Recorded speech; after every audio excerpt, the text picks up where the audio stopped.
2014, city of Jinling, China. The blazing hot sun in June was heating up the ground as if it were trying to evaporate every last bit of water from the asphalt roads. Lu Zhou listened to the sound of cars honking and looked at the busy people rushing along the streets. He stood in front of the telecom business hall as he stared straight at the roads. Although cooled air occasionally blew across his back, his thick costume prevented him from experiencing the luxury of air conditioning. Someone might ask, why was he here? Of course it was for survival. Okay, let's clarify. Telecom Business Hall partnered with Vivo Phones to do a promotion over the summer holidays. Workers were paid 60 yuan an hour to stand outside the door in a puppet costume. The pay was almost double the pay of him handing out flyers, and not to mention, he did not have to suffer from people rolling their eyes at him. Additionally, because the temperature outside was over 30 degrees, he would receive a 10 yuan per hour bonus. This added up to a total of 70 yuan per hour. After Lu Zhou heard about the salary, he did not even hesitate before accepting the job. Analyzing it logically, if on average he worked 5 hours a day, that amounted to 350 yuan a day. If he worked 30 days a month, that would add up to 10,500 yuan. Who would have thought that a six-figure job was actually located at the entrance of the telecom business hall? Of course, Lu Zhou knew that even the rich and powerful Huawei could not afford to do promotions every day, much less a company like Vivo. However, even if he only worked for a week, he would still earn 2,600 yuan. Just as Lu Zhou got so bored that he started to count the number of leaves on a parasol tree, a fat and dark-skinned man who was wiping the sweat off his face walked towards him. The fat man's name was Wu Dahai, and like Lu Zhou, he also majored in mathematics at the University of Jinling. However, Wu Dahai was 2 years older. He was in his third year and would be going into his fourth year in a couple of months. He was the manager of these part-time working students. It was him that introduced Lu Zhou to this puppet costume-wearing job. Lu Zhou, are you okay? How about we find someone to replace you? You can go rest in the telecom business hall for a bit, said Wu Dahai. His physique was not made for this kind of horrible heat. His whole body was drenched as if someone just lifted him out of the water. Even though he really wanted to rest, Lu Zhou shook his head and said, I'm okay, I can still maintain for a bit. I said, are you really okay or not? You've been standing here for a whole afternoon, said Wu Dahai with a worried expression on his face. He was actually scared that the guy was going to get a heat stroke. I'm fine, honestly. You don't need to worry about me, said Lu Zhou. As he firmly shook his head, he added, I'll finish in an hour. I've already been here for so long, I can do an hour more. Don't you agree? Wu Dahai looked at Lu Zhou and hesitantly said, okay, I won't worry about you then. Yeah, go and do your own stuff. Wu Dahai saw how firm Lu Zhou was, so he did not persist. Actually, Wu Dahai felt lucky. After all, it was difficult to find someone who would be willing to work in this hot weather. There were quite a lot of part-time workers, but most were not as hardworking as Lu Zhou. Otherwise, it could have resulted in Wu Dahai having to wear the puppet costume himself. After the fat guy walked away, Lu Zhou turned back and continued to stare at the parasol tree outside of the telecom business hall. Suddenly, Lu Zhou felt the view in front of him was looking kind of weird.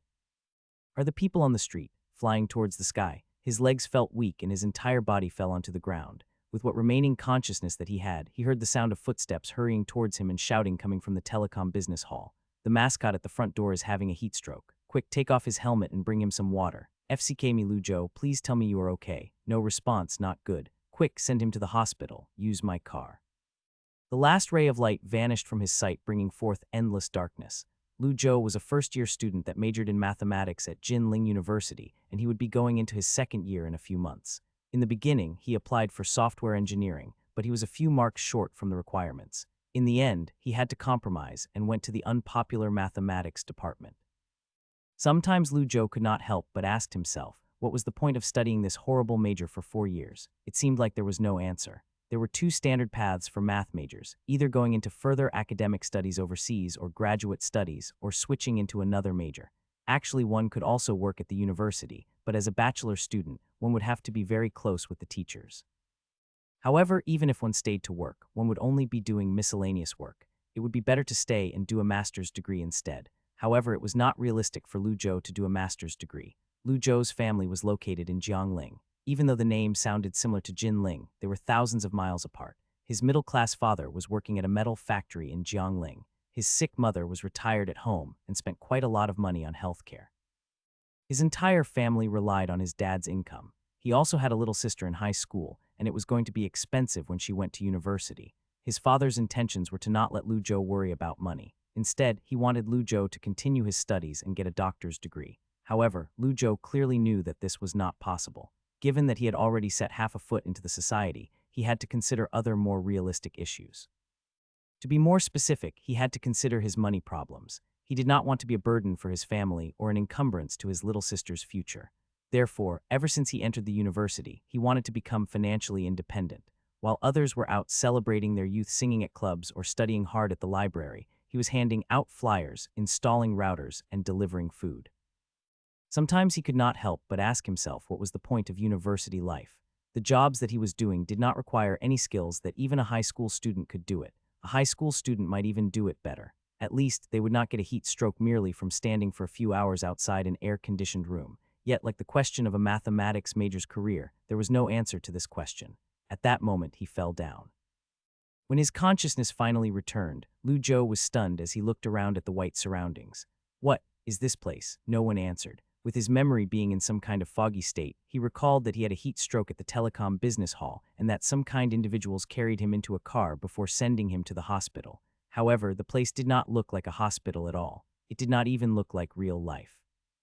Just as Lu Zhou was feeling anxious about this situation, a semi-transparent screen suddenly emerged in front of him. He was so scared that he jumped backward. High-tech, system, what the hell? Lu Zhou was shocked as he looked at the black text that gradually emerged on the semi-transparent screen. He immediately felt excited. Could it be? I was selected by the legendary system. He had read novels online that was about this. With a gulp, Lu Zhou asked system, "What can you do?" Although there was no mysterious voice answering his question, words started to appear on the transparent holographic screen. High-tech system, this system is dedicated to improving the level of the user's education level. As for the system's secrets, please explore them yourself. As for the system's functions, detailed instructions will be given to the user. The main interface of the system is as follows: Core Science. The trunk of the technology tree focuses on theory. There is a level 10 limit. Experience points can be only earned from missions and cannot be redeemed from general points. A completed technology tree will unlock futuristic options and giant engineering missions. Technology branch. These are the branches of the technology tree. After unlocking a specific technology branch, experience points are needed to level up. One experience point can be exchanged by one general point. For example, genetics level 1 requires biology level 1, but you can also unlock genetics level 1 by consuming 100 general points, 1000. Genetics level 2 requires biology level 2, engineering level 1, and 1000 experience points. Only then you are able to go from level 1 genetics to level 2 genetics. Technical blueprint, as what the name implies, easy to understand technical blueprints. They contain small projects such as a nanochip to giant projects such as a Dyson sphere. If you meet the manufacturing requirements, they can be produced by following the instructions of the blueprints. General points can be used to activate the mission rewards or consume 200 points to generate a new random mission. Can be consumed to solve technical problems. Price of solving the problem depends on the subject level, technical difficulty, and the difficulty in solving the problem. Missions. 3 random missions are generated every time. You can choose to execute one of the missions. Upon completion, the rewards from the respective mission are given. After the completion of the mission panel would be reset immediately. Lu Zhou did not even know what facial expression to use. He thought that mathematics was useless, but the system conveyed that mathematics was the father of all other subjects. The feeling of redemption had rendered him speechless. Lu Zhou was about to encounter something that was going to surprise him even more. After the instructions disappeared, his characteristic panel immediately appeared. High-tech system user Lu Zhou. Core Science. A. Mathematics level 0. B. Physics level 0. C. Biology level 0. D. Engineering level 0.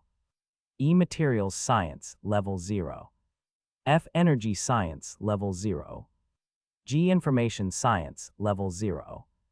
Technology branch, none. Technical blueprints, none. General points, 0. Mission, none. Even though I wasn't a straight A student, but I was still in one of the best universities. Isn't this row of zeros a bit insulting? Lu Zhou did not know if he should laugh or cry as he looked at the row of zeros. This system must have made a mistake. Just as Lu Zhou was thinking about it, his shoulders started to shake violently, and his consciousness was immediately pulled out from the pure white dimension. Lu Zhou, wake up. With his shoulders violently being shaken again, Lu Zhou slowly opened his eyes and saw Wu Dahai's fat face. "FCK, you're finally awake," said Wu Dahai before letting out a long sigh as he let go of Lu Zhou's shoulders. He laughed apologetically. "Hope you don't mind. I didn't mean to disturb your rest. I saw that you were snoring and guessed that you were okay." Lu Zhou looked at the surrounding white walls and the bedsheet covering the hospital bed before asking, "Where am I?" "Don't you remember you had a heat stroke at the telecom business hall?" said Wu Dahai as he sat back down onto the chair. He sighed and patted his stout thighs before saying, "Ah, I told you not to be stubborn and you didn't listen. We're only doing this part-time. We're not professionals. What's the point of working so hard? Look at you now. You've sacrificed your health. Is it worth it?" Reluctantly, Lu Zhou smiled as he asked, "What did the doctor say about my health?" "Not much, just a bit of dehydration," said Wu Dahai. He pointed at the nightstand with his chin as he added, "I put a cup of water there. Don't forget to drink it. Don't thank me. You're considered a junior student. As a senior student, it's my duty to take care of you," said Wu Dahai. As he waved his hand, he added, "You should rest well and go back to school when you're fine. I've already paid your wages, so check if you've received it. Also, don't worry about the hospital bill. It wasn't a lot and I've already paid for it. How can I accept this? It's fine, don't be sentimental. I arranged this job for you. It's my responsibility when something happens to you," said Wu Dahai. He stood up from the chair and said, "We'll leave this situation at that. You should go and rest for a couple of days. Don't go start working again." Lu Zhou laid on the hospital bed and sighed towards the ceiling. "Looks like I have to find a new part-time job." After all the trouble, Wu Dahai probably would not want him back. Not to mention, Lu Zhou was disappointed in himself. He had caused so much trouble for them. He could not ask for any more help. He rolled over and thought about that motley dream. He closed his eyes and quietly whispered, "System, no response. High-tech system, no response as well." Lu Zhou's cheeks were slightly reddened. FCK's sake, guess it was a dream after all. However, when he opened his eyes, he was shocked by what he saw. His entire surroundings were covered in pure white. There was the semi-transparent holographic display with the characteristic panel that was full of zeros. Everything felt like it was a reality. Lu Zhou was surprised for a short moment before squeezing his fists in immense happiness. "Haha, this is real. This isn't a dream." A line of reminder text suddenly appeared on the semi-transparent characteristic panel. "User, please select mission." Lu Zhou tried to contain his excitement as he walked towards the screen and touched the mission icon. Immediately after, a semi-transparent chat box appeared in front of him. Mission 1, Physical Fitness. Description: first of all, you need to have a healthy body if you want to excel in scientific research. You have to outrun journalists, fight against zombies, and perform continuously for 72 hours. Training your body is no easy feat. User, please begin now. Requirements: a 5-kilometer jog in 1 hour. Think of the mission to begin the timer. Able to repeat the challenge upon failure. Reward: 20 experience points for any science subject. 1 lucky draw ticket, 100 garbage.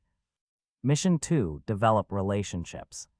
Description: if you want to be in the academic field and do not wish to buy people dinner, you have to learn to manage relationships. Requirements: develop a good relationship with Professor Lu Fangping, the head of mathematics of the University of Jinling. Minimum relationship score of 30. The mission relationship score target will be displayed after the mission starts.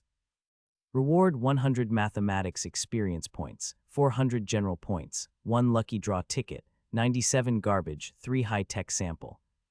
Mission 3, A Genius Student's Lifestyle, does not need an explanation. Requirements: study at the library for 24 hours. Think of the mission to begin. Reward: the number of experience points for each subject is determined by the type of books read and the book's value score. 100 general points, 1 lucky draw ticket, 90 garbage, 9 sample, 1 blueprints. This system is pretty honest. It even gave the percentages. But what the hell is this running mission? 100 of getting garbage. FC King scam. Also, what the hell is this developing relationships with a professor? Buying him dinner, giving him gifts. Either way, it will cost me a lot of money. Only the last mission seems a bit normal. Even though it didn't say how much experience points it would give, the probability of getting garbage is the lowest. From a game theory perspective, this mission should be the best path, right? Not to mention, studying at a library for 24 hours seems pretty easy to accomplish. After considering everything, Lu Zhou did not hesitate and picked the third mission. A genius student's life does not need any explanations. You cannot change the mission after selecting. There is no time limit. If you give up on the mission, a penalty of 200 general points would be imposed. User currently has 0 general points. Do you confirm your selection? First reminder.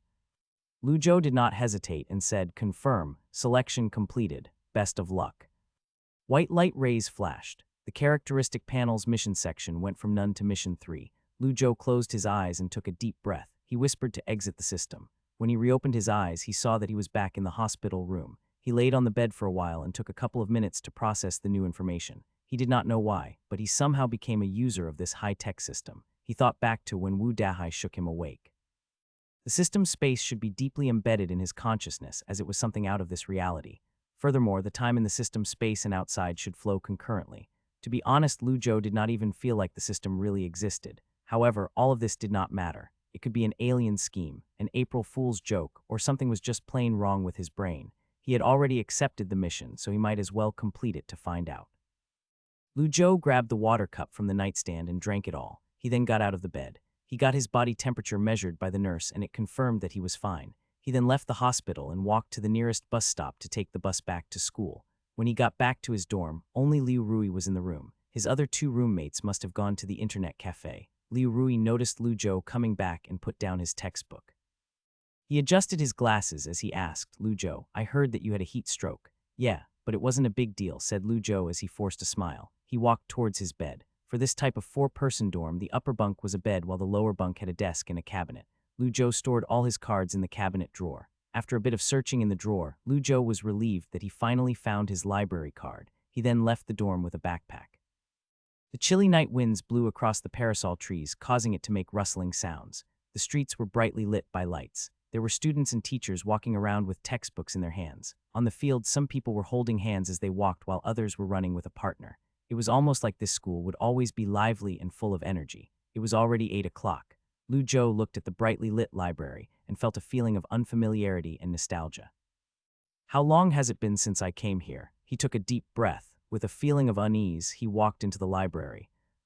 "Mission begin." Lu Zhou closed his eyes and whispered the words. He did it 2 more times just in case it was not enough. When he opened his eyes, he saw a line of semi-transparent words floating in front of him. "Mission 3 begins. Current time 0 hour. Timer stops when exiting the library." Lu Zhou was startled by the words that appeared suddenly. He looked around the area, and when he saw a student walked right through the semi-transparent words, he started to relax. It turned out that no one else could see the system's words. Anyways, spend 24 hours reading a couple of books in the library, and the mission should be completed, right? Lu Zhou walked towards the mathematics section as it was better than nothing. He was about to browse through the books when he suddenly noticed that the books had number labels. In addition, there was a pattern in the color of these number labels. As the numbers went from large to small, the colors went from red to gray. Dai Don's Foundation of Modern Analysis, 10.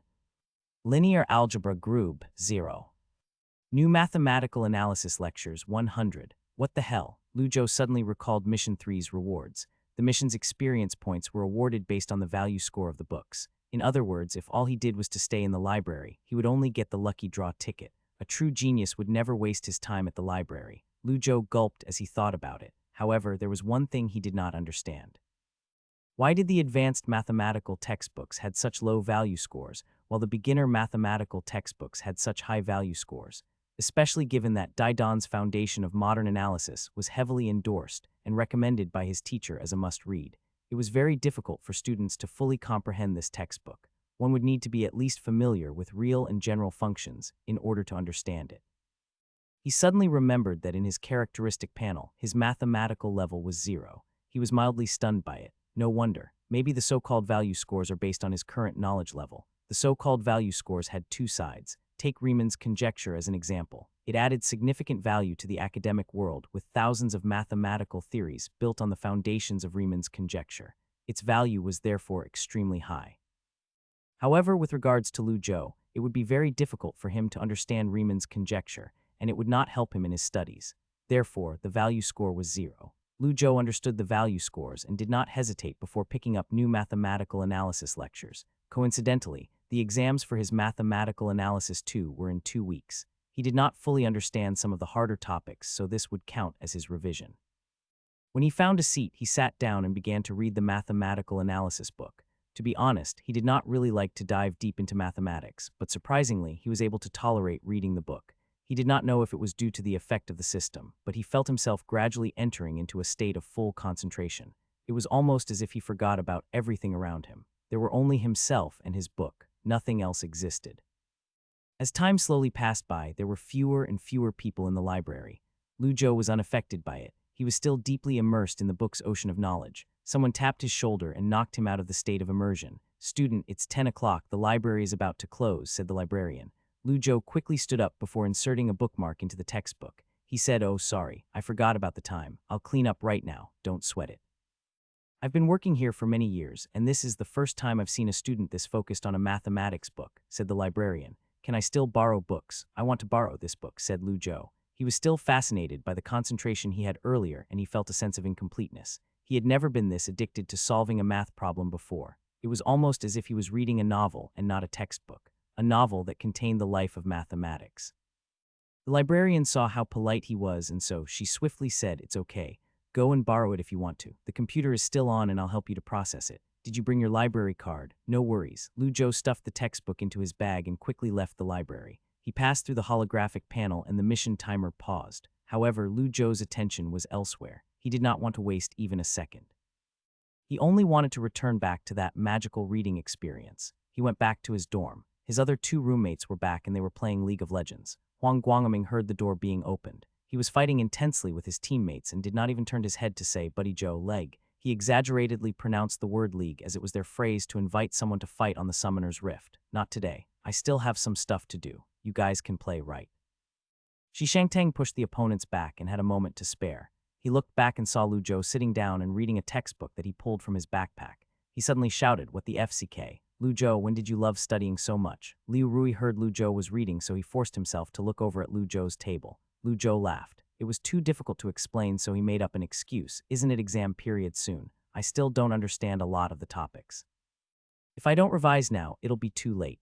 I'll league with you guys after the exams." "FCK trying, just pass the exam," said Huang Guangming as he fiercely clicked the mouse to attack the enemy's Nexus towers. If Lu Zhou recalled correctly, Huang Guangming said the same thing last semester. Although Huang Guangming's mathematics 1 exam score was 89, it was only 1 mark lower than the genius, Liu Rui's. Everybody was secretly working hard. Lu Zhou laughed and did not say much.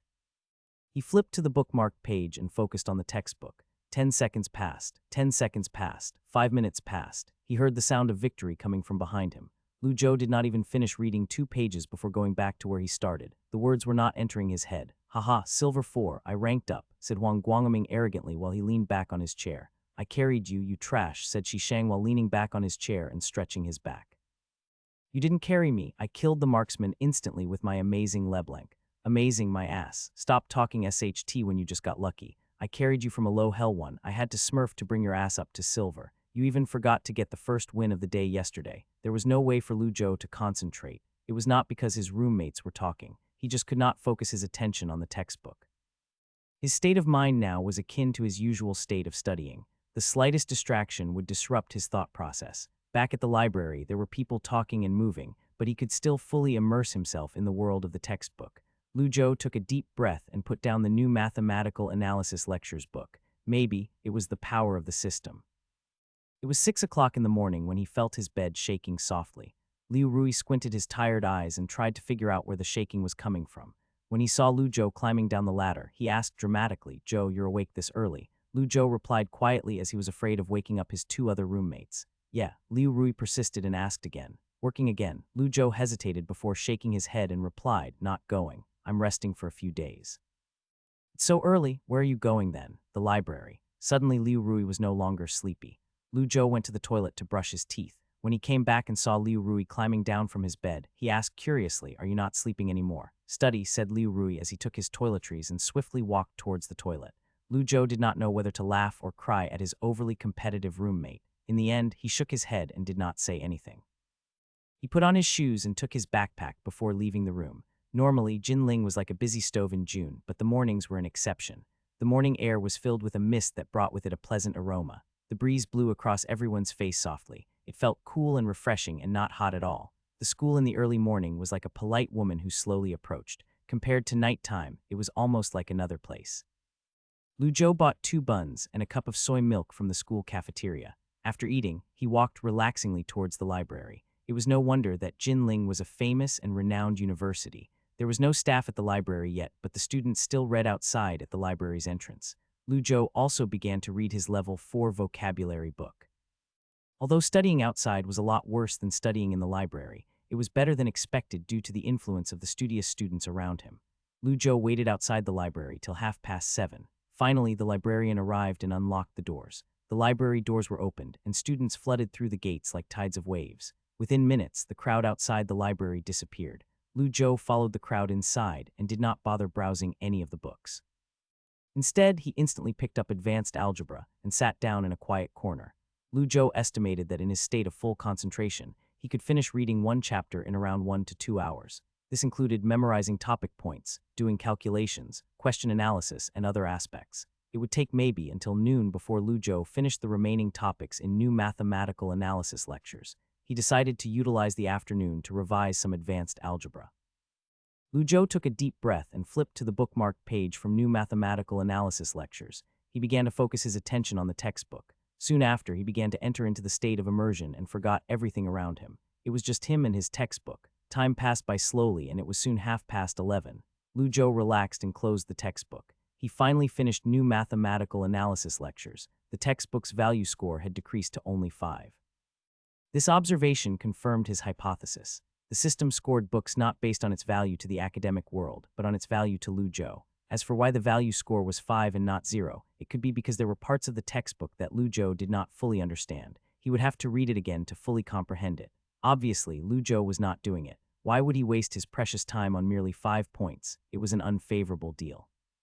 When it was time to eat lunch, Lu Zhou closed the textbook and started to walk out of the library. He passed the main entrance of the library and glanced at the information panel. The remaining mission time decreased to 18 hours. Suddenly, Lu Zhou did not want the mission to finish so quickly. He had learned more in the past 6 hours than he had in the past year. Lu Zhou thought about that unopened advanced algebra textbook and hesitated. He still had a C programming language exam.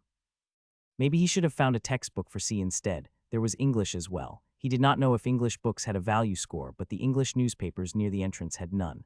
The high-tech system had a strange bias towards quantitative subjects, and it was not good. Lu Zhou got a meal set with his food card and quickly returned back to the library. First, he returned the book that he had read. Then he went over to the shelves and picked up C Language 5th edition before sitting back down in his seat. When the lunch break ended, the library became crowded again. Lu Zhou was completely focused on advanced algebra. He was about to move on to the next chapter when he felt someone tapping his arm. He looked over and saw a beautiful girl with a ponytail and round glasses. She was holding a pen and looked apologetic. "Classmate, sorry to bother you. Can I ask you a question?" Lu Zhou nodded his head quickly. "Sure, ask away." Even though his studying was interrupted, he was not annoyed at all. What is it that she wants to ask? Regardless, humans are aesthetic creatures. Beauty is very important in social interactions. But out of everyone, why did this girl ask me? Must be because I'm so handsome. Lu Zhou loved people who had good taste and asked questions humbly. He did not have any other motives, and he just wanted to help. Lu Zhou took the pen and began to look at the question. Let me see. Finding limits, right. Find positive numbers and B equation. x0 lim 1 x b sin x2, a plus 2t dt equal 1 integral limits are x and 0. He had never done this type of question before, but he recalled that he saw a similar one in the textbook he just read. Perfect. He was just learning about algebra. It was time to put his skills to the test. Lu Zhou began spinning the pen as he started to think. He took less than a minute before saying, "I solved it." You solved it just like that?" asked Chen Yushin suspiciously. She wondered how the hell did he solve it without writing anything down. Lu Zhou looked at the girl and thought that this was why they said breast size was inversely proportional to IQ. However, honestly speaking, he was shocked by how fast he solved the question. He had solved this type of questions before, but it was never this easy. He did not even use the paper. The steps to solve the question just came into his head. Lu Zhou did not waste his time and began writing down the working to the question. While writing, he began to explain, typical 0, undefined equation. Just use L'Hopital's rule. The first step is to separate the integral. That's easy, right? From x0 lim 1 b cos equals 0, b equals 1. Plug this back into the equation and you would get a equal 4. Check the answer and see if I'm right. Chen Yushin stared blankly at the paper. She thought that this guy's explanation speed was faster than her listening speed. When he wrote down the two answers, she was still thinking about solving the integral. She doubted him as she flipped to the answers page. Her eyes widened. This really is the answer. Lu Zhou noticed the girl's facial expression and could not help himself but laughed. He said while spinning the pen, "It's a very easy application of L'Hopital's rule. The calculation part is easy. Are you a freshman? What major?" Chen Yushin blushed and said quietly, "I'm a master's student." Her face was even redder after the words came out of her mouth. She was not ashamed, but she was angry. She was pissed off. It's just solving a math question. Nothing to brag about. I haven't touched high school math in years. Who cares if you're better than me? Not a shred of class. F-seeking single dude. What a loner. Chen Yushin's anger died down slightly. As for why she was also alone, it was because she was ignored by her crush. "Okay," said Lu Zhou with an awkward expression. He thought she was in his year. He did not realize that he was dealing with a master's girl. He was about to apologize when a loud coughing noise suddenly came from the seats in front of them. Chen Yushin realized her conversation was disturbing other people. She blushed and playfully stuck her tongue out. She took the papers and question sheet before sitting back down in her seat. Lu Zhou did not even get the chance to apologize, not to mention getting her name or WeChat number. He sat down and contemplated for a while. Then he shook his head and began reading advanced algebra again. Studying is more important than girls. Networking and relationships. Sorry, but a true genius student doesn't play with that stuff. Rank up mathematics to level 1 means I'd have conquered the world. Quickly, Lu Zhou was back into the state of concentration. He completely forgot about what had happened as that was just a small obstacle. The library closed at 10 o'clock. Lu Zhou had just enough time to finish advanced algebra and see language 5th edition. On the way out of the library, Lu Zhou glanced at the mission panel and saw that there were only 9 hours left. He felt a little disappointed. He barely felt that 15 hours had passed by. He had never felt time passed by like this while reading textbooks before. After a full day of studying, he discovered an issue. When he finished reading a book, that book's value score would decrease to a single digit. Not just this, but other similar books' value scores would also decrease to different amounts. On the other hand, books that were previously at a very low or even zero value scores started to increase to various amounts. For example, the Dai Dan Foundation of Modern Analysis book only had a value score of 10 in the beginning, but now it had more than doubled to a value score of 30. As he walked home, Lu Zhou could not help but think of what would happen to his body if his mathematics level went from 0 to 1. Omniscient, able to solve questions instantly, or would his brain be filled with the knowledge that he did not even know existed? Would he become a legendary mathematician, similar to the likes of Chen Jinggrun? Lu Zhou thought about this and did not feel excited at all. Rather, he felt nervous. The human brain was limited. It was akin to how one could not store 2 TB of information into a 1 TB hard drive. He was scared that the system would force his brain to store the extra information and it might destroy his brain. Of course, Lu Zhou knew that worrying about it was pointless. Only the system knew what would happen exactly. Anyway, the answer would be revealed tomorrow. He just had to get a good sleep tonight and relaxed his overheated brain. User, congratulations on completing the mission. First mission prize bonus, additional lucky draw ticket. Mission completion details, books read in the library, new mathematical analysis lectures, 100 value score, higher mathematics 2 Boyan edition, 100 value score, see language 5th edition, 100 value score, Nikelski mathematical analysis translated version, 57 value score, level 4 English detail explanations, 0 value score. Total value score earned, 357. Grade B+, mission reward, 500 mathematics experience points, 100 information science points, 100 general points, 1 lucky draw ticket, 90 garbage, 9 samples, 1 blueprints. After another day of painstakingly reading books, Lu Zhou finally finished the mission. Congratulations. Lu Zhou came out of the library feeling excited. He found a spot near the dull basketball courts where the security cameras could not see him. He looked around to see if anyone was near, exhaled a deep breath, and opened up his characteristic panel. High-Tech System Host Lu Zhou. Core Science A Mathematics, Level 0, 501,000. B Physics, Level 00, 1,000. C Biology, Level 00, 1,000. D Engineering, Level 00, 1,000. E Materials Science, Level 00, 1,000. F Energy Science, Level 00, 1,000. G Information Science, Level 0, 101,000. Technology Branch, none. Technical Blueprints, none. General Points, 102 lucky draw tickets. Mission, none. Lu Zhou was a bit disappointed that he did not level up, but he still had the 2 prize draw tickets. His disappointment vanished immediately. What prize could the high-tech system give? He was eagerly looking forward to it. The 2 tickets had different odds. The first mission bonus had an odds of 75 garbage, 19 samples, and 5 blueprints. As for what the samples were for, Lu Zhou did not know either. However, given the type of system, it was definitely not something like a toy car or a water gun. It had to be related to high-tech and different from garbage. Of course, a little tech was enough. Even if he got a starship, he would not have the space to park it. Not to mention, he would have no idea what to do with it. He would not get something like a bug spray right. Anyway, he began the lucky draw. He started with the inferior lucky draw, the mission reward. Let's go. A spinning wheel appeared in front of him. Lu Zhou could not read the words written on it. He could only see the blurry colors. He held his breath. Looking straight at the wheel, he focused on the path of the spinning arrow. Suddenly, his brain lit up. He immediately followed his instincts and shouted, "Stop." The arrow continued to spin for a few more seconds before gradually slowing down. Congratulations, you won the garbage prize. You won a can of Coke. Don't be discouraged. Keep trying. FCKU. Blaming the system was of no use. There was more important stuff to do. He saw next to the general points was Coke garbage. The impetuous Lu Zhou quickly left the system space. He checked again to see if anyone was around him. He then looked at his hand and began to think. Coke, Coke, Coke, Coke. Ding. Without any warning, a can of Coke appeared in Lu Zhou's hand when he opened his eyes. The next moment, his facial expression was indescribably strange. The fuck? He sensed that the universe had a contradiction. The law of conservation of mass faced an unprecedented challenge. How would he use modern physics principles to explain this can of Coke? Lu Zhou did not know. Maybe he had to be above level 10 in high tech to understand.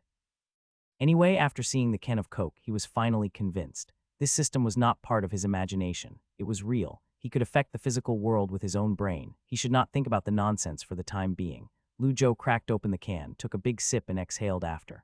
Even though the system classified this as a garbage prize, the flavor of the Coke rendered him speechless. Lu Zhou usually did not like to drink sodas, but he still licked his lips from it. Future. There's a brand of Coke called Future. Whatever, who cares? Lu Zhou shook his head and threw the can into the trash. He had repeatedly examined the can, but it was just a normal aluminum can. Other than the fact that it could satisfy people, there was nothing high-tech about it. Even the design and packaging had a vintage and retro feel. The only destination for the can was the recycling plant. Lu Zhou went to wash his face at the water taps near the basketball courts. He sat back down in the shade and entered the system space again. This was his last lucky draw ticket, and he took a deep breath. Like a gambler, his eyes were red as he pressed the button without any hesitation. Let's go, stop. The arrow started to slow down, and Lu Zhou's heart was pounding in his throat. When the arrow stopped, so did Lu Zhou's heartbeat. Congratulations, you won the blueprint. Lu Zhou was ecstatic. It was all because he washed his face. Even with only a 5 chance, he managed to get lucky and won. Blueprint awarded formula and proof for Mersenne prime number distributions. Lu Zhou was stunned. WTF. As a mathematics major, Lu Zhou was obviously familiar with the Mersenne prime numbers. Of course, one would have to mention a famous Chinese mathematician when speaking about Mersenne prime numbers. In 1992, he published Mersenne prime numbers distribution formula, and his paper was able to illustrate an equation for Mersenne prime numbers. It was then famously named Zhou's approximation. Previously, the British mathematician William Shanks, French mathematician Tartaglia, German mathematician Lüders, Indian mathematician Ramanujan, and American mathematician Gillies had all speculated on this problem. Although they had a common theme, which was the approximation of the equation, the closeness of their research to the exact answer was unsatisfactory. Zhou's approximation formula was very simple. When 22n p22n plus 1, p has 2n plus 1 prime numbers. Simple, right? Anyone could do this, right? However, the equation had not been proven or disproved. It had become one of the most famous mathematical problems and had been troubling the mathematics community for over 20 years. It was like Riemann's conjecture. Even though it could not be proven, it did not stop people from using it. Of course, even though there was an accurate way of using computers to discover Mersenne primes, it was still not an easy feat.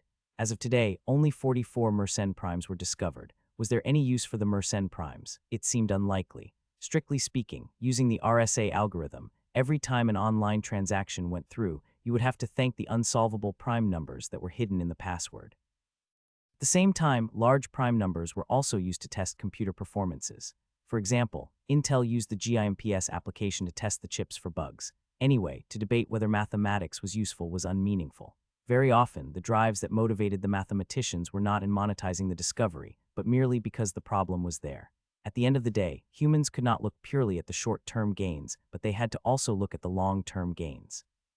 However, Lu Zhou was not really willing. He did not care about the future. He wanted the gains now. Also, why was it Zhou's approximation proof? Why not Riemann's conjecture? Or even the lower-level Birch's conjecture would be okay. Putting the academic value aside, Birch's conjecture prize was already at $1 million. The prize money came from the well-known Texas banker Birch himself. As for Zhou's approximation, there were a lot of people that were attempting to prove it. However, there was no prize money attached if one solved it. A potential chance to own a house just flew away, and Lu Zhou no longer felt so good anymore. However, he should look at the bright side. Even though it was only Zhou's approximation, proving it would still give him some reputation in the mathematical world. Although there was no physical prize that was attached to the discovery, the university would not treat him shabbily either. 3 years of scholarship should be guaranteed. The sophomore who proved Ramsey's theorem was the best example. Apparently, the University of Nanjing gave him $1 million, half of which was used as funding for his research, while the other half for his living expenses. The University of Jinling is among the top 10 in the country. Even though their mathematics department is relatively weak, the University of Jinling should still give more money than the lower-ranked University of Nanking, right? After thinking about it, Lu Zhou felt slightly better. He calmed down and started to look over the proof theorem. It was different than the Coke from the garbage category. Zhou's approximation proof was categorized under blueprint. It was not printed on paper or as a digital file. When he wanted to read it, he just had to think about it, and all the proof steps will appear in his brain. I can't comprehend this at all. I guess I would have to spend quite a lot of time to understand this. Lu Zhou thought about how he would successfully extract the steps of the proof. First of all, memorizing it was no use as he had to understand it. Secondly, he had to portray himself as a genius. Regardless, if one could solve a high-level question such as Zhou's approximation, one would need to at least be able to score full marks in high school maths, right? Even if one accidentally lost 1 mark, one would still need to get 99 marks. Lu Zhou was not too concerned about it. It only took him 2 days to finish learning mathematical analysis and advanced algebra. The lecturers would not trick the students on purpose. They would only test what was in the syllabus. Everything was already secured. Lu Zhou planned to present Zhou's approximation proof after the summer holidays. In the next 2 months, in order to maximize his gains, he would try to make himself into a true genius. He must find teachers to discuss the math problems with. Level 1 mathematics was also a must. The summer school was also a must. He also had to call his parents as it could be New Year before his next family visit. After getting his prizes, a question popped into Lu Zhou's head. Is the blueprint prize correlated with subject level? This question was crucial. Otherwise, why was he so unlucky and got a weird proof answer? As opposed to the first prize space battleship, the theory was stuck in Lu Zhou's head. The more he thought about it, the more likely it seemed. Ranking up a subject level is a priority. I should get mathematics level 1 ASAP in order to unlock other subjects level 1 limit. Before that, should I save my lucky draw tickets? But if I don't utilize the lucky draw tickets, I can't refresh the mission list. It's not realistic to hoard the lucky draw tickets. He clearly remembered that after he got the mission prizes, the mission list turned gray. Only after using his lucky draw tickets did the mission list become selectable again. The only way to know was to enter more lucky draws. If the next consecutive prizes were all proof answers, his theory would be correct. Anyways, he should be able to take on new missions. What will it be? Lu Zhou began to think. Open mission list. A semi-transparent screen appeared in front of him. Mission 1. The Art of Profiting from Laziness. Description: profiting from laziness is also a form of art. If you can earn money while being lazy, why would you need to work hard? Requirements: utilize the art of language and get your name on a $1 million science research project. Use as little effort as possible to gain the maximum merit. Try to be lazy, young one. Reward: subject experience points. Subject determined by research project type. Amount of experience points is positively correlated with research project funding, negatively correlated with the amount of effort used. 1 lucky draw ticket, 100 garbage. Mission 2. Practice fundamental skills. Description: Rome wasn't built in a day, neither was the skyscraper of science. Requirements: solve 200 university-level physics exercise questions. Questions are provided by the system and created with respect to the user's current knowledge. Rewards: question difficult level x 250 general points. Item: immersive learning hours. Type: special. Effect: 24 hours. Within a valid time frame, immersive learning is enabled when reading books. Permanent mastery of knowledge gained. Mission 3. Academic starts from theses. Explanation: theses are the backbone of academia. An academician that can write a thesis might not be successful, but an academician that cannot write a thesis definitely won't be successful. Do not argue with the system about this. The system is definitely right. Publish a scientific thesis and start your academic career. Requirements: publish a scientific thesis. Rewards: subject experience points determined by thesis value with a minimum of 100 points. 200 general points. 1 lucky draw ticket, 95 garbage, 5 samples. Lu Zhou had a weird expression after reading the last mission. Experience points were determined by thesis value. If he submitted his Zhou's approximation proof into the scientific journal, he would probably get a lot of experience points. That was pretty tempting. At last, logic overcame greed. Lu Zhou dispelled his unrealistic idea. There was nothing special about a freshman publishing in a scientific journal. Not to mention, a lot of papers in the Chinese mathematical journals were subpar. As long as one's English was good, one could probably sneak your way through even with subpar work. This type of masquerading behavior was exposed by an individual who ranked the journals by inferiority. The one ranked at number 1 was Applied Mathematics AMC, as it was infamous for publishing subpar work. The University of Shanghai alone published hundreds of AMC theses just in 4 years. It was not unusual for someone to publish 20 subpar theses in a year. To protect the academic integrity of the theses, some old-fashioned journals would often strictly limit the yearly published theses to 100 or less. However, this monster journal did not care. It published more than 1,000 theses every year. This, coupled with the phenomenon of overlapping resonance, made the impact factor grew very quickly. Due to the copious amounts of pseudo-peer review, one editorial board published more than 100 theses. Lu Zhou was uncertain about publishing in other journals, but for AMC, he could be confident or cocky about it. Either way, he felt like there was no problem. However, it would be difficult if he wanted to publish Zhou's approximation in the scientific journal. The problem was not about getting accepted, as he could easily get accepted. The crucial aspect was whether he could hold the spot after getting accepted. Ultimately, Lu Zhou still selected the third mission. He did not plan on using Zhou's approximation. Rather, he planned on writing a phony thesis in order to pass the mission. His current knowledge of advanced mathematics and mathematical analysis was equivalent to a master's student. If he wanted to write a thesis with his level 4 English, he only had to learn some technical words. It was nothing a dictionary could not solve. In comparison, he did not have connections or the emotional intelligence needed for the first mission. As for the second mission, the university did not even offer a physics class for freshmen. He was afraid that the system would produce high school-level physics questions, and God knows how low the difficulty level would be. Furthermore, he did not care too much about his physics level. He did not really need to learn it right now. He could just learn it later if he needed it. After Lu Zhou chose his mission, he patted the grass off his backside and stood up. He put on some music and began to walk towards the dorms. After being away for so long, Liu Rui would go crazy if he did not get back soon. That guy was weird. He was pretty generous, but when it came to studies, he was so competitive and selfish it made people speechless. He would chase you across the streets if you looked at his notes and rolled his eyes if you asked him questions. In his eyes, it seemed that everyone in the world was his competitor. What he strived for was not some kind of academic success, but the admiration of students and teachers through obtaining the genius spot. Could this type of person be considered a genius? Lu Zhou did not think so. In the eyes of a true genius, everyone else was trash. Who cared if you looked at my notes? Did you know about Zhou's approximation? You would not know what it was when it was in front of you. Lu Zhou would only acknowledge one person as having the qualities of a true genius. Yes, that was right. One did not even need to guess. He was talking about himself. When he opened the door to his dorm, it was exactly 10 o'clock. Liu Rui was holding an exercise book. The other two people were not there. They were probably playing cards next door. Shi Shang was the type of person who only listened in class but did not allocate additional time to study during exam periods. As for Huang Guangming, he was allegedly called a god of study. He did not listen to classes. He would cram before exams and still do very well. Lu Zhou threw his backpack onto the table and started to look for his showering card in the drawers. At this moment, Liu Rui set down the exercise book in his hands and looked at Lu Zhou's direction. "Buddy, why are you working so hard? I have to work hard. I haven't touched a book for half a semester. If I don't start now, it'll be too late," said Lu Zhou before he threw his towel over his shoulder and stood up from his chair.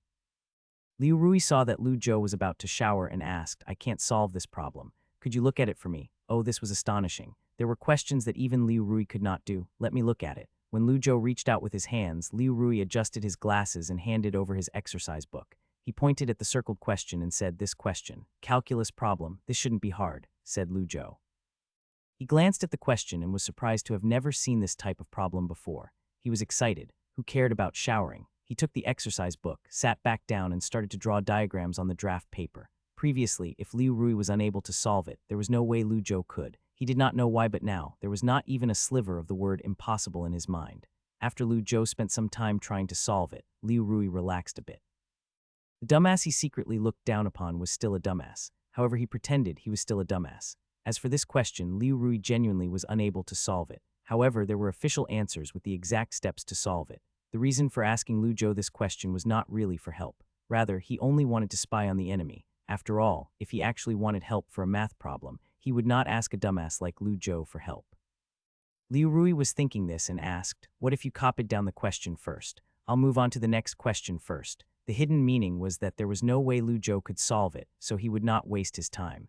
However, Lu Zhou's response was not what Liu Rui expected. "No need, I solved it." Solved it. Liu Rui's eyes widened so much that his eyeballs nearly popped out.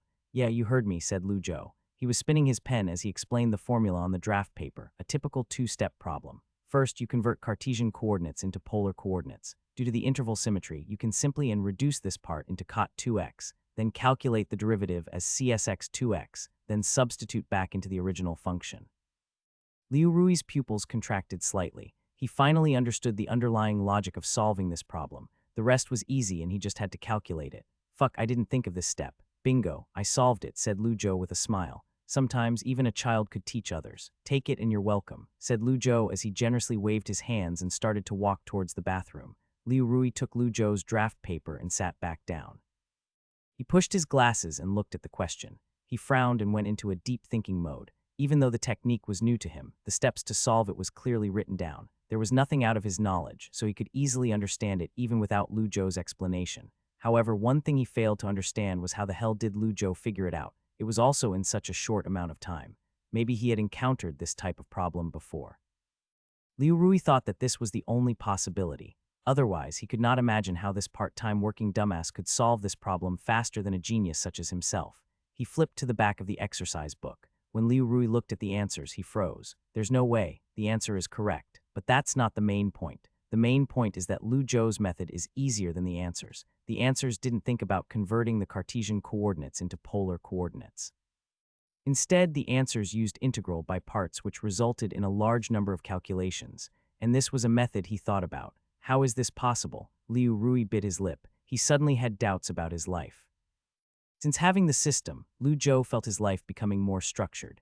Every morning, he would carry his second-hand laptop and headed towards the library. He had never experienced this style of living before. Sitting at the usual same spot, Lu Zhou opened his laptop and plugged his charger in the wall outlet. He contemplated for a while before typing a line of big words onto a Word document. The optimal inversion theory of linear operators and linear functions. Abstract researched a few types of inversion problems of linear functional and linear operators when given full and part information. Introduced the basic results of optimal inversion theory, especially the construction of the optimal construction method.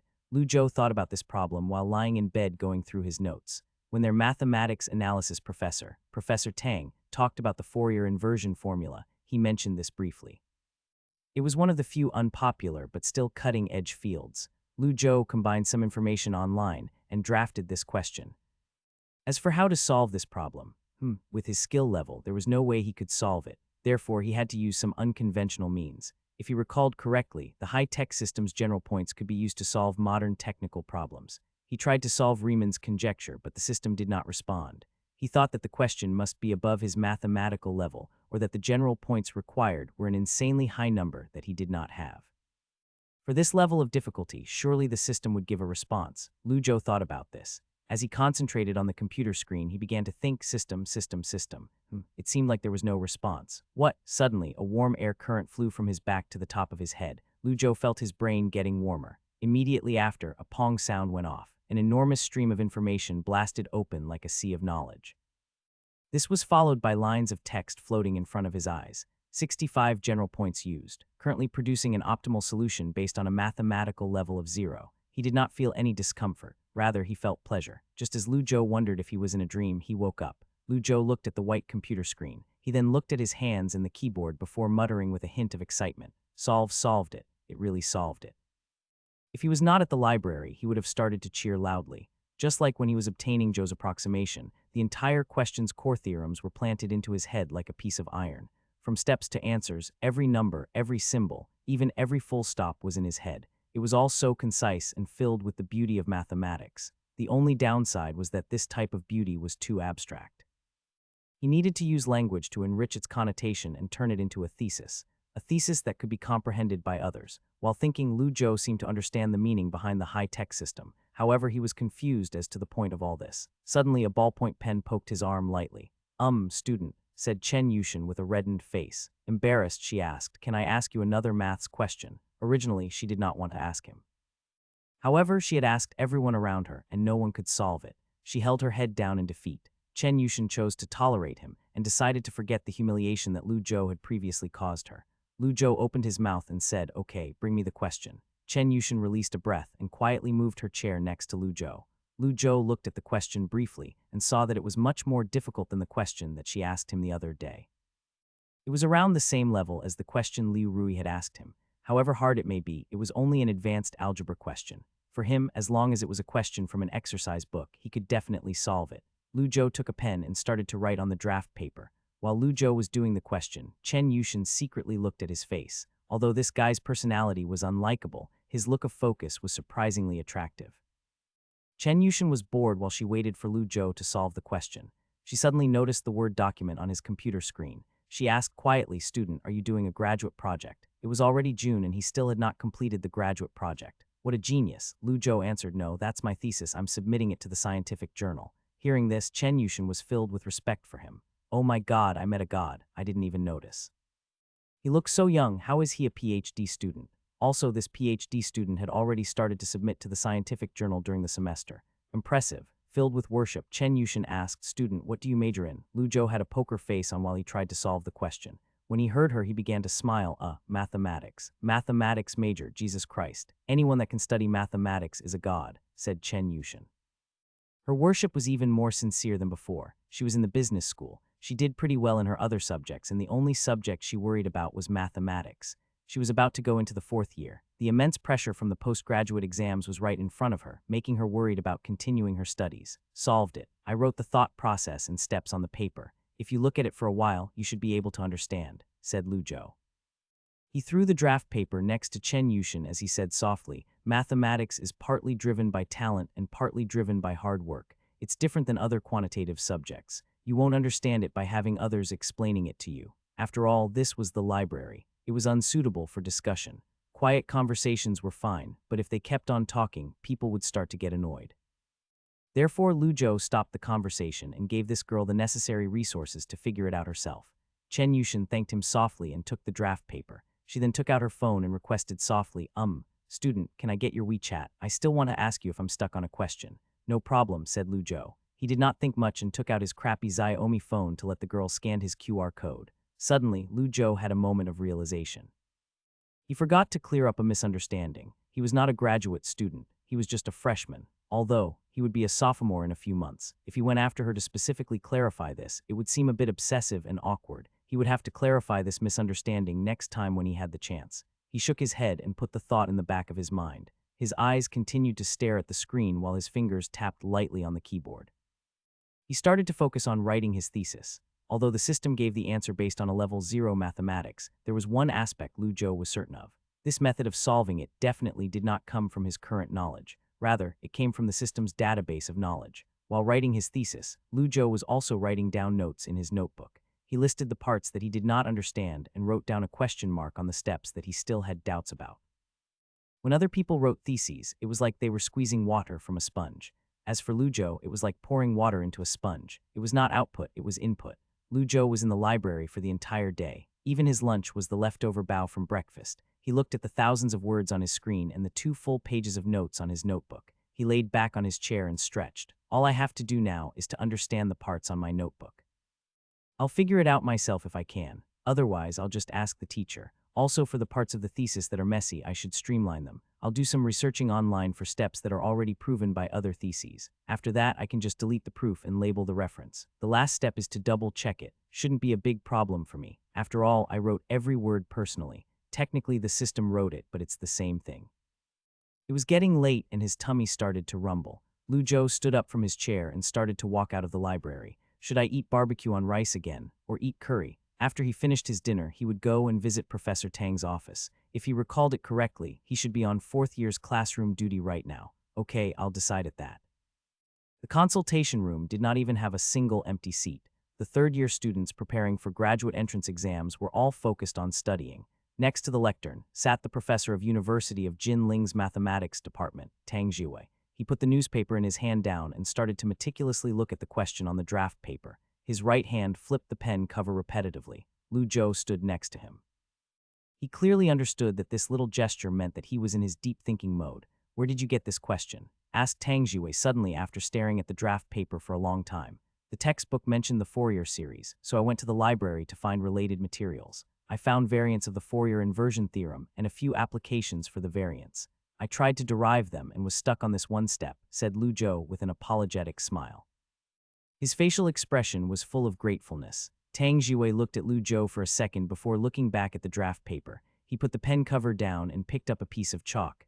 He walked next to the blackboard and paused for a second. His then reached out and started to draft the question on the blackboard. Lu Zhou looked at the blackboard with immense focus.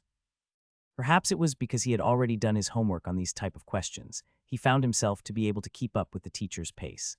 The noise created by the chalk on the podium attracted the attention of the third-year math students that were studying. Occasionally, they would look up and stare blankly at the formula that was written on the blackboard before looking back down quickly. What are they writing? Time passed by slowly, and without them knowing, the entire blackboard was full. Tang Jue wrote from the blackboard's upper left corner all the way to the lower right corner. He stopped writing and looked back at Lu Zhou before asking, "Do you understand this part?" Lu Zhou looked intently at the blackboard and nodded, "I get it." Tang Jue lifted his eyebrows as he asked, "Do you really understand?" Lu Zhou said, "I really understand it." Tang Jue did not say much and started to wipe the blackboard with the eraser. He took the chalk and continued to write on the blackboard.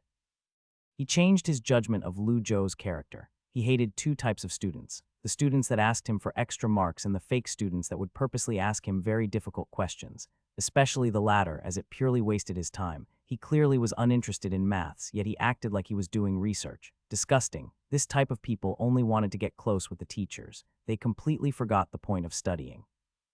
Tang Jue was writing the finishing parts and had only a few lines left. He suddenly stopped and looked back at Lu Zhou before asking with a laugh, "I'll finish writing here. You should be able to understand, right?" Chen Yushin sat at the corner of the front row seats. She was secretly observing the two people on the podium. She heard the back and forth conversation of understand, understood. Her face had a confused expression written on it. What do you mean understand, understood? What exactly are these two communicating? Chen Yushin realized that with her ability, she could never understand their conversation. All of a sudden, she felt hopeless about her own mathematical abilities. "Maybe, I'm actually just a bad student." Tang Jue heard Lu Zhou's reply and laughed. He carefully put the chalk back onto the table and sat down. He opened his vacuum flask and drank some tea. He then slowly said, "Do you really understand? Then why don't you finish writing down the steps?" "Understand, my ass. When I was writing, you stood there like a dumbass. You didn't even take notes. If you really understood it, I'll eat this cup." Lu Zhou saw Tang Jue's expression and he suddenly understood. The professor doubted if he actually paid attention. He was testing him. Lu Zhou did not know whether he should laugh or cry. Honest to God, I really understood. He also did not know why. When Professor Tang was solving on the blackboard, the lines of equations felt so familiar. It was as if he had seen them before, but he could not recall where. Perhaps it was because he exchanged the system's general points for knowledge, and it subsequently covered this information, or because his own mathematical experience increased, and it increased his intuition towards mathematics. In short, he actually understood it.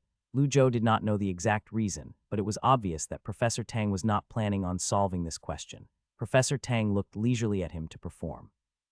He could not screw up his chances of successfully submitting a thesis next semester. With a confident smile, Lu Zhou walked towards the blackboard with a chalk in his hand. Professor Tang's eyebrows rose as he thought that there was no way this little kid could complete the steps. There's no way. Definitely no way. Even though he already wrote down most of the proof steps, the last few steps of the proof were not something a freshman student could do. Even his master's students would have to go through the steps multiple times before they could understand it. But this guy, he didn't even write notes when he was listening. Time passed by slowly. From the initial state of being amazed, Professor Tang's feeling soon turned to shock before it finally became a feeling of approval. All of the doubts that he had was like snow in the spring. It melted as soon as the sun shined on it. After Lu Zhou wrote down the last symbol on the blackboard, he looked back at Professor Tang. Professor Tang nodded his head in approval and said, "Not bad, well written." The last few steps were slightly different than his method. It was slightly more cumbersome, but still quite sophisticated. This showed that not only did Lu Zhou understood what he said, but he also incorporated his own thought process into it. This ability was very precious. It turned out that he had judged wrong. He did not lie about this part. The steps the system calculated had a lot of equal B proofs. It did not really explain exactly why it equaled to B. He asked Professor Tang for the exact explanation of the proof. "Don't need to be humble with me. I can see your skill level," said Professor Tang. He closed the lid of the vacuum flask and continued to ask, "What class are you in?" "Class 1, first year." "Lu Zhou," answered Lu Zhou honestly. "Lu Zhou." Professor Tang repeated it a couple of times as if he was trying to remember this name. It turns out that this student is called Lu Zhou. Chen Yushin sat in the corner. She was secretly listening and nodded. Suddenly, she felt something was wrong and she immediately realized it. First year. Chen Yushin blushed as she remembered calling him senior. Her entire body was like an ostrich as she rested her head on the table. Chen Yushin was not the only person that was shocked. Some of the senior female students who were sitting in the front row also looked at this junior student intensely. Their hearts were racing like a pack of lambs. How smart are the freshmen these days? How are we supposed to compete? It's going to be exams soon, right? How's your revision going? I'm almost done with revising. I just want to study something else, said Lu Zhou with a forced smile. Ah, it's a bit insulting for someone like you to take that test, said Tang Jiwei. With a smile, he asked jokingly, how about I make a test specifically for you? Please don't. I'll die, Lu Zhou replied jokingly. What? How can a test kill you? I don't believe it, said Tang Jiwei. He evaluated Lu Zhou before nodding approvingly and said, not bad at all. I rarely complimented students. If you weren't in the first year, I would want to talk to the academic office and take you under my wing to do research. Teacher, you spoke too highly of me. I still have a lot to learn. If I actually did research with you, I would drag you down, replied Lu Zhou. He knew that Professor Tang was joking, so he was humble in his reply. Tang Jiwei criticized him. Stop. Don't give me all that polite stuff. People in academia have to focus on doing academics. Don't give people that fake politeness. Although he had no doubt that he was being criticized, Lu Zhou knew that Professor Tang was not angry. Professor Tang was teaching him like he would his own student. When this old guy got angry, he would definitely put on a smile. For example, when he was writing on the blackboard earlier and thought that Lu Zhou was pretending to know what was going on, he must have been so angry. Teacher, you are right, I understand. Seeing Lu Zhou's sincere expression, Tang Jiwei relaxed his tone and nodded his head. He continued to say, it's good that you have an interest in mathematics. I hope that you can continue to maintain this interest. Also, your selection of the field is good. Even though it isn't a popular field, it is a field that one can easily succeed in. If you've good ideas, don't be afraid to go for it. If you don't understand some parts, just read or ask. This is how academia is built. Who knows, you could come up with something no one else has thought of before. Professor Tang paused for a moment before continuing. The mathematics department of the University of Jinling isn't very strong, but our physics department is very good. The Fourier transformation is used in spectrum analysis, data compression, and orthogonal frequency division, and its applications are quite broad. If you become an expert in this field, I believe that when you are in your 4th year, physics professors from next door would definitely want you. Professor Tang laughed and continued, study more, read more, practice more, research more. I'll stop rambling. Go and think through this by yourself. I'll stop wasting your time. Lu Zhou smiled. He took the draft paper and pen before walking out of the door. He even closed the door behind him. Tang Jiwei looked back at the blackboard and let out a breath. His heart was deeply moved by it. No wonder Jinling is one of the ancient capital of the 6 dynasties and the birthplace of astounding people. With the University of Jinling standing on this dragon's pulse, it would really produce talented people. The undergraduate students were muddled. They looked at the dazzling equations on the blackboard. When they looked back at their own exercise book, they felt a sense of inadequacy. Did I even study at university? Room 201, male dorm rooms. Liu Rui was doing practice questions under the light when he suddenly stopped his pen and looked at the room's door. He asked carelessly, why hasn't Joe come back yet? Huang Guangming was sitting on the bed playing Soul Hunters. He did not even raise his head as he replied, I don't know. Why do you care so much about the guy? Are you gay or something? Disgusting. Come down, I'll beat your ass, Liu Rui swore. He grabbed the ladder and started to shake the bed to the point that Huang Guangming could not even see his phone clearly. He quickly grabbed the rail and screamed mercy. Brother Liu, I was wrong. Stop shaking, I'm gonna die. Ah. In fact, there was no way he could die. The bed frame was connected. There were also lots of books and clothes in the cabinet supporting it. Even if Liu Rui threw his entire body weight onto the ladder, he still could not flip over the massive rectangular object. These 2 noisy people had already become the norm for room 201. Shishang was studying English when he suddenly lifted up his head and said coldly, speaking of which, Joe hasn't been working part-time recently. He also stopped playing League at night and he spends all his time at the library. Maybe, Liu Rui's ears perked up. Maybe he's dating, said Shishang with a tone of uncertainty. Liu Rui, Huang Guangming. Yeah, why aren't you guys talking? Said Shishang embarrassingly when he realized the room was quiet. Liu Rui and Huang Guangming looked at each other before looking at Shishang. In a serious tone, Liu Rui said, you're crazy. FCK me, call me crazy again and see what happens. Huang Guangming said seriously, you're crazy. We're math majors. This logic was too perfect. Shishang's throat choked up and he was speechless. Tears nearly started to flow down his cheeks. The ratio of single versus guys with girlfriends in the mathematics department was ranked first in the University of Jinling. Other quantitative departments could still find one hot girl, but for them. If they wanted to find a hot girl, they would have to convince some guy to cross-dress. As for people from the other classes, if they told them that they were math major, their first reaction was, oh, you're part of that loner squad, ever had a girlfriend? Never had one, right? Normally speaking, girls dislike guys that were not romantic. It was very rare to find a partner. Otherwise, why would a tall, handsome, basketball-playing and Rukawa Key-level guy like me still be single? Sigh. Reality is cruel. Shishang looked at the sky. At this moment, Lu Zhou came back to his dorm. He laughed as he opened the door. What were you guys talking about? I could hear you guys screaming from across the hallway. Go and find yourself a girlfriend. It'll be too late if you don't. Huang Guangming had a serious face on as he said, Joe, I have to ask you a very serious question. Answer honestly. What? Shisheng asked seriously, do you have a girlfriend? Lu Zhou said impatiently, yeah, sure, I have two. Jealous want me to lend them to you. FCK off, was the response from the three guys. Lu Zhou paused. He was surprised by their unison. He suddenly realized something and he laughed as he said, what are you guys thinking? I was talking about two-digit composite numbers. I wrote notes on it. Feel free to read them. Just remember to give it back. The room became silent again. In the morning, Lu Zhou routinely woke up in the morning. He brushed his teeth, washed his face, and headed to the cafeteria with his laptop. The cafeteria had just opened for business, and so the hall was pretty much empty. When Lu Zhou walked in, he could smell the delicious, freshly steamed buns from miles away. Ma'am, can I have 3 steamed buns and a cup of soy milk to take away? Okay, young man, you're up so early. I'll pick a big bun for you. It did not matter if it was a classmate, a teacher, or a stranger. Lu Zhou was always very polite. His father taught him to be nice to people as he would never get the short end of the stick. Of course, nothing was that absolute. His father worked at the metal factory for many years and suffered a lot of abuse. On the other hand, even though Lu Zhou remembered the lessons his father taught him, he still could not control himself and would occasionally swear. Once the buns were packed, Lu Zhou took out his food card and pressed it against the machine. A second later, he felt embarrassed. Card declined. The cafeteria lady saw how embarrassed Lu Zhou was and laughed before saying kindly, it's okay. Cash is fine. I can give you change. Lu Zhou searched in his pockets and took out his wallet. He felt even more embarrassed. His wallet was empty and it only had a bank card in it. As for his Xiaomi phone, he left it charging back in his dorm room. He could not even scan the QR code to pay. This cafeteria probably doesn't accept bank cards, right? System. Let's negotiate a bit. Can I exchange general points for money? Lu Zhou said in his heart. He was full of regret when the system did not respond. At this moment, like a flash of thunder, the card machine rang. Lu Zhou looked behind him immediately and saw a girl with bangs. She stood there and looked at him with a smile as she waved her food card. Hey, morning. Lu Zhou nodded his head. He was stunned. This person. Who is this? How dare you? You don't even recognize me. Said Chen Yushin as she knew instantly that Lu Zhou did not recognize her. Her lips perked up in anger. It's fine. It's only $2.50. I'm not that cheap. Also, we've already added each other's WeChat, said Chen Yushin as she waved her hair and grinned. She reached out with her right hand and said, let me reintroduce myself. My name is Chen Yushin. I'm in the business school. Little brother, you can call me older sister. Lu Zhou did not know why she emphasized on brother or why she added a little in front of it.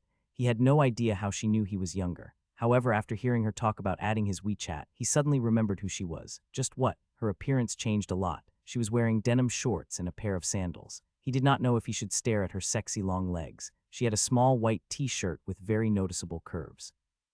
Her face had little makeup and she was wearing bright red lip gloss. Most noticeably, the pair of round glasses came off. Maybe she was wearing contact lenses. Chen Yushin noticed that Lu Zhou was speechless and she was secretly happy. Her roommate dragged her to give her an appearance makeover, which somewhat annoyed her. However, right now, she felt that the effort was worth it. Of course, her body was naturally attractive. She was just accustomed to not caring. A normal person would not get half of the results even if they tried. What, little brother? Chen Yushin waved her long hair, pouted her mouth, and laughed at Lu Zhou mischievously. Her eyes signaled, aren't you going to say anything? Lu Zhou paused for a second and looked at Chen Yushin. He contemplated if he should speak. Finally, he gave in to his kindness as he quietly said, the air conditioning in the library is very cold. You'll feel cold wearing this. Chen Yushin felt stupid for anticipating his response. Lu Zhou ate one of the 3 buns, put the rest in a plastic bag and stuffed them into his backpack. Chen Yushin was slurping on noodles. She looked at him and did not say much. She only thought it was respectable that he did not waste food. The pair finished eating at the same time and started to walk towards the library. At the same old place, Chen Yushin sat next to Lu Zhou. She took out her exercise book and started to read it. Having a makeover was only to experience a change and to satisfy her roommate. It did not change her pace of studying at all. On the other hand, Lu Zhou took out his laptop and started to edit his thesis. The calculation method that Professor Tang showed him yesterday was crucial for the development of his thesis. With the memory fresh in his mind, he decided to choose the most important parts of the thesis to write. After that, there were only 3 difficult sections left to figure out. If he pushed himself, he could try to finish the thesis by the end of the month. The science journal review process was very slow, and it often took up to 3 months. Even for a crappy journal like AMC, it was still slow. He did not want to take half a year just to finish his mission. Time flew by quickly, and it was already noon. Chen Yushin spent the whole morning doing practice questions when she looked over at Lu Zhou and lightly tapped his arm. little brother, how about we get lunch together?" She was almost addicted to calling him little brother that she even said it twice. Lujo hesitated and shook his head. "I'm good. I'm not that hungry. You go first." Today was Sunday and the food card top-up service was closed. Not to mention, he left his phone in his dorm. How could he let her treat him again? "Are you sure? I'll treat you," said Chen Yushin. Lujo was drooling as he thought of the cafeteria's barbecue meat. Finally, the temptation of food overcame logic. He said apologetically, "Oh, let's go then, I'll treat you next time." His buns were already cold anyway. It would taste the same if he kept it for dinner. "Ah, I'll remember what you said. Let's go then. It'll get too crowded if we don't hurry up," said Chen Yushin. She stood up, turned around, and felt confident. "Who cares if your IQ is high? You're still suppressed under my elegant goddess-like appearance." Meanwhile, Lu Zhou was walking next to her and oblivious of her satisfaction. This was because he was debating a very important question. Should I eat cumin-flavored meat or pepper-flavored meat? The days slowly passed by and Lu Zhou maintained the library and dorm lifestyle. Other than eating at the cafeteria or asking Professor Tang for help when he was stuck, the trajectory of his life had not changed. It was the first time his life had structure since he stepped into the university. Not to mention, he had maintained it for over 2 weeks. He had not expected it at all. Finally, Lu Zhou managed to finish his thesis before the 15th of June. He had also translated it from Mandarin to English. It was worth mentioning that when Lu Zhou was discussing derivation of the Fourier partial series in relation with inversion functions with Professor Tang showed immense interest in Lu Zhou's thesis. Professor Tang said that he would not mind helping Lu Zhou to edit his thesis. Lu Zhou trusted Professor Tang's editing skills when it came to the thesis. Putting Tang Jue's kindness and generosity aside, he had worked many years as a professor and had published more theses than Lu Zhou had read books.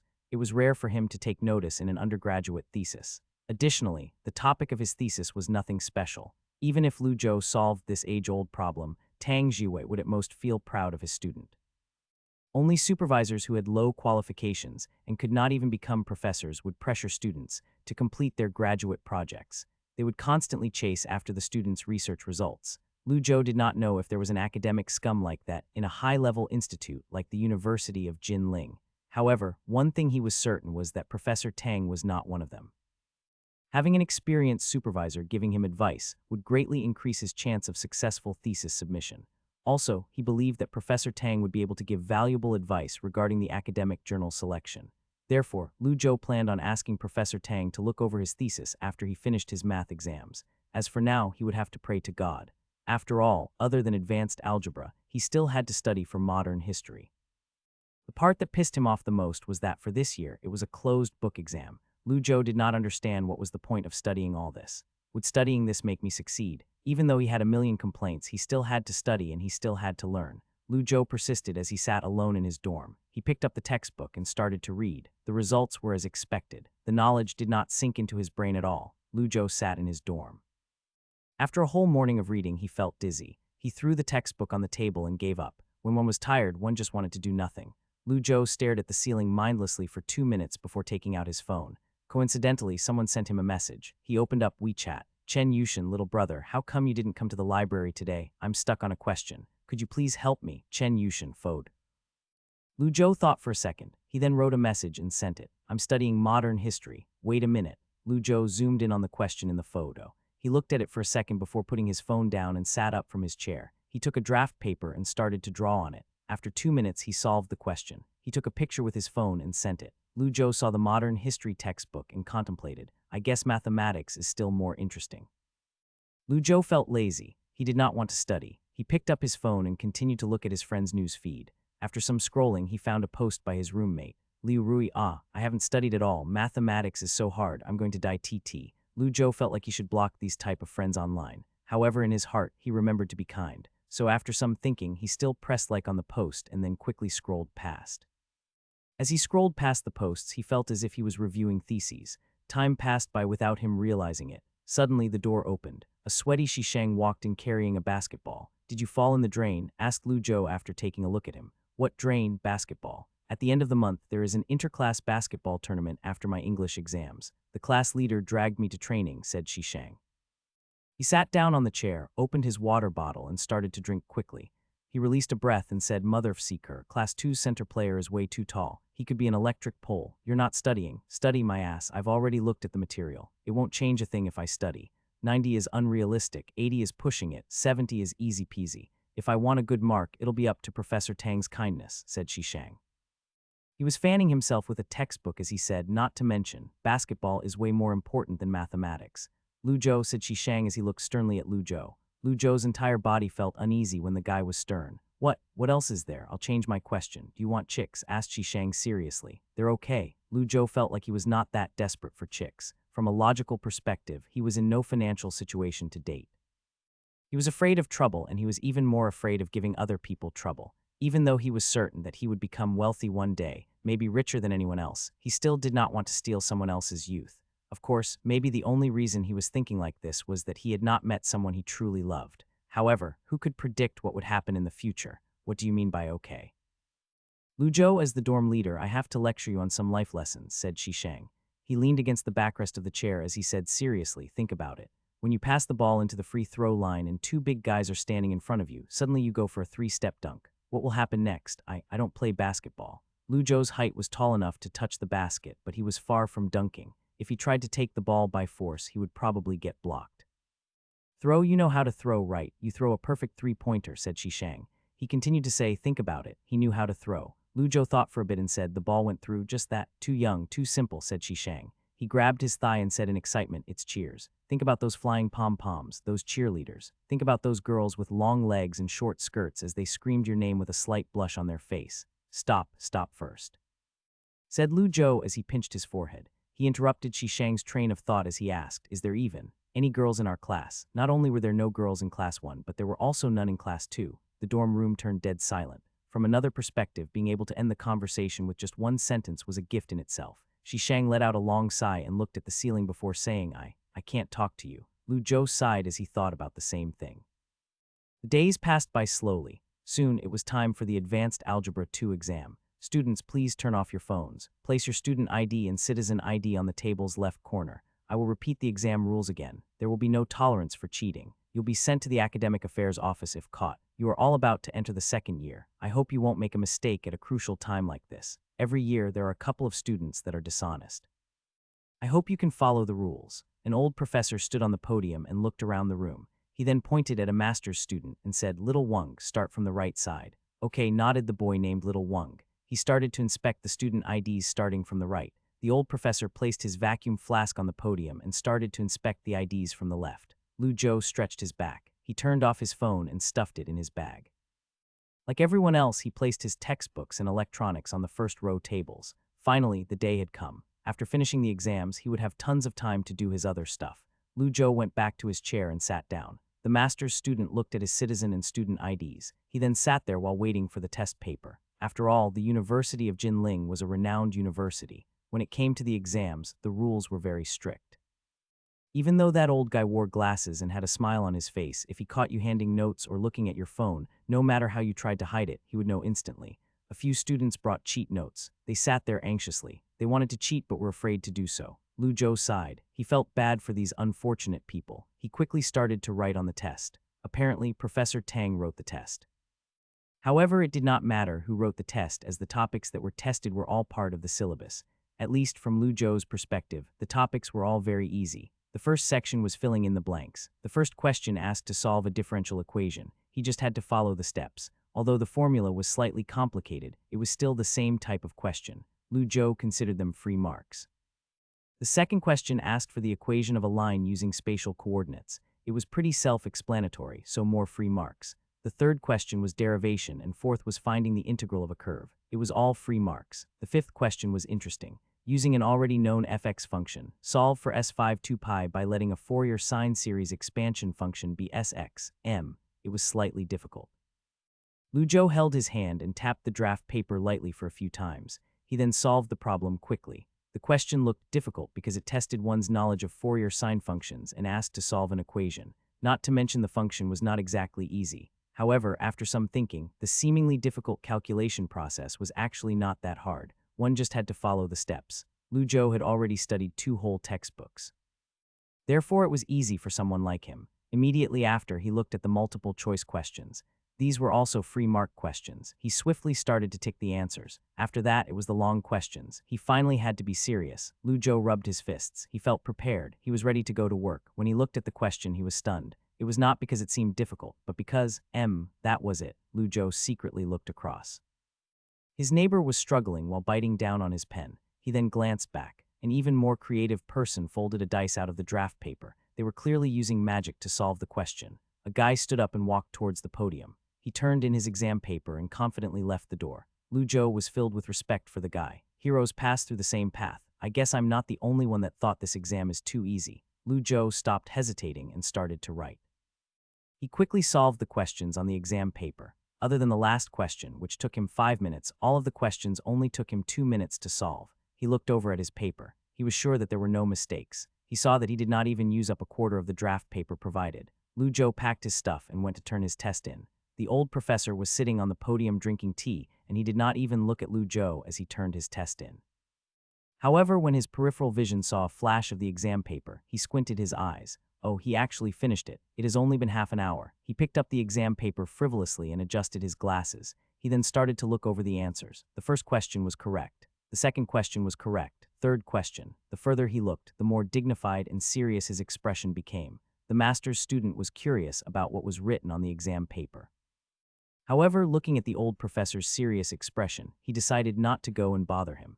He walked off the podium quietly and went to patrol the back of the classroom. Seconds and minutes soon passed by. After reading the last line of the last question, Lu Fangping's furrowed eyebrows finally relaxed. He nodded his head with approval. This is interesting, very interesting. Looks like Professor Tang taught a good student, he thought. Professor Lu Fangping picked his teacup and took a sip.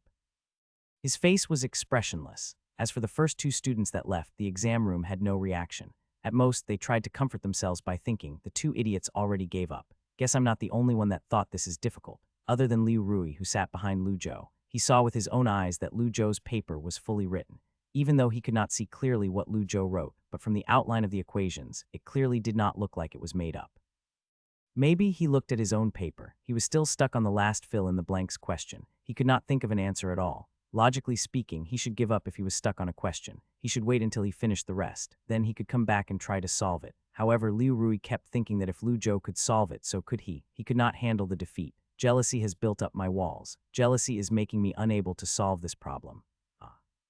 My heart is about to explode. Liu Rui grabbed his hair as his entire body felt weak. After coming out from the exam room, Lu Zhou did not waste any time hanging around. He went back to his dorm and copied his thesis into a USB. He then went to the laboratory building and found Professor Tang's office. The office was very quiet. Other than Professor Tang smoking near the windows, there were only 2 students looking at a computer as they focused on their project.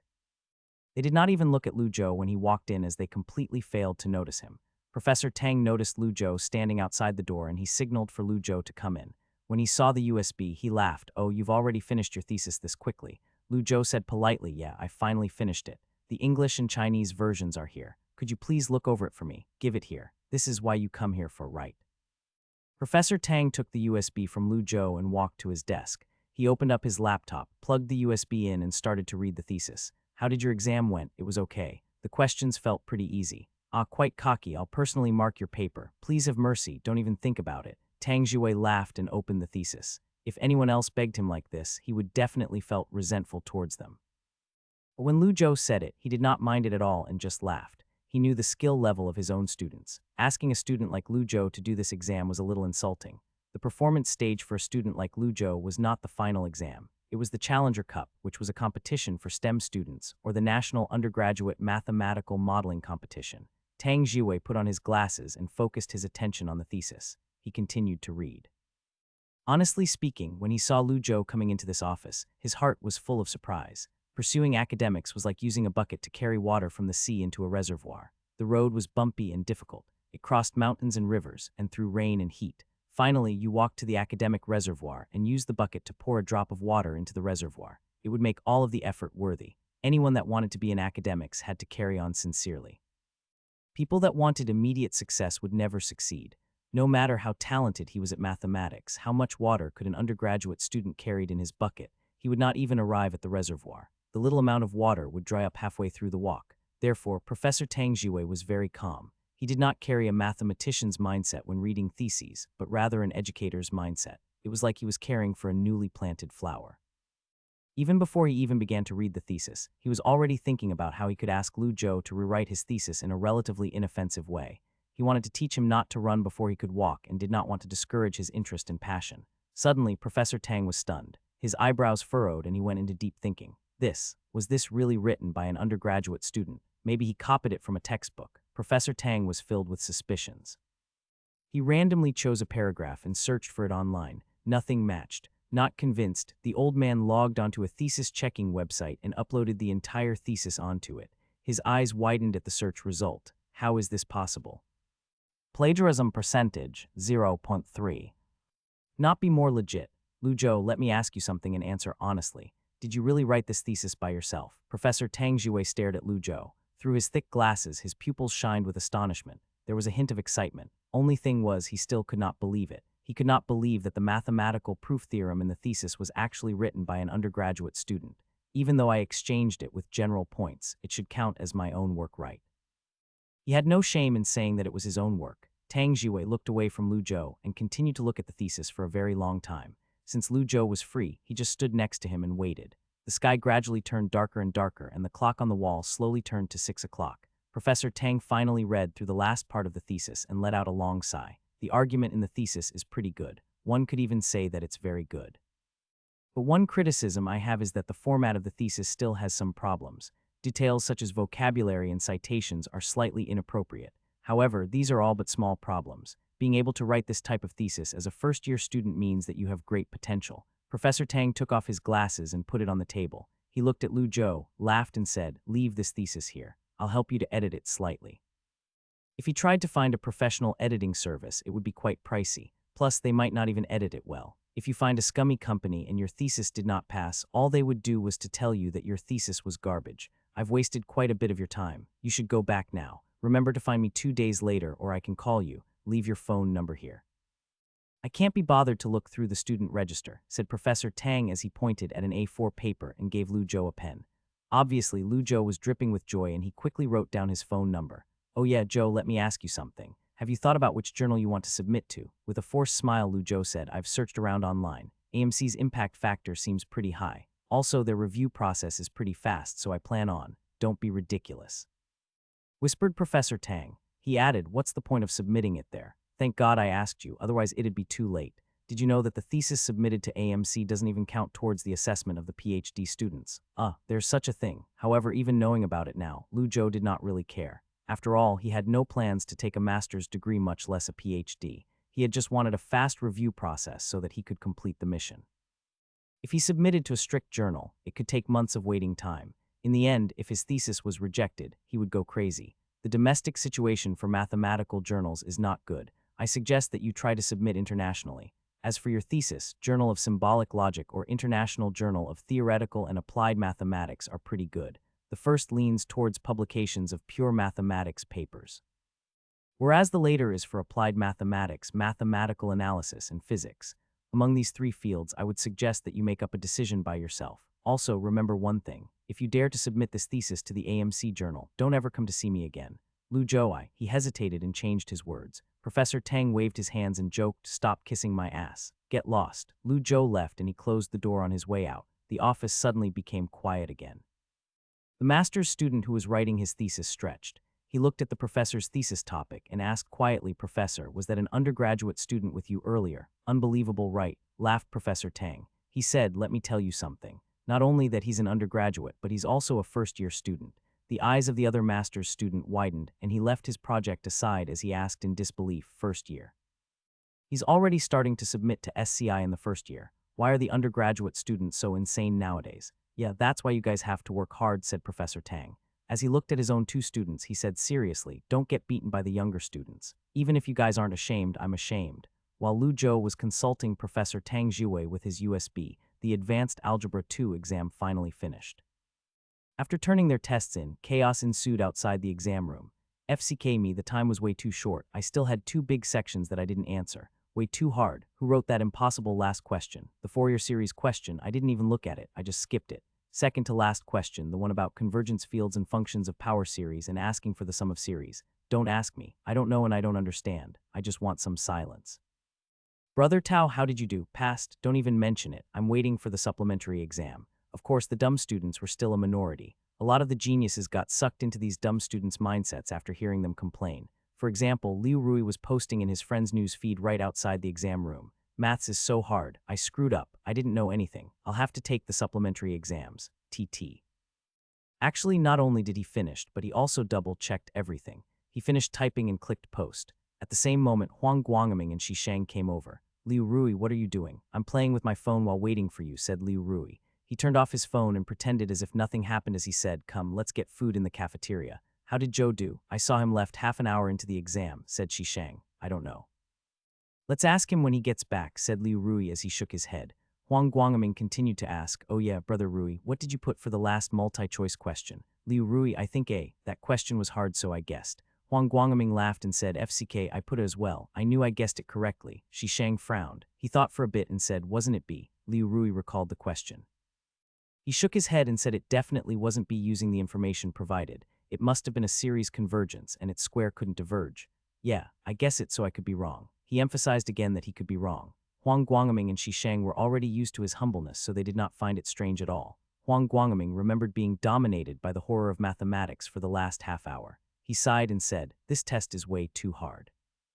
I feel like I didn't study at all. Shishang remained silent. He felt like he did even worse. At the same moment, a class genius walked by. The dark-skinned guy stood tall and skinny with his back straight. His name was Luo Rundong. He was a true genius. He was the only student in his class that got a 150 in high school mathematics. Most people were forced to do a mathematics major, while he specifically chose to major in mathematics. As for grades, Liu Rui's were slightly higher because Luo Rundong's English was not as good. However, for advanced algebra and mathematical analysis, Liu Rui could not even match the guy.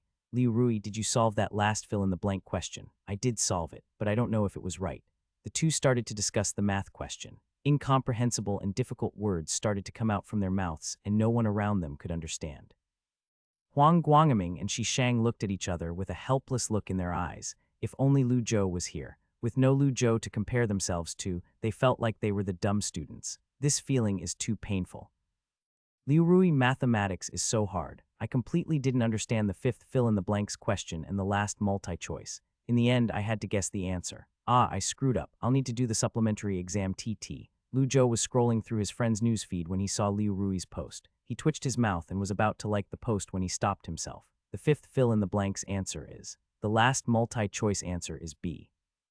It was difficult to type mathematical symbols on a phone. He finished typing it and pressed send. How comfortable. Lu Zhou was about to put his phone back into his pocket and wanted to continue to eat. Suddenly, his phone vibrated. He looked at the notification and saw Liu Rui's reply. What? How did this guy reply so fast? Lu Zhou felt slightly surprised and opened up his news feed. Liu Rui, wasn't it A? Lu Zhou laughed and shook his head as he recalled the choices of that question. He took out a draft paper from his backpack and started to write down the steps of the question. He then picked a good lighting angle, took a photo, and sent it. Lu Zhou pho. This time Liu Rui's reply was slow. After a while, Lu Zhou saw that there was no reply, so he decided to continue to eat his noodles. He had delayed eating for so long. The noodles would soon become soft if he did not start to eat them. However, just as he stuffed his phone back into his pocket, his phone vibrated again. This time it was a phone call. FCK me. This guy must be crazy to call me. Lu Zhou hurried and took out his phone. It turned out that the call was not from Liu Rui. It was from Wu Dahai. Speaking of which, it was him that sent Lu Zhou to the hospital when he had a heat stroke. Lu Zhou felt apologetic as he did not even get a chance to thank him properly. After the phone rang for a while, Lu Zhou pressed the answer button. Hello, it's me Dahai, said Fat Wu. He said with a clear voice, how are you? Are you feeling better? No need to thank me. I'm just glad that nothing serious happened to you, interrupted Wu Dahai. He continued to ask, are you free tonight? I'm free, what are we doing? Asked Lu Zhou. Sorting packages for Shengtong Express. 100 yuan for the night you coming? Asked Wu Dahai. Lu Zhou immediately asked, where? Wu Dahai, there's a car outside the school. It leaves at 7. Hurry up and come if you want. I still need 2 people. After that, I'll leave. I'll come right now. Lu Zhou hung up the call and quickly slurped up his noodles. He brought his empty bowl to the counter and quickly left the cafeteria. He called his roommate Shishang while he rushed towards the school gate. Hello, Joe, what's up? Answered a deep voice. I've some stuff to do tonight. I can't come. What stuff? What's going on? An exciting, gossipy voice came from the phone. Lu Zhou said impatiently, FCK off. What are you on? I'm working. The other end of the phone went silent for a second. Just as Lu Zhou was about to hang up, Shishang suddenly sighed and said with a deep voice, Lu Zhou, I know that your family is in a tough situation. You can tell me anything. Let's discuss it. You don't have to do this kind of stuff. Anyway, where are you? Is it a guy or a girl? Lu Zhou did not respond, so Shishang was even more worried. FCK me. Brother, please tell me that you're thinking this through. You'll regret this for the rest of your life. How? How will you ever face your future wife? Don't hang up, I'm warning you. If you dare to hang up, I'll call the counselor. Lu Zhou, what the hell are you saying? Shishang paused for a second and felt something was wrong. He said awkwardly with a quiet voice, what else could you be doing working at night? I'm convincing you not to go down this path. I'm sorting packages. FCK off. That piercing cold voice shocked Shishang, and before he realized, Lu Zhou had already hung up. The van was parked outside the school. Lu Zhou walked towards the gate, and Wu Dahai waved at him from the distance. Lu Zhou opened up the van's door and sat on a small stool. He looked around the car, and other than himself, there were 10 other people packed in the van. They were all students from the University of Jinling, and they were all male. Obviously, a girl would not work this type of physically demanding job at night. Of course, it actually was not that physically demanding, as Lu Zhou had done it twice. At least it was a lot easier than passing out flyers. The only bad side was that he had to stay up all night. However, when Lu Zhou thought about the 100 yuan pay, he decided to stick through with it. He had to, as he only had 3,000 left in his bank account. Not to mention, he would have to pay a layout and review fee for the SCI journal. He did not want to be more of a burden for his family or ask them for more money. Submitting in other magazines had a remuneration. However, for this type of academic journals, there was no remuneration. He might even have to pay for the journals.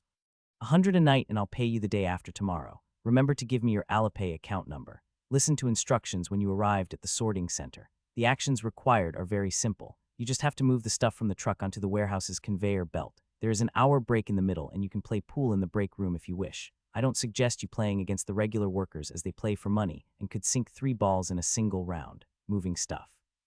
Isn't that very tiring? Asked a small guy. Wu Dahai patiently explained, relax, you don't have to move it yourself. You know how to play football, right? 2 people drag the stuff out of the car and the rest can just kick it along.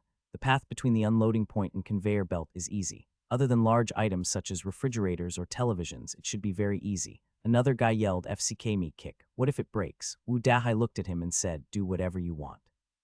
It's not like you're paying for it, so why worry? Anyway, relax. The distributors usually have strict packing regulations, and they would pack a lot of foam in there. Even if you kicked as hard as you could not break it. I'll send you to the national football team if you actually break anything. The guy laughed and did not say much. He thought, I want to go to the national team. It's not like you could send me there. As they chatted, they finally arrived. The van stopped at the entrance of the warehouse.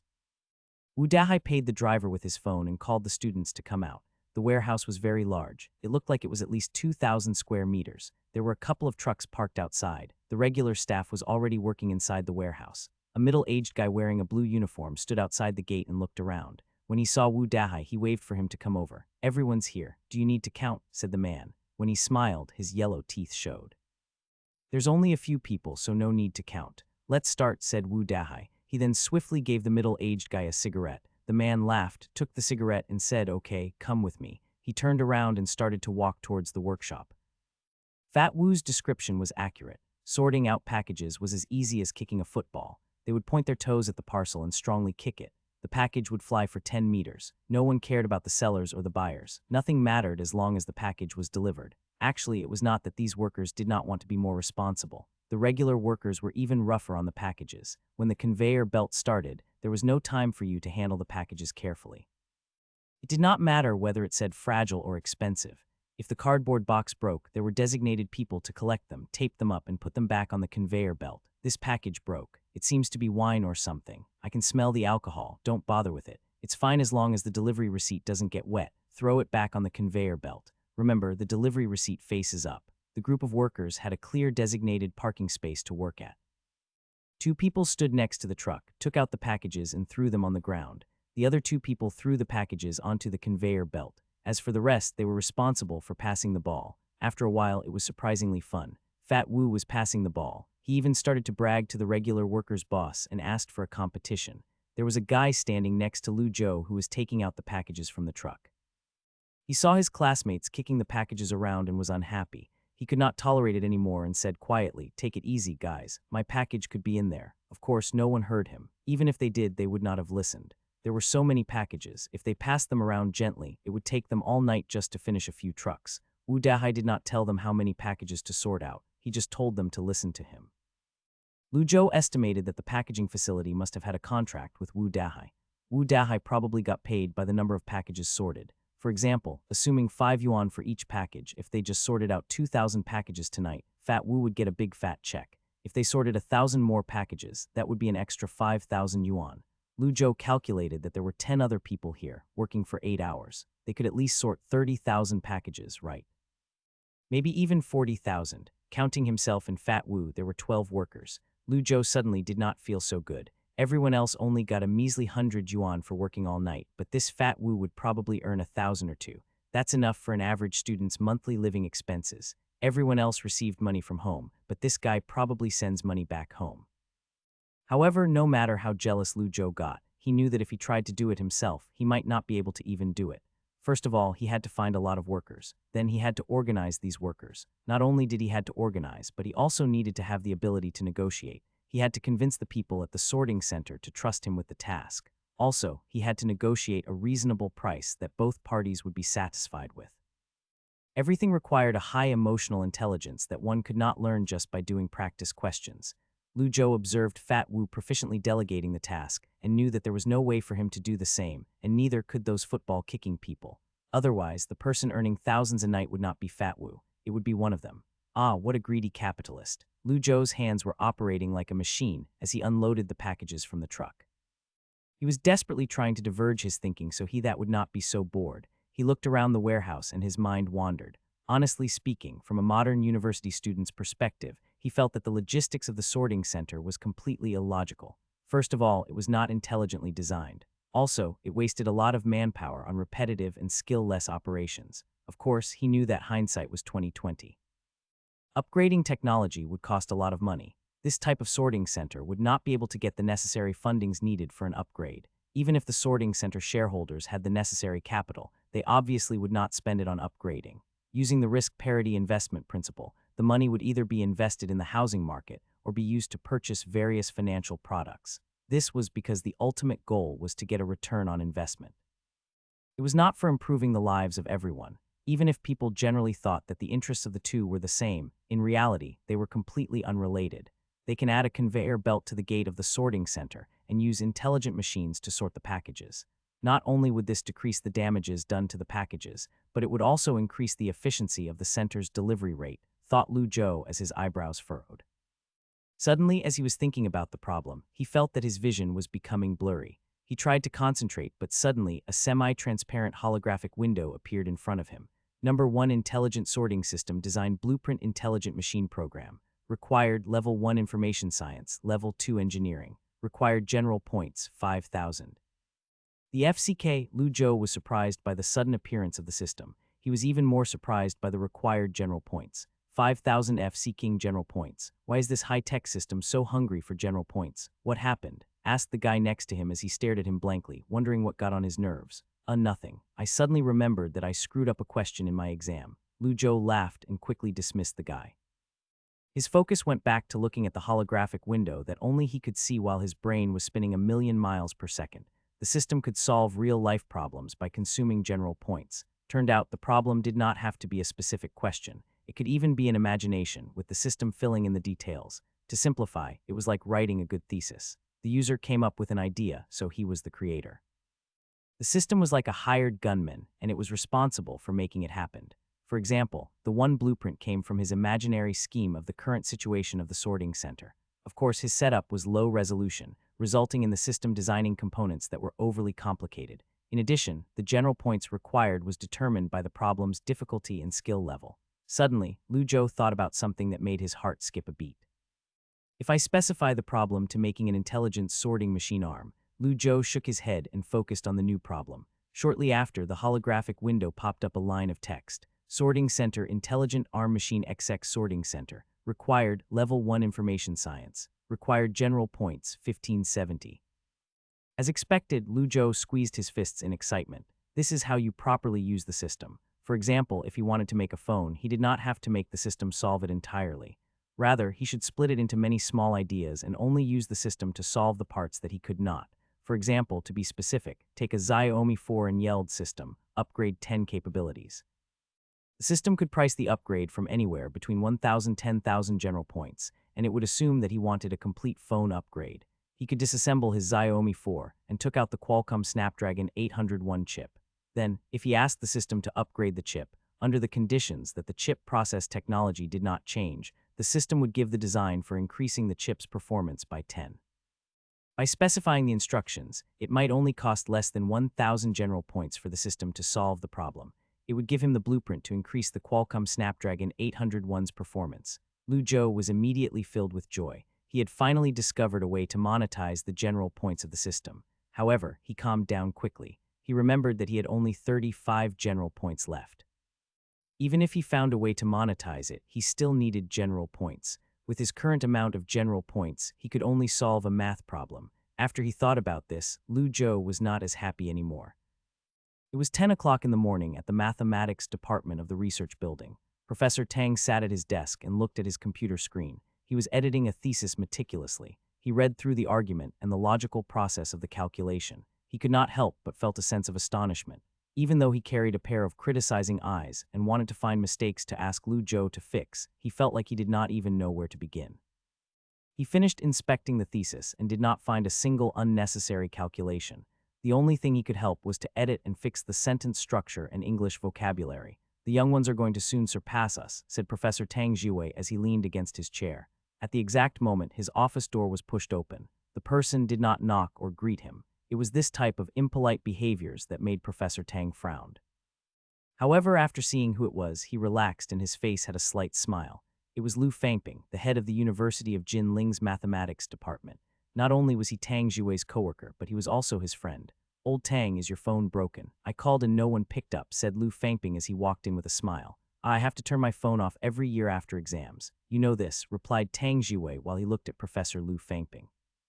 He leaned against his chair, picked up his cup of warm tea and asked, "Aren't you busy these days? What are you doing here?" Lu Fangping sat down in the office sofa and said, "Well, I need your help. That's why I came." "What a thick skin. Everyone else brought me liquor when they needed my help and you didn't even bring a cigarette." "I'm not helping you," said Tang Jiwei jokingly. "Didn't you hate that kind of stuff? If I brought something, I wouldn't even be let in the door," said Lu Fangping while laughing. Tang Jiwei smiled. "Okay, let's end the jokes here. Stop beating around the bush and just tell me what you need my help with." Lu Fangping slapped his thigh and said, "We have this national mathematical modeling competition coming up in September. The department wants me to arrange a couple of teams and team up with the computer science department. I want to try and get a couple of national gold medals and earn some honor for our department and school." It was also to boost his annual teaching and research assessment. If they screwed up and the entire mathematics department did not even win one gold medal, how embarrassing would the meet be? Of course, Dean Lu knew not to mention it. You want me to be an advisor coach," said Tang Jiwei. He frowned, "But I do research on pure mathematics. I'm afraid I can't help you with this mathematical modeling stuff." Mathematical modeling and mathematics research sound similar, but actually, they were in completely different fields.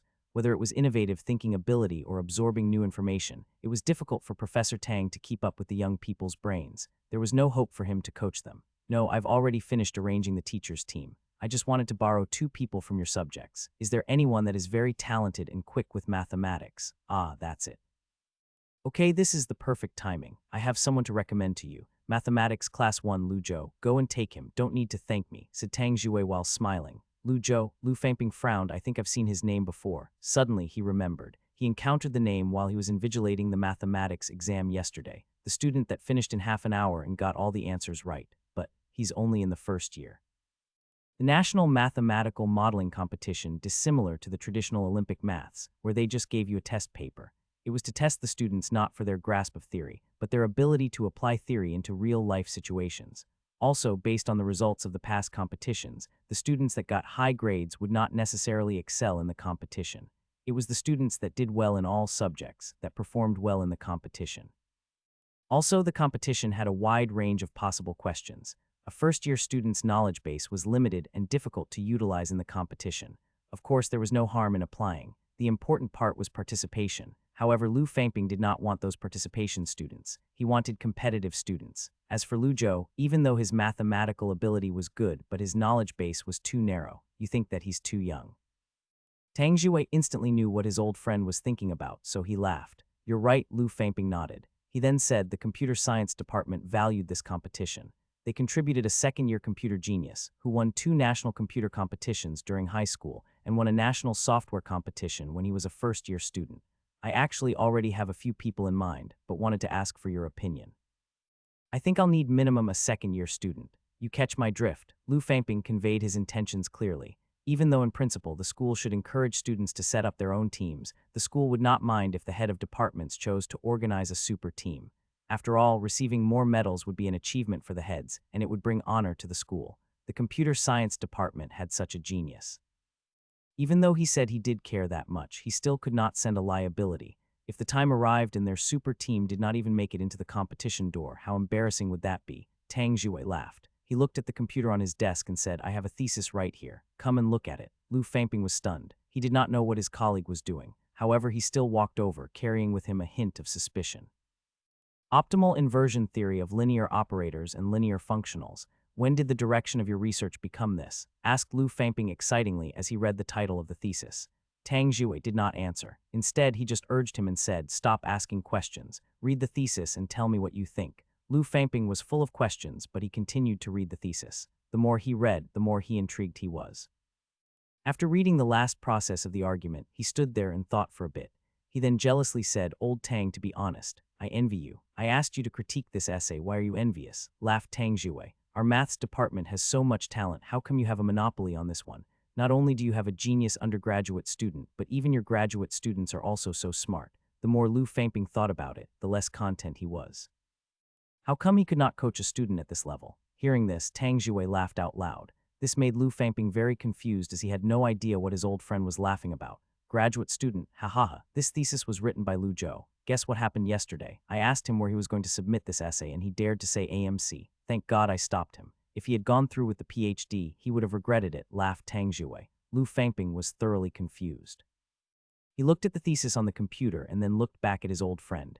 He paused for a long time before asking with an uncertain tone, "Old Tang, why are you pranking me like this?" "I wasn't pranking you," said Tang Jue. He stopped smiling and looked at his old friend before saying with a serious tone, "This thesis and argument process was entirely done by himself. I explained a few difficult parts to him.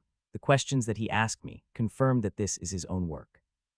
The only part that I edited was the sentence structure in the thesis. As for the core part of the thesis and the final arguments, I couldn't find a single mistake in them. Even though the kid's personality is a bit practical and he's pretty impatient, he actually has immense talent. If you want my recommendation for a person to enter your super team, I would wholeheartedly recommend him. Whether it's thesis writing ability or maths ability, there's no undergraduate student in University of Jinling that can beat him. He's better than everyone else. Do you know how many undergraduate students there are in the University of Jinling? A dean like me doesn't even know." However, Lu Fangping was unable to refute. Especially after reading his thesis, his doubts about Lu Zhou's ability immediately vanished. If Tang Jue did not tell him, he would have thought this thesis was written by a PhD student. This student had reached an impossible level in the field of functional analysis. Lu Fangping said quietly, "I don't have much to say. It's up to you to convince him to join. Don't you worry about it. The kid listens to me. Don't leave just yet. I'll call him and explain the situation to him," said Tang Jue confidently. He picked up the telephone on his desk. Representing the department's super team in a national competition was a once-in-a-lifetime opportunity. If you win, the dean would know your name and a 4-year scholarship would definitely be yours. Tang Jue did not want to give empty promises. He decided to do it now. Therefore, he called Lu Zhou in front of the dean. "The number you dialed is not in service. Please call again later." "Is his phone off?" Tang Jue paused. He frowned and hung up the call. What is this kid doing? He doesn't even pick up the phone. I'll talk to him later. Lu Fangping was not worried. He definitely wanted the kid. His knowledge base would not even matter. He had earned the right to this competition from this thesis alone. The 3-man team for this competition would have 1 person for coding, 1 for mathematical modeling, and 1 for writing the thesis. The kid alone could do modeling and thesis writing. This competition was in the bag. He was also confident that Lu Zhou would accept, so he was not worried at all. No student would reject this type of valuable opportunity. "Don't worry about it. I'll respond to you tomorrow," said Tang Jue as he waved his hand.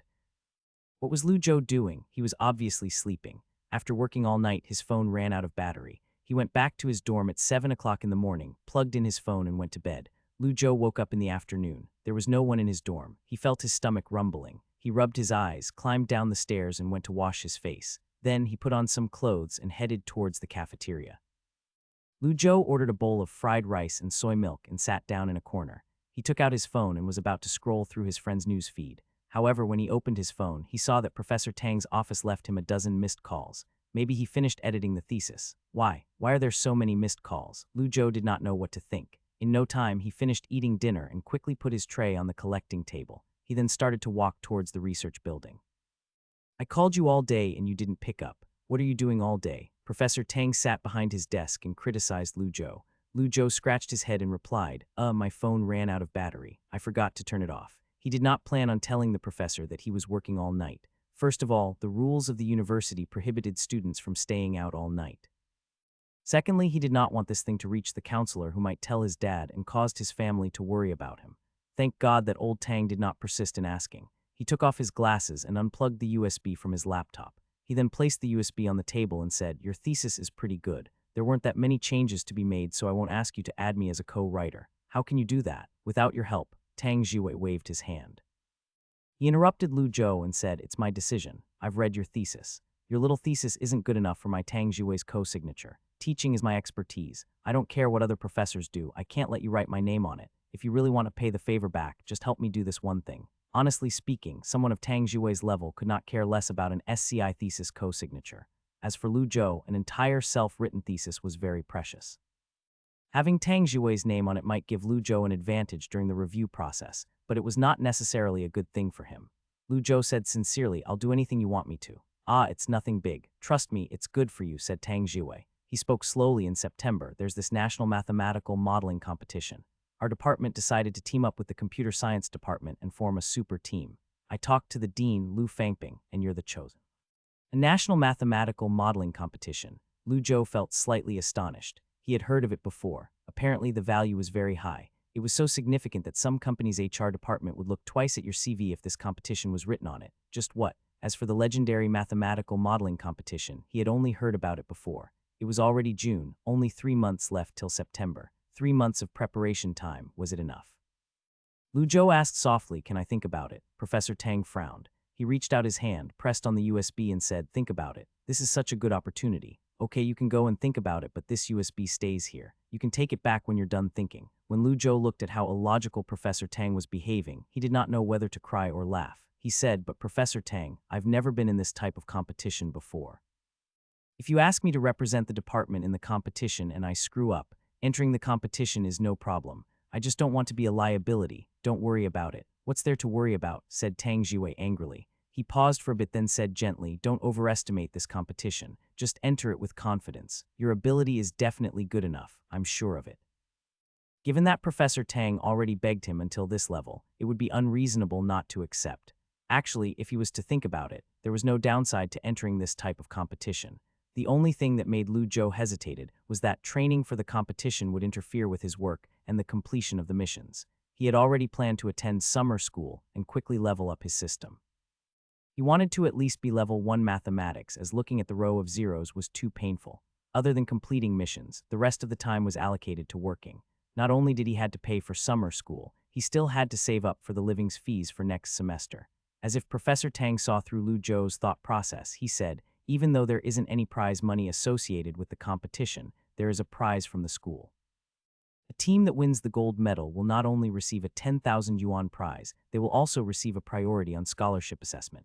Professor Tang, I've thought about it. Let me represent the department in the competition, said Lu Zhou with a serious look on his face. Professor Tang forced a smile and set down his cup. He waved his hand and said, I already put your name down. Come here and meet your teammates on Saturday. That's all, don't forget. Okay, said Lu Zhou with high morale.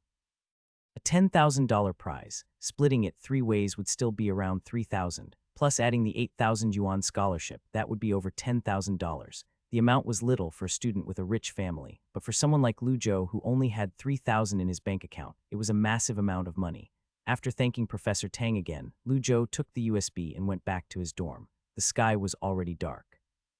Other than Liu Rui, who was still studying maths in a classroom, Shi Shang and Huang Guangming had already come back. They sat in front of the computer and were playing games intensely. Even though Lu Zhou also wanted to relax with them, he knew that he still had some stuff to do. In the end, he gave up on this thought. He carried his laptop to the bed, connected it to the Wi-Fi, and started to upload his thesis. He contemplated for a long time. Finally, he selected the journal from New York University's Courant Institute of Mathematical Sciences, Theoretical and Applied Mathematics Communication. As for why, it was obviously because there were no submission fees. On the other hand, he might have to wait a long time. Lu Zhou opened up the website, filled in his name and email, then spent around 10 minutes filling in other miscellaneous stuff. He finally reached the last step and submitted his essay. The status displayed submitted to the editorial office. Now all he had to do was to wait. He just had to wait for an editor to notice his small thesis. Lu Zhou stretched his back and was about to lay down on his bed. Suddenly, his phone vibrated. He thought it was Chen Yushin asking for help again, but instead he saw an email notification. Lu Zhou saw the title of the email and he was stunned. He thought he read it wrong and so he read it again. How is this possible? It was the copyright authorization agreement issued from America, which was to say that his thesis had already entered the proof stage, even though different journals had different rules, but most journals would send the license agreement after accepting the thesis, and the process would take 1 to 2 weeks, which was to say that his thesis skipped ahead of the line and directly went to the computer of the journal editor. Maybe this is the power of the system, Lu Zhou gulped. He opened up the email and downloaded the contract. He signed the license agreement as required and sent the electronic file back to the address given in the email. After a 5-minute wait, he refreshed the submission page, under review. Lu Zhou felt his heart beating very quickly. This meant that his thesis had already passed through a technical format review. It would soon be reviewed by a professional academic editor, which was also the so-called peer review. The average person would be stuck a few times in the technical editor's review. However, because Old Tang helped him modify the thesis, he seemed to have passed the first time. The following review process was the strictest stage of the SCI journal submission, and it was also the slowest stage. In normal circumstances, academic reviewers themselves were also researchers. Reviewing was a non-paying job and it required a lot of effort. So after submitting one's own work into the academic world, it was entirely determined by the academic reviewer. If you encountered a temperament or busy reviewer, they might stall the submission by 1 or 2 months. Lu Zhou refreshed the page again after waiting for around 5 minutes. This time, the status of the submission did not change. Lu Zhou did not know why, but he felt relaxed after seeing this. Even though the system's abilities surpassed his estimations, it seemed to return to common sense in the most critical time. Academic reviewers would not be staring at their inbox all day, waiting for unpaid work. It seemed that the system could not manipulate the behavior of a person. It seemed to possess some sort of mysterious power, as it was able to accelerate his submission process within the acceptable rules. Maybe it made his thesis appeared in the first line of the academic reviewer's email address. However, this power was still subject to certain constraints. Lu Zhou was still unsure of what exactly could the power be. However, no matter what, this was a good thing. If the system is really powerful enough to dominate a person's behavior, it would be very scary. Although he enjoyed the knowledge and convenience of the system, he did not want to eventually become the puppet of the system. Freedom was priceless, even in difficult circumstances.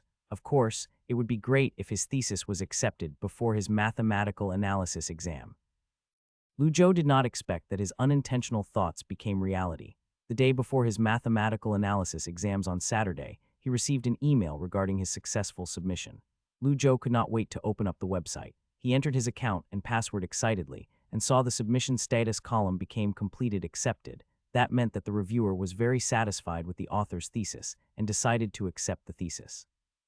Once at this stage, the paper would be published in the journal either in this month or the next. It would also be accepted into the SCI journal database, thus allowing mathematics researchers from around the globe to refer to it. Lu Zhou's heart was filled with excitement. He took a deep breath and tried to meditate to calm himself down. In general, anyone that could skip the revised stage was insane. Even experienced professors would occasionally be tortured by the ridiculous requirements of the reviewers, which resulted in them having to rewrite the thesis 2 or 3 more times. He skipped this stage, which meant that there were no mistakes that the reviewer could find. Of course, 80 of the work was still credited to the system. If the mathematical argument process given by the system was found to have a mistake, then the reviewer had to be crazy. The format of the thesis was checked by Professor Tang himself, so it definitely had no problem. Not only did Professor Tang publish countless SCI theses, but he was also one of the few famous mathematical journal reviewers. His experience in this area was good, to say the least. Lu Zhou saw his roommates concentrating and studying mathematical analysis, so he set his laptop aside and took a deep breath. He then entered into the system space that was hidden deep inside his consciousness. He opened his eyes and was soon met with white surroundings. Lu Zhou walked slowly in front of the holographic panel and selected the mission icon. Congratulations, user, for completing the mission. Hope user can make persistent efforts. The mission completion is as follows: estimating the academic value and influence of your thesis, estimating the value of your thesis. Mission evaluation, S100 general points awarded. Mission reward, 400 mathematics experience points, 100 physics experience points, 200 general points, 1 lucky draw ticket, 95 garbage, 5 samples. So close, it turns out that there is also an assessment of the influence of the thesis. If he had chosen the infamous AMC as a target for submission, the evaluation of his grade would not be this high. An S evaluation was worth 100 general points. System, open up my characteristic panel, said Lu Zhou excitedly. Core Science A Mathematics, Level 0 901,000. B Physics, Level 0 101,000. C Biochemistry, Level 0 1000. D Engineering, Level 0 1000. E Materials Science, Level 0 1000. F Energy Science, Level 0 1000. G Information Science, Level 0 101,000. General points 335, 1 chance of lucky draw. Mission none. Lu Zhou looked at the mathematics experience points and his eyes jumped. He did not know how the system judged, but for some reason it gave him 100 physics experience points. As a result, he was just off 100 points away for his mathematics to level up. I'm really going to go crazy. Lu Zhou was going insane. System, can you transfer the 100 physics experience points into mathematics? The system did not respond. Lu Zhou continued as he tried to reason. System, you made an evaluation mistake. Where in my thesis did I cover physics? However, the system still did not respond. Facing the ignorant system, Lu Zhou sighed and gave up. He calculated that it was only 100 experience points, so he would get it by his next mission. He just felt bad that the precious 100 experience points went to physics. Even computer science would be fine, or even engineering. Anything was better than this purely theoretical subject. Up next was the exciting lucky draw. Lu Zhou looked at the unlikely 5-sample probability inside. Suddenly, he was not so excited anymore. If I get a garbage, I'll eat this system display. Speaking of which, last time was a can of Coke. What will it be this time? Maybe a can of Sprite? Please don't. Can you at least give me some food so that I can save some money? Lu Zhou finally pressed the lucky draw button and waited for the judgment of his fate. Congratulations, you won the sample prize. What the FCK? Surprised, Lu Zhou held his breath in. He had actually won with just a 5 probability. This was high-tech, and it was not a blueprint. This time it should not be a proof question answer, right? Received nanobody needle lasts for 2 hours, no side effects. Enhances muscle cell ability, coordination, and 50 nerve reflex speeds. Lu Zhou looked at the icons and instructions on the screen and did not know what to do. What does this thing even do? Using it for an all-nighter. Only lasts for 2 hours. I'd rather drink some tea. It might be a good idea to sell it to athletes. The stimulant as given by the system definitely can't be detected in blood or urine tests. However, Lu Zhou felt that if this thing leaked out, he would get into a lot of trouble, throwing national security and safety aside. How could this thing impact the sports world? Some people might think that it would not impact much, but it could boost someone into the NBA or a professional football player. Yeah, a bit exaggerated, yet it was along the lines of that. 2 hours was long enough to change the outcome of a match. The outcome of a match was often in many people's interests. For example, gamblers or sponsors. There would be a lot of people that wanted this thing. Moreover, they certainly would not be satisfied with just one needle. Lu Zhou was unsure how much they would pay for this. However, one thing he was sure of was that his little body could not handle it. Since he did not have access to athletes of the highest level, at best maybe he could reach the school team. Besides, even if he had access to the athletes at the national level, they would not believe him. Only God knew what was inside his needle, or if he was sent by the opposing team. Even though it isn't garbage, it is similar to garbage. I want to become a genius. What's the point of this thing? I'd rather just have some food, sighed Lu Zhou. He did not even have the energy to argue with the system. Seeking useless. Who cares, who cares? Lu Zhou took a deep breath, prayed for a bit, and pressed the mission button. He hoped that the missions this time could be a little better. In a sense, these refreshed missions were actually pretty good, especially after he looked at the first mission. Mission 1, Never Stop Researching. Description, blow up a municipal research institute. Rewards, the subject experience value is determined by the research contribution of the institute minimum value 5,000. General points are determined by the amount of economic loss occurred. 1 chance of lucky draw 85 garbage, 15 sample. What in the hell is this? Lu Zhou could not help but swear out loud. He now understood why this so-called high-tech system would have a long-distance running mission. It was to train his body in preparation for this type of mission. Without any hesitation, Lu Zhou excluded this mission as an option even though the experience points awarded was tempting. Mission 2, Not a single grain of sand in your eyes. Description, corruption is the root of the prevention of academic progress. The waste of scientific research funding in human society leads to the social resources that should be devoted to exploring the future to be consumed in meaningless things. A true academic warrior cannot hold a single grain of sand in his eyes. The academic community also needs discipline. Head on, young man. Requirements: collect evidence of corruption and defeat any professor any levels above associate professor. Use any means necessary to end his academic career. Reward: subject experience points are determined by the level of corruption of the target. Minimum 3,000 points, 1,000 general points. Sample given small reconnaissance drone. Morally, it seems correct, but apologies, I want to graduate. Lujo ruled out the mission without any hesitation. There was no way he could collect enough evidence. Even if his evidence was conclusive, it would be a huge news story. The door for an academic community would close on him. After all, the school needed honor. They would not be happy at an instigator like him. As for an anonymous report, it was even more useless. This was not without precedent. Lujo felt that he was not a person with a strong sense of justice. He was more rational than emotional. He had a little conscience at most. This type of vigilante act should be handed to people that cared about it. Lujo was about to continue reading when his heart suddenly tightened. Wait, I already rejected 2 missions, so there's only 1 mission left to choose. Before, some of the 3 missions given were pretty bad, but most of them were acceptable. He even had room to choose the mission based on the mission rewards, but this time, it seemed that something was wrong. Please don't give me another bad mission. Lujo swallowed his spit and continued to read.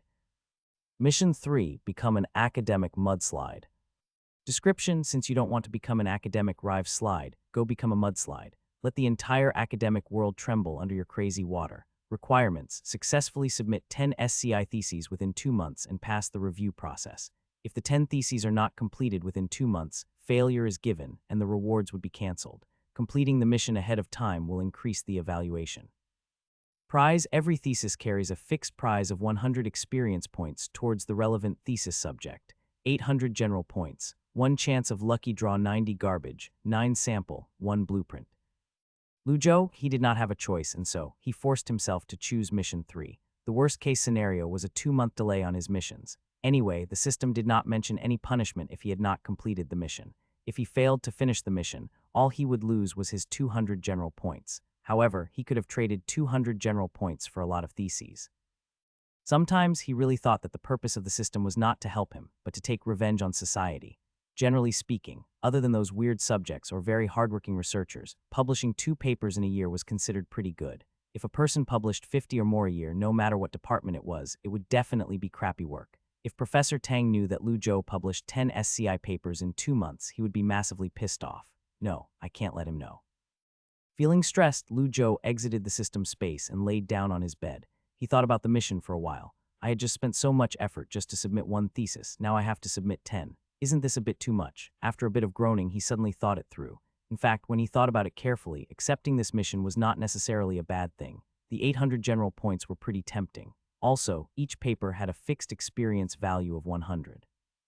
He considered that he could pick any subject for his papers. If he wanted mathematics experience points, he could submit a mathematics paper. If he wanted information science experience points, he could just submit a computer-related paper. In other words, the experience points could be manipulated by himself. He could publish a mathematics paper and then publish 9 computer papers. This way, his information science experience points would reach 1,000, enough for a level up. And he would reach mathematics level 1 at the same time, thus killing 2 birds with 1 stone. Moreover, this system did not have a rigid requirement for the quality of the theses, and the task rewards were not linked to the academic value of the papers. This meant that no matter how boring the paper was, as long as it could be approved, it would be accepted into the SCI journal. Lujo's eyes lit up. He immediately climbed down the ladder while taking the computer off his bed and stuffing it into the backpack. He grabbed a t-shirt and put it on. Liu Rui caught a glimpse of Liu Rui and saw that his mathematical analysis book was still sitting on the table. He asked Lujo, "Are you not going to study mathematical analysis? Tomorrow is the exam." Lujo walked to the front door, and as he put on his shoe, he said, "I have some stuff to attend to at the library. I'll come back later and see if I feel like studying." Liu Rui was curious, and so he asked, "What's there to do at the library? Isn't there Wi-Fi in the dorm?" "The Wi-Fi in the dorm can't download papers from the journal website. I recently entered a mathematical modeling competition. A lot of specific topics can't be found with Beidou." Obviously, Lujo was not going to reveal that he was researching thesis topics, so he just gave an excuse. After all, if Liu Rui knew that he published in the SCI journal while they were all revising for the exam, his mind would explode. Lujo was still concerned about the mental condition of his roommate. Upon hearing about the National Mathematical Modeling Competition, Huang Guangming, who was still doing practice questions, suddenly raised his head and yelled, "FCK me. Joe, you're insane. Treat me to dinner when you win the prize money." "Okay, okay, call me brother Joe and I'll treat you." After responding, Lu Zhou immediately walked out the door. He did not give a chance and left Huang Guangming behind. Brother Joe, don't leave, I said it." Facing the densely writ exercise book, Liu Rui's expression was a bit stiff and confused. A national mathematical modeling competition. He had also paid attention to this competition before and even consulted the seniors who previously won the first prize about the details of this competition.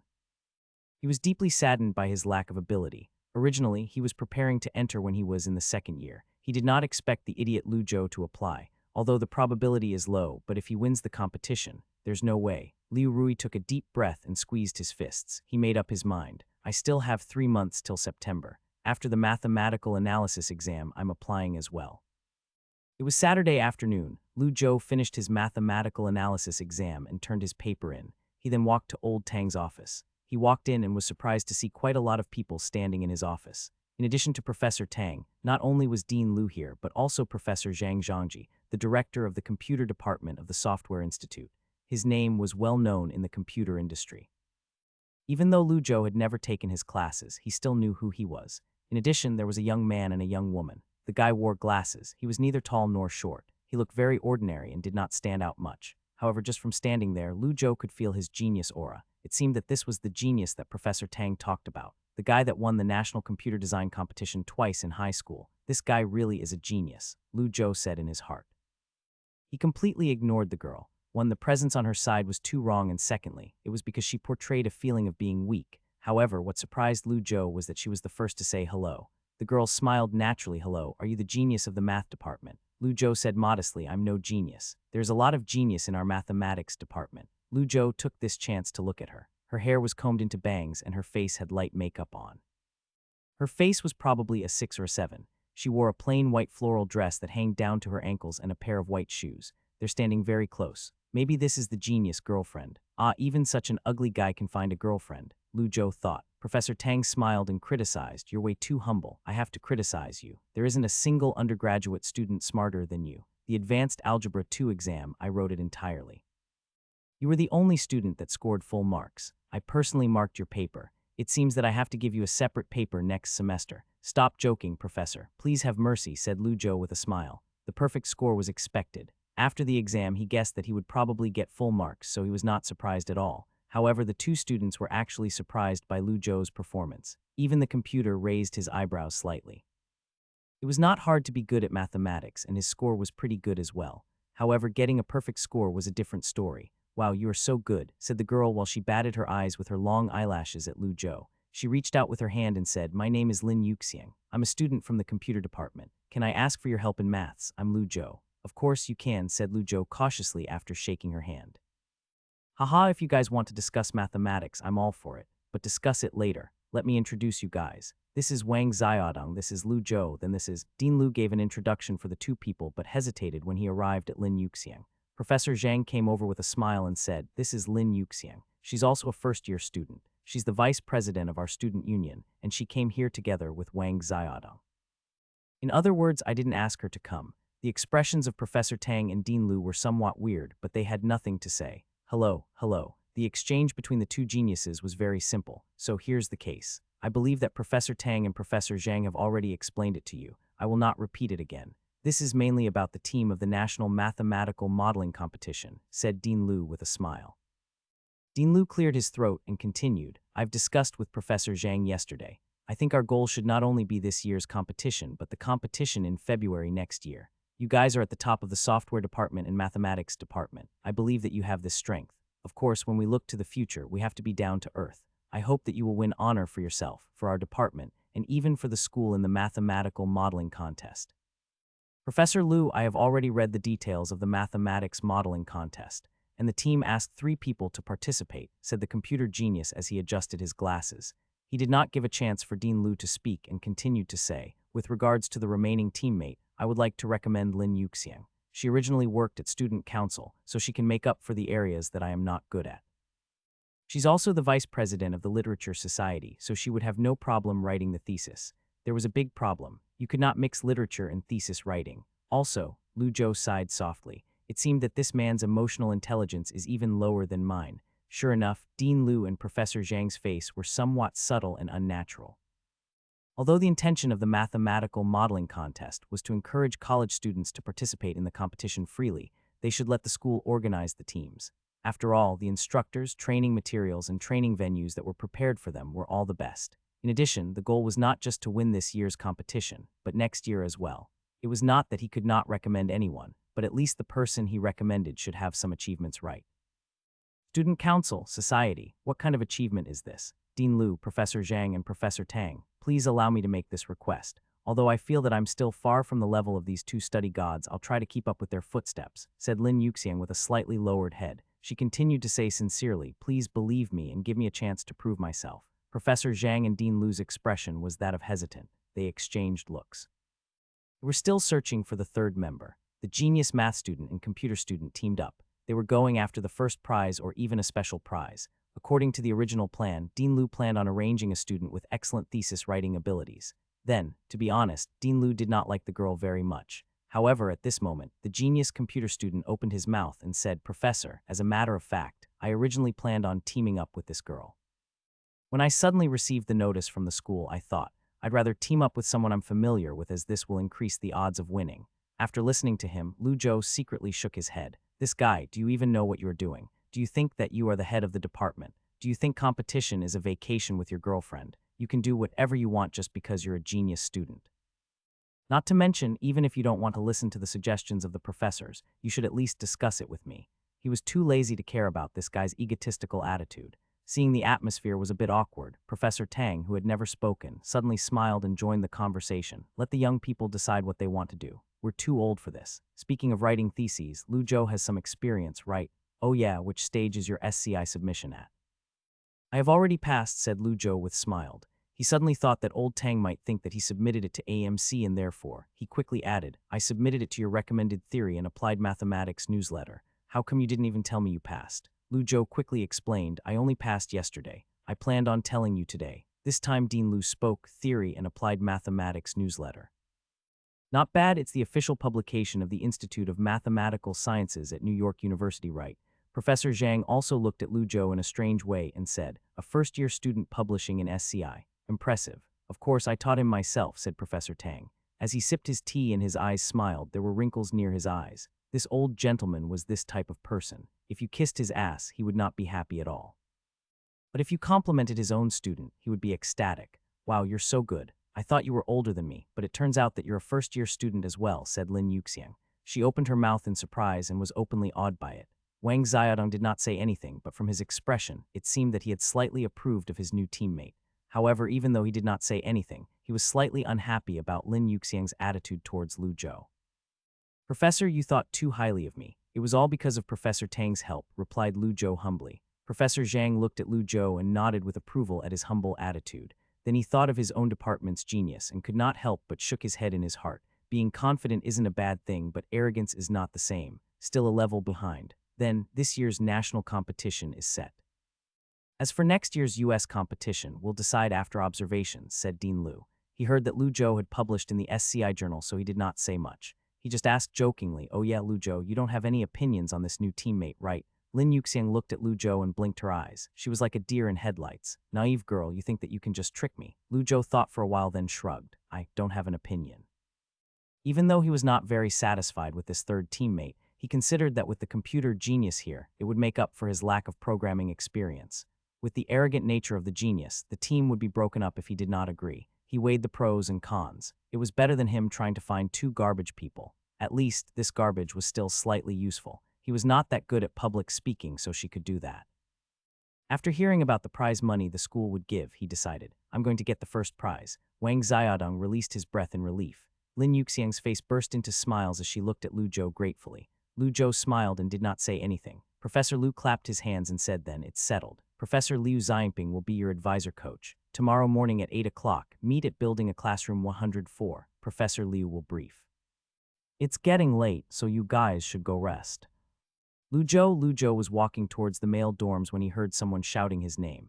He turned and saw Lin Yuxiang jog towards him. Her fair hands rested on her kneecaps as Lin Yuxiang bent her waist and gasped slightly. She gasped again and asked, "Why are you walking so fast?" Lu Zhou asked, "What's up?" "Oh, that's nothing. Don't need to thank me," said Lu Zhou as he shook his head. This isn't possible. There's no way for you to catch up. You can't even catch up to the tail light." However, he did not burn this bridge. Lu Zhou still tried to smile. "Well, work hard. I believe you can do it." Even though the suggestion of food was very tempting, Lu Zhou still rejected it when he thought about the relationship between his other teammate. "Go and eat with your boyfriend. I won't be third-wheeling you guys." Lin Yuxiang heard the words come out of Lu Zhou's mouth and laughed. She played with her hair as she said, "What are you talking about? I don't have a boyfriend." Lu Zhou was slightly stunned and asked, "Isn't that Wang Xiaodong your boyfriend? What are you talking about?" Lin Yuxiang groaned with dissatisfaction. She looked at Lu Zhou seriously and said, "He's older than me and I treat him like a brother. It's not like that." What is this?" Lu Zhou paused for a second before coming back to a realization. "Ah, this is the so-called thing, right?" Lu Zhou laughed and tried to refuse gently. "I'm sorry. I still have some personal stuff to do tonight. Let's go some other day." Lin Yuxiang obviously did not expect the rejection. She was stunned for a second, then immediately her face light up with a smile again. "Well, I'll contact you later then. Oh yeah, give me your WeChat." This time Lu Zhou did not reject her and he took out his phone. After all, she was his teammate. Having her contact details was convenient. After exchanging WeChat, Lin Yuxiang held her phone as if it was a treasure. She happily thanked him, turned around and walked away briskly. There was a type of girl in the university, pretty, innocent, and their smiles were like your first love. A smile that gave you butterflies in your stomach. They would make you think that they liked you and would inadvertently start to approach you. "So good, wow, you're amazing. Ah, if only I was half as smart as you." They could recognize their shortcomings and where their shortcomings were. This was obviously an advantage, but they were dissatisfied with themselves. They were good at using the art of language and their circle of friends to mask themselves into a lonely and weak person, to arouse the attraction of the opposite sex and to manipulate them. However, when you started to chase her, you would walk a step forward while she would walk a step backward. So, you would start to reflect on yourself and doubting yourself. You started to gradually lose yourself, and you would become a black hole filled with dissatisfaction. Until one day, you discovered that you were just one of the many prisoners trapped by her. If you abstract this phenomenon into a social behavioral model, you would find this collective social behavior to be similar to the structure of ants. All the workers and soldiers were loyal to one queen ant. Only a small number of male ants that were strong, wing-growing bachelors would have a chance to mingle with the queen. As for that Wang Xiaodong, his role was probably the so-called spare tire. Through a rational analysis, Lu Zhou felt that he probably understood it now. As for Lin Yuxiang's objective, it was very clear to him. She was trying to win a prize in the mathematical modeling competition. Perhaps she saw that Lu Zhou was unhappy with having her as a teammate, so she deliberately approached to manipulate him. If she could make these two guys fight for her, then that would be even better. She just had to sit back and win the national competition by doing nothing. He had to admit, this type of girl was the nemesis of a genius. Those who devoted too much time to study was bound to have difficulty balancing other areas. Why Lu Zhou did not get baited by her? That was because he knew better. He knew that he was honest and slightly handsome at most. He was not rich or tall. Getting into a relationship with this girl was completely pointless. Lu Zhou went back to his dorm and was about to bring his laptop to the library to continue research thesis topics. However, just after he stepped his foot into his dorm, Huang Guangming came over and slammed the door. "Catcha." What, he even locked it? Lu Zhou watched Xishang and Liu Rui walk towards him with a smirk on their face and he said, "Say whatever you want. Let's discuss. Other than money problem, we can discuss it." Xishang laughed and said, "Joe." Liu Rui smiled and followed Joe. "Lu Zhou, can you guys stop being so romantic? I'm getting goosebumps." Huang Guangming blocked the dorm door with his body and said with a serious face, "We saw everything. Be honest. Who was the girl downstairs? Which department? When did you start dating? Which stages are you guys at? What are you feeling?" "Lu Zhou." Xishang patted Lu Zhou's shoulder and sighed. "Brother, it's not that I don't want to help you, but can you look at it from our loner's perspective? Brother, I would just ask you for one thing. Go and invite your girlfriend's roommates. Let's arrange some activities. I'll cover the costs. You can decide on the specific activities. I'll owe you one whether I get a girlfriend or not." Lu Zhou sighed. He held the hand that was on his shoulder. "Brother, it's not that I don't want to help you, but that student is my mathematics modeling competition's teammate. Also, she was brought in by another teammate. It was my first time meeting her today. How is this possible? So you guys have nothing going on?" asked Liu Rui suspiciously. "Yeah, you could say so," nodded Lu Zhou. The three guys in the dorm suddenly looked like shrimps as they said stuff like, "No fun, let's go. I told you, Joe is still a loner. Let's just get Xishang a girlfriend and make him set up a group date for us." They sat back down in their chairs and got ready for a video game match. The exams for mathematical analysis and advanced algebra were completed. Next week was English and C language exams. The dorm already started to get into summer vacations mentality, and no one wanted to study. Lu Zhou saw that no one was bothering him anymore, and so he took his computer bag and left. Yesterday, although he stayed at the library until closing time, other than downloading a lot of documents and reading a lot of books, no progress was made. But yesterday's accumulation provided him with a lot of ideas. Today he was ready to work hard, finish selecting the topics, and to start writing the theses. This sounded like it would be simple, but actually it was very difficult. The mathematics thesis was easy to write, but the other 9 computer theses were not his expertise. He had read more than 30 related theses. More than half of them were in English. After downloading them from the library, he stayed up until 2 o'clock in the morning and he had barely finished reading.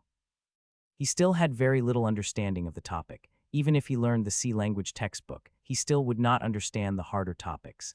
As expected, his study ability was no match with a real genius. If only the system gave him another studying mission. Lu Zhou walked towards the library and suddenly remembered.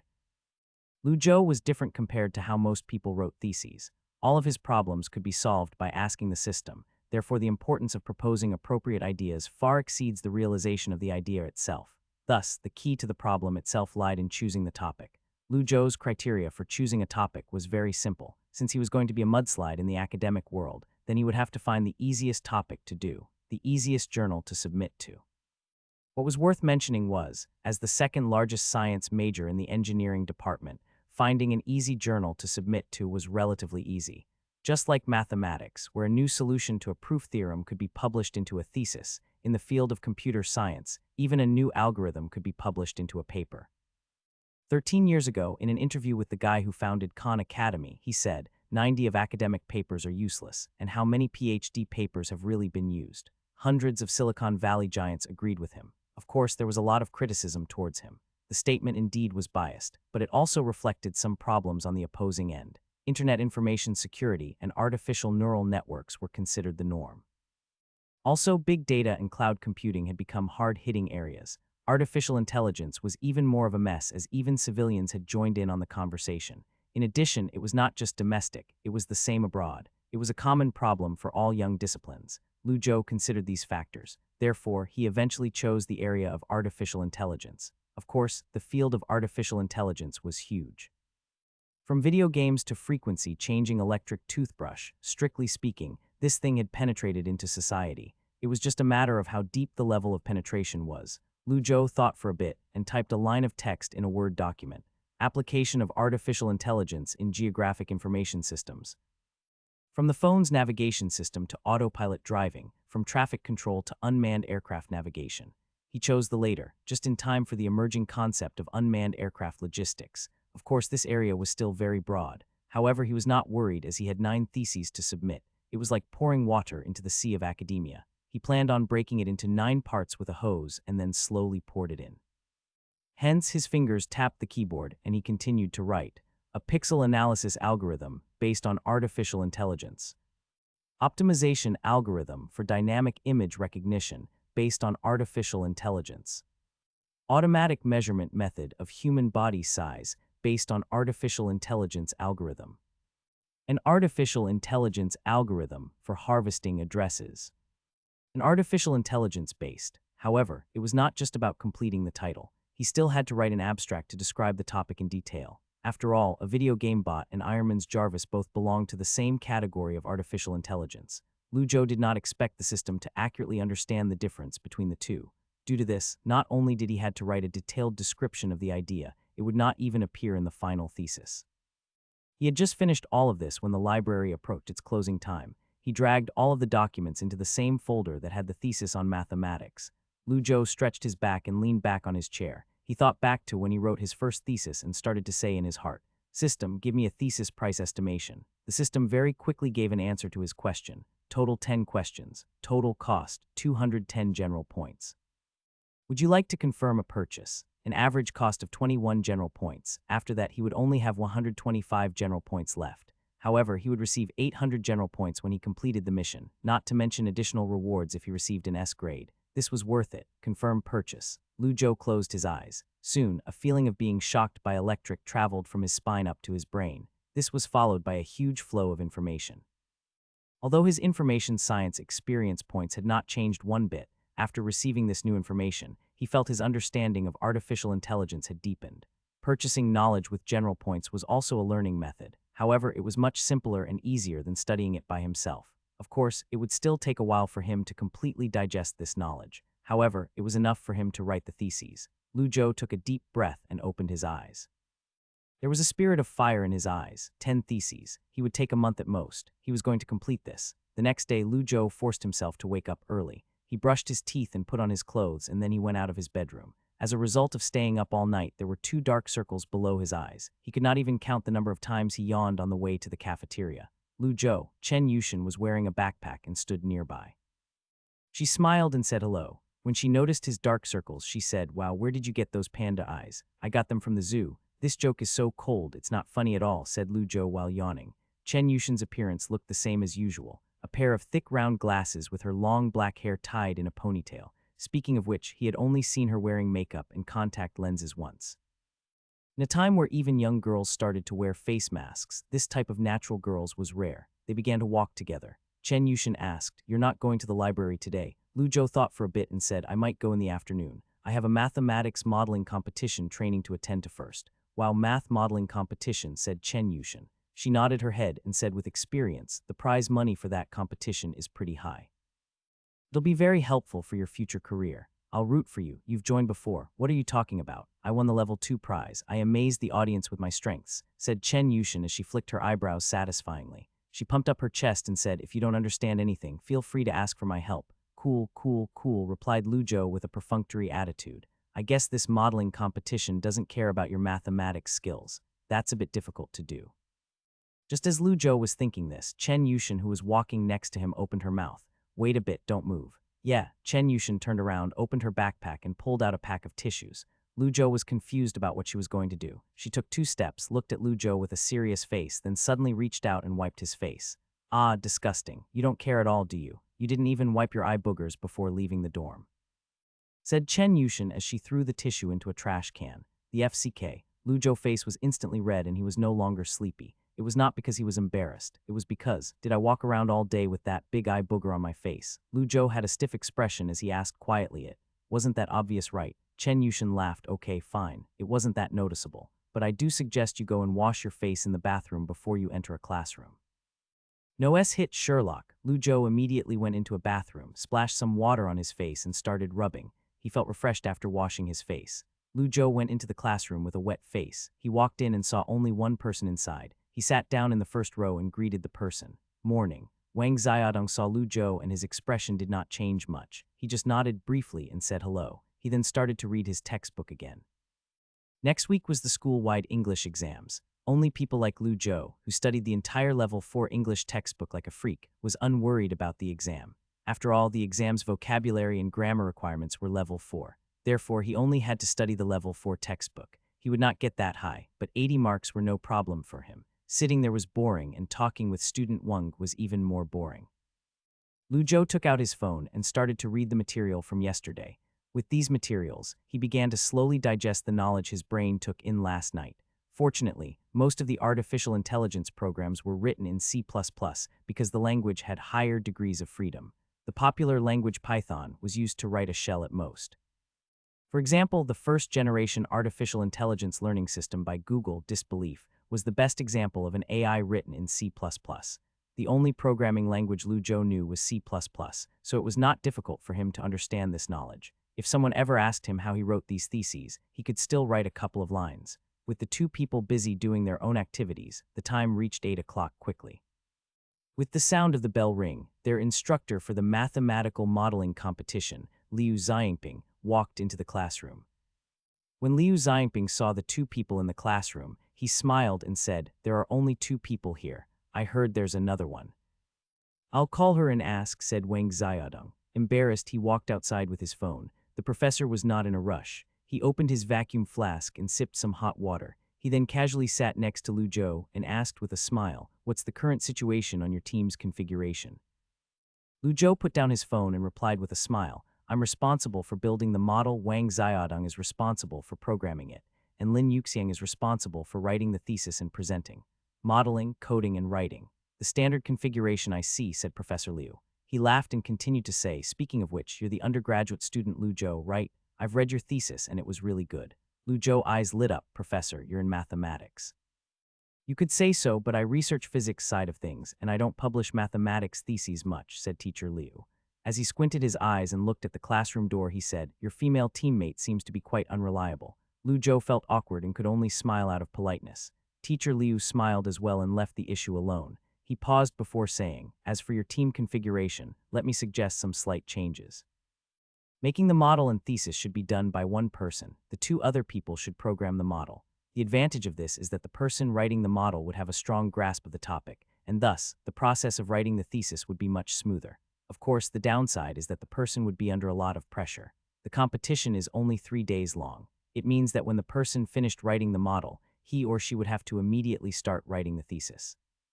Lu Zhou asked thoughtfully, 2 people for coding. Teacher Liu sipped his tea and replied slowly, that's right.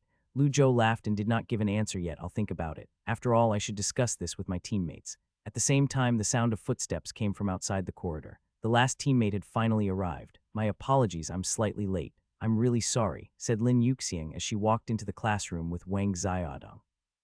She looked down at the professor with an apologetic expression. It's okay. Since everyone is here, let's begin, said Professor Liu Xiangping as he smiled casually. He did not blame her for being late. He turned around and walked to the podium, plugged a USB into the computer, turned on the projector, and pulled out his PowerPoint presentation. Before I present, I want to first ask you guys a question. This question isn't very hard in itself, but it's an example of a mathematics modeling question. I hope you guys can understand what exactly is mathematical modeling by doing this question. He pressed the mouse and turned the PowerPoint to the next page. 3 businessmen, each carry a passenger on a boat to cross the river. The boat can only accommodate 2 people. The passengers secretly decided that if there are more passengers than businessmen on either side of the river, they'll kill the businessmen. However, the method of taking the boat is determined by the businessmen. Question: how can the businessmen cross the bridge safely? In reality, this question was not difficult at all. Lu Zhou did not even use the power of the system to find an answer. He replied, first round, 2 passengers go, 1 passenger comes back. Second round, 2 passengers go again, 1 passenger comes back. Third round, 2 businessmen go, 1 businessman and 1 passenger comes back.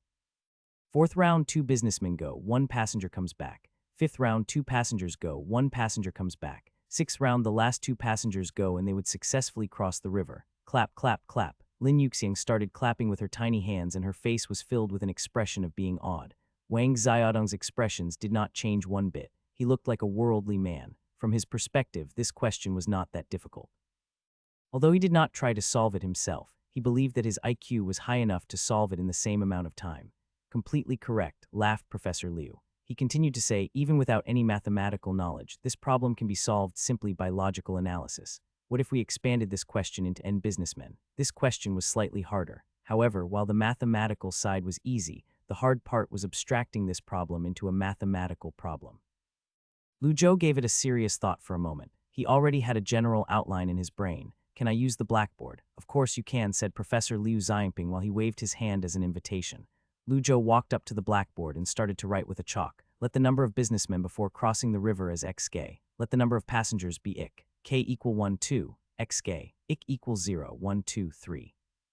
Let the two-dimensional vector sk equal xk, ik. A successful crossing condition is recorded as s, therefore s equal x. Y x equals 0, y equal 123, x equal 3, y equal 123, x equal y equal 12, 2. The number of businessmen on the KTH ferry is 2 uk, and the number of followers is vk. The two-dimensional vector dk equal uk. Vk is defined as a decision.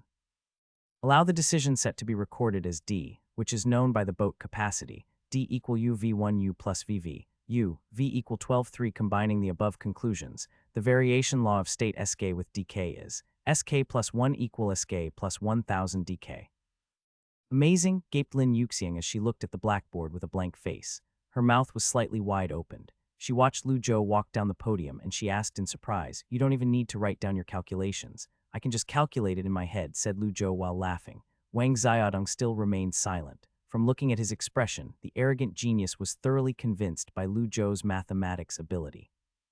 Professor Liu looked at the steps on the blackboard and nodded his head, perfectly correct. But from a mathematical model perspective, you only completed half of the work. After building at the model, there's still one more step, implementation of the model. Of course, this model is very simple and I trust that student Wang can definitely use his programming skills to build this. So we won't waste our precious time. Wang Xiaodong pushed his glasses.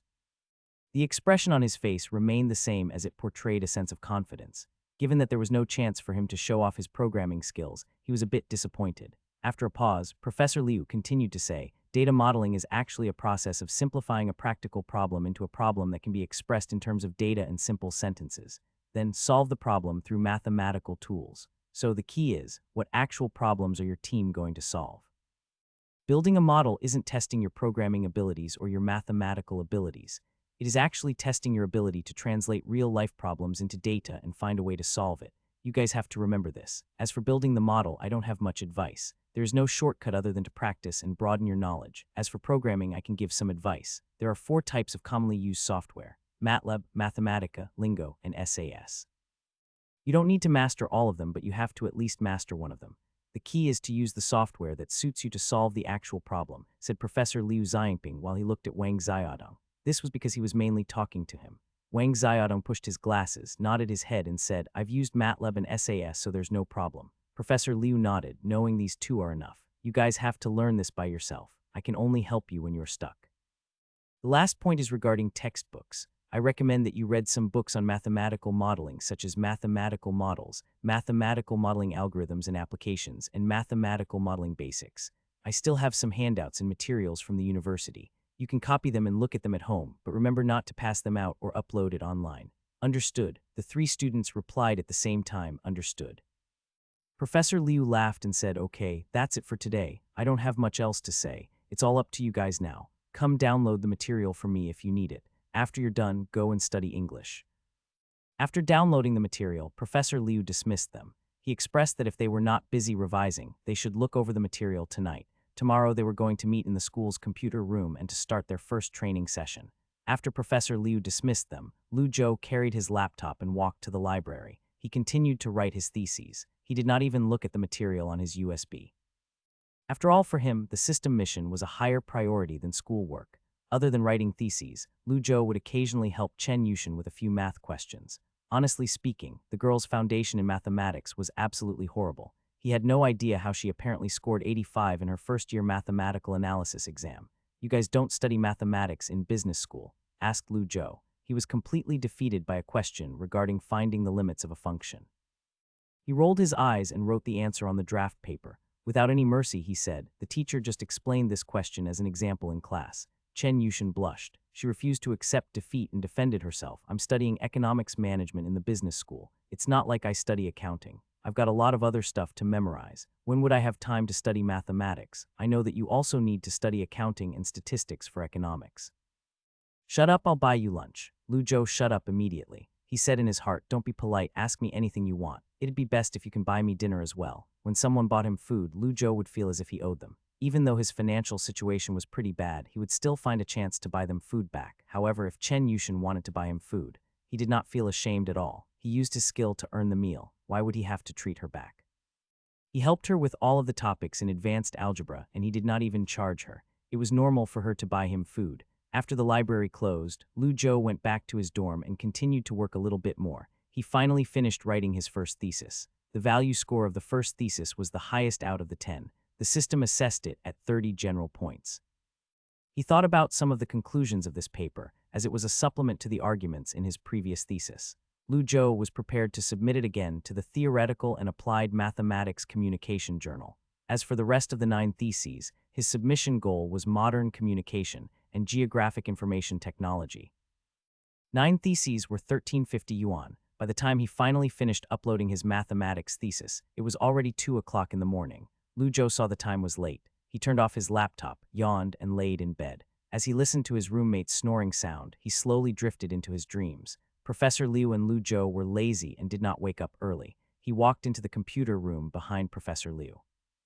When he walked in, he discovered that he was not the latest to arrive. When he walked in with Professor Liu, only Wang Xiaodong was inside the classroom. Morning. As always, Lu Zhou smiled and said hello. He thought that the proud genius would ignore him. As a result, he did not expect to hear him reply. Morning. Although it was only one word, it was quite a big breakthrough for him. Lu Zhou was gratified. Honestly speaking, he was not worried at all about his team's abilities. The only thing he was worried about was his relationships with his teammates. He knew that he was not the only one worried about this. Professor Liu must also be concerned. If Lin Yuxian could be used as a mediator, it would not be that bad to have her on the team. probably. Just as he was going off track thinking about this, Lin Yuxiang finally arrived. This time was better as she was only late by 15 minutes. As always, Professor Liu Xiangping did not say anything to her. He just smiled faintly. He signaled her to find a place to sit down and then started the course for the day. According to the training plan, today was the first training session, which was to develop cooperation between the teammates. They did not want to waste too much time, so the questions were not difficult. They could all be solved on the spot. Professor Liu gave a string of fictitious data of telecom users and made up more than 20 tasks to do. The requirement was to classify consumer habits through mathematical modeling and design products for different user groups.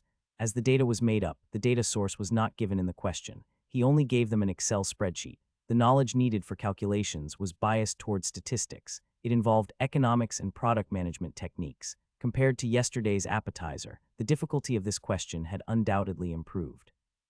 The simple mathematical formulas were not necessarily useless in this practical application. Rather, the difficulty of this question was not in the mathematics part. It was how to convert this type of problem into a mathematical problem. The good thing was that the question itself was not that complicated. It just required a broad range of knowledge. Lu Zhou thought about it for nearly half an hour. He first used statistical techniques to classify customers. Then he used a matrix algorithm to solve 2 of the questions. Lu Zhou brought a couple of draft paper to Wang Xiaodong and put them on his computer desk. He said, "The model is done and I've sent it to your email. The other part I calculated it with a pen so it's written on the paper. You should be fine with organizing the formula and entering it into the computer right." Wang Xiaodong nodded, and his answer was concise, "No problem." As expected, the efficiency of the 2 geniuses was extraordinary. Lu Zhou quickly finished building the mathematical model. Wang Xiaodong also quickly used the computer in the computer room to code the program. It took them less than 2 hours. It was estimated that it would take a day, but they had already finished it in such a short amount of time. After examining the results of Lu Zhou and Wang Xiaodong respectively, Professor Liu could not help but be impressed. He had coached a total of 5 mathematical modeling competitions. These 2 were the most talented students he had ever met. Lu Zhou smiled and accepted the teacher's compliment. As for Wang Xiaodong, there was no expression on his face as usual. However, from the corner of his mouth, a sliver of satisfaction could be seen. The first training session went smoothly. However, the biggest problem was Lin Yuxiang.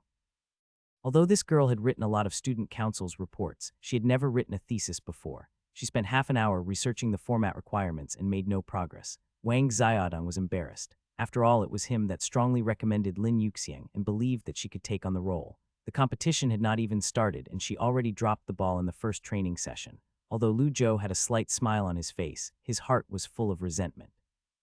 "You said you're in student work, then properly do student work. You should stay in your own lane. My future is bright. Why would you come and drag me down? Next time, at least search online on how to write a thesis beforehand. All you know how to do is let people pity you. How useless. I'm so pissed off." Teacher Liu was not angry at all. He just smiled and comforted Lin Yuxiang, who kept apologizing. He then allowed Wang Xiaodong to guide her through thesis writing and called Lu Zhou to the hallway.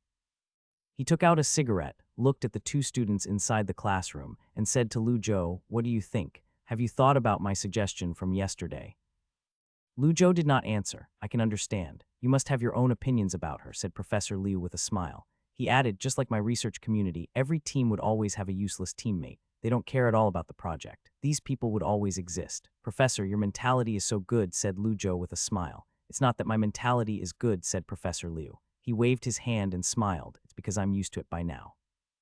He patted Lu Zhou on the shoulder and said in a serious tone, "You have to understand that getting the first prize is our only goal. It might seem unfair to those who have to do more work, but this is just a learning curve." Lu Zhou thought about it for a bit and nodded. "Okay, I understand. I can be responsible for building the mathematical model and writing the thesis, but I have one condition." "Say it," said Professor Liu with a smile. "I want to reduce the number of group training sessions moving forward and change it to solo training. We can resume group training closer to the competition time," said Lu Zhou. He paused for a second before continuing. "This way I can be more flexible with my training schedule. Having to get everyone together to train would waste too much time." Lu Zhou still preferred to work at his own tempo. "No problem, as I originally planned to do this as well," replied Liu Xiangping with a smile. The 2 people went back into the computer room. At last, Lu Zhou could write the thesis. After all, he had experience from submitting an SCI thesis, and he had done quite a lot of research for that system mission. Looking at writing thesis alone, not to mention the useless Lin Yuxiang, even the second-year student, Wang Xiaodong, was no match for him. Of course, today was just a training session. There was no need to polish the paper in accordance with the standards of the competition. The layout required 10 or 20 pages of paper. It could not be finished within a day. Lu Zhou wrote the key parts of model hypothesis and problem analysis according to the format of the mathematical modeling thesis. For the less important parts, he wrote down the title and skipped it. Lin Yuxiang looked at the completed thesis and expressed her gratitude. She expressed pitifully that she had dragged them down today and that she was very sorry and would try to catch up with everyone's footsteps. Lu Zhou did not respond, but in his heart he sighed. Try your best. After dismissal, Lu Zhou rejected Lin Yuxiang's invitation to buy him food. He strapped on his computer bag, walked to the library, and began to furiously write his thesis. Chen Yushin sat next to him. Other than occasionally asking him a question or two, she also had her head down doing questions, although she was very curious why a mathematics major like him was writing a computer science thesis. She did not ask why. He leaned against the chair and stretched his arm. Lu Zhou was about to go to the toilet when his phone started to vibrate on his desk. Lu Zhou picked his phone up and saw it was Fat Wu calling. He immediately stood up and walked towards the library's toilet. He answered the phone and leaned against the window. Hey, what's up? It's me, Wu Dahai. Are you free this week? The sincere voice of Fat Wu came through the telephone. It was obvious he needed manpower for a job. He was a third-year student, but he did not care at all about the graduate entrance exam. He did not look for jobs either. He spent all day working and was never in school. If he did not have a student ID card, Lu Zhou would doubt that he was even a student at the University of Jinling. What kind of job? Asked Lu Zhou. Although he was very busy right now, if the pay was high, he would still consider it. However, he knew that the probability of that was low. Jinling recently opened a building and the developers need people to pass out flyers. 20 yuan an hour. They need people all week. Are you coming? Asked Wu Dahai. I'm a bit busy these few days. I can't do it, said Lu Zhou with a mild tone. Even though Lu Zhou was a bit excited, he had to think about the 9 theses he still had to write. It's fine. I'll find someone else then, said Fat Wu. He did not care and said, go do your own stuff. Lu Zhou hung up the call and went to the toilet. Then he went back into the library. When he returned to his chair, he saw his draft paper under the keyboard and Chen Yushin was sitting next to it. She looked forward to seeing him. When he saw her expression, he could not help but smile. He did not say much and started to pick up his pen to solve the problems. Finding the general solution for the problem of a second-order constant coefficient differential equation was a pretty difficult topic in advanced algebra, as it combined multiple knowledge points such as trigonometric functions and integral derivation. It was usually used as the second or last big question on the exams. However, for Lu Zhou, it was not a challenge at all. He was not bragging. There was no university-level advanced mathematics questions that he could not solve. Chen Yushin looked at Lu Zhou as he was solving the question and asked softly, who called you just then? A student. He wanted to give me jobs, answered Lu Zhou swiftly. You still work? Asked Chen Yushin with her eyes widened. She asked softly, but I see you stay at the library all day. I've been working less recently. I worked at night last time, said Lu Zhou. He stopped his pen and added it was sorting packages. Why did you have to specify? Asked Chen Yushin curiously. No reason. I solved it, Lu Zhou said while handing the draft paper back to her. He spent less than 3 minutes to solve this problem. It was extraordinarily fast. A normal student could take up to half an hour on a question of this level. You could say so, answered Lu Zhou. He had never even had an allowance. Chen Yushin nodded her head as a sign of understanding. She then opened her mouth and said then, I have a job for you. It's easier than sorting packages. Do you want it? Lu Zhou was typing when he suddenly stopped and looked at her strangely. It's not teaching you mathematics, is it? My mathematics. Isn't that bad, said Chen Yushin. She was about to raise her voice when she remembered that she was in the library. She held back and said softly, it is teaching mathematics, but not for me. I have a cousin who is still in high school. She's from the city of Jinling. She lives near our school. She's about to enter grade 11, but her results are horrible, especially mathematics. My auntie is worried to death about her studies, so she asked me to find a tutor, preferably a tutor who is good at mathematics. Chen Yushin looked at Lu Zhou apologetically. Originally, I was planning on asking my roommate, but she has to prepare for the graduate entrance exam, so she has no time. Also, it's been so long since she did high school stuff that she has completely forgotten about it, I thought. Anyway, you seem to be pretty harmless, so I just want to ask if you have time during the summer holidays. Lu Zhou, what the hell is harmless? Is she calling me handsome? For a long time, Lu Zhou did not anything. Chen Yushin said softly, no time, I can ask someone else. What's the pay? Asked Lu Zhou. He wanted to know the salary before giving her a response. He had originally planned to work throughout the holidays. It was either working for Fat Wu or this girl. Chen Yushin thought for a bit and said, 200 yuan an hour with the transport fees covered. From July onwards, go there every Saturday. How much? 200 an hour. What? Lu Zhou heard her. He placed his hands down on the keyboard and became silent. Is it too little? Asked Chen Yushin. When she saw that he was silent for so long, she thought it was too little. She said tentatively, maybe I can ask my auntie. No need, said Lu Zhou. He shook her hand. Deal. Then why was your expression so serious? I thought it was too little, said Chen Yushin. She relaxed and rolled her eyes at Lu Zhou. "Nothing, I just felt that," said Lu Zhou. He looked at the ceiling and sighed softly. "I'm so angry. Mom, I'm not coming back for the summer this year." "Yeah, the thing is, the professor recommended me to join the National Mathematical Modeling Competition. The school organized training during the summer. No need, there's no application fee. The school already paid for it. It'll be New Year before I come home. Stay healthy. I'm very healthy right now, don't you worry. You don't have to give me money. I still have some money from last semester's scholarship. Plus I work some odd jobs when I'm not busy. You guys should save your money for Tong Tong. You'll have to spend quite a lot when she goes to university." "Okay, that's it." Lu Zhou took a deep breath. He leaned against the railing at the balcony in his dorm and hung up the call. Every Sunday night he would call home. Speaking of which, time was flying by so fast. Lu Zhou lamented as he looked at the stars outside his window. He was nearly done with his first year at university. His sister was about to enter 11th grade, one of the most important grades for high school students. Unlike him, his little sister studied liberal arts. He could maybe help her with mathematics, but he could not help with her other subjects. Next to the balcony was the bathroom. Huang Guangming was bathing inside when he suddenly said with a mean attitude, "Big boy, calling home." Lu Zhou was shocked for a second. He then said, "Do you want to come out or not? Just wait, I'll block the door with the mop." "FCK me, FCK me. Brother Joe, have mercy. I was wrong. If you don't let me out, I'll start singing in the bathroom." Huang Guangming already opened his mouth wide and started to sing like an animal. "Ah, 5 rings, you're 1 ring more than 4 rings.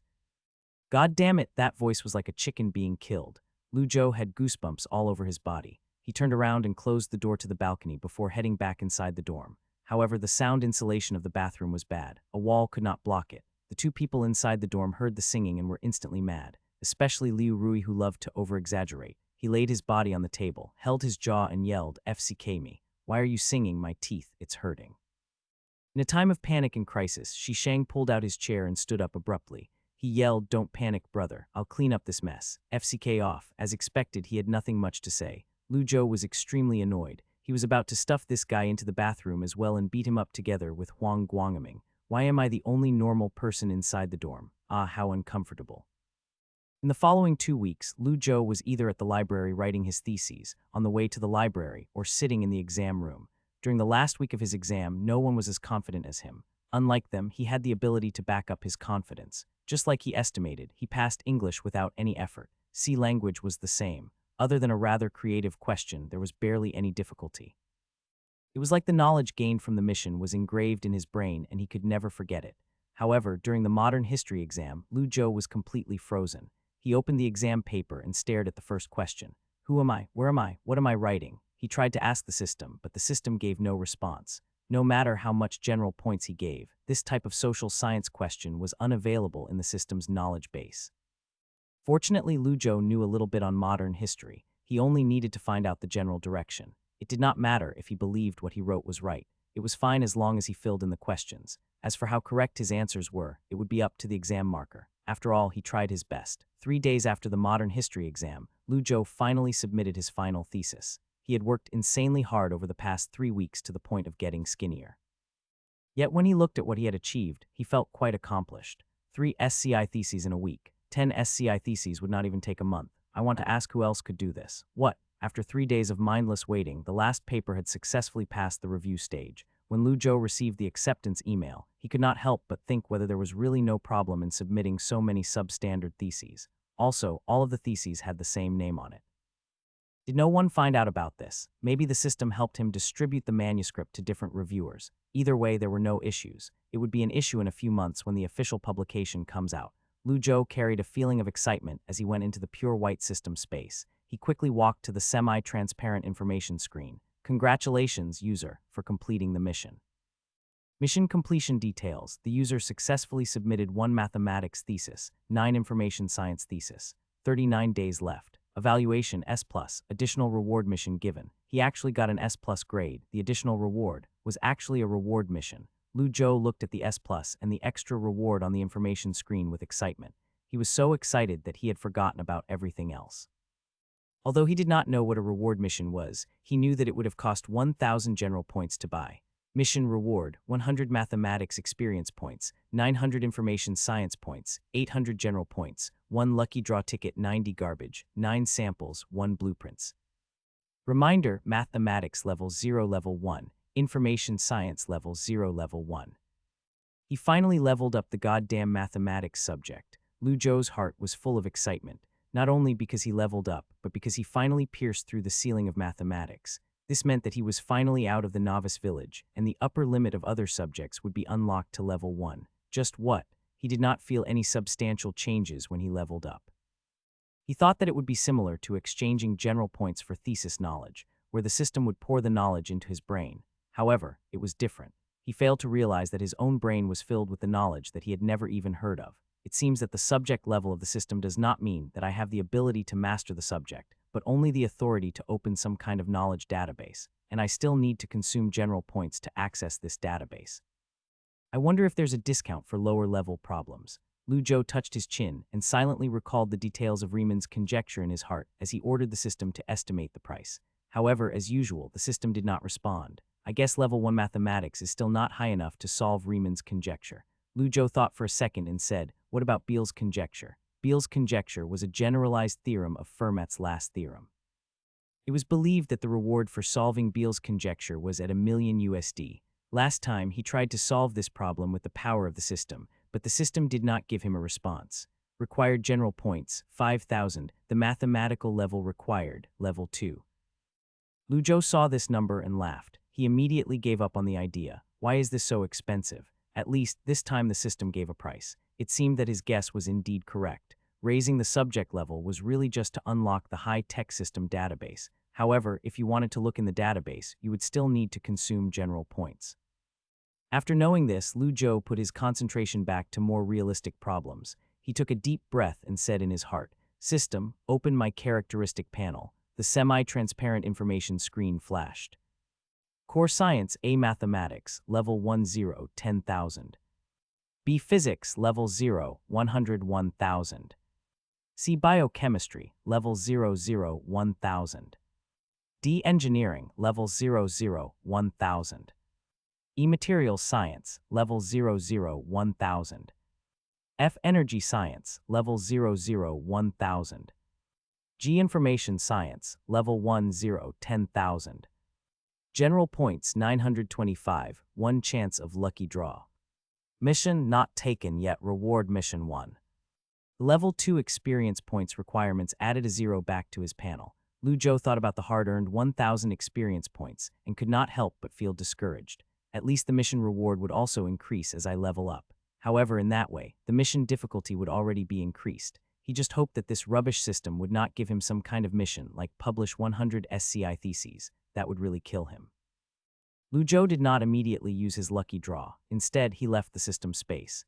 He went into the bathroom and washed his face in the sink. Then he went back in his bed, laid down, and went back into the system space. He took a deep breath, looked at the wheel of the information screen, and exclaimed, "Begin lucky draw. Stop." He looked at the arrow with a blank expression with a peaceful mind. "Congratulations, you won the sample prize. Other than the blueprint, they are all rubbish prizes."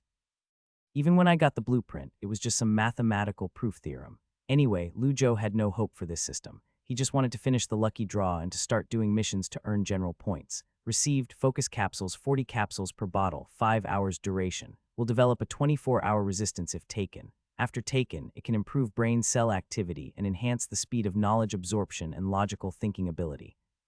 What? Lu Zhou saw the instructions on the back and lost his calm. He nearly stuck his face on the screen. Focus capsule. Damn, this is good stuff. 40 times 5 equals 200 hours. If the effects were the same as his first mission, he could read an enormous amount of textbooks. Maybe the secret ritual to the lucky draw was staying calm instead of washing my face. Lu Zhou burst into tears. He had made up his mind that he would calm himself down next time. Lu Zhou did not want his luck to disappear, and so he did not say anything and selected the reward mission. Reward mission begin. Mission reward mission able to cancel anytime. No general point penalty will be given. Description: user knowledge level is too low. The system has selected a quality list of books to fill your empty brain with. Requirements: finish reading book list 030. Also completely comprehend the topics in the books. Reward: 1,000 experience points of any subject to user's choosing. Unlock technology branch artificial intelligence level 0. Lu Zhou was speechless as he looked at the mission on the screen. He was not mad at the mission requirements, but the line in the description. What do you mean my brain is empty? I scored full marks in mathematical analysis and advanced algebra. Lu Zhou felt the maliciousness coming from the system, but he was still happy about the rewards. It was his first time seeing the technology branch. He did not know why the system separated artificial intelligence from information science as a separate technology branch. Leveling up artificial intelligence was not difficult. He was already level 1 in information science. He just had to finish the mission and spend 100 general points to upgrade his technology branch. Lu Zhou opened the list of books the mission gave. Ordinary differential equations, complex variable function theory, university physics, inorganic chemistry, organic chemistry, Leininger biochemistry, mechanical engineering design, introduction to IC design, construction and interpretation of computer programming, Python language introduction tutorial. From mathematics to information science, these books' knowledge base nearly completely covered the subjects in the core technology tree. Lu Zhou roughly scanned the contents of the book list and was speechless for a while. He finally admitted that his brain was indeed empty. I guess very few people are considered smart in this world by the system's standards. Speaking of which, is there even anyone in the world that is proficient in all disciplines?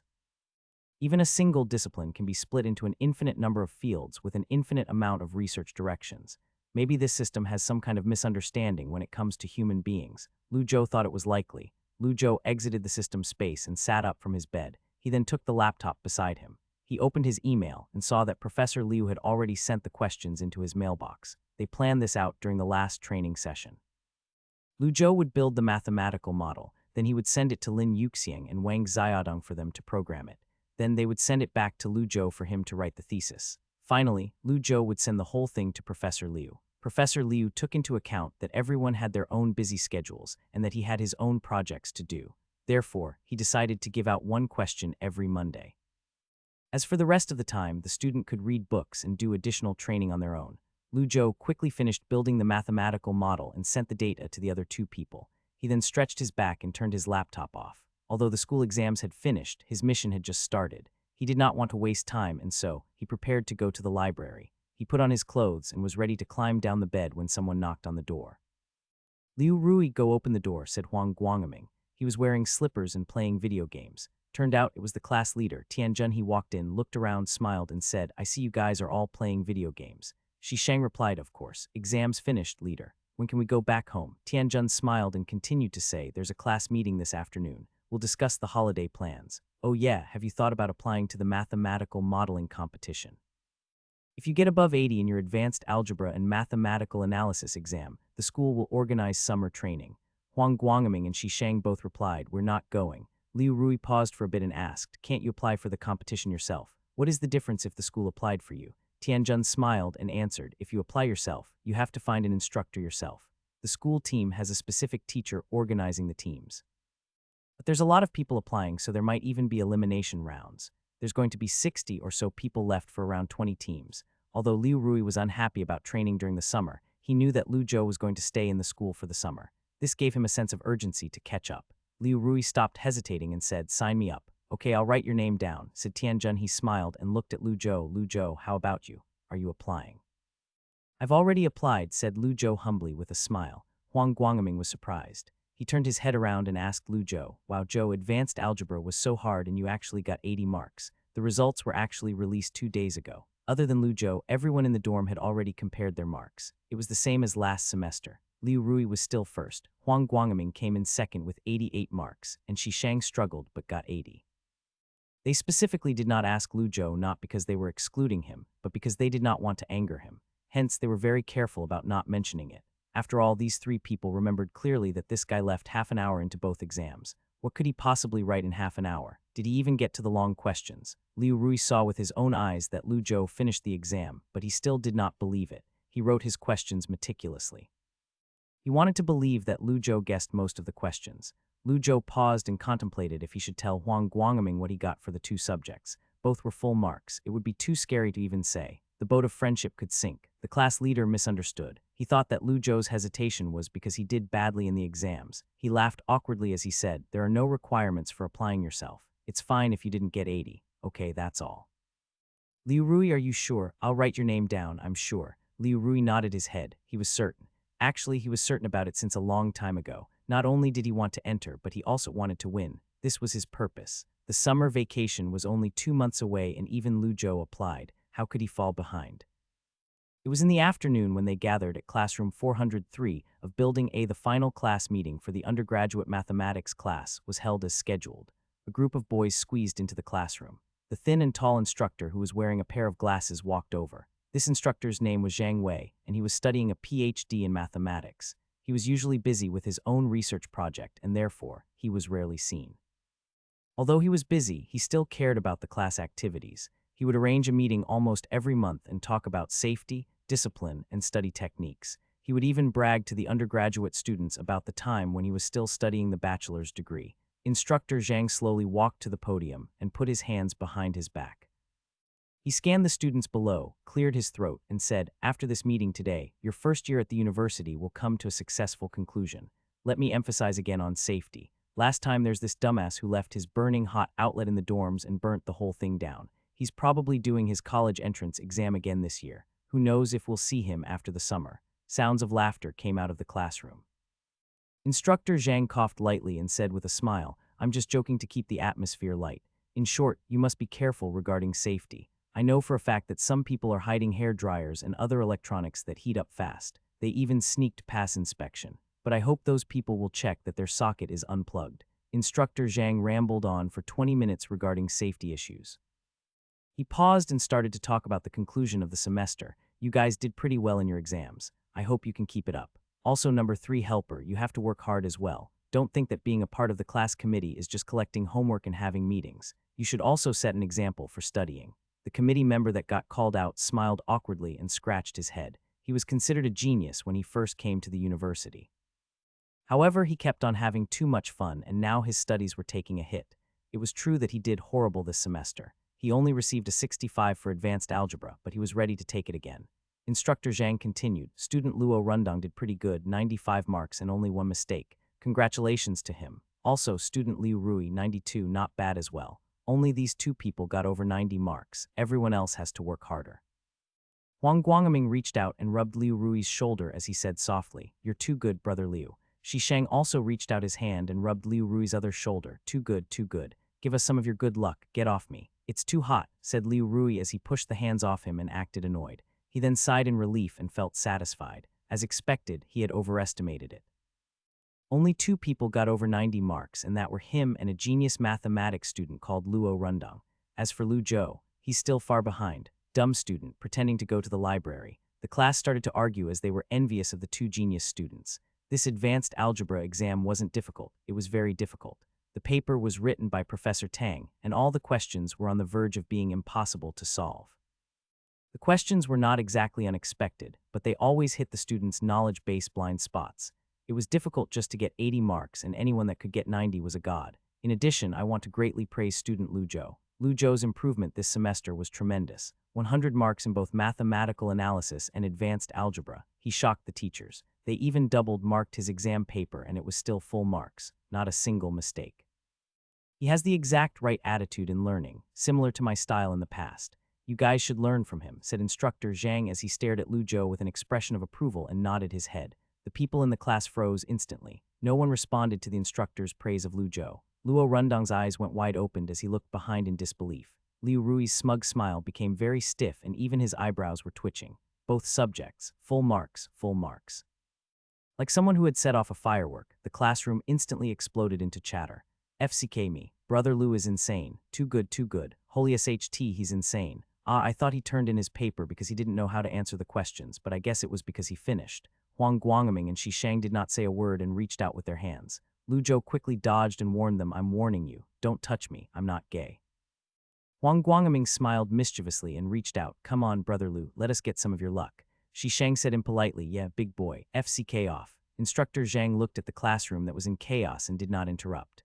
He slowly walked to Lu Zhou and said to him, "Of course, even though you scored full marks, don't get too cocky. Continue to work hard. What the hell did you write in modern history? You almost failed. If you're looking for a job after graduation, I'd recommend you to find some time and study this course instead. You can't fail the political classes if you want to do the graduate entrance exam." Lu Zhou said humbly, "I understand." "Good that you understand," said Instructor Zhang. He nodded his head and said, "Oh yeah, how come I didn't see your name on the mathematical model competition sheet? I know that you're doing your own research, but it's still worth participating in these valuable national competitions. I still haven't sent in the sign-up sheet. How about you think about it while I put your name down? I've already applied. Professor Tang helped me apply, said Lu Zhou said with an implicit tone. Oh, I get it now, said Instructor Zhang. As expected, he understood. He nodded his head and smiled, then you have to work hard. The noisy students finally calmed down as Instructor Zhang walked back to the podium. His hands were behind his back and he cleared his throat. The meeting continued, but no one really listened. This was too surprising. The mathematical analysis paper was easy. It was written by an older teacher. The other classes probably also had students who scored full marks, but the advanced algebra paper was written by Professor Tang. Less than 30 students scored above 90 in the entire department. How the hell did you score full marks? Not to mention, you handed in the paper early. As for the possibility of cheating, it was simply impossible, so no one had even thought about it. Not to mention, the invigilator was Dean Liu. The score must have alarmed the department. The school would definitely look over the surveillance tapes. There were no dead spots for the surveillance cameras. It would be obvious if he cheated, and everyone knew that this paper was definitely written by Lu Zhou himself. Instructor Zhang saw the students not paying attention to his speech. He muttered something about summer safety issues and the parties for the next semester before dismissing everyone. The class meeting ended and Lu Zhou was surrounded by a group of people. Brother Lu, can I be your friend? Brother Lu, do you still need a teammate for the mathematical modeling competition? I can dress up as a girl. Brother Lu, I helped you back in military training. Can I leech off you next year? FCK me, can you not say stuff that can be misunderstood? Lu Zhou finally squeezed out of the crowd and ran down the stairs. Instructor Zhang smiled and looked at the energetic students as he thought, it is so nice to be young. He picked up his briefcase and walked away. Liu Rui put on his backpack quietly. He thought for a bit before walking up to the class leader. Leader, can I cancel my application to the mathematical modeling competition? Yeah, if the class guide hasn't turned in the sign-up sheet, said Tianjun. He continued, why are you canceling? We're counting on you. Liu Rui forced a smile and did not know what to say. Originally, he joined the competition because he did not want to lose to others, but now, his opponent had already become a god in other people's eyes. From now on, whenever someone asked about the Class 1, 201 dorm room, no one would ask, isn't there a genius student called Liu Rui in your room? Instead, it would be FCK, you're in the same dorm as Lu Zhou. The gap between him and Lu Zhou was so big that he did not even know what facial expression to make. I wanted to get into the national round while he's already aiming for the first prize. Liu Rui sighed. His ambition was shattered in an instant. Zhou Liu Rui were leaving. You guys take care. See you in 2 months. Shishang and Huang Guangming carried their suitcases as they waved goodbye. They left and only Liu Rui and Lu Zhou stayed in the spacious dorm room. The summer vacation began. Within a week, the entire school was deserted. It would not be the end of August until people started coming back to school. Only then would the school go back to being lively. Not only would the returning students come back, but new students would also arrive. Lu Zhou signed up for the summer school application. He said goodbye to Liu Rui and left the dorm with his laptop. He first went to the dorm center to hand in his application before heading towards the library. The style of study at the University of Jinling was intense. Even though a lot of students left the school, the library was still full of students studying for the graduate entrance exam. Piles of books occupied the empty seats, preventing anyone else from taking it. Lu Zhou could not help but think, what were these people doing? The books were starting to collect dust, yet no one went back to the seat. Lu Zhou saw his usual seat occupied by a book. He was about to find another seat before he saw Chen Yushin sitting right next to it. She swiftly removed the book and waved her hand at him. Lu Zhou realized that she reserved the seat for him. He took her up on the offer and walked towards her. Lu Zhou placed his laptop down on the desk. He did not sit down immediately. Instead, he went to the bookshelves. He remembered the contents of the book list. After a little bit of hesitation, he finally picked out Linear Algebra National Industry Edition. The system highlighted the location of the books using holographic images that only he could see. Unfortunately, the system did not label the value score of the books. He just had to use his own judgment to determine the reading order. The order of reading was important, as there was a correlation between the different knowledge contents. Even different subjects could influence each other. Without reading semiconductor physics and basic circuit design, it would be impossible to understand the topics of microelectronics. Without the foundations of microelectronics, learning IC design would be like trying to learn magic. Studying mathematics was undoubtedly a safe choice. Normally, mathematical skills would often be applied in other scientific fields, but the opposite rarely happened. Luckily for Lu Zhou, mathematics was his strong suit.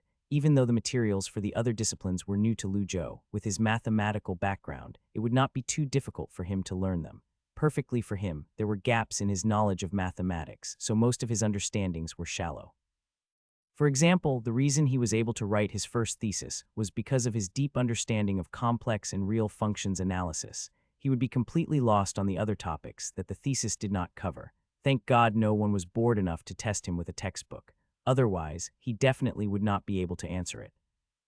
If someone found out that he had not even finished a function analysis textbook, yet submitted a thesis called Optimal Inversion Theory of Linear Operators and Linear Functionals, he would be ridiculed. Lu Zhou stood behind the bookshelves and took out the white pill bottle from his pocket. It'd be great if I have water, thought Lu Zhou. He looked at Chen Yushin's cup on her desk. Finally, he gave up on that daring idea. Lu Zhou took out a pill, closed his eyes, and threw it in his mouth. He forced the pill down by swallowing his spit.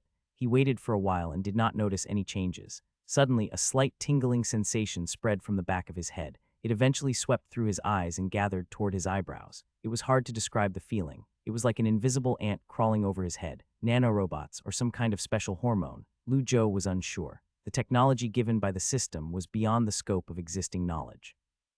The only feeling he had was that his brain felt sober and his thinking was extremely meticulous, almost like Newton or Einstein. Also, this intense feeling was like eating a piece of stride gum. It did not stop. Lu Zhou realized that it was the drug's effect. He did not hesitate before grabbing the book and sitting back down. Meticulously, he flipped to the first page of the book. The focus capsule's effect was different than the immersive reading experience from his previous mission. The immersive reading from last time was like his entire body was being swallowed into the belly of a whale, whereas the feeling the focus capsule gave him was like it stimulated his brain cell activity. He was taking in knowledge, but also thinking critically. Time quickly passed by and soon, it was already 6 o'clock at night. An orange skyline shone through the windows. Chen Yushin stretched and looked at Lu Zhou. She saw that he had the same position as an hour ago and could not help but admire. How talented. I guess this is how you train to be a genius, but isn't his neck sore from sitting like this? Chen Yushin poked Lu Zhou's arm and asked softly, "Oi, little brother, are you going to the cafeteria?" Lu Zhou shook his head and replied, "You go first, I'm not hungry yet." 5 hours had passed by. The drug's effect was starting to decrease, but there was still some effect left. He wondered, how long would this effect last? "Then I'll go first," replied Chen Yushin. She suddenly thought about something and asked softly, "Oh yeah, do you still remember about the job I talked about?" Lu Zhou asked, "Yeah, when do I start?" Chen Yushin suggested, "Tomorrow is Saturday. How about we meet at a planned time? I'll take you to meet my auntie." Lu Zhou thought about it and nodded his head. Anyway, he was free tomorrow, and the drug had a 24-hour of no-effect period after consumption, 200 yuan an hour. If he just worked a few times, his tuition next year would be covered. After the two agreed to meet outside the school at 9 o'clock, Chen Yushin packed her stuff and left for the cafeteria. After Chen Yushin left, Lu Zhou turned his attention back onto the textbook. Over time, he could clearly feel the level of his attention decreasing back to his normal state. The topics that could be understood in one read would now require a few readings. The most obvious part was that without the drug's effect, he would constantly get distracted, even more so than normal. Lu Zhou looked at his notes in his notebook. He sighed and took out his phone to look at the time. It was already 7:30. He was finally hungry. The pill's effect lasted for 5 hours. After that, the effect would slowly decrease over the course of an hour until there is no effect left. I can't study at all without the pill. This is not good.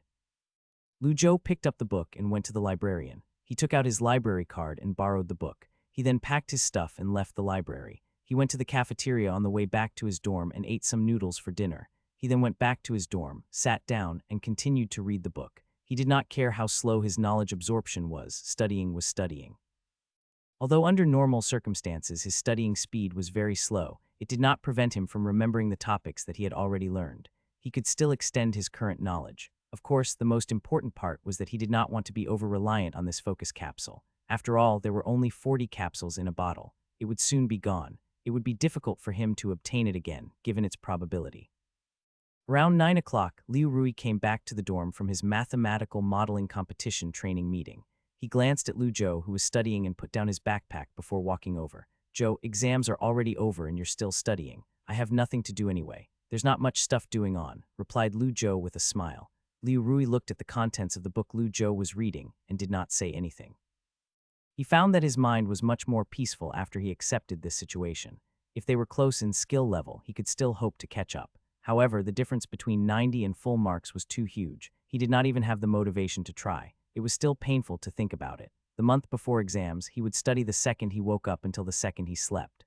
Lu Zhou was still working part-time, but somehow awakened before the exam. He tried a bit and easily surpassed him in Luo Rundong. Liu Rui did not understand what had happened to Lu Zhou's body that made him so amazing. At last, he could not resist and asked to clear his confusion. Joe, do you have any techniques for studying mathematics? Can you teach me? Liu Rui was blushing slightly when he said this. Before, he would never help when his roommates asked for his notes. Lu Zhou paused and seriously thought for a bit. I don't know either. Maybe it's talent. Liu Rui heard him and nearly puked. Stop being so fake. You should still respect me even though I'm a dumb student. Lu Zhou looked at Liu Rui from behind. He secretly sighed and knew that his friend had gone crazy. But what could he do? He was in despair as well. I can't tell anyone that I have a system in my head right. It was early in the morning when Lu Zhou crawled out of the bed. He washed himself up in the bathroom and left to eat breakfast. While he was walking, he saw Lin Yuxiang and a tall guy walking together. The two were laughing together and it looked like they were very close, almost like they were an inch away from holding hands. The guy carried a luggage case. It looked like he was sending her to the train station. Lu Zhou did not want to feel awkward, so he did not say hello. He just sighed and mourned for Wang Xiaodong for a second. As expected, his intuition was correct. Lu Zhou walked slowly to the front gate and looked at the time on his phone. It was exactly 9 o'clock. A beautiful figure stood near the front of a sycamore tree. She waved at him as if she was trying to tell him this way. Lu Zhou noticed Chen Yushan and walked towards her. Chen Yushan's appearance today was completely different than what she looked like in the library. It was like she was another person. The thick round glasses became contact lenses while her normal bangs became air bangs. She wore a slanted t-shirt, denim shorts, and a pair of white sandals. Her lovely white toes were even visible. Chen Yushan noticed Lu Zhou walking over and said, "You're finally here." It was obvious that she had been waiting for a while. Lu Zhou replied apologetically, "Oh, isn't it 9 o'clock?" Chen Yushan rolled her eyes and said, "Why, you're right on time. I can't argue with you."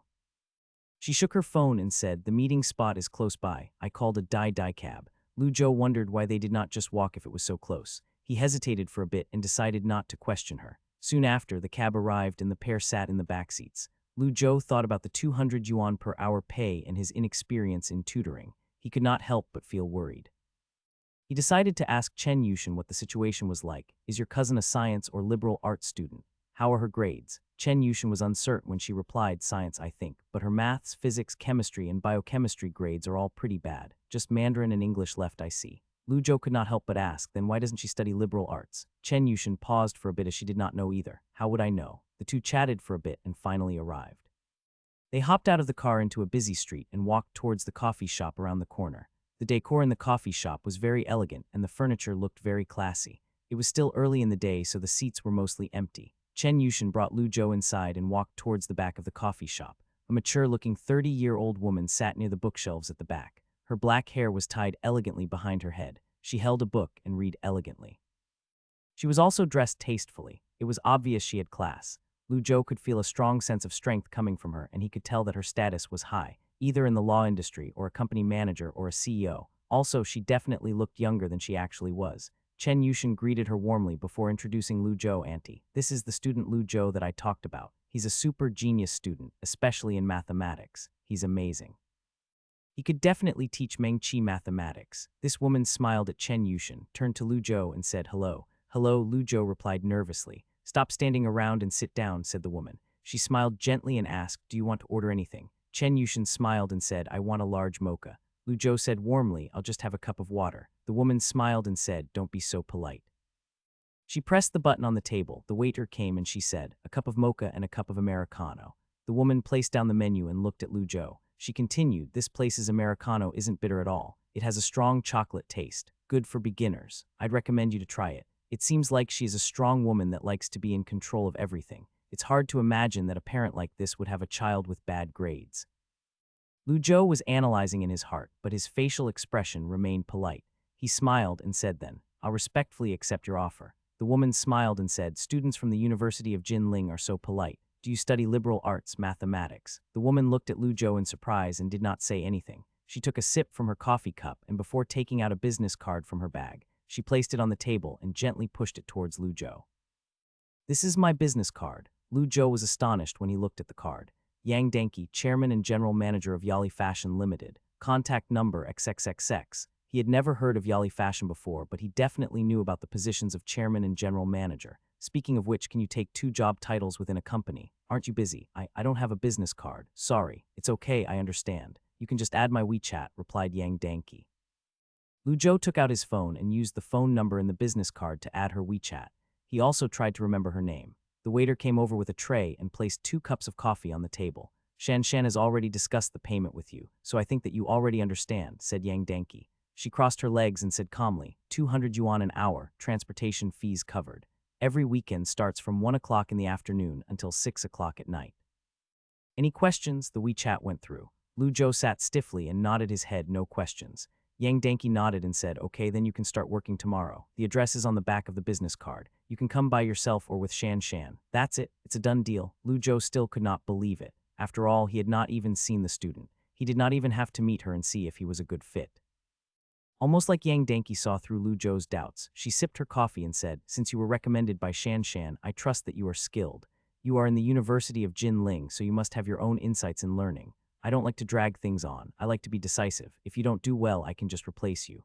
Lu Zhou wanted to ask what she meant by not doing well. He thought for a bit and decided not to ask that question. He said with a decisive tone, don't worry, I'll definitely make your money worth. The most basic skill of a salesman was to make the customer trust you. Do not ask stupid questions if you want the customer to trust you, and just do the job well. Lu Zhou learned this when he was installing routers for people. Yang Danqi smiled politely, nodded, and said, hearing you say this makes me trust you. She looked at the time on her watch and put her phone into her bag. Yang Danqi said, it's getting late.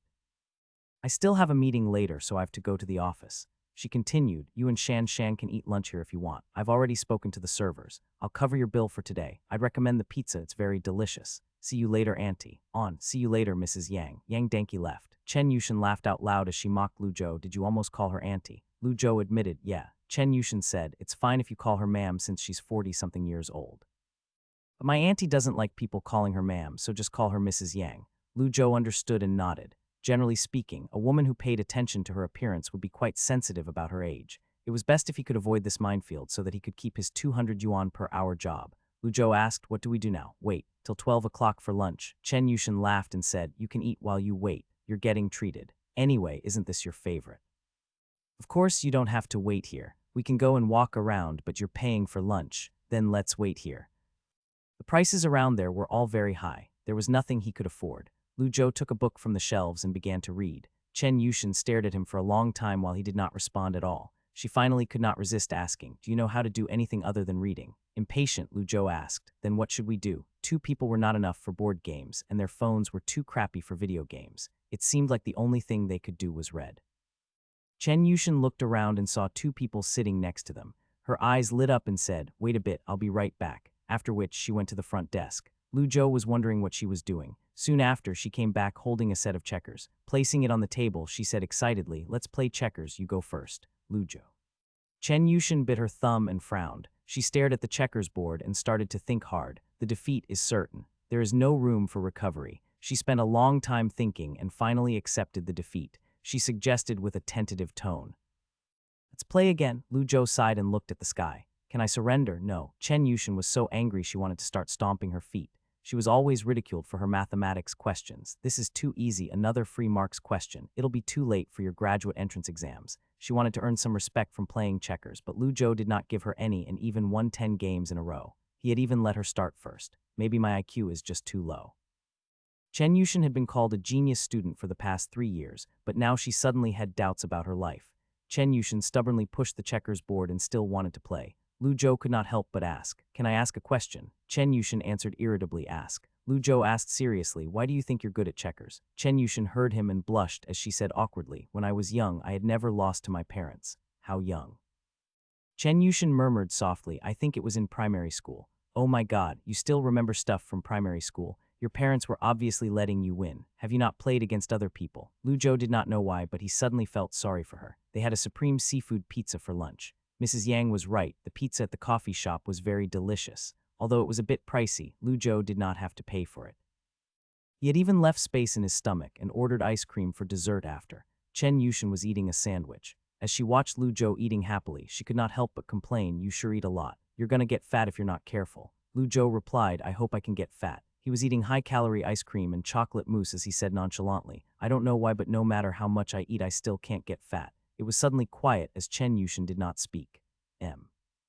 Was there some hatred buried in that joke? There was a feeling of grievance. Lu Zhou could not help but shudder. It was already 2 o'clock in the afternoon, the hottest time of the day when they went back to school. Chen Yushin was scared of getting tanned by the sun, so she did not stay outside for long. She said goodbye to Lu Zhou and went back to her dorm. Lu Zhou noticed that it was still early, and so he went back to his dorm. He took his laptop and the textbook he borrowed before heading to the mathematics building. He found an empty seat in a classroom. It was 4 hours until the drug resistance effect would wear off. He would take the pill at 6 o'clock and study until 11, maybe even 12 o'clock. The library would be closed at that time, so he could not study there. He planned on using the pill every other day, but as he was busy tomorrow, he did not want to waste today. He decided to go full out today. He opened his laptop, and when he checked his email, he saw that Wang Xiaodong sent him the completed program. He looked over the program and downloaded the code as a backup. He then started to write the thesis according to the mathematical model format. He spent the afternoon finishing the thesis. He then attached the program and thesis into an email and sent it to Professor Liu. "I'll work after I finish eating at the cafeteria," thought Lu Zhou. He stretched his back and stood up, then walked outside the classroom. It was summer vacation, so the cafeteria was deserted. The upside was that he did not have to line up. The downside was that the cafeteria workers were also on holiday, so there was a smaller selection of food available. However, this would not affect Lu Zhou as he always ate noodles for dinner. Lu Zhou saw Professor Tang and went to greet him. He placed his bowl across Professor Tang's table. Professor Tang saw Lu Zhou and laughed before asking, "How is the mathematical modeling preparation going?" Lu Zhou laughed as well and responded, "It's going okay. I just sent the homework to Professor Liu. What are you researching these days?" Lu Zhou knew that Professor Tang was not asking about mathematical modeling, so he answered, "I read a thesis recently. It was about this GIMPS research progress." Professor Tang was surprised. He smiled and asked, "The one from the Chinese Academy of Sciences?" Lu Zhou nodded and responded, "Yeah, I read the 1992 thesis Mersenne prime number distribution and found the content to be very interesting. Sadly, the thesis process was too short and only had one conclusion, so I researched the topic further." "Oh, I know that thesis," said Professor Tang. He felt nostalgic as he said, "That thesis by Mr. Zhou contributed significantly towards the Chinese mathematics community." Unfortunately, the thesis was too short as it was only 2 pages long. Even though it proposed an exact formula for Mersenne prime numbers, it did not provide the proof. In the end, it could only be published as a conjecture. Professor Tang paused for a bit, looked at Lu Zhou, and smiled. "Speaking of which, what happened to study linear functions? Why are you studying Mersenne primes?" "Oh, just out of interest." Lu Zhou did not even believe this himself as carried a tone of uncertainty in his voice. Professor Tang did not believe him. He shook his head and said, "Seriously, your talent in mathematics is insanely high, but you're a bit too impetuous. You can't achieve anything if you keep switching topics. You're too utilitarian. Do you think that the Mersenne prime numbers are easy to solve? The GIMPS project you mentioned took a full 8 years, and it didn't even figure out if the 44th Mersenne prime number was actually the 44th one. You think that the prize money is easy to get." Although they found the 44th Mersenne prime number back in 2006, they still did not know if there was another one between the 43rd and 44th prime number. This was because the number was too large, and the amount of computation was beyond imagination. According to the reward criteria of the GIMPS project, if one wanted to get the reward, one would have to solve the first 100 million Mersenne prime numbers. The reward was not proportional to the work done. After all, the reward for the 100 million numbers was only $150,000 US. The cost was not worth the money. It would be more profitable to mine Bitcoin than to do mathematics research. Professor Tang knew that Lu Zhou was after money. Lu Zhou smiled apologetically and did not refute it. It'd be too hard to explain to Professor Tang. "I guess he can misunderstand me if he wants." Professor Tang saw that Lu Zhou did not respond. With a sigh, he said seriously, "Your thesis was excellent. I talked with a few physics professors, and they agreed with me that if you just continue to research towards this area, you'll definitely become successful within 2 years. Even if you're a utilitarian, you should still look towards long-term gains." Lu Zhou asked softly, "Professor, does this mean that you don't recommend me to continue researching in this field?" Professor Tang shook his head and said, "That's not what I meant. It's just that I don't like this field. First of all, it's too esoteric, and secondly, it's hard to produce results. Lastly, I haven't done much research in this field myself, so I can't help you. If you are actually interested in the research, then I won't bother you. You will only delay yourself if you are after money. I've said a lot, think about it yourself." Lu Zhou was moved by Professor Tang's wise words. "It turns out Professor Tang really cares about me. However, I have no choice. The system gave me the blueprint. It would be a waste not to use it." After he was done with dinner, Lu Zhou went to the library. The librarian watched him borrow analytic geometry, ordinary differential equations, complex transformation real functions, functional analysis, topology and differential geometry, and other related textbooks that were on the system's book list. A third of the book list contained mathematics books. If he could finish reading the books, he would have basically finished an undergraduate mathematics degree course. But Lu Zhou looked at the pill bottle and thought, is 40 focus capsules enough? He was unsure. He shook his head and decided not to think about it.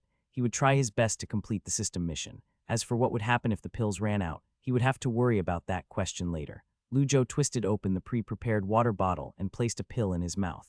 He quickly went into the focused state that he had experienced before. A morning ray of sunlight shined through the window. The wind blew through the curtains and bursts of bug-humming sounds traveled through the windows. Lujo's head was on his desk, his eyelashes moved, and he gradually opened his eyes. His entire body was sore, especially his neck. He had spent all night studying to the point that he did not even remember when he fell asleep. He just remembered that he was really tired and used his phone to look at the time. Next thing he knew, his head was on the textbook and he was sound asleep. The classroom did not turn off the electricity for the students that were preparing for the graduate entrance exam. The security was loose during the summer, so no one woke him up, and therefore, he slept all night. What time is it? Lujo's phone was on low battery. When he turned it on, he yelled, "It's already 11 o'clock. I still need to do tutoring in the afternoon." He sat in his seat for a bit, shook his muddled brain, and went to the bathroom. Lujo splashed some cold water in his face and felt a lot better. He went back into the classroom to rest, and memories of yesterday gradually came back to him. His conclusion from last time was that even after 5 hours, the drug would have some residual effect. In order to test the maximum duration of the capsule, Lujo chose to try it in an environment without any interference. The results were unexpected. He found out that after he eliminated distracting objects, even after 5 hours, his brain would still be under the drug's effect. When there was no distractions and interruptions, he was able to maintain his state of concentration. Only thing was that the constant state of being highly in focus would damage his brain. At first, it was light headaches. Then it would trigger his body's self-protecting mechanism, and he would fall unconscious. I guess the 5-hour effect time period wasn't absolute. I can increase the effect period by 50 if I tried to. If I was extremely tired and I pushed through my limits, my brain would become abnormally sharp. As for side effects, it was no different than staying up all night. Lujo talked to himself and could not help but yawn. It seems that after taking the drug, I've got to grind to maximize the effect. Lujo moved his sore neck, closed his eyes, and went into the system space. He opened the mission column. Mission progress 230. It seemed that the 2 textbooks, linear algebra and analytic geometry, had been passed by the system. Next up was ordinary differential equations. If he carried on with this momentum, solving the reward mission with these 40 capsules would be of no problem. Lujo packed his stuff in his bag and went back to his dorm first. He took a shower, put on some clean clothes, and went outside the school to call a Dai cab. He gave the driver the address on the business card. It was extremely hot in the city of Jinling during summer. Anyway, his transportation fees were covered. He did not want to get sweaty riding the bus, so he took a cab. Soon after, the cab stopped in front of a residential area called Purple Garden. Lujo hopped out of the car, and as he looked up and down, he felt nervous. This community was worth the name of a garden. The trees looked like it was cut with sophistication. This area was considered the prime location near the business district. It had a lot of greenery around the place, and the style of apartments was luxurious. The cost of living here must have been unimaginably high. Only the so-called elite could live here. Forget the first 100 million Mersenne prime numbers. Even if you solved Beale's conjecture and got the $1 million prize, you might still be unable to buy an apartment here. Lujo looked at the security guard, and the security guard looked back at him. It was obvious that Lujo did not live here, so the guard did not plan on letting Lujo go inside. Lujo was getting impatient, so he called Mrs. Yang. She called the guard room and told the security to let him in. He got off the elevator and pressed the doorbell. Suddenly, he faintly heard smashing and screaming sounds behind the door. "You don't care about me at all, so stop pretending you're doing everything for my good." Bong! Lujo could still hear the muffled sound through the door. Oh no, this job doesn't look good. Lujo hesitated in his heart as he was thinking if he should leave. Suddenly, footstep sounds came through the door and the door was opened. It was actually Mrs. Yang that opened the door. Lujo was surprised the instant he saw Mrs. Yang. From her cold facial expression, he knew that she just had a big fight with her daughter. Mrs. Yang said calmly, "Teacher Lu, right, there are slippers right here. Please come in." With a subtle smile, Lujo said, "I'm not a teacher, just call me Lujo. A tutor is still a teacher. Please come this way." Lujo went through the entrance and noticed a pile of broken glass. It seemed like an art piece. There was a closed door, and he thought it must be the room of Chen Yushins calmly. Mrs. Yang did not leave him in the living room. Instead, she brought him into the study room. She signaled him to sit down and smiled gently. "Sorry that you had to see that. It was slightly awkward." Lujo smiled and did not respond. He was just here to work and he did not want to be involved in their family's business. Mrs. Yang did not say anything and took out a box of cigarettes. "Do you smoke?" Lujo declined. "I don't smoke." Mrs. Yang nodded and did not say anything. She closed the cigarette box and looked at the clock on the wall before saying with a slightly tired voice, "It's 1 o'clock right now. I get off work at 6 o'clock. You'll have to take care of Han Menki during this period. I put all her textbooks, practice exam papers, and other materials in the study room. You mainly just have to teach her mathematics. Her situation right now, is it okay? Asked Lu Zhou as he hesitated. If she stayed in the room, he could not teach her. No problem, said Mrs. Yang. Without any expression, she pulled out a set of keys and gently placed it on the table. This is her room key. The FCK. You call yourself her mother. This problem is serious, I think. What do you think? Nothing. Lu Zhou shook his head. He wanted to say that this would intensify the tension between them and that he was only an outsider. It was not his place to make remarks about other people's families because it was a sensitive topic. Besides, he believed that Mrs. Yang would not see it from his perspective. Just what? He did not know if she was desperate or she just did not care. Mrs. Yang stood up and said, then I'll give the keys to you. There's an exam in July before her holidays. If her result is over 100 marks, then I'll give you a bonus. If she didn't even get 80, then I'll think about changing tutors.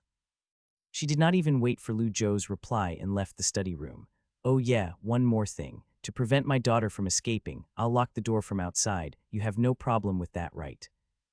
No problem, said Lu Zhou as he shook his head. She would be back at 6 o'clock and anyway, he had nowhere else to go. But even though your niece recommended me, is it really okay to lock a stranger inside your house with your daughter? However, her next words solved his doubts. Also, there are a dozen or so security cameras around this house. There are no dead spots. If you think it interferes with your privacy, feel free to tell me. Her expression did not change at all after saying this, but Lu Zhou felt a sense of warning coming from her. As expected, are you even her real mom? I don't have any problems with it. Anyway, Lu Zhou did not have any interest in doing naughty things. He was just here to work. As for the cameras, there were cameras all around his library and classrooms. He was used to it. However, after hearing that she had a dozen security cameras installed in her house, Lu Zhou slightly understood why there was so much tension between the daughter and mother. After explaining everything, Mrs. Yang left her house. Lu Zhou stood in front of Han Menki's door. He looked at the keys in his hand and contemplated for a bit. Finally, he put the keys in his pocket and knocked on the door. Bong, Lu Zhou heard a soft muffled sound. It seemed that the door was knocked by a pillow of some sort. Leave, I'm warning you. I'll call the police if you come in. This girl has such a bad attitude. Her voice is pretty nice though. Lu Zhou shrugged. He was not angry at all. He said through the door, I don't care. I get paid regardless. But is this what you want? I'll get 1,000 yuan for the 5 hours. Anyone who heard 1,000 yuan must feel bad, right? Lu Zhou tried to change his approach, but he underestimated the attitude of rich people. Oh, a cold voice traveled through the door. Han Menki said with a careless and loud voice, do what you want. That woman has a ton of money anyway. Who cares how she spends her money? You might as well be adopted by her. This girl. From the tone, the hatred between the daughter and mother must have been deep. Lu Zhou waited for a moment outside the door. He saw that this chick did not plan on opening the door. He did not want to waste his time, so he went to the study room and carried all the study material into the living room. He had not touched high school material in years, but when he looked through it, it all seemed pretty easy. After all, he was in one of the best universities in China. He had beaten thousands of soldiers. This was nothing to him. He sat on the sofa and looked through the textbooks. He suddenly noticed the broken glass on the floor and could not help but frown. His ADHD was acting up again. He sighed, stood up, and went to the toilet to find a broom. He wanted to clean the mess up first. However, just as he was about to put the broom down, a piercing scream came from the locked room. Lu Zhou was shocked. He thought that an accident had happened, and he quickly threw the broom down before rushing towards the room. He used the key to open the door and pushed it open. A black unknown object crawled towards him. A cockroach. Lu Zhou subconsciously trampled it to death. He continued to walk inside the room and asked quickly, what happened? The room was very dark because the curtains were closed. It was hard to imagine that this was a female's room. It was even harder to imagine that this was a room in a luxurious apartment, because the messiness of this room was comparable to his dorm. Books and toys were piled up in the corner. Bags of junk food were on the ground. He could even see a few pieces of potato chips. No wonder the cockroach came in to eat food. It was attracted by the oily junk food. A petite figure with long hair sat in the corner of a bed. Her hands were grabbing onto a pillow, and her knees were shivering. She was wearing a set of loose pajamas. Her fair face was stiff, and her lips started to turn blue. It was like she had just seen a ghost. Die, is it dead? Asked Han Menki as she bit her lips and bravely looked under the bed. She was afraid to touch the floor. Lu Zhou paused for a bit and looked at the cockroach next to his feet. You're talking about the cockroach? Han Menki nervously nodded. It's dead. It's right here, sighed Lu Zhou as he pointed with his finger. He thought an accident had happened, but it was just a bug. I already stomped it to death. Why are you so scared? When Han Menki heard that her enemy was dead, she finally calmed down and her tight body relaxed. However, very quickly, she stared at Lu Zhou like he was her enemy. She waved her iPhone and warned, Who let you in? Get out, or I'm going to call the police. Why did you turn on the light, you impolite asshole? The bright light pierced Han Mengqi's eyes and she raised her arm to shield herself. Lu Zhou did not respond to her. He went to the bathroom and picked up the broom. He cleaned everywhere in her room except under her bed and tight corners. After cleaning, he was shocked. When Lu Zhou saw the pile of rubbish he cleaned, he wiped the dust off his face and could not help but criticize. "Why is there so much junk food in your room? Are bugs your pets?" The girl on the bed blushed and replied angrily, "Mind your own business." Lu Zhou looked at her and the box of junk food before asking, "You ate this for lunch?" The girl became quiet and did not speak. Lu Zhou did not say anything and dragged the rubbish bag outside. He walked out and even closed the door behind him. Han Mengqi saw the door being closed and was astonished. She stopped gripping the pillow. She was surprised that the tutor her mom got her had already compromised. She had already made a long-term confrontation plan, but now she felt like her preparation was unnecessary. Lu Zhou went back into the living room and started to read the high school mathematics textbooks. He had the books spread out across the coffee table. It was not only textbooks. There were also additional studying materials. Last month's exam papers were also left by Mrs. Yang. It was true that her daughter's grades in mathematics were pretty bad. She could barely get 75 marks out of 150, and her highest was an 80. It would be a problem getting into a university with these kinds of grades. However, the grades for her Mandarin exams were pretty good.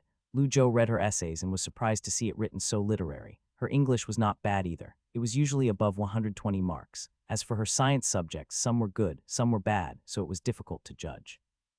Why does she want to get into science? Why doesn't she just do liberal arts? Lu Zhou shook his head and picked up a pen from the table. He started to write on a blank A4 paper. High school mathematics was not difficult. It did not test your ability to transform knowledge. It simply judged your ability in remembering the knowledge. The required topics were merely sets and elementary functions. It would take around 40 class hours to teach. One lecture of university advanced algebra contained more information than that. This was also why many students who received stellar grades during high school struggled when they got to university. It was because the university lecturers did not teach at the speed of a train. They taught at the speed of a rocket. The foundation of Han Mengqi's mathematics was horrible, but Lu Zhou still saw a chance of salvation. After all, the exam was not a competition. It would only test for fundamentals. Once she learned the fundamentals, she might be unable to get 140, but she could possibly get a 120. The 4 textbooks looked scary, but the topics inside were the same. At least it seemed like that for Lu Zhou, who finished the entire analytic geometry textbook in one night. First of all, he had to outline and summarize all of the topics in the textbooks. Then he had to refer to Han Mengqi's previous exam papers and point out the topics that she struggled in. Actually, she should have done this herself. After all, it did not matter how bad the attitude of his customer was. Lu Zhou felt that since he accepted this job, he should try his best. It was at least worth the 200 yuan per hour pay. Even though he had no knowledge of the tutoring market, he still knew that this pay was abnormally high. Like this, time passed by. It was around 5:30 when Lu Zhou stretched and moved his sore shoulders. He looked at the tidy A4 paper that was full of his writing and could not help but smile. Although it was a bit of a hassle in the beginning, it was quite rewarding to go back and look at what he accomplished. It was almost 6 o'clock. He could show this paper as a report of his work. There was a slight noise coming from the door nearby. A petite figure came out. Lu Zhou looked and saw that her pajamas had changed into jeans and a t-shirt, but her hair was still messy. It might have been an illusion, but he felt like she looked even tinier than when she was crouching in bed. Especially her washboard body, there were no curves at all. She was the exact opposite of her cousin. "What are you looking at? I'm gonna call the police." Lu Zhou sighed. "Stop threatening me with the police. I didn't even do anything and you need a reason for calling the police. Disrupting the law is also illegal, so think this through." Han Mengqi was stunned by Lu Zhou's calmness. She did not say anything and went into the bathroom. Lu Zhou saw the bathroom door closed and realized that she must have been bursting to pee. I was wondering why she came out. Soon after, a flushing sound came from the bathroom. Han Mengqi washed her face and walked out with a taut face. She walked past the living room, and when she noticed the items on the coffee table, she frowned and asked, "What is this? You don't even remember your own textbooks. When was the last time you studied?" Han Mengqi looked at the A4 paper and said, "None of your business." She turned around and went into the kitchen. "I'm hungry. Eat whatever you want. Your mom is coming home soon. Shouldn't you wait for her?" asked Lu Zhou. He leaned against the sofa and put his legs up as he looked at Han Mengqi and said, "Seriously, I think it's better if a family eats together." Han Mengqi turned around and laughed coldly. That laugh wasn't a typical teenager's laugh. "Wait for her. Didn't she message you?" Lu Zhou was slightly shocked. He pulled out his phone and saw that Mrs. Yang did actually send him a message. "Teacher Lu, my apologies. I have a meeting at the office and I can't make it back. It could be 10 o'clock until I come back. I'll pay you double the salary for your inconvenience. Hope you can forgive me." Double salary, which means 400 yuan an hour. Lu Zhou took in a deep breath as he thought, "Ma'am, don't be polite. You don't even have to come back tonight." He obviously knew that it would not happen. Han Menki poked her head out of the kitchen, looked at Lu Zhou, and asked, "Are you eating the chicken or beef flavored? There's only sandwiches in the fridge. That woman locked the door so we can't order food delivery." Lu Zhou looked at the frozen sandwiches in her hand and could not help but ask, "You're eating that for dinner. Is there a problem?" asked Han Menki. She did not care at all. "Of course there's a problem," Lu Zhou sighed. He stood up from the sofa and walked towards the kitchen. Han Menki asked suspiciously, "What are you doing?" She took a step back. "I'll make some food. You can cook," asked Han Menki. She stared at Lu Zhou with her eyes wide open, like she did not believe him. Lu Zhou rinsed the pot, smiled, and said, "Yeah, you think I'm the same as you." Han Menki raised her chin unhappily and asked, "What are you implying?" "Nothing. If you don't have anything to do, go and read the thing that I wrote. It's in the living room."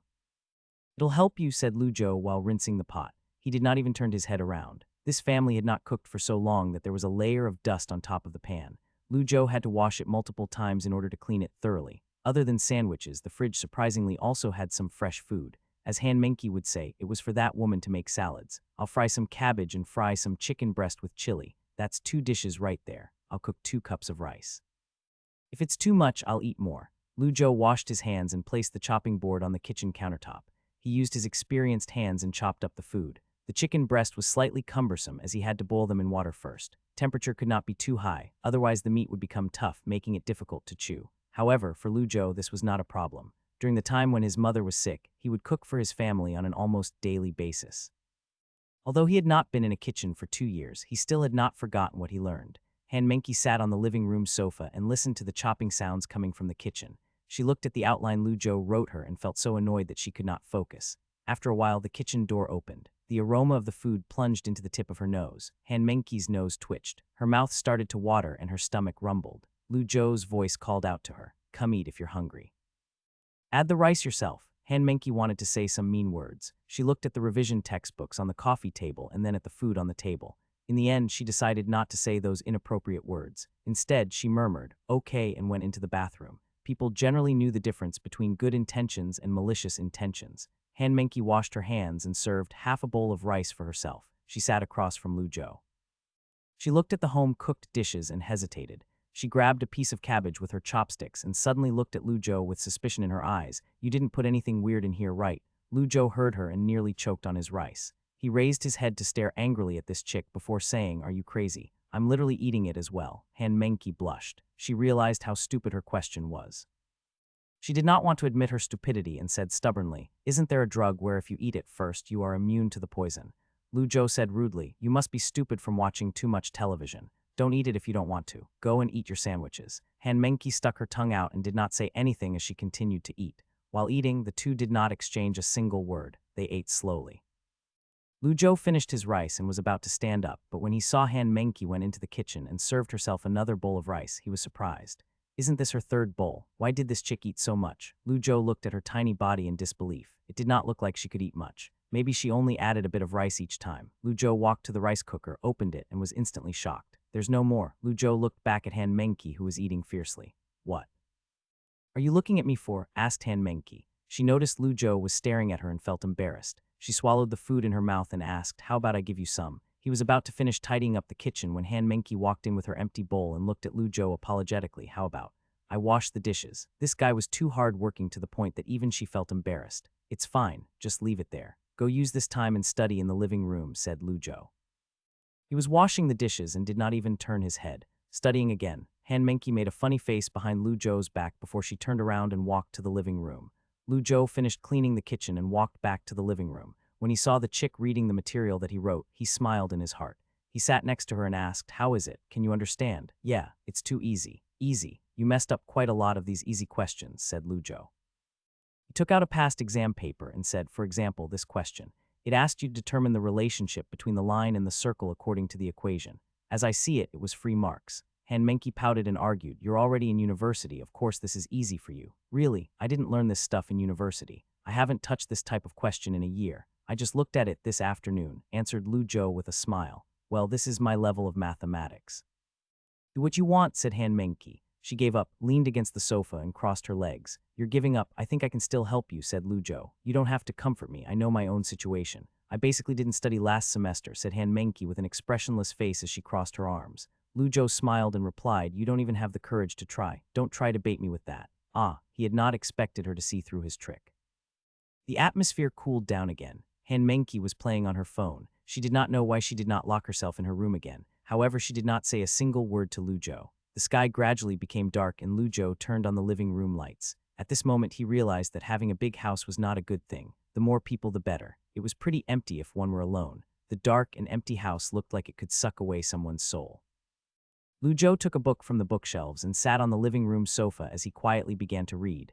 Han Mengki was playing on her phone when she secretly looked at him and quietly muttered. "What?" asked Lu Zhou. He turned his face towards her slightly and looked at her with a confused expression. "Your cooking was very tasty," said Han Mengki with a stiff tone as she kept looking at her phone. "It's very simple stuff. Your mom has never cooked them for you?" asked Lu Zhou. Han Mengki's facial expression was cold as she scoffed her. "She doesn't cook. I barely even see her. No wonder she ate so much. She probably hasn't eaten home-cooked meals in a long time." Lu Zhou thought his cooking skills had improved, but it turned out he misunderstood. "What about your father?" Lu Zhou instantly regretted asking this question because the answer was obvious. "He's fighting a legal case with my mom, but it should be done soon," said Han Mengki with a still expressionless face as she hugged her leg while sitting on the sofa. Lu Zhou's throat choked up slightly. He did not know why, but seeing her like this made him felt sympathetic towards her. Han Mengki looked straight ahead and suddenly spoke. "In the future, can you still cook for me?" Lu Zhou thought for a bit and said, "If you study hard, I'll think about it." "Wow, preconditions," lame, replied Han Mengki before turning her head around. Lu Zhou said, "After all, my job performance is going to be evaluated. If your mom thought that I was doing a bad job, she could fire me, all right. There's no solution to that. That woman loves to force other people to do stuff," said Han Mengki. She lowered her head and hugged her kneecaps tightly as she said, "I'll try to work hard, but no guarantees." "Okay," Lu Zhou smiled, "then we'll settle at that." Pair started to discuss schoolwork. The tension was high at first, but it quickly became relaxing. It was around 11 o'clock when the sound of a car came from downstairs. Soon after, the entrance door opened. Mrs. Yang finally came home. Han Mengki silently looked at her mother and did not say anything. She went back to her room. The woman's face remained the same as usual. She looked at the textbooks and the summaries on the coffee table. Her eyebrows relaxed, and she bowed slightly to Lu Zhou.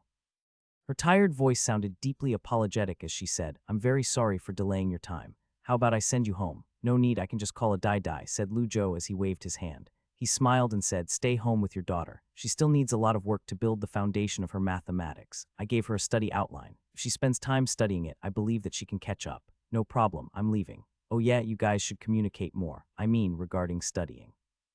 After all, studying can't be rushed. It'll create an opposite effect if you pushed her too hard. It's better to let the child find her own problem-solving rhythm." Mrs. Yang offered to send Lu Zhou home again, but Lu Zhou still declined. He took the elevator down and called a Dai cab. After he got in the car, Mrs. Yang used WeChat Pay and sent the money to Lu Zhou's phone.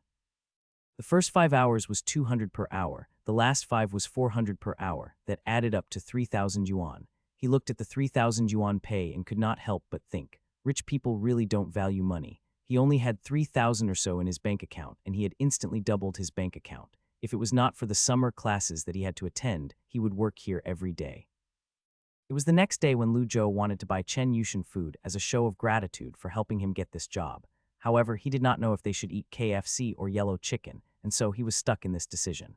So he asked the only person alive in his dorm for advice, Liu Rui. Liu Rui was playing video games with his online friends. He was killed and sent back to the respawn fountain. He felt annoyed and did not pay any attention to Lu Zhou's question. He did not even turn his head to Anwar Spicy Hot Pot. "It's cheap and affordable." Then, Lu Zhou decided at that. They went to a place called Shencheng Spicy Hot Pot on the street in front of their school. Chen Yushin had a ponytail and sat across from Lu Zhou. She was sticking her tongue out from the spiciness. Chen Yushin wanted to cry from the spice, but she powered through. She continued eating as she asked, "How was it? Is there any hope for my cousin's mathematics? Is it even that spicy?" Lu Zhou ate a fishball and was confused. He chewed and spoke at the same time. "Hope. Probably. I'll try my best, then I'll have to rely on you. My cousin. In fact, her science scores during middle school were pretty good, but then, it's so spicy." Lu Zhou gave her a cup of water and asked, "Then what?" Chen Yushin drank the cup of water and stuck her tongue out cutely as she took in a breath before saying, "Then, my auntie and uncle had some relationship problems.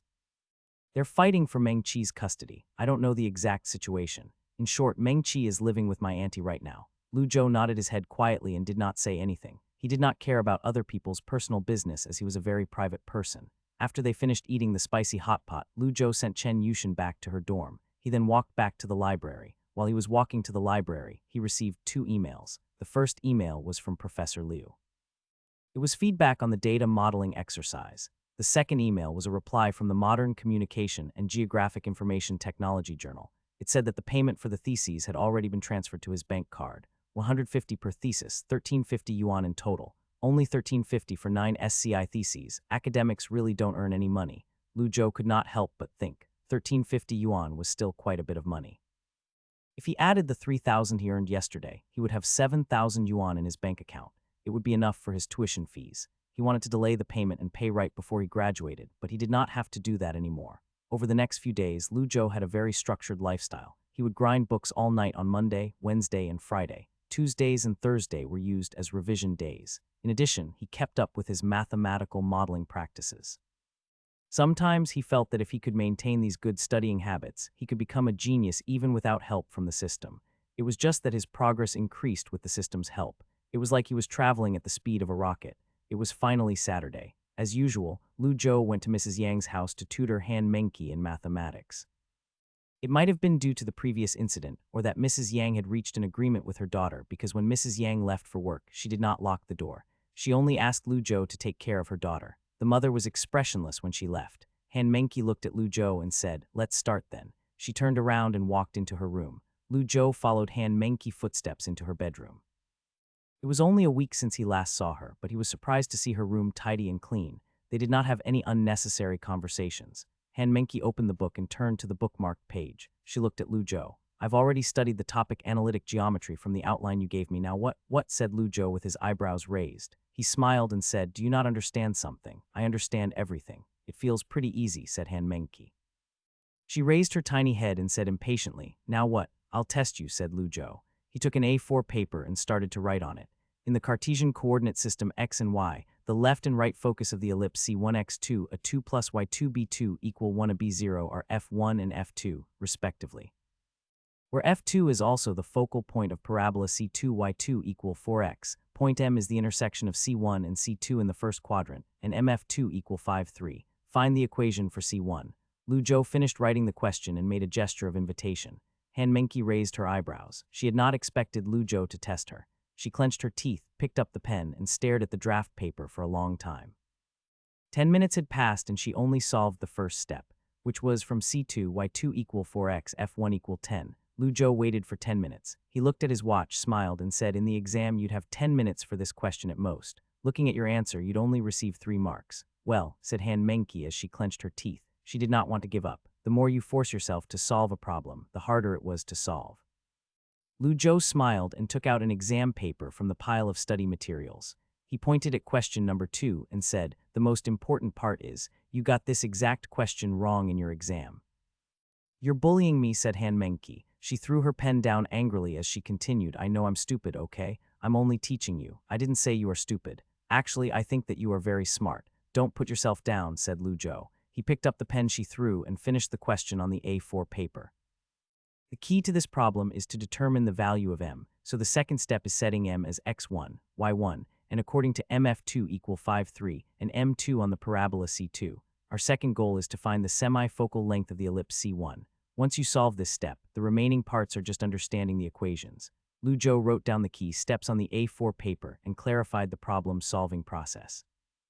Han Mengqi was annoyed at first, but she soon started to stare at the paper intently. Finally, her face was enlightened. Han Mengqi nodded and looked at the paper seriously. Her eyebrows tensed up and her tiny mouth moved. "So this is how you solve it. Your teacher has definitely explained this to you. You just didn't listen." Han Mengqi's tone was argumentative. "My teacher didn't explain it in so much detail." Lu Zhou replied, "Try telling that to your maths teacher. He'd be insanely pissed off."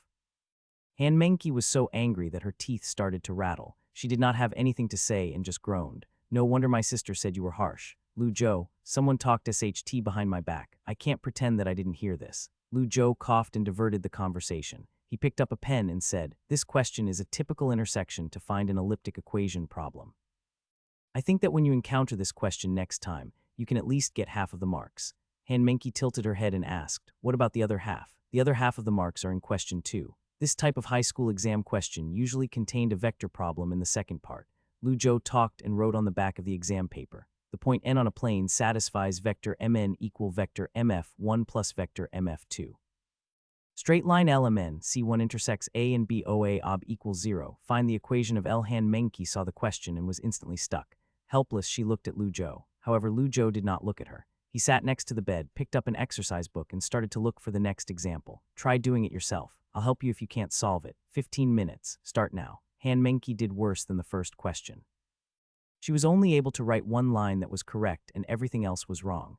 It might have been because Lu Zhou had a younger sister who was similar in age to Han Menki, so he was not impatient at all. He did not laugh at her or call this a free marks question. Instead, he explained the solving steps to her patiently. When Han Menki saw the steps on the paper, her eyes widened and she said quietly, "Wow, you're so good." Black Rose server, let me add you as a friend. Give me your QQ number. Lu Zhou reached out and knocked her forehead. He looked at her and said impatiently, "Stop playing games and get 100 marks in your exam first." It was 6 o'clock at night when Lu Zhou went into the kitchen and put on an apron before he started to cook.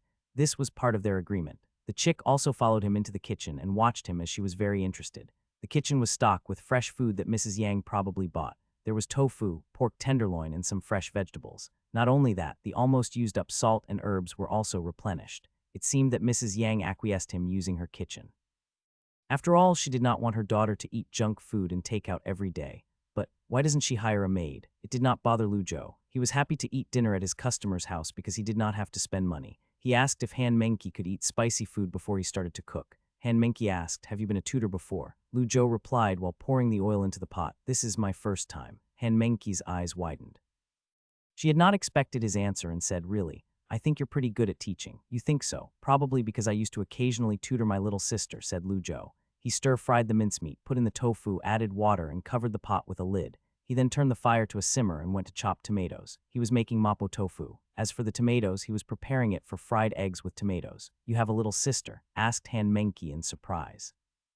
She then added, "How old is she?" "Same age as you. Grade 10 now and she'll be grade 11 after this summer." Han Menki twitched her nose. She was envious and sighed. "I'm so jealous." "What are you jealous for? A little sister is very annoying." Han Menki tilted her head and asked, "Do you hate your sister?" Lu Zhou thought for a bit and shook his head. "Of course not. She's my family. Why would I hate her?" "He did not mention that one should love your family no matter what." "I'm still jealous," said Han Menki.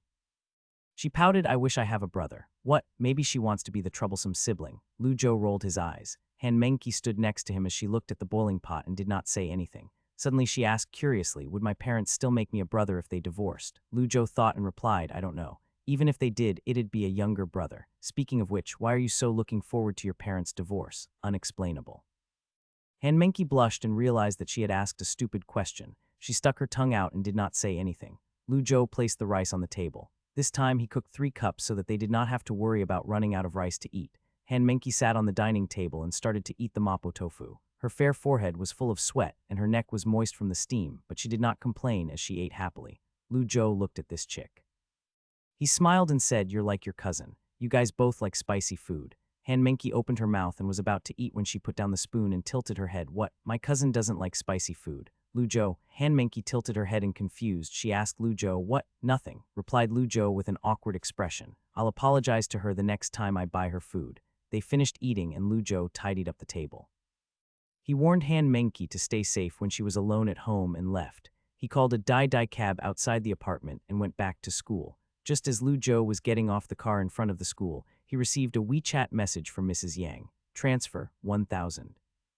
Also, he was going to put his phone back into his pocket when a call came through. He saw that Liu Rui was calling. Lu Zhou laughed. He thought that Liu Rui must have forgotten his keys and picked up the call. However, just as he was about to tease the kid, an eager voice came through. "Brother Zhou, something bad happened." Liu Rui immediately notified Lu Zhou. Liu Rui was pretty arrogant sometimes, but he was not malevolent. Therefore, Lu Zhou decided to put up with him.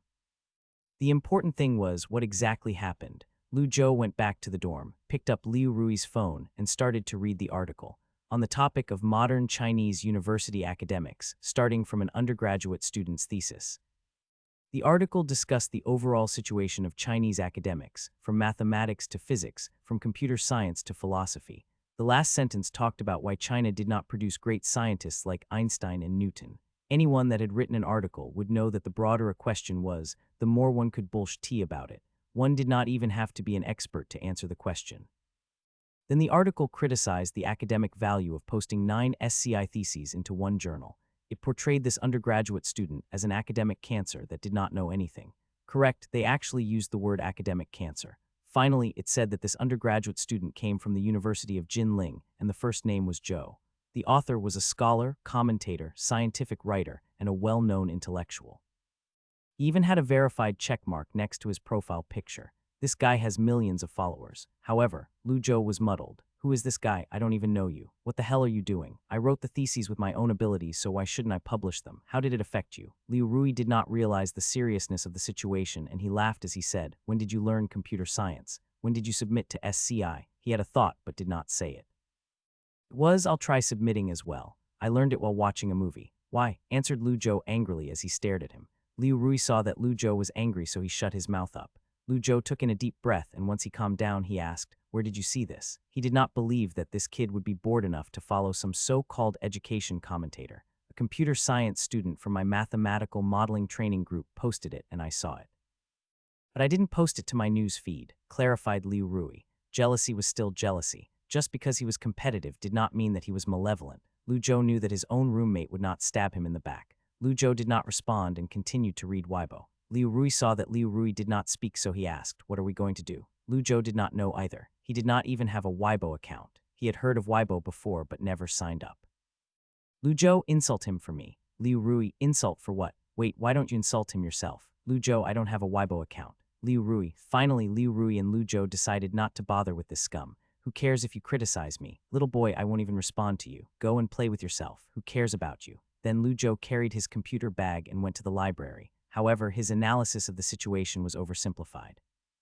He was not just Lu Zhou, but he was also a University of Jinling student. University of Jinling meeting room. An emergency meeting was held. The principal specifically requested for the dean of the computer science department to be present. A lot of professors were in their laboratories when they were called to the meeting. The topic of the meeting was simple. It was regarding one issue, which was the article floating around on Weibo on the topic of modern Chinese university academics, starting from an undergraduate student's thesis. The article mentioned that an undergraduate student published 9 computer science theses within a month. It used that as an entry point to criticize the academic atmosphere of higher education institutions in China and their lax journal review process. It also mentioned that the student was from the University of Jinling. The article was basically roasting the University of Jinling. During the meeting, an old computer science professor adjusted his glasses, stood up, and said nonchalantly, I've read those 9 theses and they were actually pretty well written. It's quite impressive that an undergraduate student is able to write like this. He did try to submit quite a lot of theses, but his theses are more sophisticated than most other computer science theses. That Zhu Fangkai education commentator probably doesn't know much of information science. Maybe we should communicate with him, make him admit his mistake, and ask him to remove the article. Why should someone be criticized for publishing too many theses? The professor was very confused and he did not know why this meeting was necessary, not realistic. This guy Zhu Fangkai knows what his level is at. Look at his titles. Education commentator, science writer. He's operating in a different field than us, said the secretary at the meeting table. He shook his head and said, he's looking for a conflict. He won't negotiate with you. This situation was difficult to deal with. The student did not do anything wrong and the university obviously could not expel the student. The issue was that the public was one-sided and they condemned the university. The whole situation was ridiculous. A non-academic pointing fingers by using his own status and influence. The school management staff did not understand the motivation.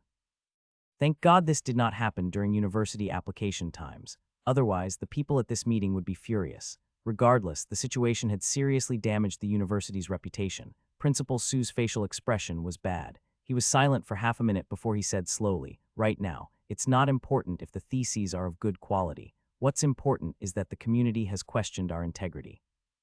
Our top priority is to remove those suspicions and clarify the situation. On the other hand, we also have to figure out what exactly happened. They discussed for the entire afternoon and finally came up with 2 decisions. On one hand, the school had to save their public reputation and to explain the academic value of these theses. They also had to send a cease and desist letter and to ask for an apology. On the other hand, they had to ask the deans to find out who Lu was and to figure out the exact situation. 9 SCI theses in 1 month with 1 more thesis off from double digits. It did sound fishy. These professors from various departments all submitted substandard theses for financial gain, but they never did something this crazy. However, at this moment, the various deans did not know that Lu Zhou actually submitted 10 theses. Instead of computer science, the last one was in mathematics. Weibo comments. FCK me, an undergraduate student publishing 9 SCI theses must be a scam. Is it really that easy to publish? I think I can do it as well. Dog emoji. A student claiming to be from MIT said that this would never happen in America. The journal must have been exploited and the review process was fake. Sad. What kind of students are my university producing? What's the use of writing theses? Can you turn the thesis into a nuclear bomb? Even an undergraduate student can publish so many, our country's academia is hopeless. You try writing 9 theses in a month, bunch of keyboard warriors. FCK, what the hell is this? Not even one person with a normal IQ is on my side. 20,000 shares, 10,000 comments, countless views. Lu Zhou sat in an empty classroom and scrolled through Weibo. He did not have a solution. No one wants to figure out the truth. They only wanted to believe what is in front of them. According to Mr. Zhu, the theses were worthless, but how many people actually read them? Impossible. Lu Zhou wanted to get revenge on these accusations and registered a Weibo account. He sent out a comment and no one even liked it. Maybe this is the consequence of having an unpopular Weibo account.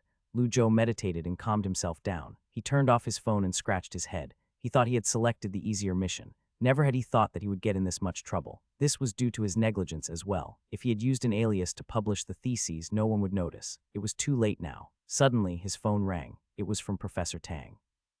Lu Zhou had a confused expression on his face. There was no reason for Professor Tang to call him. Is it because of the theses? Hopefully not, right? Lu Zhou had a feeling of uncertainty as he picked up the phone. Hello, little Joe, what are you up to? Lu Zhou heard that his voice was calm and he relaxed as he replied, I'm studying in the classroom, what's up? Professor Tang paused for a second before continuing, come to my office if you're free. Now, now. Lu Zhou tidied up his laptop and books before heading to Professor Tang's office. He walked in and saw that Dean Lu from the mathematics department and Dean Zhang from the computer science department were also there. Lu Zhou walked in and the 3 professors smiled. They glanced at each other subtly and used their body language to communicate. Finally, it was Professor Tang that sighed and said, Lu Zhou, I have to ask you something. Lu Zhou replied, Professor, please ask. Professor Tang continued, that time period. After you submitted the maths thesis, did you submit to SCI again? Lu Zhou knew that he could not hide and so he replied honestly, yeah, I did. Dean Zhang looked at Dean Lu before saying helplessly, I knew it. There are not that many students in our department with the first name Lu. None of them know how to write a thesis, much less submitting one. Professor Tang was worried. He asked wistfully, you submitted a mathematics thesis, right? Yeah.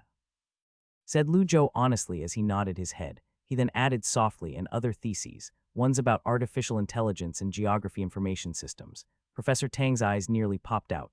Why did you jump to computer science? Weren't you researching Mersenne prime numbers just a few days ago? I saw that the submission paid money. 150 yuan per thesis, said Lu Zhou apologetically. He looked at Professor Tang and quietly said, then I separated my research into 9 parts and submitted it. Professor Tang, Dean Lu, Dean Zhang, was there an issue? There obviously was no issue. After all, the university encouraged students to submit theses. Submitting for money was a bit weird, but nothing bad. However, this situation created an issue. The office became dead silent. Dean Lu finally coughed and spoke in a kind tone. Student Lu, did you write the thesis yourself? Yeah, of course, said Lu Zhou. He nodded his head as he continued, I wrote them inside the library. He was not lying because buying knowledge from the system was not enough to write the theses. He still had to research the parts that he did not understand. At most, he just copied the calculation processes. He read more than 100 documents and countless books to write those theses. They did not even have to look at the security cameras. They could just ask him some artificial intelligence or GIS system questions, and Lu Zhou would be able to answer all of them. Of course, if they asked him some difficult questions like the application of artificial intelligence in other fields, he might not have been able to answer it. However, he could still use general points to buy the answer on the spot. It's just that it would be wasteful. Dean Lu did not know what to say. It was Dean Zhang that stood up, smiled, and said, Dean Lu didn't mean anything by that. He was just surprised that you were so proficient in information science. I've seen your C language exam. 95 is very good. I obviously believe that you wrote the theses yourself, but some people don't believe you and one even wrote an article about it. Have you been on Weibo? Actually, strictly speaking, most of the artificial intelligence was written in C++, which is quite different from C. The teacher only taught the basic syntax of C++ and did not dive deep in the language at all. Dean Zhang knew that anyone that could write a thesis like that would be proficient in C as well. A score of 95 satisfied his expectations. You're talking about that article? Asked Lu Zhou. Yes, said Dean Zhang. He stared at Lu Zhou and nodded. You've read it. Lu Zhou replied, I've read it. Even though he was furious, he still acted calm on the outside. He shook his head and carelessly said, those articles have no brains. I refuse to step down to their level. In his heart, he actually wanted to stab the author. "Student Lu, I have to correct you," said Dean Lu. He looked at Lu Zhou seriously. "You're not just one person. You're a student from our school. You represent our school's reputation. We'll not allow any immoral students, but we also will not allow anyone to tarnish our students' reputation. I hope you can adjust your attitude and take this seriously." "But Dean Lu, I can't do anything. I wrote to him and he did not reply," said Lu Zhou impatiently. "Actually, Dean Lu just wanted you to have a more positive attitude," said Dean Zhang with a soothing tone. "Regarding the public reputation, our school will do a press conference. We hope that you can cooperate with us and speak up for yourself in the school. Is that okay? You guys just want me to speak up. Easy, why didn't you tell me that earlier?" Lu Zhou relaxed and nodded his head. "I agree." Shenzhen Shunfeng Group Building, CEO's office. Wang Wei leaned back in his office chair and was scrolling through his phone. It was after the lunch break. He would always take a half-hour break after his lunch to look at what was trending on Weibo or today's news. After all, his work was closely related to the internet, and so it was important for him to keep up to date. An undergraduate from the University of Jinling published 9 SCI theses. "Are undergraduate students these days so smart?" asked Wang Wei as he smiled and shook his head. He opened the article and saw that the author was by famous science writer Zhu Fengkai. Wang Wei saw this name and twitched his eyebrows. His first impression of him was not good. This Zhu Fengkai counted as a celebrity. He was famous for annoying people on Weibo. He had no talent and was named Big Mouth. Wang Wei was a practical workman and did not like this type of clever clowns, especially since this person loved to criticize China's education system and talk about it every day. He would even use Wang Wei's high school education as an example to prove his points. Wang Wei did not care about his education. Otherwise, he could just donate some money to school and earn an honorary doctorate. However, Zhu Fengkai would call him a high school student, which annoyed Wang Wei. After all, no one liked to be exposed over and over again. Wang Wei saw his name and lost. He did not even read the article, as it was just trying to make mischief with big words. Using an undergraduate student's 9 theses to discuss Chinese academia. "Who the hell are you?" At this moment, a knocking sound came from his office door. "Come in." The person that came in was called Liang Shenghao. He was the technical director of the company's Drone Logistics Research and Development Center. Graduated from Caltech, he had a dual degree in logistics management and computer science, and he was only 30 years old. Due to the recent advancements in drone technology, the concept of drones was trending. Shunfeng was the leading enterprise in domestic private logistics, and naturally, it refused to fall behind in the field of drones. Therefore, it had established an unmanned aerial vehicle logistics project in cooperation with DJI and invested 500 million and built an R&D facility in Shenzhen. Of course, due to hardware restrictions, it was very difficult to achieve drone distributions in the short term. Wang Wei obviously knew this. Therefore, even though this R&D center was technically supposed to be a UAV logistics R&D center, there were not many researchers that engaged in UAV logistics R&D. The main R&D projects were concentrated in the direction of intelligent logistics.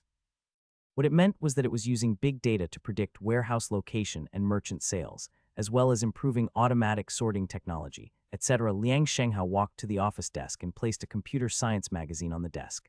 He smiled and said, "CEO Wang, I found a genius for you." "What?" Wang Wei put down his phone and looked at the magazine. He smiled and said, "Modern communication and geographic information technology. Didn't you tell me last time that there was a lot of substandard work in this journal? You finally ordered one. I read all computer science journals, especially ones related to artificial intelligence. I don't really read domestic journals though," said Liang Shenghao. He pushed his glasses and continued, "Thank God I saw the article on trending, otherwise these theses would be in the trash." "You're talking about?" Wang Wei's expression was slightly weird. "That's right. That undergraduate student who submitted 9 theses. I looked at them and the calculations mentioned in the theses were pretty interesting. It's just that, oh, an undergraduate student is able to get your attention." Wang Wei was interested. He sat up straight and said, "Just what? It's just that his research is a bit advanced," said Liang Shenghao. He thought about the words that he should use and continued, "UAV logistics delivery is still a concept. Not a single company in the world can achieve the hardware standards for delivery drones. Therefore, shipping companies around the world are still tied up on the hardware side." Wang Wei nodded and asked, "I know this, what else?" But the content of his theses was based on the theoretical feasibility of drone delivery. For example, in his paper, he proposed to construct the concept of logistics, honeycombs in the city, docking with the sorting center, introducing the drone into the GIS system, automatically finding the way in the case of unmanned operations. It could identify the address through the camera, confirm the person receiving the object based on the face recognition technology, confirming the receipt by a gesture, and automatically uploading the alarm data when the drone is interfered with. Liang Shenghao spoke until here and stopped. Wang Wei's fingers tapped lightly on the desk. He paused for a long time, then said, "Okay," so he made a suggestion. If Lu Zhou had just made a suggestion, it would not have been anything special. Anyone could make a PowerPoint on artificial intelligence and make some statements. Being able to mention those ideas just meant that he had some understanding of the topic. However, if Lu Zhou's level was actually that low, he would not even get past the HR department. "Not just a suggestion," said Liang Shenghao. He shook his head. It also mentioned a calculation method, mainly regarding facial recognition in Guy's system. "This is why I think this kid has skills, especially the algorithms he wrote for facial recognition. Although I can spot some flaws in them, they could still be groundbreaking. Our research facility can even do additional research on his work." It was not just an idea. Lu Zhou also realized his idea, which was a completely different story. It was like a person saying, "I want to build an apartment," then finding two people and placing down 2 bricks. The value that those people built was different than the value of an idea. Even though this undergraduate student had only realized a tiny percentage of his research, Wang Wei did not care. Any research required a long process. The higher the value of the research project, the more money and time it would take. Wang Wei did not say anything. Instead, he picked up the computer science magazine and flipped to Lu Zhou's page, UAV Logistics Research and Development Prospects and Framework Discussion. A pixel analysis algorithm based on artificial intelligence. Optimization algorithm for dynamic image recognition based on artificial intelligence. Automatic measurement method of human body size based on artificial intelligence algorithm. Even though the individual theses might be substandard, the total sum value of the theses was still substantial. Liang Shenghao saw that his CEO did not speak, so he continued, "Publishing an algorithm like this on a journal is too wasteful. I recommend sending him a job offer and directly hiring him into our company. He can help us with research."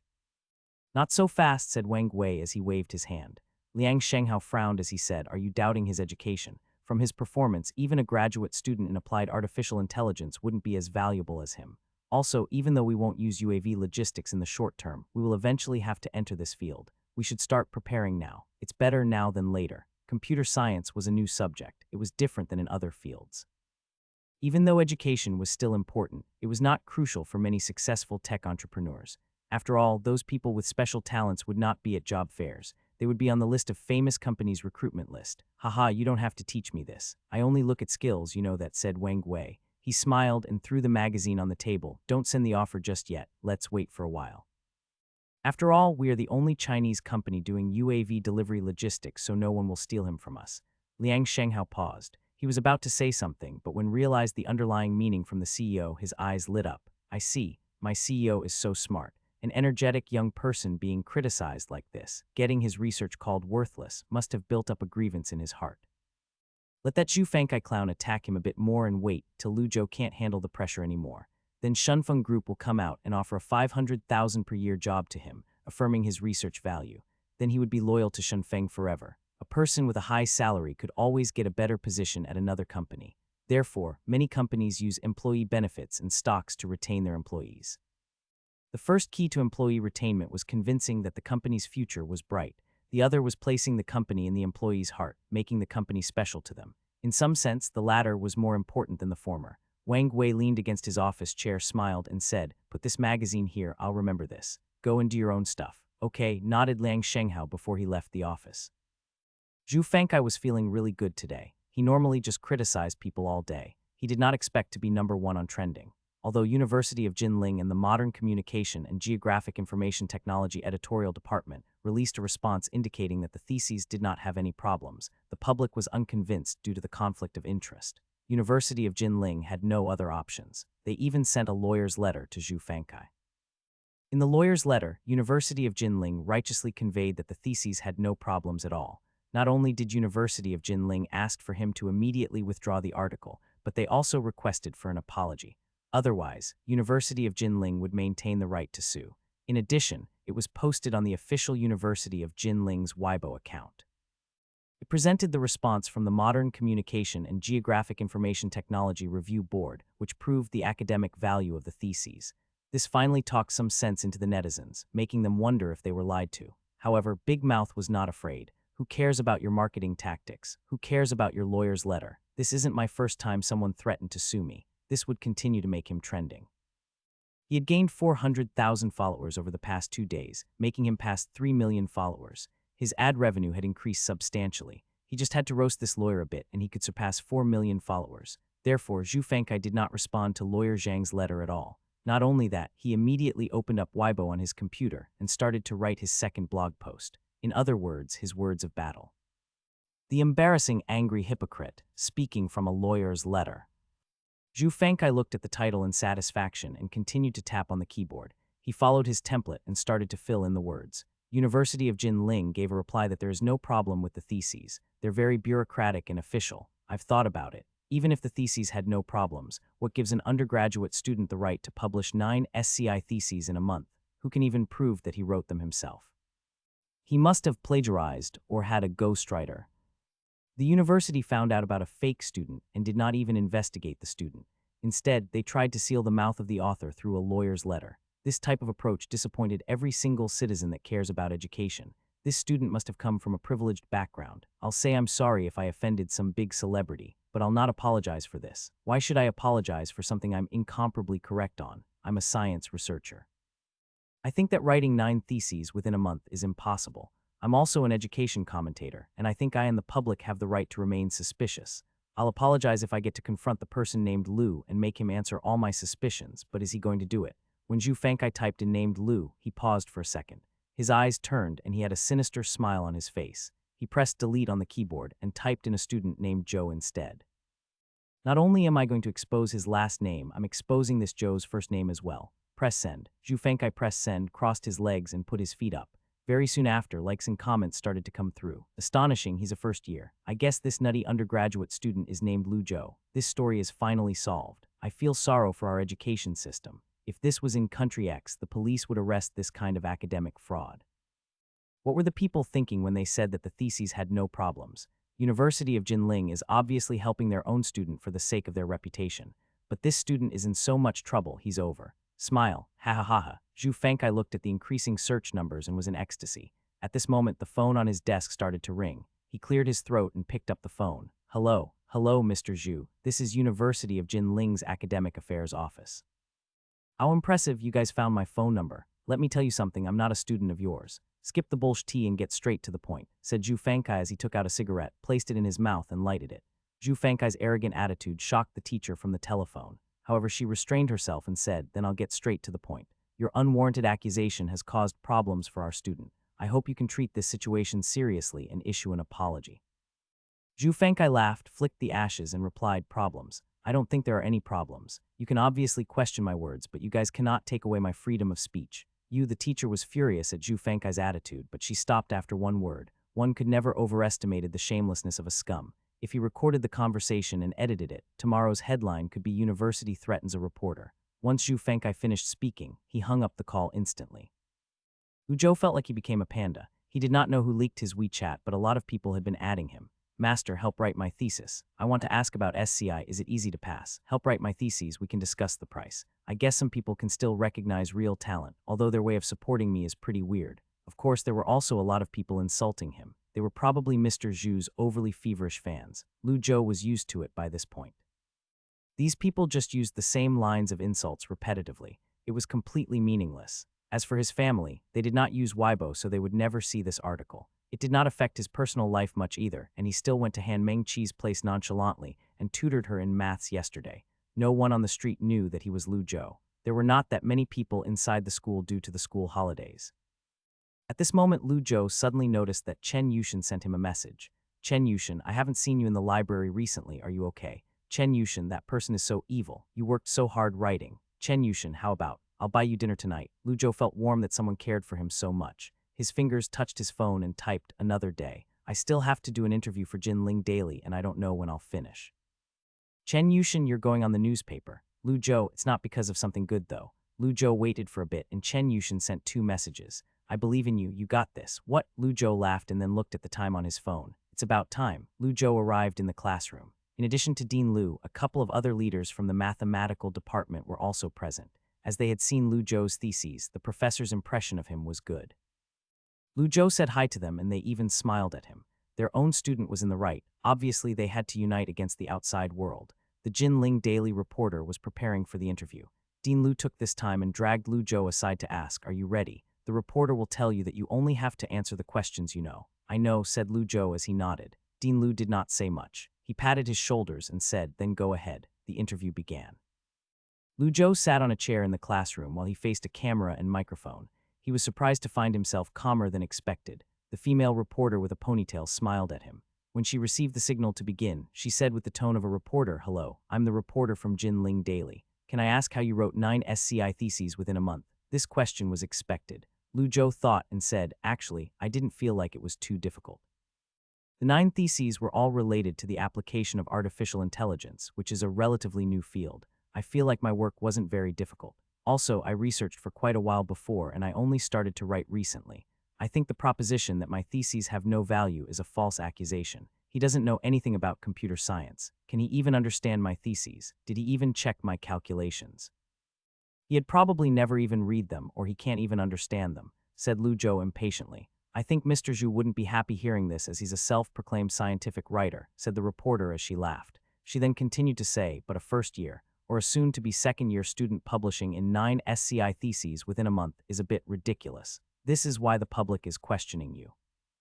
Furthermore, Mr. Zhu brought up that the theses could be plagiarized or that it wasn't written by you.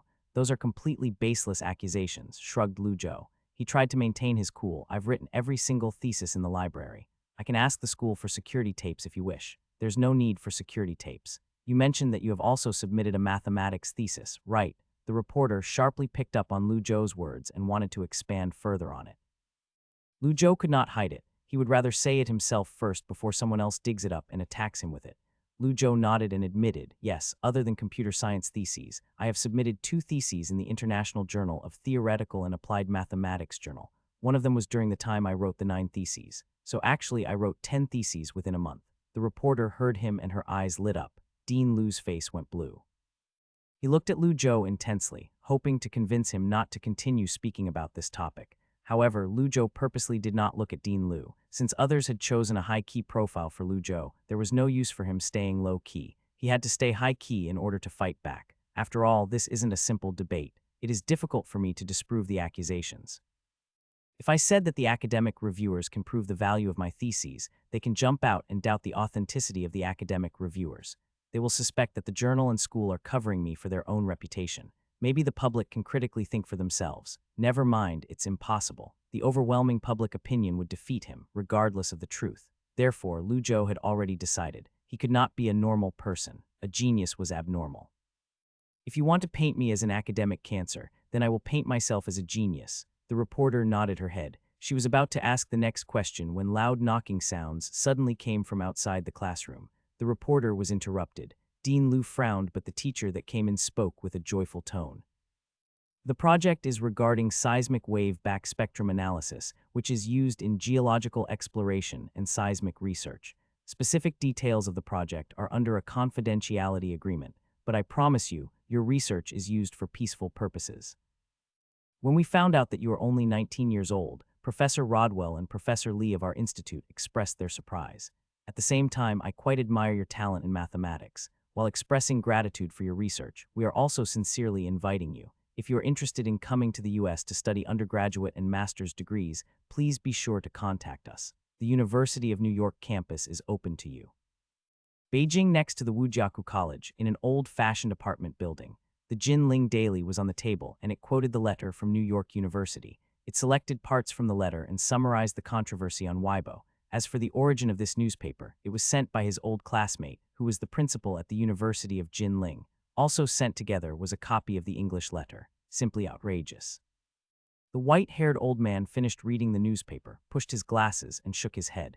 His finger on the table was shaking in anger. A middle-aged man walked into the study room. When he saw the old man's face, he asked, "Dad, what make you this angry?" "Look at this yourself," said the old man as he knocked on the newspaper with his finger. The middle-aged man saw the newspaper's cover page and suddenly realized. He was different than his old retired father who would spend his day walking the dog and playing chess. He actually used the internet frequently. He had obviously heard of this trending news. He was just talking about this with his colleague yesterday. It did not matter if the theses actually had a problem. A self-proclaimed expert trying to catch an undergraduate student was a greedy tactic for fame. He's just trying to stir up the pot, basically harassment. You could even say that he's destroying intellectuals. How devious. The man smiled and asked, you know about this as well. An outsider pointing fingers. How outrageous. I can't stand him. It was like his turbid pupils fell into the memories of the past. The old man opened his mouth. He then sighed suddenly and shook his head. Never mind, I'm not saying it. It's in the past. Then he looked at the newspaper again. It cited a blog post about the blogger named Zhu Fengkai. This article is well written, similar to the custom of the past, said the old man. He supported himself on the chair armrests and stood up. The middle-aged man asked, Dad, you're going out? We're eating soon. The old man waved his hand and walked towards the door. I'm not eating. I'm going to my old classmate's house. I'm angry. My heart's feeling uncomfortable. A student acknowledged by New York University could not be academic cancer. The people who were originally skeptical about Lu Zhou began to reflect on this new information. New York University was ranked in top 30 in the world. One could say that the University of Jinling was covering up their own reputation, but there was no reason for someone across the Pacific Ocean to do that, right? Furthermore, the Swiss research facility also sounded high profile. This report came out and Zhu Fengkai was outraged. He could not sit still. He jumped out of his chair and published the third blog post. He was no longer entangled in the academic value of the paper this time. Even though you can prove there's nothing wrong with the thesis, you still can't prove that you wrote it yourself. How could an undergraduate student possibly write theses like this? Who can prove it? The University of Jinling, just because you went to the library a few times. I've been to the library countless times. How come I can't write 10 theses in a month? You said that you're a genius. I don't believe it. Lu Zhou looked at Zhu Fengkai's blog post and thought, it's because you're dumb. However, unfortunately, Lu Zhou's opponent did not give him this chance. The argument was getting ugly. Just when Lu Zhou thought that this controversy would continue, Huogyo Youth Daily published a report, breaking the stalemate. The article title was Dominating, Ambitions of a Young Hero, and his name was Lu Zhou. Not only was this article published in the magazine, but it was also posted on Huogyo Youth Daily official Weibo. Also, Everyone Daily and several other media outlets reposted it. Lu Zhou was once again on trending. However, this time he was on for a completely different reason. Zhu Fengkai stared at his phone screen in rage. He could not stop sweating. He suddenly realized that he was playing out of his league. No one used to care about him, and he could say whatever he wanted. Anyone that responded was also around his level, and there was no one that could destroy him. However now, the media was blatantly trying to set Lu Zhou as an example of a stellar student, yet his argument was exactly the opposite of the media's propaganda. This is bad. What do I do? Surrender. But my fans wouldn't like it, and my hard-earned fans could all disappear. But if I don't surrender, Zhu Fengkai was actually scared that he was going to get called out next. No matter how many fans one had, one could still easily get destroyed by the media. At the exact moment his phone rang, it was a call from another education commentator named Zhang Bowen. The guy wrote similar blogs but less harsh. His views were not as radical as Big Mouth either. The people called him Old Zhang. He was a kind and good person. Zhu, just stop this thing. It's still not too late. If you continue on, I'm afraid there will be problems, said Old Zhang with a heavy heart. Old Zhang, it's not that I don't want to stop. I can't stop, sighed Zhu Fengkai. Old Zhang was heartbroken. You think those universities are easy to mess with? Do you think that they don't have followers? Is this about followers? Why did you go after a university of all things when you don't have alumni friends? I didn't want to anger the University of Jinling. I just wanted to criticize that little kid. Anyone that saw 10 theses in a month would also think that it's not normal, right? Who knew that their reaction would be so big? I think there must be a problem, argued Zhu Fengkai. I think there's a problem with your brain, said Old Zhang. He could not help but insult him. Think with your brain, an undergraduate student publishing 10 theses in a month. Obviously, he's not a normal person. Now that you put it this way, you're right, but now it's too late for regrets. Then what do you suggest I do? Said Zhu Fengkai as he sighed. This thing is easy to solve. They just want you to apologize. If you apologize, admit your mistakes, this thing would be over, said Old Zhang through the telephone. No way, I'd much rather take the lawsuit. A lawsuit wouldn't be too expensive. If I admit defeat, I would lose more, said Zhu Fengkai. He was struggling to speak. Finally, he shook his head. At most, I won't speak as much. There's no way I'm apologizing. I'm not apologizing ever. I'll give them the silent treatment, or we can go to court. He had seen bigger storms than this. He wrote that Longjing tea cured cancer and was sued by the government for a measly 60,000 yuan. The court could force him to pay, but they could not force him to apologize. Old Zhang sighed, shook his head, and said, Then I won't help you. I wish you the best. He hung up the phone. Shunfeng Building, CEO's office. It was a lunch break. I wanted to help him in a time of need, but guess now he doesn't need our help, said Wang Wei as he looked at the #1 trending and shook his head. He pressed like on the Everyone Daily's repost. At this moment, knocking sounds came from his door. Wang Wei did not even lift his head when he said, Come in. The head of human resources came in. CEO, should I delay the offer till the weekend?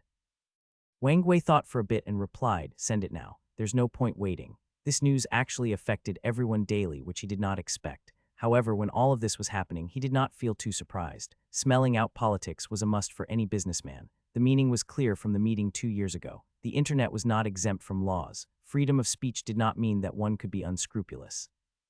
Zhu Fengkai relied on trending topics, used arrogant words, and shamed people for no reason at all. His days would get harder and harder. Not to mention, he had negatively impacted society. Without any concrete evidence, he used his own status and tarnished the reputation of an ambitious student.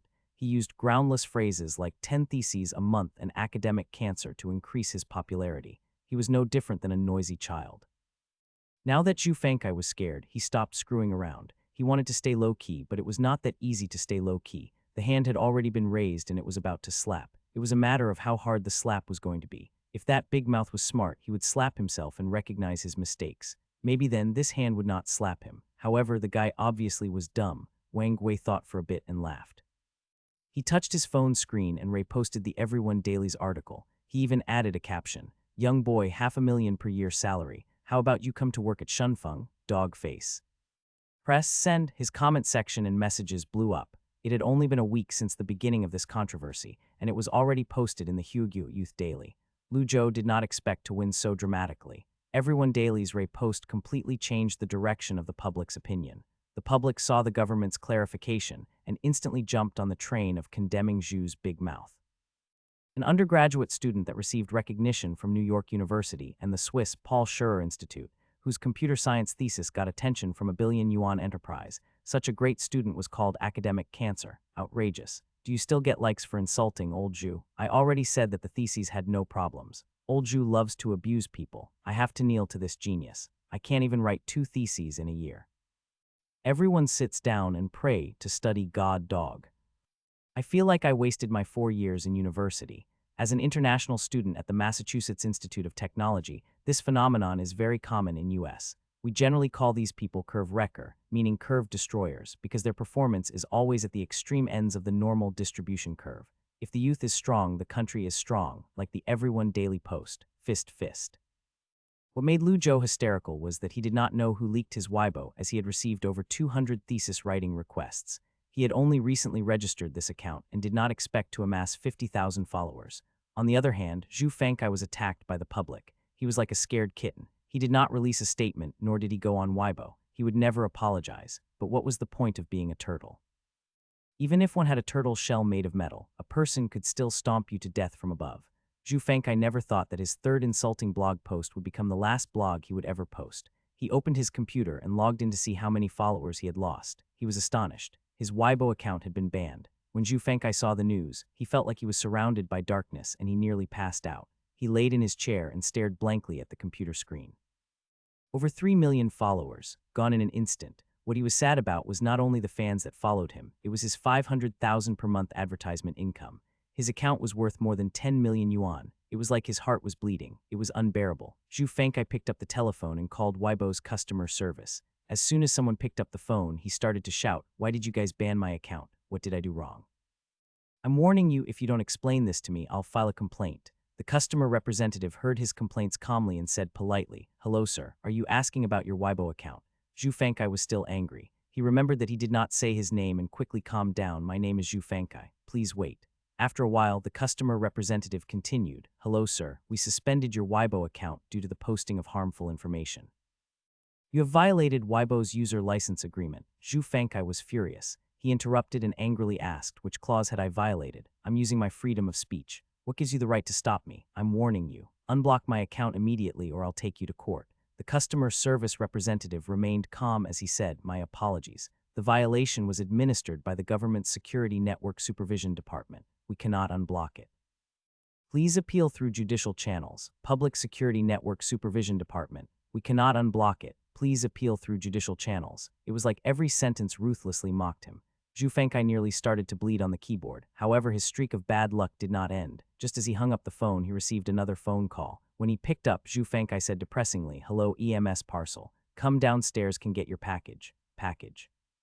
"I didn't buy anything online recently." Zhu Fengkai paused for a second. Confused, he asked, "What package?" "It's a document. Let me look at it for you." "It seems to be a folder or something," said the delivery man. He stood next to his van and his phone was lodged between his neck and shoulder as he turned the package around and said, Jinling City, Court, it's definitely your package, come get it. Zhu Fengkai quietly hung up and threw his phone on the table. He sprawled out in his chair and took out his pack of cigarettes before igniting one. Through the smoke, he could see his own reflection in his phone's screen. Suddenly, he realized that he looked like he's 90 years old. Lu Zhou saw that the Shunfeng CEO tagged him in his post and thought that it was just a joke. He did not expect to actually receive an offer from Shunfeng Group. However, as he did not have an email, the offer was sent by mail delivery to the school. It was actually Shunfeng that delivered the package. Unfortunately, it was the school that called his phone and asked him to pick up the package. He did not even think that it could be the offer. He opened the package as soon as he got it, and a few students around him saw it. Perhaps some people had applied for jobs at Shunfeng because they recognized the package logo. They thought about that trending Shunfeng post. As of now, everyone knew that the CEO of Shunfeng was serious. Not only was he famous on Weibo, but he was also famous in his WeChat friends' news feed. People posted stuff like worship the god and worship the genius. He could not even be humble if he wanted to. Although there were plenty of geniuses in a place like the University of Jinling, there were not that many that were on the level of Lu Zhou. He had already received $500,000 offer in his first year. Imagine if he graduated. As for those students that had already graduated, they felt like they had wasted their 4 years at university. They studied the most popular majors, received a bunch of certificates, worked a couple of years, jumped a couple of ships, and even then they only earned 20,000–30,000 yuan per month. When they looked in the mirror, they could only see themselves as a nearly retired middle-aged person. A $500,000 salary was something that most people could only dream of. However, Lu Zhou was slightly upset. He was stuck. What should he do with this offer? He had read the offer multiple times since he received it yesterday. Shunfeng's offer was extremely attractive. $500,000 yearly salary, stock compensation in 3 years, etc. Honestly speaking, when Lu Zhou looked at the salary, he was excited. Of course, he was excited. He could work for a few years, then buy a house and a car. Then he just had to find a beautiful wife that could be worthy of him and his life would be set. However, he thought about the system and became silent. Although the system screwed him over countless times, the system still made him more valuable, at least more valuable than a $500,000 salary. Zhou, brother Zhou, have you decided on your offer? Asked Liu Rui. He wanted to shout Lu Zhou's name, but for some reason he felt buried under Lu Zhou's popularity and changed his words. Lu Zhou looked at Liu Rui. He paused for a second before saying, are you jealous right now? Liu Rui was stunned and he replied, no SHT. Who wouldn't be jealous? Was this question necessary? Lu Zhou sighed, but I want to reject the offer. Liu Rui, even though he knew that Lu Zhou was pretending, he still could not help but ask, why? It's such a good opportunity. Lu Zhou looked at the sky and said, I don't want that type of lifestyle. When he saw Liu Rui's expression, he finally decided. A $500,000 salary was enough for many people to look up to, but it still was a goal for average people. Even $1,000,000 salary was the same. He had the system, so why should he have to work for other people? Lu Zhou decided he would never work for other people. Liu Rui was silent for a while before asking, did you think about that kind of lifestyle? The life with that kind of money. I want to be a scientist. Liu Rui, I want to fight this guy. After all, they sent the offer through an actual letter. Lu Zhou felt that if he replied using his email, it might be a little disrespectful. Therefore, after a moment of consideration, he decided to call the phone number printed on the offer and gently reject them. They listened to his speech and went silent for around 10 seconds before saying, too little. Come to Shenzhen. We'll buy a plane ticket for you. We can discuss face to face. Lu Zhou, why is the human resource so overbearing? The other end of the phone did not hear Lu Zhou speak, and so they coughed before saying calmly, let me introduce myself, I am Wang Wei.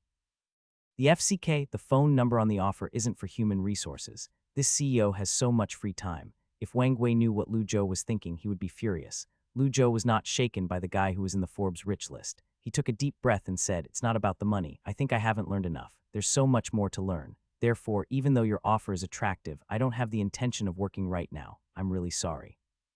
The other end of the phone did not give up. In an old man's tone, he continued to say, a lot of things can be learned in the school of society and work. I believe that if you come to us, you'll learn many things that will interest you. And to tell you the truth, if you can write an algorithm like this, the university cannot offer you much help. What you need is opportunity and money that the school cannot give you, but I can. He talked until this point before pausing. He then laughed before continuing, if you're worried that your education will be an obstacle for promotions, then you shouldn't be worried. Education background is more used to screen talent for normal people, not for talented people like you. I think that ability is more important than education and achievements. Lu Zhou sighed in his heart while he secretly admired this guy. No wonder this guy is on the Forbes list. His attitude of thirst is insane. If this was 2 months ago, I probably would have been worshipping this guy. but now I realize I still have a lot to learn. Sorry, said Lu Zhou as he shook his head. He said with a clear voice, although I appreciate that you are looking at me so highly right now, I don't have the plan to start working. I'm hoping that the next time we meet, it would be as business partners. The other end of the phone paused before the sound of laughter came through. Ha ha ha ha, I really look forward to that. He was rejected, so there was not much left to talk about. Wang Wei hung up the phone, shook his head, and threw his phone on the table. This kid is pretty interesting. Become a business partner of Shenfeng? Quite ambitious. You better get some angel financing first. There are too many entrepreneurs that have failed. Without capital, there is no chance to actualize technology. He had seen too many people resigned in the name of entrepreneurship. It was in the afternoon at the same old lecture hall when Lu Zhou was doing an interview from Hugyou Youth Daily. Speaking of which, it was his second interview this month. The interview was different compared to the last one. This time, the Hugyou Youth Daily reporter told Lu Zhou that not only would the interview be published in the newspaper, but the video might also be published online as well. Due to this, Lu Zhou was slightly nervous when the interview began. A pretty young woman interviewed him. Her voice was pleasant and similar to a radio broadcaster's voice. The lady smiled and said, "Hello, student Lu, can we begin?" Lu Zhou nodded his head and said, "Yes, please ask away. You don't have to be nervous." "The questions are simple," said the reporter with a smile. She nodded as a signal for the cameraman to begin before speaking with a professional tone. "First of all, I want to ask, how do you study normally? Any tricks or tips?" Lu Zhou thought for a bit and replied, "I don't really have any tricks. I just go to the library and study there. It's not much different than other students." "Really? Then I think student Lu must be a genius of some sort," said the report with a smile. She continued, "From our interview with other students, we heard that you still work part-time. I would like to ask, how are you able to study and work at the same time?"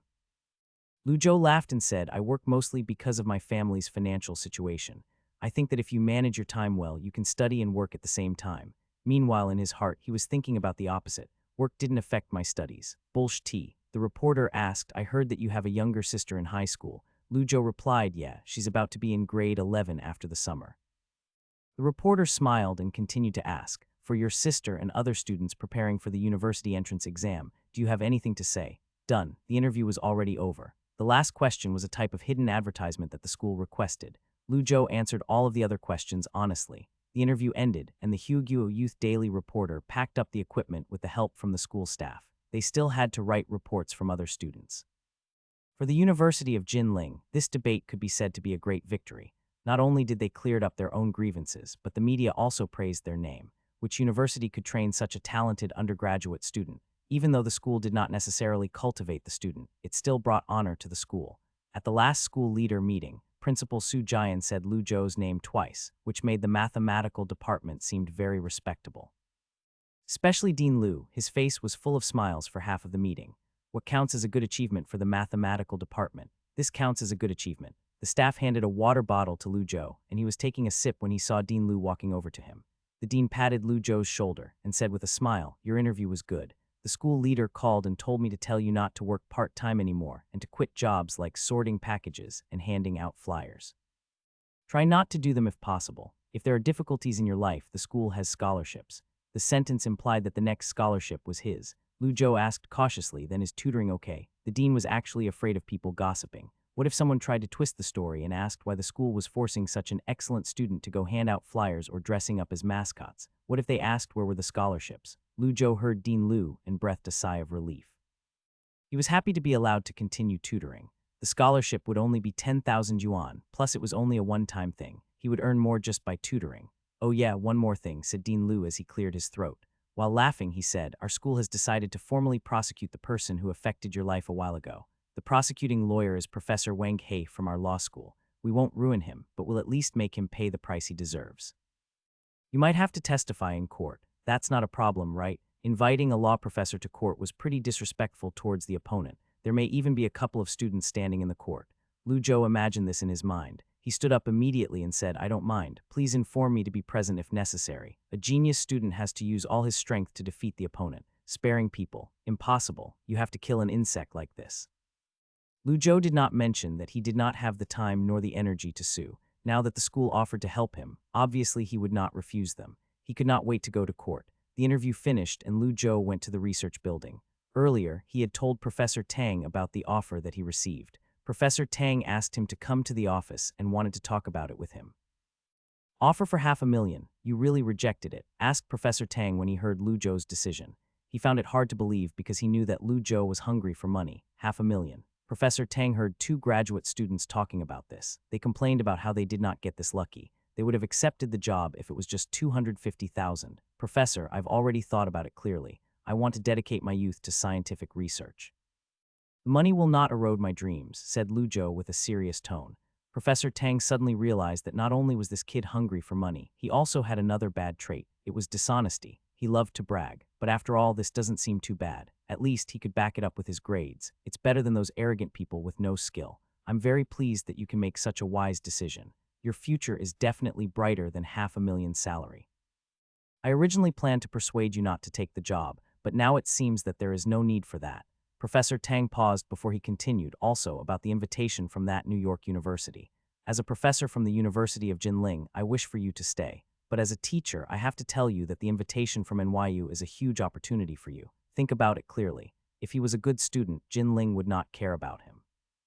However, Lu Zhou was a student that produced stellar results. Naturally, the school wanted him to stay in the country and in school. After all, publishing SCI theses as an undergraduate student was impressive. He might even have an opportunity to win the field prize once he began to pursue his master's degree. Studying abroad in the US, it seems expensive, not to mention the problem of language and culture. Lu Zhou thought for a bit and shook his head. He said with a smile, I think I shouldn't. The University of Jinling is pretty good. I told my little sister that I'll wait here for her. A smile emerged on Professor Tang's face as he said, it's great that you think that. The school leader asked me to do an ideological education on you, but now it seems unnecessary. If you stay at University of Jinling, I promise you that you will receive a graduate spot and scholarships. This is our obligation, said Professor Tang with a nod. He smiled and added, okay, I've nothing else to say. Go and reply to New York University, then prepare for your modeling competition. I hope I can see your name on the list of first prize winners. Lu Zhou smiled and nodded, yes, for sure. Morning in the library. Once Lu Zhou was finally freed from the controversy, he came here to study. As usual, he met Chen Yushin, who was studying for the graduate entrance exam. They were discussing mathematics and started to talk about what happened recently. Chen Yushin's eyes widened when she heard that Lu Zhou rejected the offer. You rejected the offer from Shunfeng? That's 500,000 yuan salary. That's unlike him.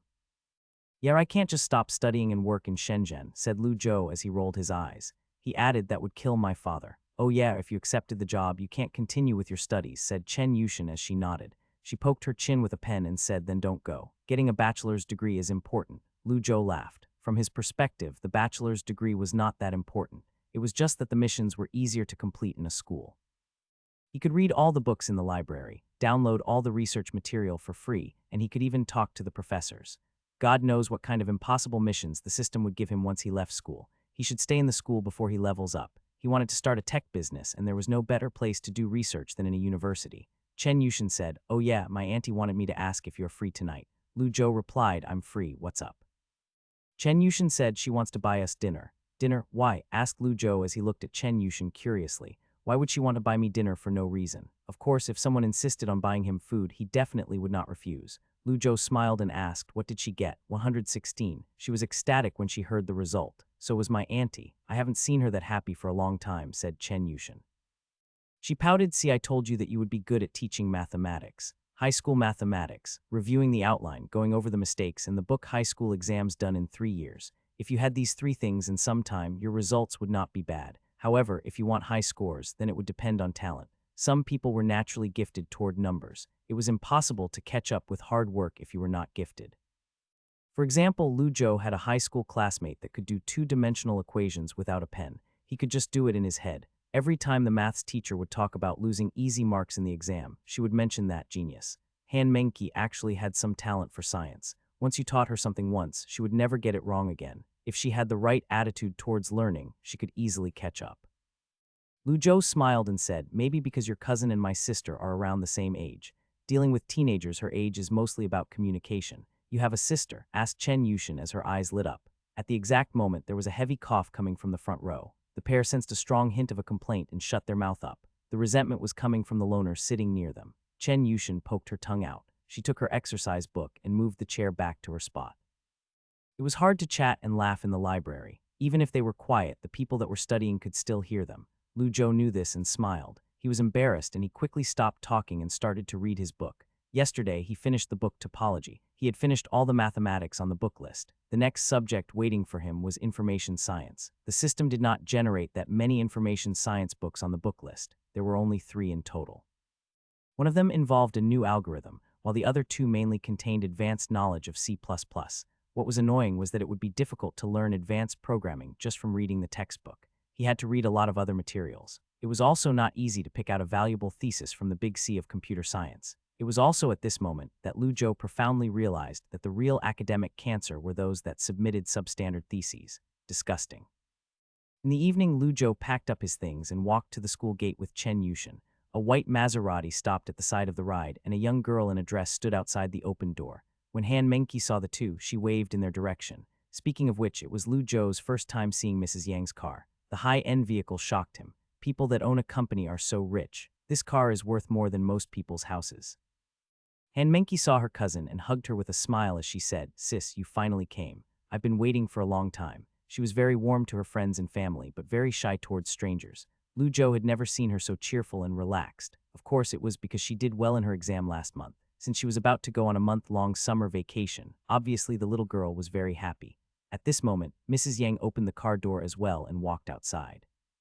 When she saw Lu Zhou, she smiled and nodded at him. "You're welcome. It's my duty," replied Lu Zhou with a smile. Speaking of which, it was the first time he saw Mrs. Yang with a smile that was not a courtesy smile. However, it seemed that the tension between the mother and the daughter had not reduced. When Han Menki saw her mother, she dropped her smile and did not even look at her. Mrs. Yang did not care for her daughter's coldness. She greeted her niece, smiled, and said, "Let's get in the car."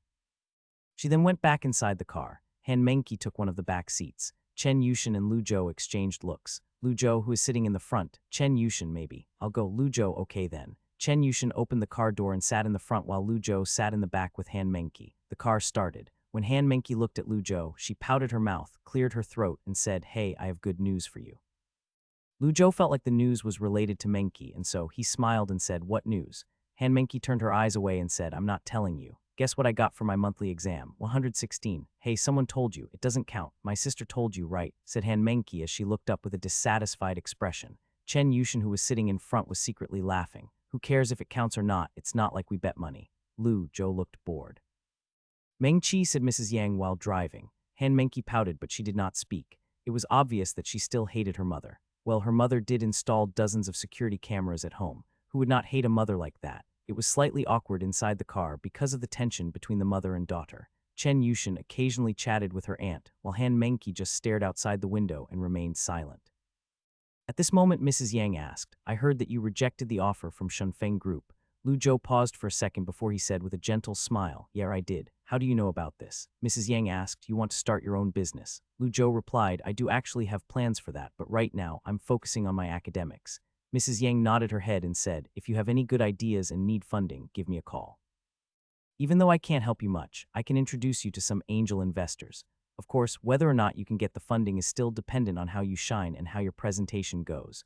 Lu Zhou sat. He was alert as he listened intently. The words from a successful, experienced person were something that he could not learn in a college class. However, Han Menki did not seem to like her mother's lecture, and she muttered, "You're already off work. Can you stop talking about work?"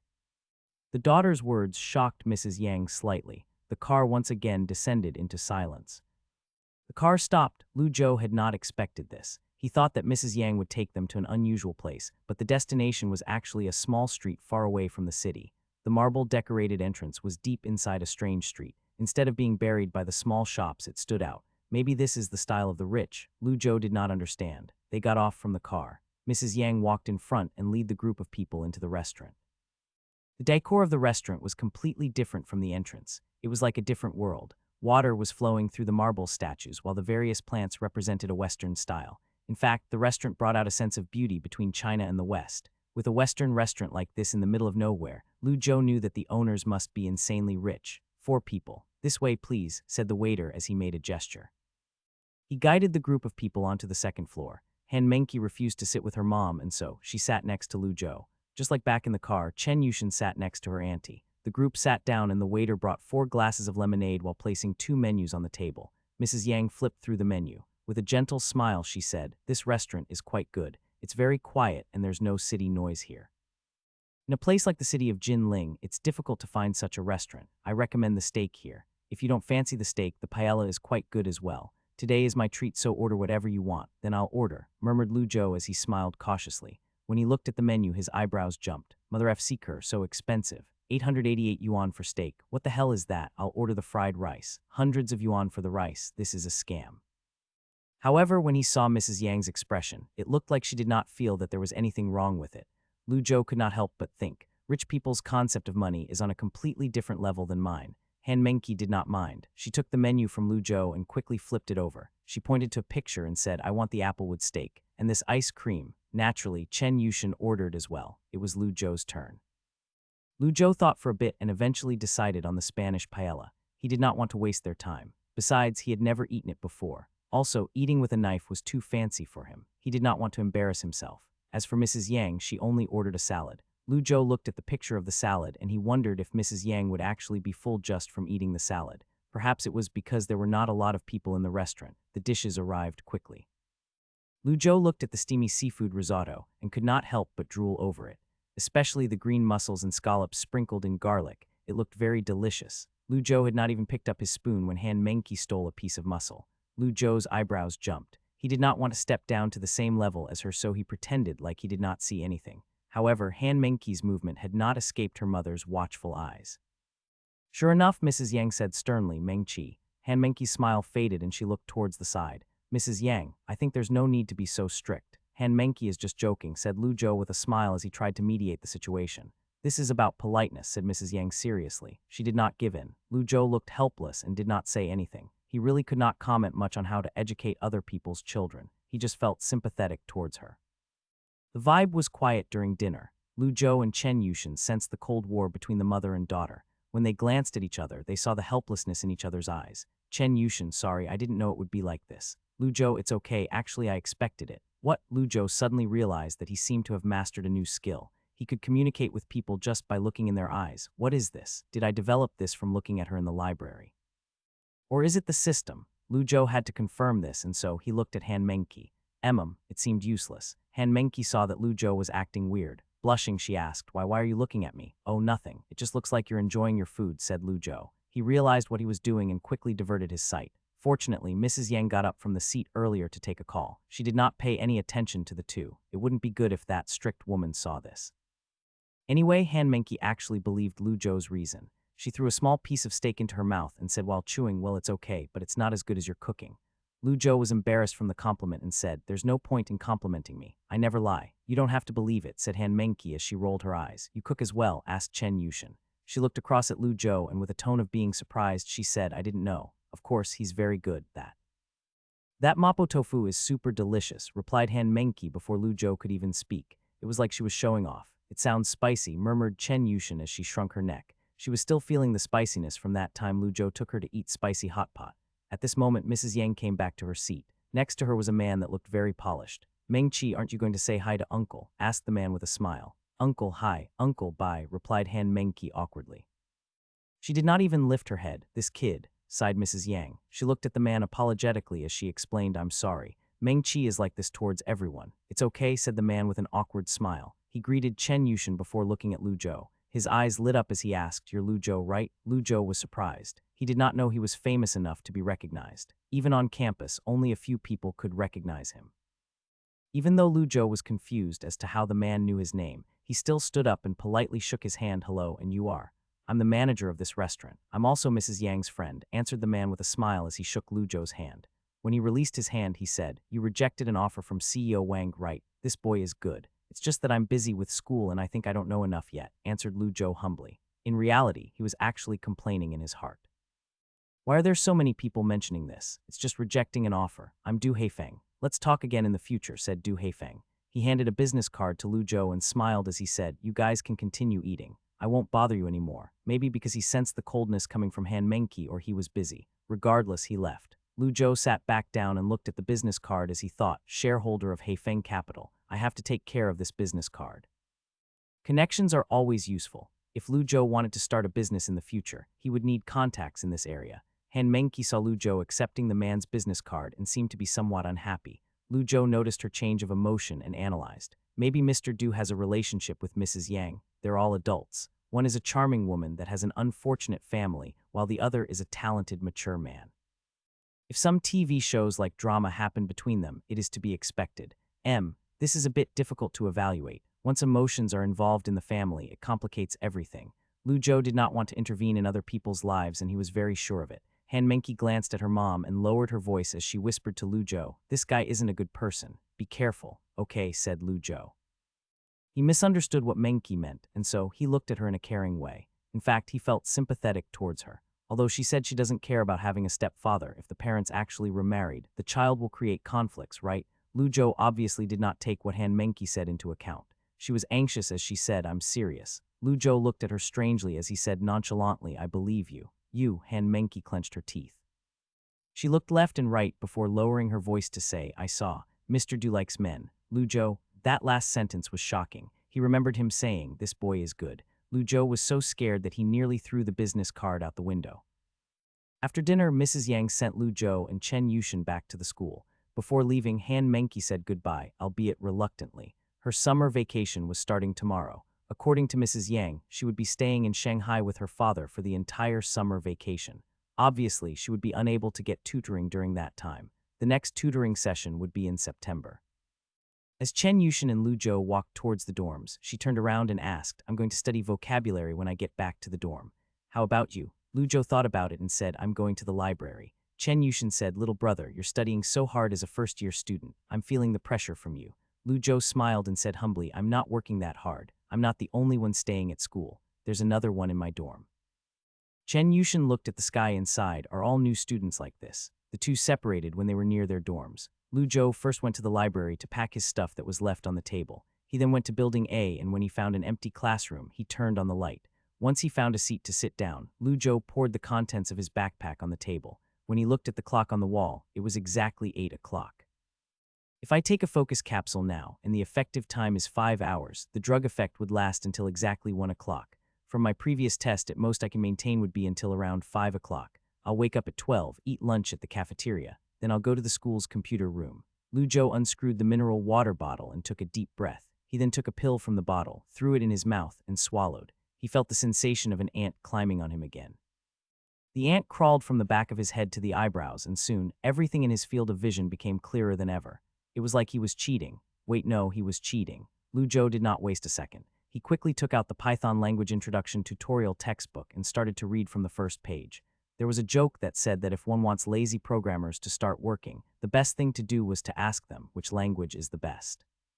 They would be divided into answers such as C++, Java, Python, etc. Then, they would work hard until they proved that their language was the best. Therefore, it was actually meaningless to argue which language was the best. The most appropriate language was the best language. A good programmer would need to master more than one language. It was like a general had to know more than commanding infantry. They had to command high mobile cavalries, long-range archers. As for stuff like tanks, cannons, and airplanes, they might be stored in the system database, but Lu Zhou was unable to come in contact with them. Functionally speaking, C++ was more like a Swiss Army knife. It had strong operability and could do anything. One could do small tasks with it, but for large projects it was not that feasible. For example, if one wanted to build a car, one would have to start from the wheel. In contrast, Python was similar to Java. It was a higher level of language and a wheel in itself. If one wanted to build a car quickly, Python was undoubtedly the best choice. It was simple and fast. It was the best code cavalry in the world. The code was also highly readable, so the users would not have to spend so much time on syntax. It could realize the user's ideas in the shortest amount of time. For example, if one wanted to build a web page, Python would be much easier and looked much more concise than C++. Lu Zhou had already mastered the basic skills of C++, therefore it was easy for him to learn Python. He only needed the time to memorize the basics. As for the actual operation methods of Python, he could learn it tomorrow. He believed that he could learn it well without help from the focus capsule. The next day, Lu Zhou's head was on the table. When he opened his eyes, he was confused. There was a red print of his hand on his face. Just like the previous times, when his brain was overloaded to the critical point, he would pass out. He did not even have to try to fall asleep. This type of feeling was very enjoyable, and it was better than drinking. On one hand, the brain was being filled with knowledge. On the other hand, his soul was being pushed to the limit to the point that it was almost like he was becoming immortal. The only thing was that the after effects were obvious, especially his sleeping position. Half of his butt was in the air. When he stood up, he could not feel his right thigh and nearly fell on the ground. "I think I need to request the school to put a bed in the classroom. Seems a bit unrealistic though," said Lu Zhou as he held onto the desk. His brain felt groggy. Mission progress 1130. He finished the entire Python language introduction tutorial last night. While he was not proficient in Python, at least he knew the basics. What time is it? Lu Zhou looked at the clock on the wall and his expression changed. Oops, it's almost 2 o'clock. The cafeteria is closed. I'll die on the way if I try to eat outside of the school. Lu Zhou changed his facial expression and sighed. Oh well, I'll just eat some instant noodles for lunch. Since he ate expensive food yesterday, he would just take it easy today. Lu Zhou went to the supermarket and bought some instant noodles before heading back to the school building. The building had a hot water machine. One just had to swipe one's card and it was free as well. The only inconvenient part was the water speed varied and it was easy to burn one's hand. Lu Zhou soaked his noodles, and when he found a random classroom on the first floor, he sat in the front row and started to slurp on his noodles. When he finished the cup of noodles, he was glad to finally had some food in his stomach. He wiped his mouth and was about to throw out the trash when he suddenly heard heavy coughing coming from the back. What? There's someone in the classroom. Lu Zhou's had an awkward expression. He failed to notice that there was someone when he came in earlier. He turned around and looked. What a coincidence, it's Wang Xiaodong. Lu Zhou walked up and greeted him before asking, "You didn't go home either?" Wang Xiaodong did not say anything. He had an of course look that was plastered on his face. After that, the conversation stopped. Lu Zhou had wanted to say hello before leaving. However, when he was about to leave, Wang Xiaodong noticed a book in Lu Zhou's bag that he had read before. Wang Xiaodong's eyebrows jumped as he asked, "You're reading a programming book. What? Did this guy not go on Weibo or WeChat?" Lu Zhou looked at the genius. He talked about his 9 computer science theses in the Hugo Youth Daily interview. Why would anyone be surprised that he was studying programming? Lu Zhou felt weird but did not think that it was out of the ordinary. Lu Zhou was a humble person, and so he smiled and said humbly, "Yeah, I've been interested in it recently, so I looked at it for a bit. Python language. It's a very excellent language, suited for beginner programmers. You're a first year, so you've already studied C++, right? If you want to learn code at a deeper level, Python is a great choice. Do you have a book list, a study plan?" asked Wang Xiaodong. His eyes lit up as this was a topic that he knew a lot about. He rarely spoke this much. "Oh, I'm just looking at it casually. I don't have a plan." Lu Zhou felt as if the guy's enthusiasm was hard to deal with. "No, you can't do that. Programming is an esoteric field. You have to use planned, systematic learning to build up your foundation. I can recommend a few books for you. You can find them in the library. Go and look at them if you're interested," said Wang Xiaodong. Lu Zhou did not even reply, but Wang Xiaodong took a pen and started to write a long list of books on a piece of paper. Lu Zhou saw him writing the list of books and cringed. He could not help but think, is this guy also this annoying in front of Lin Yuxiang? It's amazing that she can tolerate him. "If you've something you don't understand, you can ask me," said Wang Xiaodong with an expressionless face while he pushed his glasses up. For sure. Lu Zhou talked for a while with him before he carried his empty, instant noodle cup and left the room. The computer room was deserted with not a single person in sight. After all, this was during the summer vacation. The students studying for the graduate entrance exam would not normally use computers. Lu Zhou went to adjust the air conditioner and sat down. He entered his own student ID and password and skillfully logged onto the computer. The reason why he chose the school's computer room was mainly due to the fact that programs written in Python had to be run on a Linux computer. Thus, learning Python with a Linux operating system was necessary. Also, Lu Zhou's second-hand laptop was too crappy. It took forever just to convert a thesis into a PDF file. When he played League of Legends, everyone would be connected, but he would be stuck at the fountain. Running a dual operating system or a virtual machine was impossible. The textbook explained this clearly. I didn't expect it to be so difficult to actually do. Sure enough, to write on paper and to actually code are two completely different things. I guess I would have to learn this by practice. It was the first time that Lu Zhou had used a Linux computer. He looked at the instructions that he borrowed from the library and finally figured it out. Speaking of which, it made sense that Windows took over such a huge OS market share. Even a noob that had never touched a computer before could use the Windows interface. However, the Linux system was different. It was mainly based on command line operations. Everything had to be done through the keyboard. Fortunately, the school installed a distribution with a desktop environment. Thus, Lu Zhou could still use the mouse. Of course, there were obvious advantages of the Linux operating system. It had superior customizability and security, making it more suitable for servers. Also, once one was familiar with the command line operations, one's efficiency would be several times higher than using Windows. Therefore, many companies would ask programmers if they could use Linux OS before recruiting them. Lu Zhou was finally familiar with Linux's basic operations. He opened up a Python software, opened up the textbook, and sat in front of the computer. I heard one of the best uses of Python is to write a web crawler. If I want to take my knowledge to the test, this should be a good place to start. But what kind of crawler should I code? Lu Zhou fell into deep thought. crawl blogs on Weibo. Crawl posts on Taiba seems pretty boring. The key is that the data crawled is useless and I can't even store them if it was too large. Suddenly, his heart ached. He recalled the painful experience of buying a train ticket to go home. It was not because his computer was slow, but because the user interface of the railway website was horrible. Use crawler technology to crawl the stations, trains, and ticket information from the website 12,306 seems to be feasible. Lu Zhou thought that since he was here, he did not want to waste any more time and immediately began to work. After all, the crawler program was mentioned in the textbook as it was a typical example of the application of Python. The book even provided different calculation methods for different situations. Of course, 12,306 was not an average forum website. Targeting this website as a beginner was quite difficult. However, for a genius like Lu Zhou, who studied the entire textbook, it was not a big problem.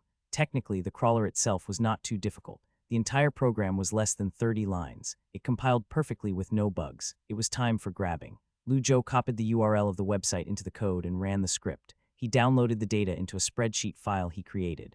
Immediately after, the computer fan began to hum. The computer was running with the lines of code flashing in the black terminal box. The data was automatically entered into the spreadsheet. Lu Zhou looked at the spreadsheet being filled and leaned against the chair. Python is so convenient. No wonder so many experts recommend this language. Lu Zhou looked at the lines of data flashing and felt like a hacker. However, that was just an illusion. This was completely different than actual hacking. It was not illegal to crawl public information from a server. At most, the server administrator would be pissed off that he was using the server's bandwidth. Therefore, many selfish websites had set up anti-crawling measure. One could not crawl any information from them. Even if one did, the information crawled would be garbage. Other less advanced websites could monitor the number of visits and block the IP address. However, the 12,306 website was unselfish.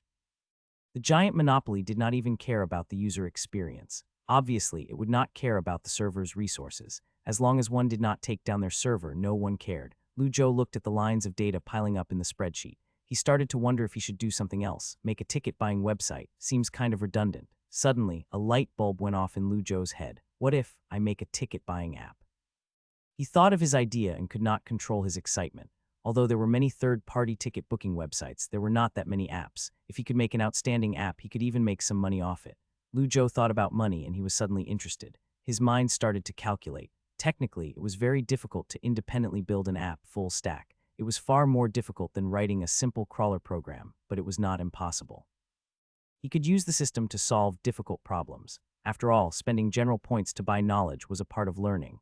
Once he completed the mission and unlocked the artificial intelligence technology branch, it would definitely come in handy. It was just that the servers could be expensive. Even the electricity bills and the various maintenance costs could be pretty expensive. He had less than 10,000 yuan in his bank account, and so he could not do anything. Lu Zhou bit his teeth and decided to overcome these problems. If I can reject a 500,000 yuan salary, I can do anything. Even if he failed, he could use it as a learning lesson. Therefore, Lu Zhou terminated the program. He did not rush to change the code. He opened up a Word document, and just like a thesis, he started to write an application development outline. I have to crawl real-time data of the train ticket. The server requirements are very high, and so the code has to be as efficient as possible. The interface can be simple, but the information has to be accurate and comprehensive. I should look at third-party ticket booking apps as a reference, but I can't be completely similar. I have to come up with an original idea. Lu Zhou wrote until this part, and his finger rubbed the keyboard gently. He thought for a long time and began to tap on the keyboard again. First of all, to automatically buy the tickets is not new. A lot of other browsers have this feature, but to automatically buy the tickets offline, I haven't seen that yet.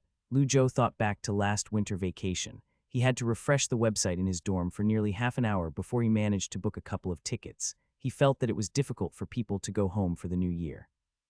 To constantly refresh the official website would give one a low probability of getting a ticket, as there might be some which might be tickets that were refunded from others. Lu Zhou did not know where the tickets could come from, but the function could be considered. For example, setting a time period and several train times. The server would automatically refresh the data and submit the request the moment the ticket appears.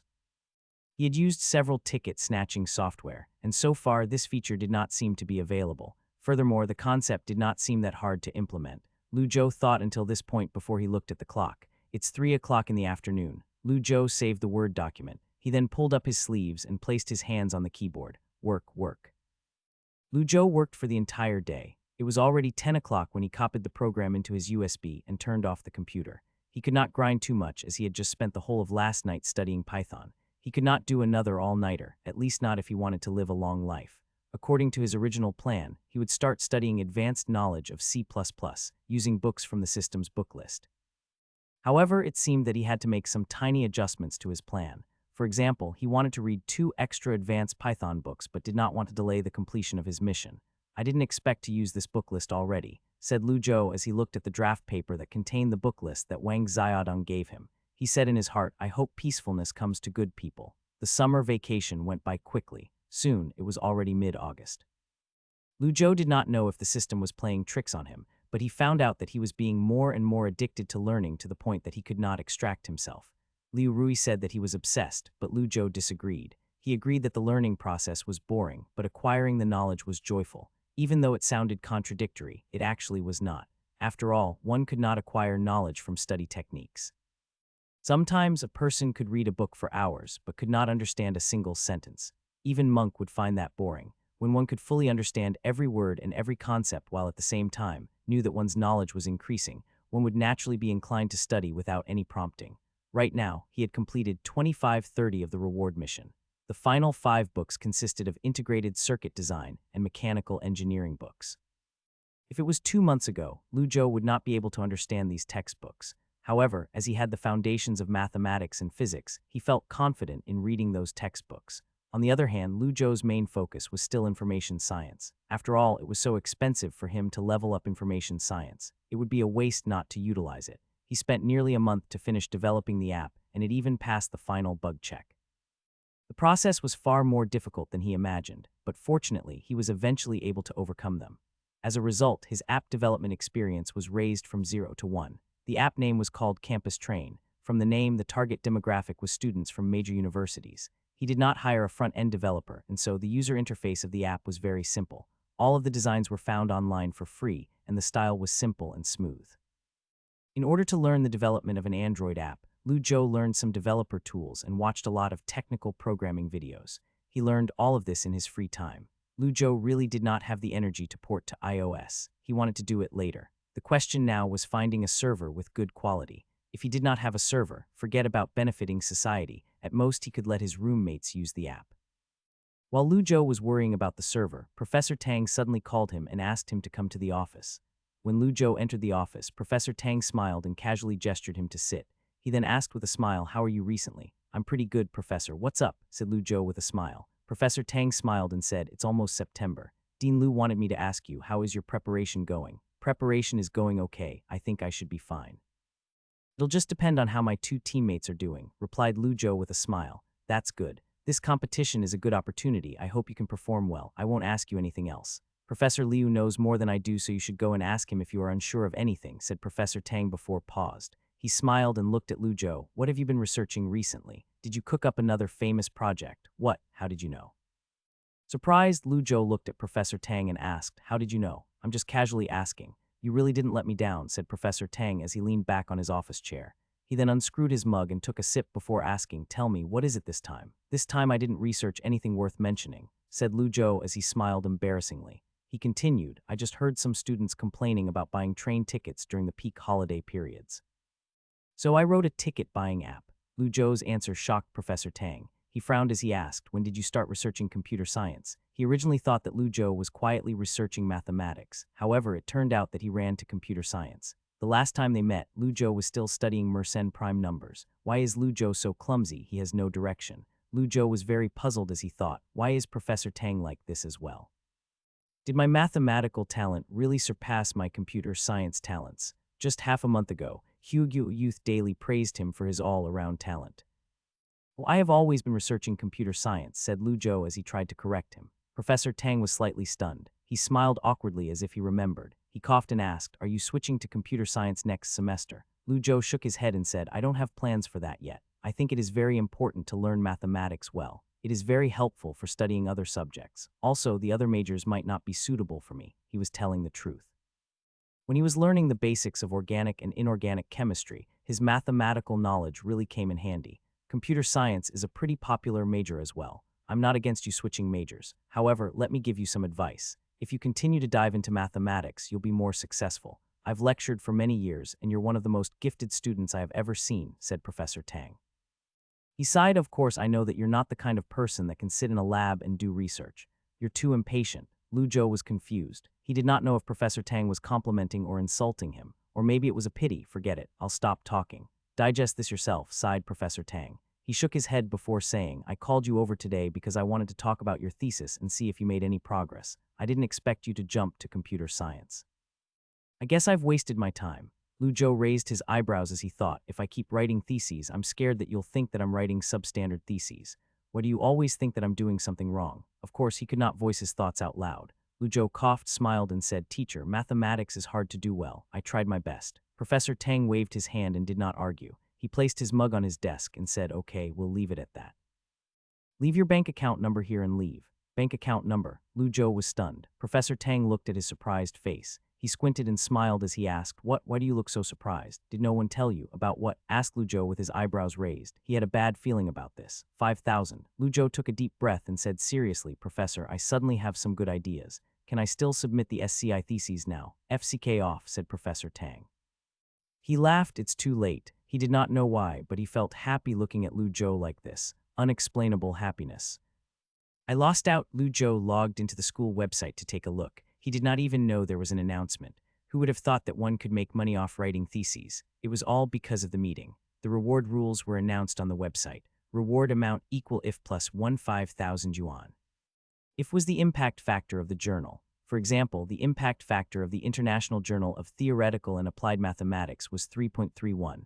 He published 2 mathematics theses, so the school would give him a total of 41,300 yuan. Also, according to Professor Tang, this bonus would be paid in the form of scientific research grants.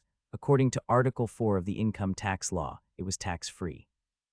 The other 9 theses were not eligible for the rewards. Even though they counted as SCI theses, they were published in the General Journal. Lu Zhou saw this and was heartbroken. From a CEO's evaluation, his 9 theses were undoubtedly valuable. He screwed himself over a small payment of 150 yuan. There was no use being regretful. However, if one were to think about it clearly, it would be hard to say whether it was a loss or a profit.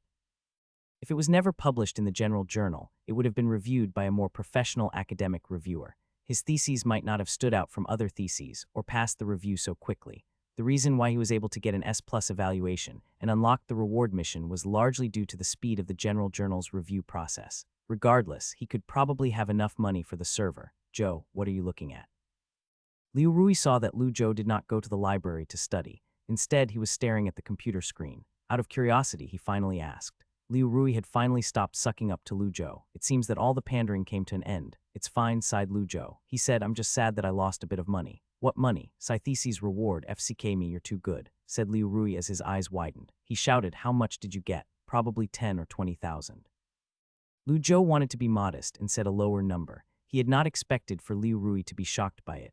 Liu Rui was silent for a while. After a long time, he sighed and said expressionlessly, Joe, how about you buy dinner for us tonight? Lu Zhou thought about it. It made sense. After all, he said that they should never forget each other and they should buy each other meals when they got rich. Although he valued money, he was not selfish. Therefore, he took Liu Rui to the food street near the school and found a spicy hot pot place. The spicy hot pot was delivered to their table. Liu Rui normally did not drink, but he ordered 2 beers. Each of them opened a beer. Suddenly, Liu Rui asked, how's staying in school for the summer? Lu Zhou was eating a tofu stick when he replied, it's okay, pretty fulfilling. I'm so jealous of you, sighed Liu Rui. He then added, I feel like I'm getting stupider. I can't take in any new knowledge. He seriously regretted entering the mathematical modeling competition. Once he passed the first round of school selection, he was given teammates and a teacher. However, once the real training started, he realized just how far behind he was from the real geniuses. For example, the third-year student in his team had already won the second prize twice. He entered this competition before his graduation with the hope of getting the first prize. Liu Rui compared himself to him and felt like he was a little brother who was holding the older brother's leg. However, a person like him still modestly said that he was uneducated. Later, Liu Rui heard from the other teams that the school organized that the various departments had organized a super team. It was the real golden team. Those people would not even train with people like him. Liu Rui finally understood that the team Lu Zhou was in was the legendary super team. After hearing the news, he was confused and in distraught. As the gap was too big, he even started to think if he should become jealous of his roommate, who suddenly rose to success. Lu Zhou tapped his beer against Liu Rui's as he said, "You are making yourself too tired, I think. There's no other way. There are people who are better than me while working harder than me. I've got to work hard," said Liu Rui. He slammed the beer down and sighed. It was like he was trying to blow the depression out of his body and let it drift away into the night sky. Lu Zhou was slightly drunk and could not understand why Liu Rui was depressed. When people are drunk, they like to talk obscenely. I shouldn't say it.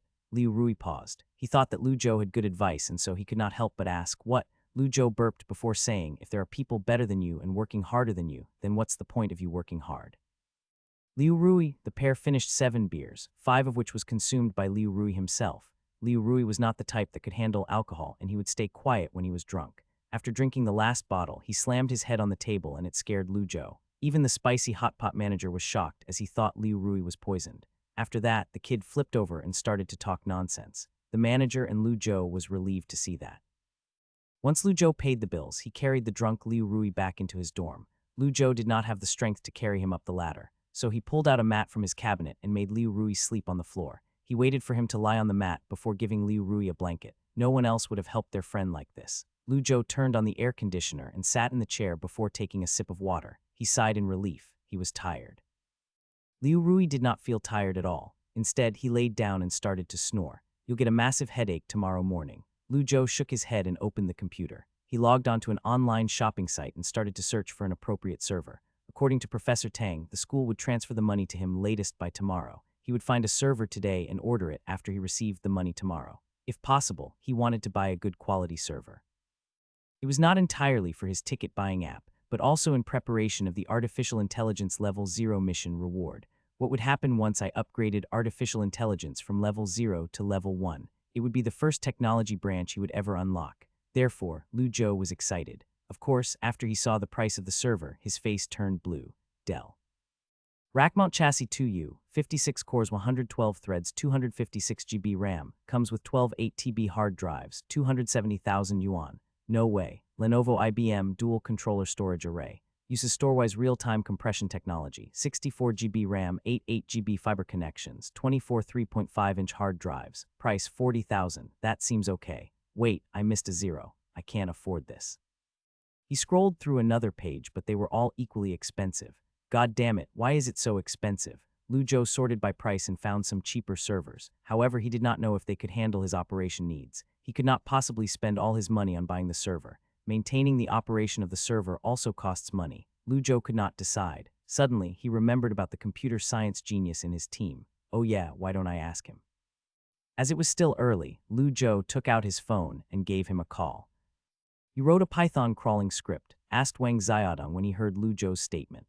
Lu Zhou explained, "Technically speaking, it's a ticket buying app. I want to buy a server to try it out. Do you have any suggestions?" "Stop screwing around," said Wang Xiaodong as he interrupted Lu Zhou rudely. He said, "Do you know how to set up the server? Do you have a place to put it? If you tried to put it in your dorm, the entire floor's circuit breaker will trip." Is he exaggerating? But listening to his tone, it seems that he has tried it before. Wang Xiaodong continued to talk through the phone with a cold tone. "If you want to make some money, you can do some freelancing work. There's no need to make an app. If you have money to spend, you can try renting a cloud server, which is definitely easier than owning your own server. You don't have to worry about electricity and heat dissipation. It charges you by the amount of traffic, and there are monthly and hourly prices." "Oh, really?" replied Lu Zhou. "You're not an expert. Why are you trying to do this?" sighed Wang Xiaodong. He then continued patiently, "Also, did you even think about registering a domain name for your app? Can't I just use the server's IP address?" asked Lu Zhou. "No," replied Wang Xiaodong immediately. He said, for example, if you developed an app on iOS and you set a fixed server IP address in your code, once the cloud service operator changes the server device, not only would you have to rewrite the code and upload it again, but you might get rid of half of your users directly. Not everyone turns on automatic updates. The FCK. Lu Zhou had never heard of this before. Wang Xiaodong paused for a second before he continued to say, "Also, the most crucial part is that your crawler's collection of data from the third-party websites may be blocked by website administrators, and they might block your IP address. This problem can be avoided with a cloud server. After all, Ali has countless IP addresses, and you don't have to bother with virtual IP addresses." The genius student became strangely talkative when talking about his expertise. He spoke like an endless stream. This made Lu Zhou thought about Huang Guangming. If he started to talk about the mechanics of playing Leblanc, he could go on for half an hour. Of course, the content that the genius talked about was quite valuable. Lu Zhou listened carefully. He even took a notebook and started to write notes. If you're crawling from 12,306, the crawler itself will not use a lot of resources from the server, especially since Ali is doing a promotion for small enterprise users. There is a good discount. I think you should start with 1 million sending and receiving server capacity. It's around 300 yuan a month. Wait till the number of your user visits go up, then you can upgrade the server. This is a lot more convenient than tossing out your own server. FCK me, this guy really is a genius. Lu Zhou felt like he had saved tens of thousands of yuan just from this phone call. Of course, he still had to buy his own server, but it would have to be delayed until he received his money. We'll talk about that later. When the topic changed from computer science to food, Wang Xiaodong's enthusiasm instantly returned to zero, and his tone became emotionless again. However, Lu Zhou did not have any other questions, nor did he want to talk for long either. He thanked him again before hanging up. Lu Zhou held the mouse and went on Alibaba's cloud computing page. He began to look for services. Indeed, just like what Wang Xiaodong said, Alibaba Cloud was doing a promotion. The server had considerable discounts. A million PPS one server only costs 300 a month, includes 100 GB cloud SSD, 200 yuan to upgrade to 1 TB, 0.3 yuan per extra GB. CPU, internet bandwidth, sending and receiving capabilities can all be upgraded. 50 discount for 3 years. This price could be said to be quite attractive. If there were no unexpected circumstances, it would cost less than 1,000 yuan per month to operate the app. If the user number surpasses the expected amount, he just had to upgrade the service. Okay, this is solved. Next up is to promote the app. I have to promote it before school begins, thought Lu Zhou. Advertise in Taiba to new student groups. In short, the primary goal is to increase user volume. Lu Zhou filled in the server renting application and went to the bathroom to take a shower. He dried his hair and returned to his dorm. He was about to climb on the ladder and sleep when he suddenly smelled a pungent stench. He turned around and saw that Liu Rui puked while laying on his side. FCK, this kid was just sleeping. How did he vomit? Lu Zhou did not have time to hesitate. He jumped off the ladder and took Liu Rui to the toilet. Go away. I can still drink, said Liu Rui as he stumbled around. He reached out and pushed Lu Zhou. Lu Zhou panicked and quickly said, FCK, brother Rui, you can't puke again. I'm warning you, I just had a shower. Barf Lu Zhou. Lu Zhou showered for no reason and he could not sleep either. The dorm smelled extremely sour. Liu Rui swore that this was the last time he was going to drink. Liu Rui kept vomiting. When he was finally awake, he looked at the floor and Lu Zhou's dirty clothes. Embarrassed, he quickly apologized. They turned off the air conditioner and cleaned up the debris together before opening the door for ventilation. After all this, Lu Zhou took another shower. When he came back, he took his mat and left for the class leader's dorm room. It was impossible to sleep without air conditioning. The next day, Lu Zhou woke up early. When he returned to his own dorm, Liu Rui was still snoring on his bed. Lu Zhou did not bother him. Instead, he went to his desk and turned on his computer. The cloud server application was quickly ready. He uploaded the script and the crawler started to go to work. It downloaded ticket, station, and other information from 12,306 before it summarized and sorted the data. Anyone could make an account and purchase tickets, receive sale reminders, automatic ticket refresh, etc. It had all of the necessary features and it was also easy to use. The light blue background was boring, but at least it was not annoying. Lu Zhou downloaded the app on his phone and chose a station to test. He saw that the order was okay, so he canceled the order in the payment stage. Then he spent an entire day to put the app on the Android store. Stores such as Beidou Mobile, 360 Assistants, and other large Android software downloading platforms. He looked at the number of downloads through the developer panel and saw that the number of downloads remained at 0. He sighed. I guess creating a successful app is not that easy. Having no users is a big problem. I applied to a couple of free advertisement platforms. Don't know when I'll get accepted. Lu Zhou shook his head and turned off his laptop. He then stuffed his textbooks into his bag. Who cares? I'll work on this for half a year or so. At least I can use it as a learning experience. It was already late August. Soon, the universities would be welcoming new students. The last batch of fourth-year students who had completed their supplementary exams dragged their suitcases, and as they headed towards society, they waved goodbye to their youth. A new group of freshly graduated high school students was about to flood the university campus, opening their new chapter of youth. It would soon be the most lively time period of the year. The members of the student union had returned to the school, and they were busy having meetings to welcome the new students. Even though he was not in any meetings, Lu Zhou was busy as well. He held a large stack of flyers and was about to start doing his old job. He was about to give out the first flyer when he was stopped by the vice president of the student council. Lin Yuxiang stared curiously at Lu Zhou's stack of flyers and asked, "What are you doing?" Lu Zhou had an awkward expression when he realized he was caught. "Oh, you can't stick flyers here." Lin Yuxiang said innocently, although I can pretend I didn't see anything, it'll still soon be taken away by other student union staff. This is troublesome. Lu Zhou was thinking about what to do. Lin Yuxiang walked forward and looked at the flyers. Campus Train app. Wow, I didn't know you knew how to program. Did you write this yourself? Hey, you're too close to me. Lu Zhou suddenly moved half a step backward and asked, yes, why? Why don't you post it on our school's Taiba forum? The students that are already here probably won't use a ticket-buying app, right? Lin Yuxiang pointed out. Do you think that I didn't think about this already? Lu Zhou said grudgingly. It got banned because it was flagged as an advertisement. Lin Yuxiang's eyes lit up and she smacked her fist into her palm. Oh, I see. Then I'll sort this out for you. Lu Zhou was surprised, sorted out. Lin Yuxiang played with her hair. She smiled and nodded. Yeah, our school's Taiba forum is managed by the student union. The administrator account is used by the union president and I can just tell him about your situation. You can have it stickied on the forum for a few days. Oh yeah, send me the QR code or the APK file. I've heard that many students posting on Taiba about having troubles getting a taxi. Lu Zhou was surprised. Lin Yuxiang smiled. Don't need to thank me. I should be thanking you. The power of having connections. She was just a normal staff during her first year, but now she was the vice president of the student union. Lu Zhou looked at her walking away and could not help but think, what a scary woman, but regardless, I'm thankful. He was originally quite mad at this useless teammate, but now he had nothing to complain. Wait a minute. Lu Zhou's heart moved. He seemed to have realized something. A lot of students are asking about taxis.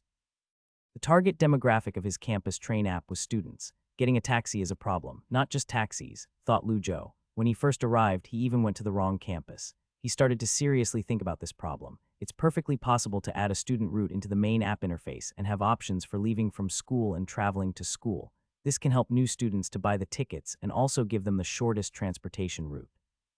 But then I would have to crawl data from major bus stations. Wait a minute, I can directly crawl data from third-party maps.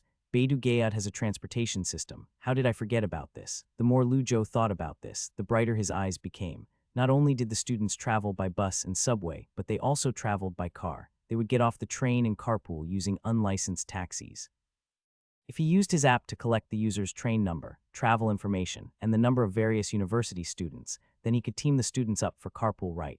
Even if the students did not want a carpool, they could still find a group of other students to travel together. It was easier traveling to them from school. Many high schools had subway lines directly to the universities. However, it was not as easy leaving school, especially when they got off the train in their hometown.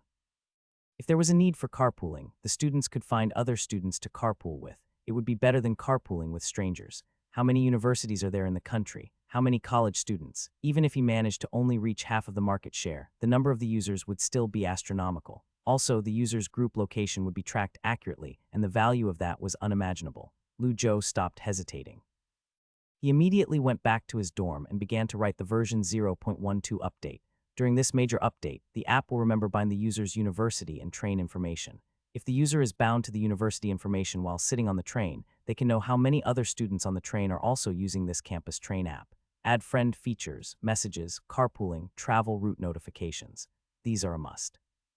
I could also add group chats to increase users' usage. Although it would require a lot of work, there are many problems involved as well. I have to push this back till later. Because of the number of changes I have to make to the core code, the amount of work needed is extremely large. Coupled with the addition of sub-features for students, the entire user interface has to be adjusted.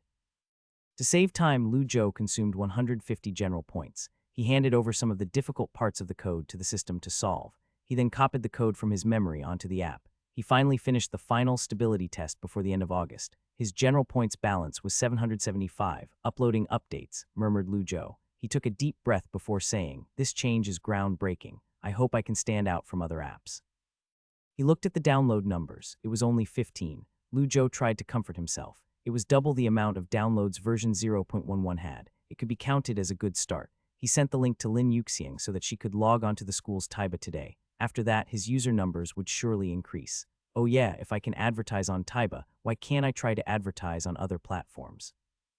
Lu Zhou suddenly remembered that he had registered a Weibo account during his fight with Zhu Fangkai. He did not hesitate and logged on. The FCK. Did I get another 10,000 followers? Lu Zhou looked at the number of followers and he was surprised. He then looked at the 99 plus private messages and frowned. He clicked on it and unsurprisingly they were all either asking for his contact information or asking him to write a thesis. FCK, can't these people give me a price? Maybe then I'll write the theses for them. Why are they so insincere? Lu Zhou shook his head. He wrote a Weibo blog post and attached the link. Campus Train app is released, come to download it. Bit awkward. How should I write this advertisement? Lu Zhou could not think of anything and he gave up. He randomly added a line at the end. I will pick 10 fans that repost and edit their SCI thesis not signed. He could not offer anything else other than his talent. His fans were mostly college students, so in theory, this advertisement should work. Who cares if this doesn't work? Lu Zhou hit post and closed Weibo. I did the planning and God will determine the outcome. FCK me, no wonder this guy is a genius. He couldn't buy a train ticket and so he wrote his own ticket buying app. So impressive. I was wondering why this genius rejected CEO Wang's offer. It's because he's starting his own business. Wow, I envy those with a good brain. Cry, smile. I reposted, I'm convinced. Genius, are you looking for an online girlfriend? My name is Luo Lian. Master Genius, I'm a grade 7 middle school student.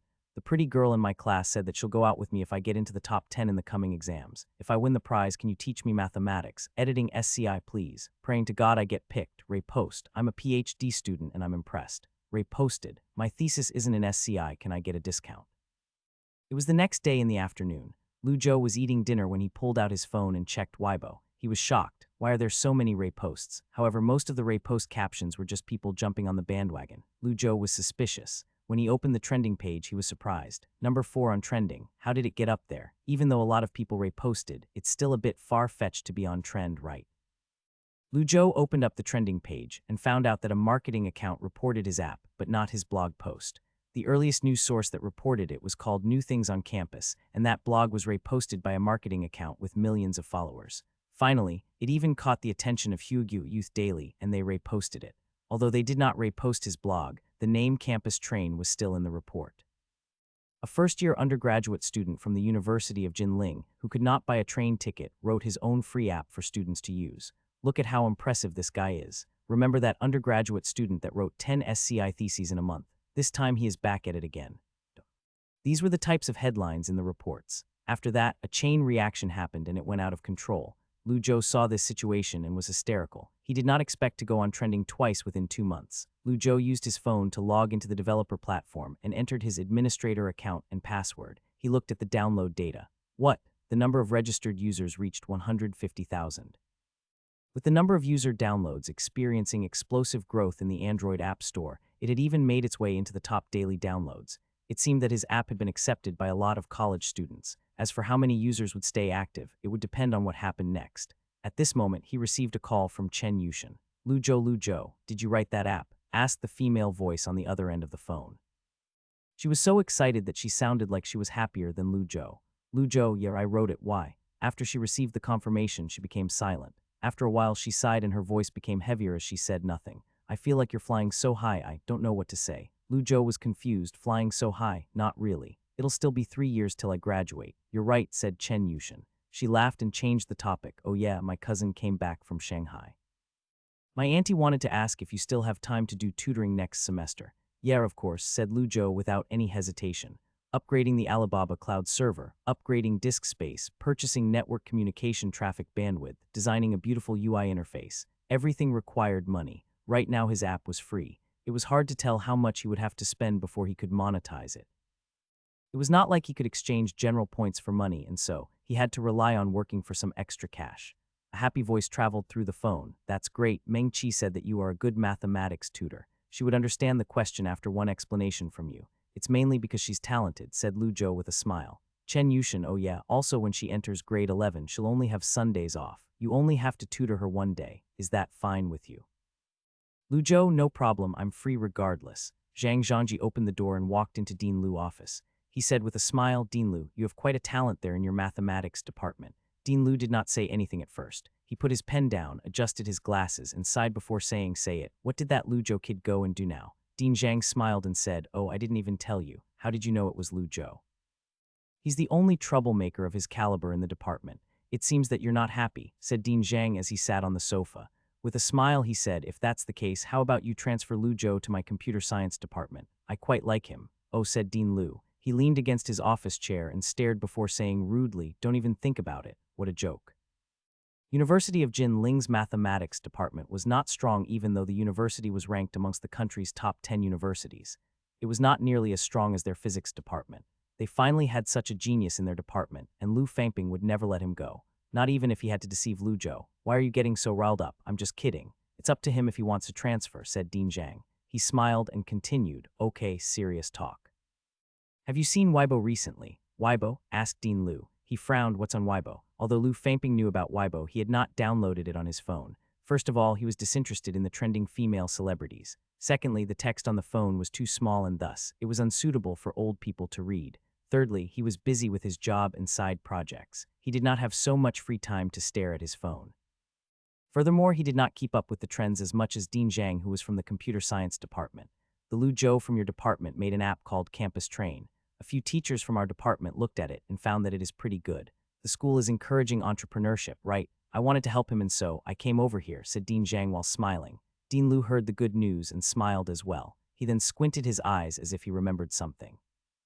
In order to encourage technological innovation at various universities and to promote the spirit of entrepreneurship, the Ministry of Education issued a university student entrepreneurship plan, which was issued directly to various institutions and education bureaus.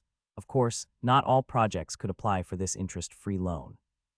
For example, if one decided to open a bubble tea shop, or to sell clothes on Taobao, or if one simply wanted to use the money to buy stocks, the school definitely would not have approved. Projects that could apply for this loan must first meet the criteria of not only being a technological innovation, but it must also be realistic. For example, it was unrealistic if one wanted to build a rocket and needed to come up with a new type of rocket fuel. The second criterion was that it must be able to create jobs. After all, projects that were hatched by university alumni would be more inclined to hire students from their own university. The University of Jinling wanted to appeal to the government. All of the departments allocated a certain amount of money towards the startups by the students. After all, employment was the top priority. If the school could really incubate a large project, it might even count as a scientific achievement. Generally speaking, this policy only applied to fourth-year students. After all, their goal was still to study. They could not delay their academics for entrepreneurship. The school should not convince students to take the wrong path. However, these criteria obviously were inapplicable when it came to Lu Zhou. Being able to write mathematical theses at his level meant it would be a piece of cake for him to get his bachelor's degree. Most professors did not look at him as an undergraduate student, at least not a first-year undergraduate. But, however talented this Lu Zhou kid may be, he's still part of our mathematics department. Why is the computer science department here? Dean Lu knew instantly that this guy came here to undermine him. Dean Zhang saw that Dean Lu did not speak. He smiled and used a kind tone as he said, "You shouldn't think that this will affect his studies. It's important to manifest his studies by doing projects. My suggestion will definitely be beneficial to student Lu. Furthermore, a few teachers in my department did some research and felt that this project is interesting, so don't even think about it. I'll go and find our head of department right now," said Dean Lu. He stood up and smiled as he said, "Don't even try to undermine me. We were just worrying about how to use this money. There isn't any place to spend it on." It was not like mathematics was useless, but what could one create with mathematics? The few applications that were submitted all pretended like they were making big data statistical analysis software, but they were actually about starting online shops. Who would give them money? Finally, a person like Lu Zhou came along. Dean Lu would never give him up and so he refused Dean Zhang. "You are here again and again. You say you're helping our incubator project, but when the chicken finally laid eggs, your computer science department wants to steal the eggs. Just because I have thick glasses and run around the office all day while being an honest man doesn't mean that I can't see through your schemes. How naive, how simple. I'm telling you, old Lu. This is wrong, right? The project in your mathematics department isn't even related to mathematics, but is related to computer science. What will people say about this?" Said Dean Zhang as he laughed. "If I say it's related, then it's related. How come data science isn't related to mathematics? I'm approving it," said Dean Lu as he stared at Dean Zhang. He suddenly realized that he had not even received an application yet, so he continued his momentum and said, "I'll give Lu Zhou a call today and ask for his application. I'll personally give it to the head of the department for him to approve." Dean Zhang was anxious. "You can't do this. You should ask the student's opinion. This is for his own good. Oh, you're trying to talk logic with me now." Dean Lu turned his eyes and said swiftly, "Okay, I'll talk to him later. Wait for my response." "No," said Dean Zhang as he disagreed. He crossed his legs and said, "You're not honest. I'm sitting right here. Call him now. If not, you're buying me dinner." Dean Lu called Dean Zhang shameless, but the man did not even give him a reaction. Dean Lu knew that he had to solve this today and so he picked up his phone and called Lu Zhou. This was the first time that Lu Zhou saw something so strange. Someone was giving him money and he had to take it. Okay, that was slightly exaggerated, but that was the gist of it. According to the policy by the Ministry of Education, they could give an interest-free loan to university students. The university would also match the loan with an 11 ratio. For example, if Lu Zhou received a 100,000 yuan loan, according to the policy, the university would contribute 50,000 yuan, while the Ministry of Education would contribute 50,000 yuan. The money would be interest-free for a year, and after that, it would only have a small interest fee. The rate of the interest fee was much lower than bank loans. In fact, it was even lower than the inflation rate. Of course, this did not mean that Lu Zhou could only borrow 100,000 yuan. The school would determine the amount of the loan based on the prototypes of his project and application. The money would not go into his personal bank account. Instead, it would go directly into the company account. Each expense was recorded, and so he could not spend it recklessly. He could only use that account to pay for business expenses until the loan was paid off. It was a huge help to Lu Zhou. By running the app, he was burning through his own money. At the rate his bank account was decreasing, he could not even tell if he could survive until the end of the year. Registering a bank account for a company was easy. Who would not want an interest-free loan? The problem was that both the computer science and mathematics department wanted to fund the project. The mathematics department claimed that their quota had nowhere else to be used, and they offered to loan 500,000 yuan. If needed, they could even give more. There were no other projects that they were interested in anyway. The computer science department had a lot of projects and they were running on available quota. They could at most give 200,000 yuan. However, they had talented people. There was no problem from any single project that the professors could not solve. They were all professors that did consultation work for big companies. Indeed, it was difficult to decide. Lu Zhou was leaning towards the latter as he would not have to spend as many general points. Besides, not everything could be bought with money. However, the dean of mathematics was right in front of him, and he could not blatantly embarrass him. Otherwise, he would have a difficult time staying in the mathematics department. What if the two departments collaborated? Lu Zhou thought that in addition to being honest and handsome, his biggest strength was being self-aware. Even though he was a genius, he could not bend the rules. At least not yet. If the two departments actually collaborated, they definitely would not listen to Lu Zhou's suggestions. They would just take the lead, like in the mathematical modeling competition. The two deans didn't mention collaborating. It must mean that it would be difficult to do. Lu Zhou analyzed this logically. He guessed that this was not only about pride, but it contained actual value. One of the departments incubated a successful project, then they would feel very prideful during the annual meeting. Dean Zhang, I'm sorry, said Lu Zhou apologetically. With a sincere voice, he said, the code for Campus Train is already written and I can single-handedly manage the updates. Dean Lu is offering what I need. Although he rejected Dean Zhang, he still tried to soften the blow as much as possible. However, it seemed like Lu Zhou was overthinking, as Dean Zhang did not seem to care that much. He was just disappointed. Oh, I understand. I see. Oh yeah, if you've any computer science questions, feel free to ask me. But don't think that the computer science department will allocate a professor as your advisor. Everyone is busy and no one has that much free time. It would take the head of the mathematical department himself to request for help if you want help from us. Of course, no one is stopping you from finding a professor or graduate student for help. I didn't even help you, no need to thank me. Oh yeah, pay attention to the mathematical modeling competition. If you don't get the first prize, then don't come to find me. I don't know you, said Dean Zhang with a serious tone. He then waved his hand, stood up and said, I'm busy, I have to go. Take it easy, said Dean Lu. With a beaming smile, he said, I won't send you out. Ha, look at how happy you are. The pair had a pretty good private relationship and they would often joke around. Lu Zhou observed secretly as he was thinking in his heart.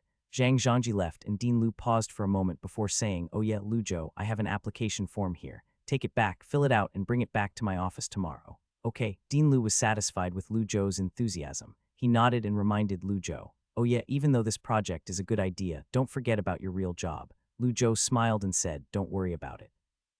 I've already finished learning the second and third year courses. You can test me right now. Oh, I'm not worried about your studies. Who said I was talking about that? Said Dean Lu as he laughed. He then said jokingly, I don't care about anything else. I just have one rule. You better publish one thesis in the core journal this year. If I don't see your thesis, I'll take away your scholarship. Lu Zhou, even though he knew Dean Lu was doing this for his good, Lu Zhou still wanted to insult him. The 500,000 yuan loan solved Lu Zhou's urgent problem. At least he did not have to use his living expenses to pay for this expensive project. At first, he had not expected that there would be so many users. He was happy with 10,000 users, and he had not expected his app to have such a high reputation amongst college students. Of course, this meant that he had to give up on another section of the demographic. As the name Campus Train was not very attractive to non-college students, many of the features were useless to the general public. So far, the total number of downloads for Campus Train had reached 200,000 with a total of 310,000 tickets bought successfully. It was the peak time for students to return to school, and thus, it was also peak usage time. The company was registered, and it took 3 days to get all the formalities together. The money had entered into his account, and Lu Zhou immediately paid for the server upgrade. If he wanted to keep the users, he had to keep the users happy. The app should not lag. The users would be annoyed if they refreshed the page and still could not get a ticket. In that case, they might jump to another app. Lu Zhou opened the developer panel and looked at the increasing number of downloads. In a few days, the Android App Store would release their recommendation for free apps. This would bring a new wave of users to his app. After that, the back-to-school period would end around 10th September. By then, he would know how many stable, active users there are. The next step is to continue the updates and maintenance. I have money to hire 2 programmers, so this shouldn't be a problem. Lu Zhou stretched and continued to stare at the screen. Suddenly, he saw an unread notification where it said there were many bug reports. This was a big problem, and he had to take it seriously. Lu Zhou was alert. He immediately sat up straight and expanded the notification. Bug reports. Why are there so many bug reports? Let me look at this. Master, can you look at my thesis? My WeChat is. Please help to write my thesis. WeChat is. The Weibo lucky draw was shady. I don't care. It was rigged. Lu Zhou, FCK's sake. Why did you chase me all the way here? What a much of sinister people. Zhou Liu Rui Shishang, the Emperor of Dorm 201 is back. Huang Guangming said as he carried a suitcase and walked inside. Liu Rui, piss off. Shishang rubbed his hands. Are you itchy? Come, let me give you a beating. Lu Zhou turned around and said, Shishang, bring out the socks in your drawer and make Guangming use it. When Huang Guangming heard about Shishang's socks, he immediately changed his tone and begged for mercy. Please don't. This isn't allowed. Liu Rui also panicked at the thought. FCK me, Zhou, you're too evil. Shishang's socks was a chemical weapon that could kill thousands. Lu Zhou suddenly realized what he said, but it was too late. As expected, Shishang was unhappy. Why did they bring up his socks? Did they even respect him as a dorm leader? Shishang slapped the table and said, what are you trying to say? My socks are smelly. I just washed them 2 days ago. 2 days ago. The facial expression of the 3 people changed instantly.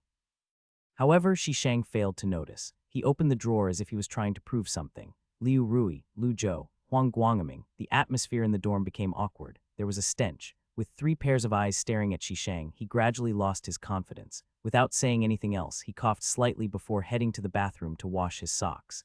The last roommate had returned to dorm 201 as they started their life as a second-year undergraduate. The cold and empty dorm room soon returned to its former noisiness. League of Legends is about to release a new champion. Did you see the trailer? It's up. It's on the NUS server already and it's SHT no way. 1v1 me later. Call me daddy if you lose. Okay, I'm playing Garen and you can play whatever. Screw you. If this was a few months ago, Lu Zhou might have joined into this heated argument. However, the joy of learning had made him turn his back on League of Legends. He had already reached the last stage of the system mission. He only had one more boss to capture. That boss was the insanely difficult integrated circuit design. That circuit design book was basically inhumane. Circuit lines from Metal 1 to Metal and drawings, countless flip-flops and inter-layer channels. It was torture. According to rumors, the University of Jinling's electronics department had the highest percentage of bald teachers. If one wanted to know the skill level of a professor, one just had to see the amount of hair on his head. Lu Zhou now knew where the root of the balding problem was. The amount of content in chip design was way too large, and there was absolutely no way an undergraduate student could completely understand it. Even though this was an introductory textbook, Lu Zhou still felt immense pressure. Of course, this field had good potential. Integrated circuit design was not China's strong suit, and there was an insufficiency of talent. In addition, in this field, the strong only became stronger, which resulted in many talented people with the skills to choose to move overseas. A 500,000 yuan salary was no problem if one were proficient in integrated circuit design. An integrated circuit design project was large.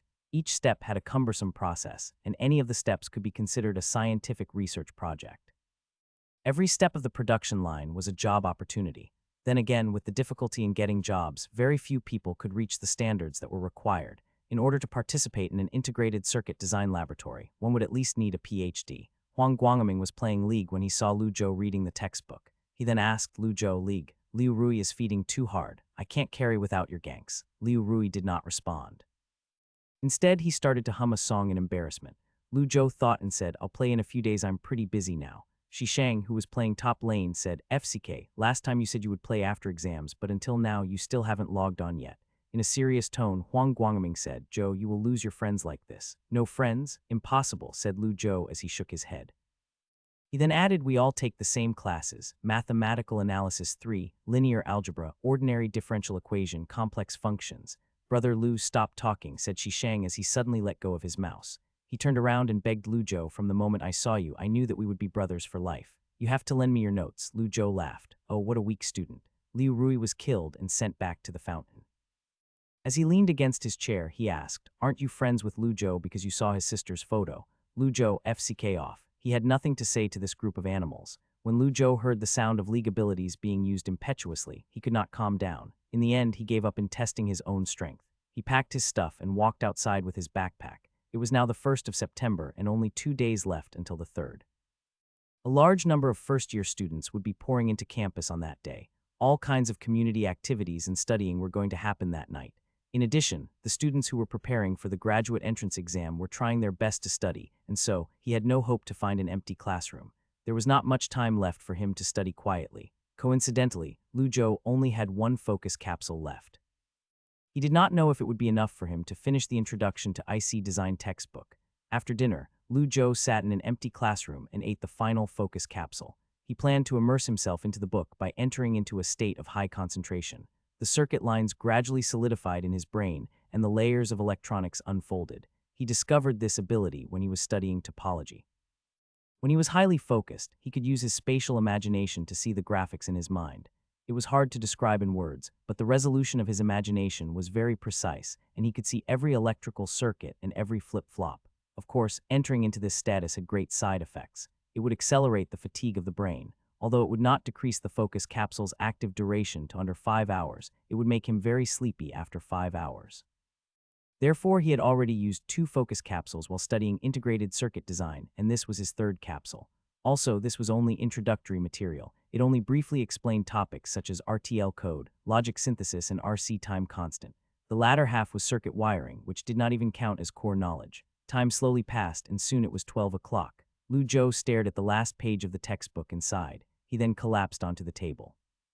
Using his last remaining strength, he whispered quietly, "Enter, system space." Suddenly, the world spun and he was surrounded by a pure white space. His consciousness was immediately detached from the real world and transformed into the system space. It was strange. His brain had a massive headache in the outside world, but after entering this pure white world, his headache seemed to have disappeared. However, he did not have time to cherish this feeling, and he immediately stepped forward. With his hands placed on the semi-transparent information screen, he stared at it. System, show mission progress, mission 3030. Congratulations, user, for completing the first reward. Double mission rewards are given. Hope you make persistent efforts. Mission completion details is as follows: successful completion of mission 3030. Final evaluation of mission. None reward mission has no evaluation. Mission reward, 2,000 experience points towards any subjects of your choosing. Double reward. Unlocked technology branch. Artificial intelligence level 0, 2,000 experience points. Lu Zhou took a deep breath and thought about it. Without any hesitation, he assigned 1,000 experience points to the engineering branch. The upgrade requirements for information science and mathematics were both 10,000. It would be useless to put the experience points towards them. Among the other major subjects, engineering was the most widely used. From software engineering to civil engineering, from a nanochip to a national project, this all could be included in the broad scope of engineering. Although when compared with other theory-based subjects, engineering had to rely on the theory from the other subjects. It was also the most practical. Furthermore, given that the mathematical modeling competition was about to begin, upgrading the engineering level was undoubtedly the best choice. As for the remaining 1,000 experience points, Lu Zhou threw it all into physics. He did not have any special reason for that. It was purely because his physics class was about to start this semester. Confirm selection. White lights flickered, and a line of text appeared on the semi-transparent information screen. Note: engineering level 0 level 1, physics level 0 level 1. Lu Zhou saw this line of text and could not wait to open his characteristic panel to see his statistics. Host: Lu Zhou. Core Science A Mathematics, level 10, 10,000. B Physics, level 1, 110,000. C Biochemistry, level 00, 1,000. D Engineering, level 10, 10,000. E Materials Science, level 00, 1,000. F Energy Science, level 00, 1,000. G Information Science, level 10, 10,000. General points 775. Mission none. Like last time, he leveled up 2 subjects at once. Lu Zhou looked at his characteristic panel and was very happy. Now the only zeros left were biochemistry, materials science, and energy science. In the short term, he probably had no use for these subjects, and so it would not be too late to upgrade them when there were appropriate missions. Now the first priority was to understand what the unlocked technology branch was about.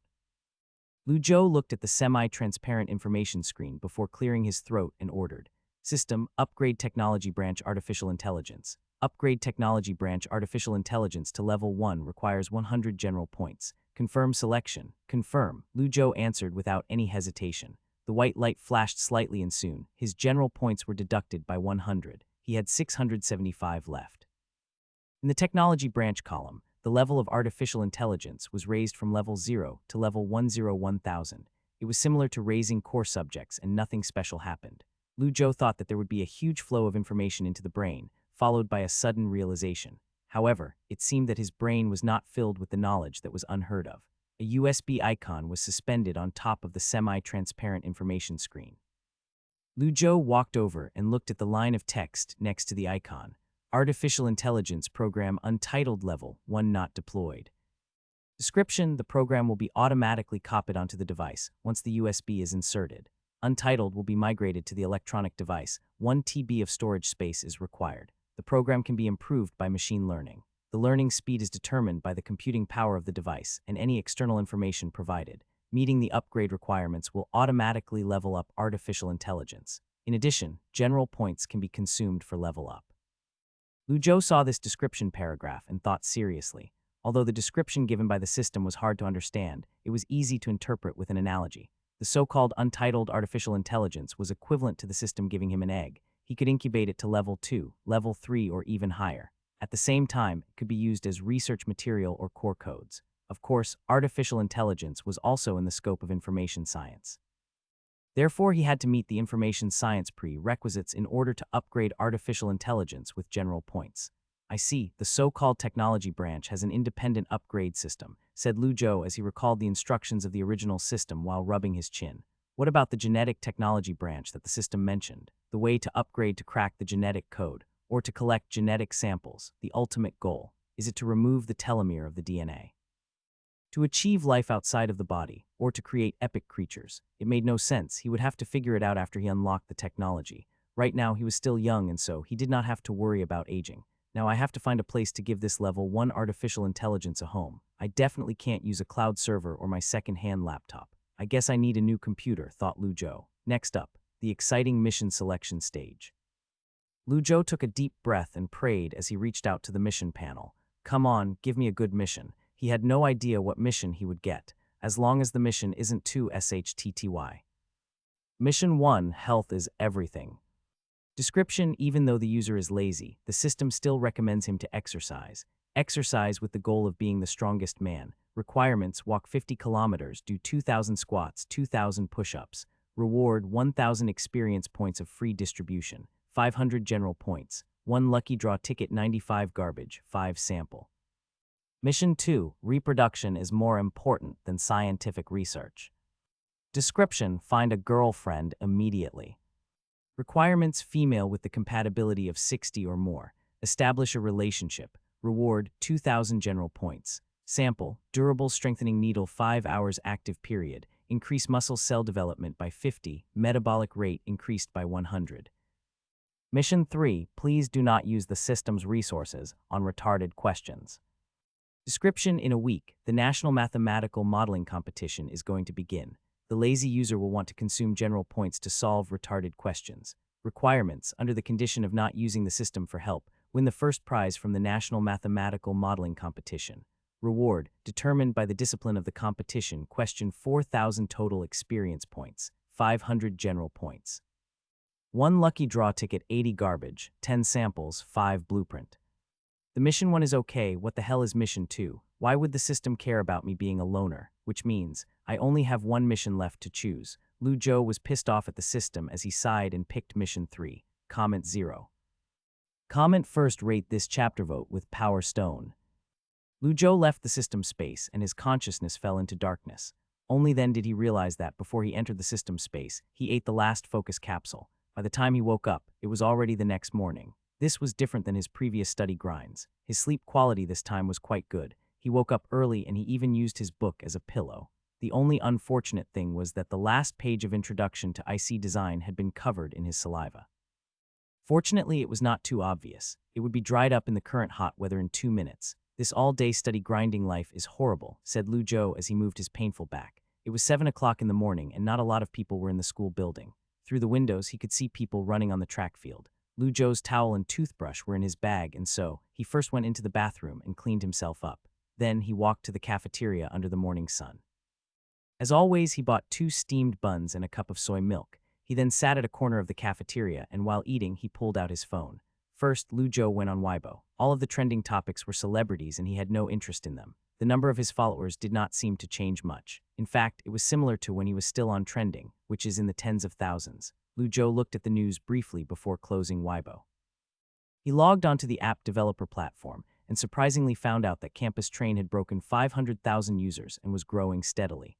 The momentum was good, but he had to work harder as compared to other third-party booking software. His number was tiny. With his sleepy eyes half opened, Lu Zhou ate the buns quietly. He then moved his thumbs and opened WeChat so that he could take a look at his news feed. Shishang, forward, notice of the semi-final campus basketball match. He was disinterested, but he still liked it to indicate that he read it. As Lu Zhou took a bite of his bun, he continued to scroll. Lin Yuxiang, mathematical modeling is so hard. The competition is starting soon. I'll have to study and grind all-night effort. She also posted a picture of a textbook. Lu Zhou, I want to block this chick. Forget it, I'll do it after the competition. The campus was gorgeous. With colorful ribbons hanging on the parasol trees, the environment was as lively as a festival. Numerous cars dropped off students in front of the school gate and countless students were registering at the sign-up spot.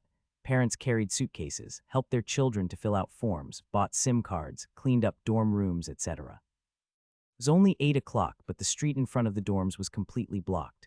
Lu Zhou walked on the track field and watched the crowds from afar. He thought back to when he first entered the school. At that time, his mother was in the hospital and his dad had to take care of her. He took the train for hundreds of kilometers and entered the unfamiliar city by himself. That was the first time he traveled so far. Looking back at it, the time had flown by so fast and it had already been a year. He soon noticed 2 familiar figures in the crowd. One was Fat Wu. He was wearing a telecom t-shirt and was sweating as he managed a team of student workers. They guided the parents towards the telecom store. Every time school started, he would be busy. The student union was busy welcoming the new, while he was busy making money. The other was Lin Yuxiang. She wore a plain white dress and sat under the shed at the reception for new arrivals. She smiled and had a flushed face as she handed out the forms to the younger students. As the vice president of the student union, she was working with the student association and youth league committee, working the job that no one wanted to work. She was quite the fighter. Lu Zhou did a rough analysis in his heart. He was unfamiliar with the operations of the student union, and he only knew about it when his class leader bragged about it. Lin Yuxiang noticed Lu Zhou. She smiled gently at him as she waved her hand and said hello. Lu Zhou nodded and said hello back. He did not stay for long and walked back to his dorm. When he arrived at his dorm, Shishang was worried. Lu Zhou, you didn't come back to the dorm last night. Where were you? You didn't pick up my calls. Lu Zhou placed his bag on the table and replied casually, I was reading books all night. Liu Rui was studying a physics textbook and he complained, you're too good. Huang Guangming was lying in bed with his phone and he sighed as he said, he's not even a genius, he's a god. Zhou, did you go to heaven last night? Yeah, I did, almost did. I won't stay up this late after school starts, said Lu Zhou before he yawned. He sat in his chair and opened his laptop before he logged onto JD to search for a suitable laptop. After he paid for tuition, he still had 40,000 yuan left. It was not a problem to buy a laptop for less than 20,000 yuan. The artificial intelligence USB was still sitting in the system space. He planned on buying a machine and quickly install the USB. However, he had not expected that his words would surprise his 2 roommates. Shishang was shocked as he said, FCK me, what do you mean you won't stay up this late after school starts? Does this mean for the entire summer? Huang Guangming gulped. He did not say anything, but he stopped playing on his phone. Liu Rui laughed miserably as he said, you only just found out. I can't even understand the books he was reading. His expression conveyed, now you know how much pressure I had for the summer, right? Huang Guangming, Shishang. The 2 did not say anything, but they showed a sympathetic look towards Liu Rui. Lu Zhou failed to notice the interactions between his roommates as he was browsing the web. Finally, he chose an HP ZBook 15 that was released this year. Strictly speaking, it was not an ultrabook but more of a mobile workstation. The hardware specifications were better than high-end laptops such as gaming laptop or super laptop. It had insane graphics, imaging processing capabilities. Of course, high performance meant high prices. The highest configuration model would cost him 25,000 yuan, and it was not even used for gaming.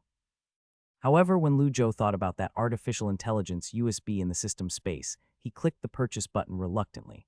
Mother seeker, this high-tech system is so demanding. He had no other choice as he had to give his artificial intelligence child a good foundation. If he picked a SHTTY laptop, he might turn the artificial intelligence into artificial retardation. The money in his card instantly became 10,000 yuan or so, and it was back to where he began. As for the 500,000 yuan in the company's account, Lu Zhou could only look at it. It was not that he could not use it, but he was an honest man and he would never do something that would stain his record. Maybe the school would not know. Haha, one would be lying to oneself. For this type of small-sized company, the accounting would be done by the teachers from the Department of Statistics. When he registered the company, it even saved him a small sum of money because he did not have to hire a professional accountant. If the first big purchase he made with that money was a computer, he would definitely make Dean Lu disappointed in himself. I hope that little guy will be happy with this computer home, as I can't afford anything that is more expensive, sighed Lu Zhou as he turned off his laptop. Lu Zhou left the system space and his consciousness fell into darkness. Only then did he realize that before he entered the system space, he ate the last focus capsule. By the time he woke up, it was already the next morning. This was different than his previous study grinds. His sleep quality this time was quite good. He woke up early and he even used his book as a pillow. The only unfortunate thing was that the last page of introduction to IC design had been covered in his saliva. Fortunately, it was not too obvious. It would be dried up in the current hot weather in 2 minutes. This all-day study grinding life is horrible, said Lu Zhou as he moved his painful back. It was 7 o'clock in the morning and not a lot of people were in the school building. Through the windows, he could see people running on the track field. Lu Zhou's towel and toothbrush were in his bag, and so he first went into the bathroom and cleaned himself up. Then he walked to the cafeteria under the morning sun. As always, he bought 2 steamed buns and a cup of soy milk. He then sat at a corner of the cafeteria, and while eating, he pulled out his phone. First, Lu Zhou went on Weibo. All of the trending topics were celebrities, and he had no interest in them. The number of his followers did not seem to change much. In fact, it was similar to when he was still on trending, which is in the tens of thousands. Lu Zhou looked at the news briefly before closing Weibo.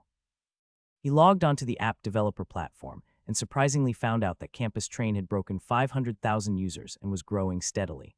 The momentum was good, but he had to work harder as compared to other third-party booking software. His number was tiny. With his sleepy eyes half opened, Lu Zhou ate the buns quietly. He then moved his thumbs and opened WeChat so that he could take a look at his news feed. Shishang, forward, notice of the semi-final campus basketball match. He was disinterested, but he still liked it to indicate that he read it. As Lu Zhou took a bite of his bun, he continued to scroll. Lin Yuxiang, mathematical modeling is so hard. The competition is starting soon. I'll have to study and grind all-night effort. She also posted a picture of a textbook. Lu Zhou, I want to block this chick. Forget it, I'll do it after the competition. The campus was gorgeous. With colorful ribbons hanging on the parasol trees, the environment was as lively as a festival. Numerous cars dropped off students in front of the school gate and countless students were registering at the sign-up spot. Parents carried suitcases, helped their children to fill out forms, bought SIM cards, cleaned up dorm rooms, etc. It was only 8 o'clock, but the street in front of the dorms was completely blocked. Lu Zhou walked on the track field and watched the crowds from afar. He thought back to when he first entered the school. At that time, his mother was in the hospital and his dad had to take care of her. He took the train for hundreds of kilometers and entered the unfamiliar city by himself. That was the first time he traveled so far. Looking back at it, the time had flown by so fast and it had already been a year. He soon noticed 2 familiar figures in the crowd. One was Fat Wu. He was wearing a telecom t-shirt and was sweating as he managed a team of student workers. They guided the parents towards the telecom store. Every time school started, he would be busy. The student union was busy welcoming the new, while he was busy making money. The other was Lin Yuxiang. She wore a plain white dress and sat under the shed at the reception for new arrivals. She smiled and had a flushed face as she handed out the forms to the younger students. As the vice president of the student union, she was working with the student association and youth league committee, working the job that no one wanted to work. She was quite the fighter. Lu Zhou did a rough analysis in his heart. He was unfamiliar with the operations of the student union, and he only knew about it when his class leader bragged about it. Lin Yuxiang noticed Lu Zhou. She smiled gently at him as she waved her hand and said hello. Lu Zhou nodded and said hello back. He did not stay for long and walked back to his dorm. When he arrived at his dorm, Shishang was worried. Lu Zhou, you didn't come back to the dorm last night. Where were you? You didn't pick up my calls. Lu Zhou placed his bag on the table and replied casually, I was reading books all night. Liu Rui was studying a physics textbook and he complained, you're too good. Huang Guangming was lying in bed with his phone and he sighed as he said, "He's not even a genius, he's a god. Joe, did you go to heaven last night?" "Yeah, I did, almost did. I won't stay up this late after school starts," said Lu Zhou before he yawned. He sat in his chair and opened his laptop before he logged onto JD to search for a suitable laptop. After he paid for tuition, he still had 40,000 yuan left. It was not a problem to buy a laptop for less than 20,000 yuan. The artificial intelligence USB was still sitting in the system space. He planned on buying a machine and quickly install the USB. However, he had not expected that his words would surprise his two roommates. Shishang was shocked as he said, "FCK me, what do you mean you won't stay up this late after school starts? Does this mean for the entire summer?" Huang Guangming gulped. He did not say anything, but he stopped playing on his phone. Liu Rui laughed miserably as he said, "You only just found out. I can't even understand the books he was reading." His expression conveyed, "Now you know how much pressure I had for the summer, right?" Huang Guangming, Shishang. The two did not say anything, but they showed a sympathetic look towards Liu Rui. Lu Zhou failed to notice the interactions between his roommates as he was browsing the web. Finally, he chose an HP ZBook 15 that was released this year. Strictly speaking, it was not an ultrabook but more of a mobile workstation. The hardware specifications were better than high-end laptops such as gaming laptop or super laptop. It had insane graphics, imaging processing capabilities. Of course, high performance meant high prices. The highest configuration model would cost him 25,000 yuan, and it was not even used for gaming. However, when Lu Zhou thought about that artificial intelligence USB in the system space, he clicked the purchase button reluctantly. Motherseeker, this high-tech system is so demanding. He had no other choice as he had to give his artificial intelligence child a good foundation. If he picked a SHTTY laptop, he might turn the artificial intelligence into artificial retardation. The money in his card instantly became 10,000 yuan or so, and it was back to where he began. As for the 500,000 yuan in the company's account, Lu Zhou could only look at it. It was not that he could not use it, but he was an honest man and he would never do something that would stain his record. Maybe the school would not know. Haha, one would be lying to oneself. For this type of small-sized company, the accounting would be done by the teachers from the Department of Statistics. When he registered the company, it even saved him a small sum of money because he did not have to hire a professional accountant. If the first big purchase he made with that money was a computer, he would definitely make Dean Lu disappointed in himself.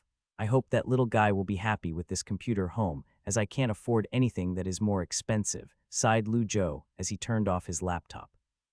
Over the next few days, Lu Zhou was nervous as he prepared for the mathematical modeling competition. He had even temporarily paused the tutoring work. Even though it was a pity, Mrs. Yang expressed her understanding on the phone. She agreed for him to continue the tutoring sessions after the 12th.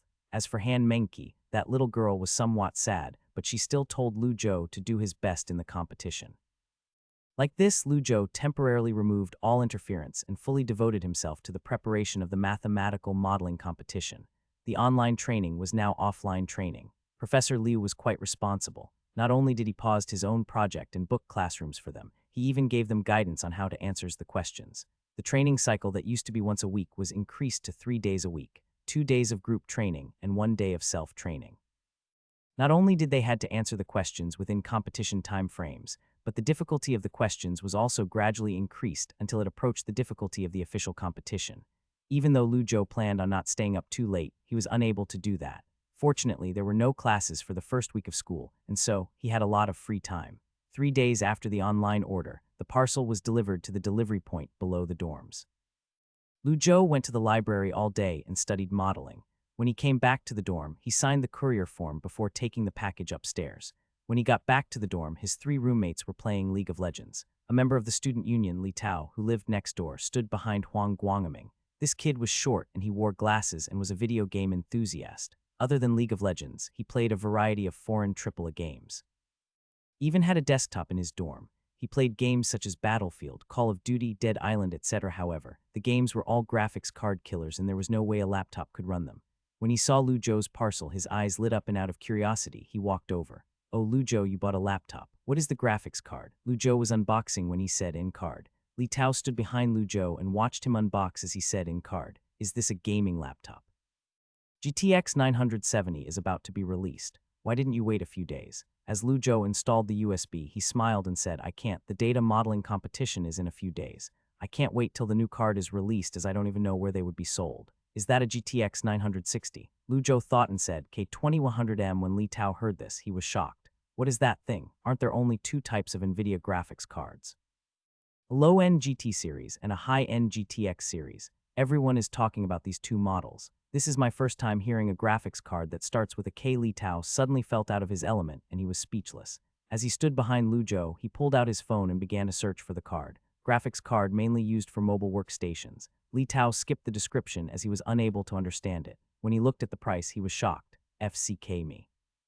1,000 yuan more than a GTX 970. What a rich FC-ker. Li Tao looked at Lu Zhou and was suddenly inspired. No wonder he's a genius. He even wants to play League with such a high-end graphics card. Lu Zhou did not care what the kid was thinking. He installed the operating system, tested the hardware, and carried his new laptop to bed. Lu Zhou secretly looked at his roommates.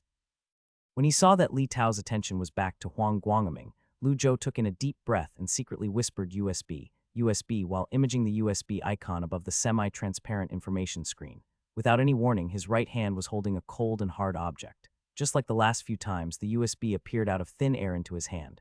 Lu Zhou did not waste his time and inserted the USB. Immediately after, the scene that appeared shocked him. The second he inserted the USB, the screen of the laptop went black like it contracted a virus.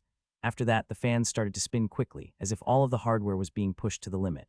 It's not dead, right? Lu Zhou quickly pulled out the manual. He looked at it and saw that the laptop had 2 TB of disk space, 16 GB of RAM, and a top-of-the-line CPU. The laptop was getting louder and louder. Lu Zhou's heart was both anxious and thankful. He was thankful that he did not use his old laptop to install the thing, or it would have blown his old laptop into pieces. Finally, the computer screen flashed. A soft blue light was on and the spinning fans also stopped. Immediately after, something happened that made Lu Zhou's eyeballs popped out. The USB in his laptop disappeared. That was right, he saw it with his own eyes that it disappeared. It was like it turned into ashes and flew away. FCK, what's this? Some kind of auto-degradable material. After it downloads, it breaks into gas molecules. Lu Zhou tried to analyze it, but he could not figure it out no matter how hard he tried. When the data transfer was completed, the USB hardware automatically decomposed. This was outside of his knowledge level. At this moment, the computer restarted. The original Windows 7 operating system was changed, and it turned into a semi-graphic, semi-command line operating system that was similar to Linux. Lu Zhou looked at the screen.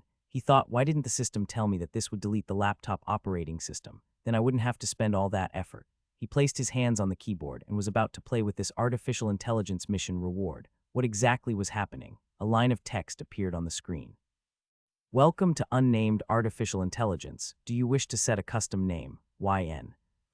Lu Zhou hesitated before he pressed Y and hit enter. Please enter your new name. What should I put? Lu Zhou's fingers rubbed against the keyboard as he frowned and began to think. He was very indecisive. Whenever he had to set a username in a video game, he would have to think about it for ages. Yes. Lu Zhou's brain flashed and his fingers started to move. He typed 3 letters on the keyboard. I, the Chinese name AI. It means that the digital world is unable to be seen by the eye. The love and peace of mankind will depend on you. Even though the name was pretty short, Lu Zhou still could not help but praise his own creativity. As for your nickname, I'll call you Zio AI. The light blue screen flashed. A dialogue popped up in the center of the screen. Custom name is completed. Artificial intelligence Zio AI serves you. Lu Zhou briefly looked at the operating system that the artificial intelligence gave him. Honestly speaking, he was a little disappointed. The operation method was similar to a Linux desktop distribution. The only advantage was that it was compatible with both Windows and Linux software. It could be operated by using a mouse or by inputting command lines into the dialog box in the center of the screen. In terms of internet access, it had a built-in unknown browser. It could browse the web and download software, and there was no difference from a Windows operating system. The shortcoming of this operating system was that it was simply too big. It took up 1 TB of disk space, and it nearly filled up Lu Zhou's entire laptop. After all this, Lu Zhou still did not understand what was the use of this thing. It seemed that there was another dialog box on the lower right corner. It looked like a chat box for Zio AI. It seemed like one of those pets you talk to on QQ. However, Zio AI's intelligence worried Lu Zhou. He had briefly tested it and commanded it using a simple language. He asked her to open a computer folder and run a program. Without any problems, it could even auto-completed the program he was typing. However, these operations could be done by entering command lines, and so it seemed kind of useless. As for normal conversations, Zio AI could only say hello. When it came to difficult sentences, it would often ask, what does XXX mean? It was like a little baby learning how to talk. However, it was better than a baby. He would only have to explain to it one time for it to understand, and it would never forget anything. Lu Zhou had not discovered other uses, at least not now. As he leaned against the wall behind him, he sighed and thought, is the so-called level 1 artificial intelligence just this? I guess I have to wait for level 2. It was a lot worse than Google's disbelief, and it was even worse compared to the Deep Blue program from a decade ago. It was like a person. No matter how logical they were, if they did not have enough brain cells, they would still be a retard. Right now, Zio AI was no different than a retard. He could only wait to change a better brain for it, for example, a server or something. However, that was still far away. The laptop could handle level 1 Zio AI, and he could wait until level 2 before he should upgrade the hardware. Lu Zhou sat cross-legged on the bed as he began to study the methods of upgrading the artificial intelligence. Simply speaking, he had two paths. One path was by using general points. The exchange rate between general points and the technology branch experience points was 11. The other way was by relying on Zio AI to do machine learning, while he slowly accumulated the experience points needed for Zio AI to upgrade. Zio AI seemed to have a certain level of self-learning ability. Lu Zhou just had to allocate some computing power to self-learning, and the program would automatically increase its intelligence progress bar.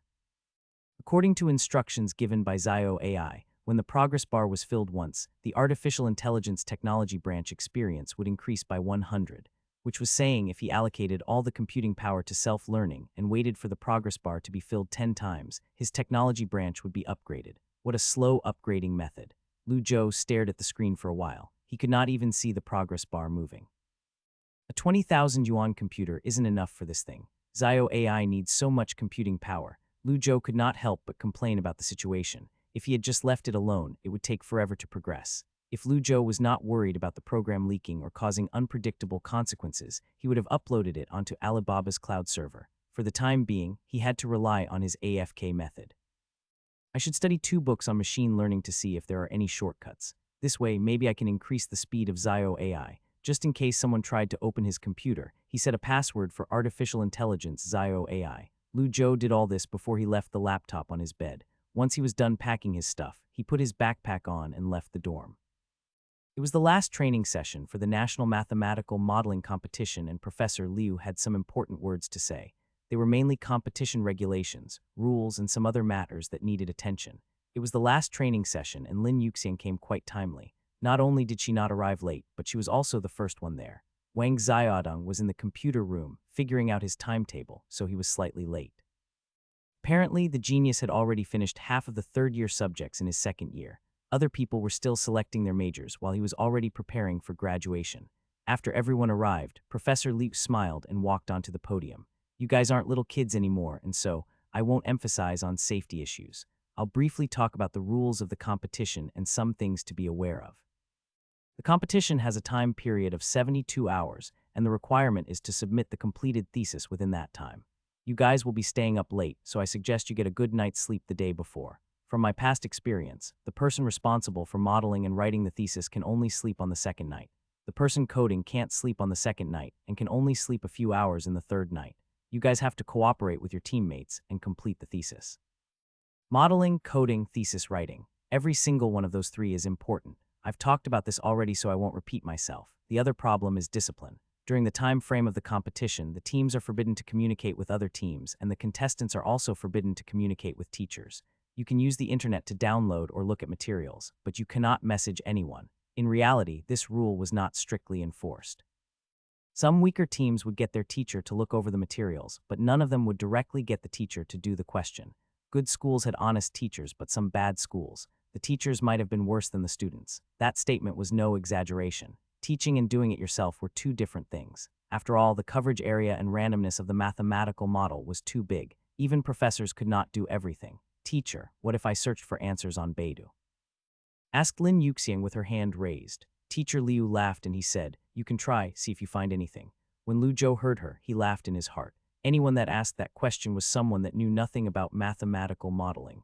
Not only that they had not experienced the feelings of being dominated by those insanely hard questions, they thought this was similar to Olympic maths when it was nothing like it.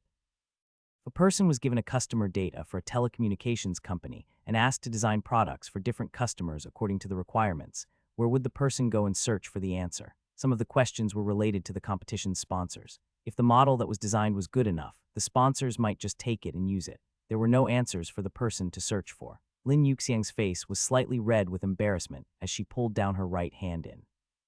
Teacher Liu paused for a second before continuing. The other problem is the team leader. There is no requirement for one. Our school has always secretly acknowledged the first name on the prize list as the captain, but this is just a false title. It doesn't mean anything. According to previous competitions, the captain is generally held by the person writing the thesis and is responsible for integrating the teammates together. However, you can also set the captain according to your year. What do you guys think? Wang Xiaodong pushed his glasses. Just make it Lu Zhou, I don't care.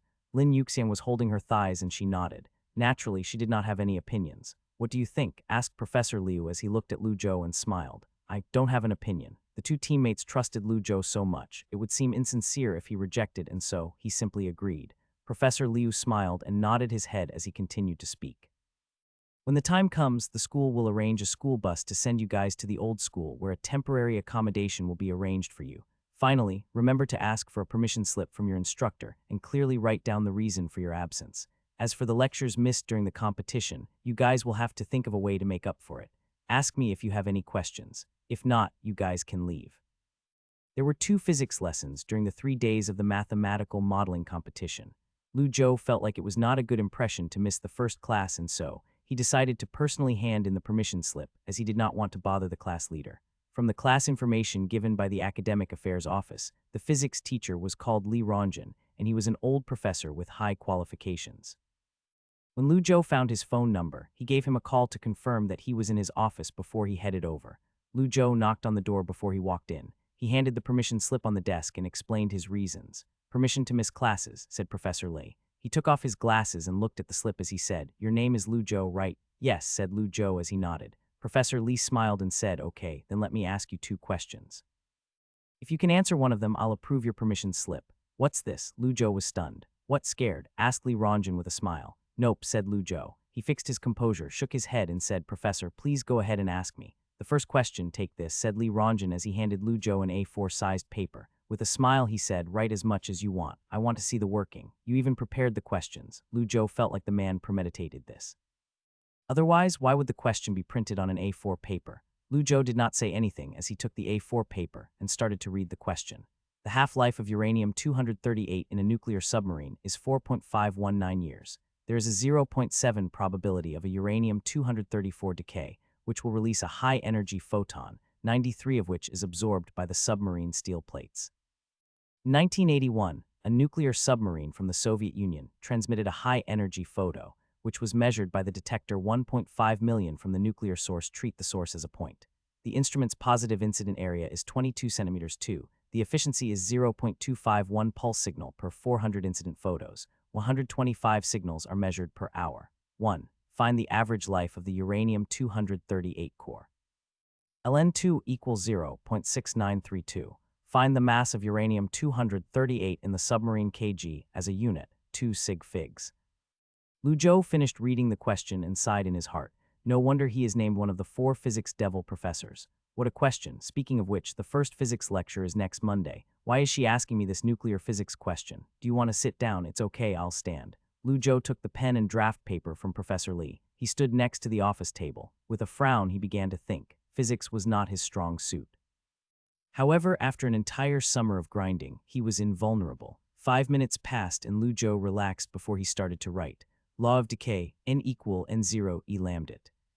The relationship between the decay constant and half-life constant is n02 equal n0 e lambda t12, from which t12 equal ln2 lambda. Lu Zhou wrote down the 2 equations and his eyes flashed. He had successfully turned a physics problem into an advanced algebra problem. Next up, he just had to solve it. First part. The pen moved quickly on the A4 paper. 1 average lifetime of radionuclide T equal lambda ntdt n0 equal 1.1443 T12. Substituting data gives T equal 6.4910 years. Professor Li looked at that A4 paper with his eyebrows raised, and he had a look of interest in his eyes. Lu Zhou did not notice Professor Li's change of expression. He was too concentrated on the question as he began to answer the next part. From the information provided, the number of high-energy photons generated by decaying to U-234 at dt time is dnn0 equal n0 lambda ndt. Let the efficiency of photons passing through the steel plate as n1, and the number of photons passing through the steel plate in the dt time is calculated as dn1 equal n0 lambda ndtn1. The number of photons entering the detector, the number of signals generated, able to calculate the number of uranium-238 in the submarine, which gives the mass. Luzhou substituted all of the data and calculated the number of uranium-238 as n equals 7.456125. However, just he was preparing to substitute n to calculate the mass and complete the final blow to the enemy, Professor Li suddenly spoke. Okay, I'll count that you passed. Luzhou, he was not happy at all. What do you mean you'll count that I passed? I already did it up to this point. Can't you just let me finish before speaking? Professor, I haven't finished. A middle school student can finish this step, said Li Rongjin. With a smile, he said, you can finish it if you want. The momentum of solving the question was destroyed and Luzhou was left speechless. His OCD forced him to finish the question. Answer M equal 29, 634 kg, 2 sig fig as 30 kg. The steps were right and the answer was definitely correct. Luzhou wrote down a full stop as he completed the question. Do you want to hear the second question? Asked Li Rongjin with a smile. Although Luzhou wanted to say no, he remembered that the professor had not signed the permission slip yet, so he replied, say it. Li Rongjin laughed and said, don't be nervous, the second question is very easy. Just tell me the second law of thermodynamics. When Luzhou heard this question, he sighed in relief. He thought that the professor would give him an impossible question to defeat him and to destroy his ego. He had not expected to be set free by Professor Li. Normally speaking, there were two different expressions of the second law of thermodynamics. One was the famous Kelvin equation, the other was the expression mentioned by Rudolf Clausius in the 1850 thesis. As for Hatzapoulos Keenan's expression, it was a relatively new expression that only recently emerged. Luzhou read the textbook carefully, and so he did not miss it. For a system with a given energy, material composition, and parameters, there is a stable equilibrium state. Other states can always be achieved through a reversible process, said Luzhou as he recited this expression effortlessly. Not bad, said Li Rongjin as he nodded with approval. The textbooks used by physics majors did not mention the more advanced expression in the text, even though they might have mentioned it in the appendix. Students who were not interested in physics would never know this expression. Luzhou even recited this obscure fact, which proves that he had thoroughly understood the university physics textbook. After this investigation, Li Rongjin could confirm that there was not anything an undergraduate physics course could teach Luzhou. I guess old Tang wasn't bragging. This kid is talented. He would have signed the permission slip regardless, as he was only joking around. Since yesterday, he had signed dozens of permission slips for the mathematical model. Another one would not be any problem. Even if Luzhou did not answer, he would have just roasted Luzhou a bit, but he would still sign it. Li Rongjin signed his signature before pulling out a name list from his drawer. He drew 2 ticks on it before he spoke with an elderly tone. Luzhou, what, do you have plans for a master's? Luzhou thought and said with an uncertain tone, sure. Who knows what can happen in the future? However, Professor Li's intuition was weaker than Professor Tang's. He did not hear the uncertainty in Luzhou's tone. Instead, he merely nodded his head in approval and continued. The physics department of our University of Jinling is one of the best in the nation. Humbly speaking, we're tied for first. But for superconducting physics, electronic system, condensed physics, and material design, they are not as good as us. We are the best. If you are interested in physics, come to our carbon nanotubes laboratory when you graduate. We are always looking for talented mathematicians. This is he implying that I should apply to be his graduate student? Luzhou laughed. He was only a second year and was still far from doing a master's. Regardless, the teacher was being kind. Li Rongjin smiled and nodded his head. Okay, take the permission slip and leave. You should enter more competitions like this if you can. If you want to do a master's, you should watch out for a guaranteed master's spot. Or you can wait till you're in the 3rd year and ask me or Professor Tang, whatever you want. Luzhou smiled and expressed his gratitude. Without saying anything else, he took his hard-earned permission slip and left. 12th of September, the competition was held as scheduled. The day before the competition, Luzhou and the others took the school bus and went from the new campus to the old campus. They would be living in the temporary dorms arranged by the school. The mattresses and pillows were prepared, and so, the students only had to bring their own covers. Some people did not even bring the covers. After all, the competition would only last for 72 hours. The average bedtime for each student was less than 10 hours. For example, Luzhou was like this. His task was the heaviest as he had to finish the most amount of work. He could only sleep for a bit during the second night, and so, he did not even bring a change of clothes. The first thing he did when he moved into the new dorm was to lay in bed and try to sleep. He had to force himself to fall asleep. When Luzhou woke up at 5 in the morning, he laid in bed until 7 before he went for breakfast. He met up with Wang Xiaodong and Lin Yuxiang before they all headed to the dedicated computer room that the school prepared. According to the official registration information, there were more than 70,000 university students from 23,347 teams across 1,338 universities. There were teams from 33 provinces, autonomous regions including Hong Kong and Macau, and the United States. Everyone clicked on the competition website at the same time and downloaded the questions. The competition was co-sponsored by the Higher Education Department of the Ministry of Education and the China Institute of Industrial and Applied Mathematics. Therefore, it was rigorous and fair. Its influence was lesser than the Challenger Cup, but the reward was in some sense more valuable than the Challenger Cup. It was 7:30 in the morning when the 10 teams sat in a computer room. Even though most people chose to use their own laptop to answer questions, they brought their laptop to the computer room. After all, Wi-Fi in the computer room and library could allow students to download theses online for free. They were expected to win this kind of competition through resources on Baidu. When Professor Liu came, he smiled and said hello to his 3 students. He did not talk about the competition. Instead, he asked how they slept or how were the dorms. After that, he walked out of the computer room, drove the school bus, and went back to do his own projects. At 8 o'clock, the bell rang. Everyone quickly logged into the official website and downloaded the questions. The questions were divided into A, B, C, D for 4 major questions, of which AB was for undergraduate students, while CD was for students doing a specialized degree. Every team had to choose one question. The teams were given an MD5 hash from the official website, and they had to upload the thesis in PDF form and pass the MD5 check. In general, as they only had half an hour to choose the question, everyone was scrambling to read the question.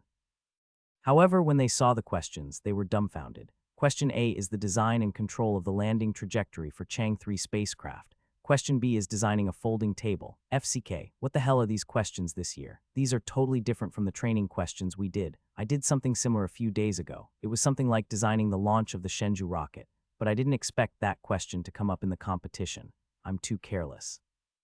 For FCK's sake, didn't you get 95 in advanced algebra? Think about something. I studied advanced algebra, not rocket science. Designing a table. How are you supposed to do that? Aren't there only 4 legs, foldable? We can try adding a spring behind the legs. The computer room was quite lively, and it was obvious that the students were troubled by these questions as they had no idea where to begin. However, some students were different.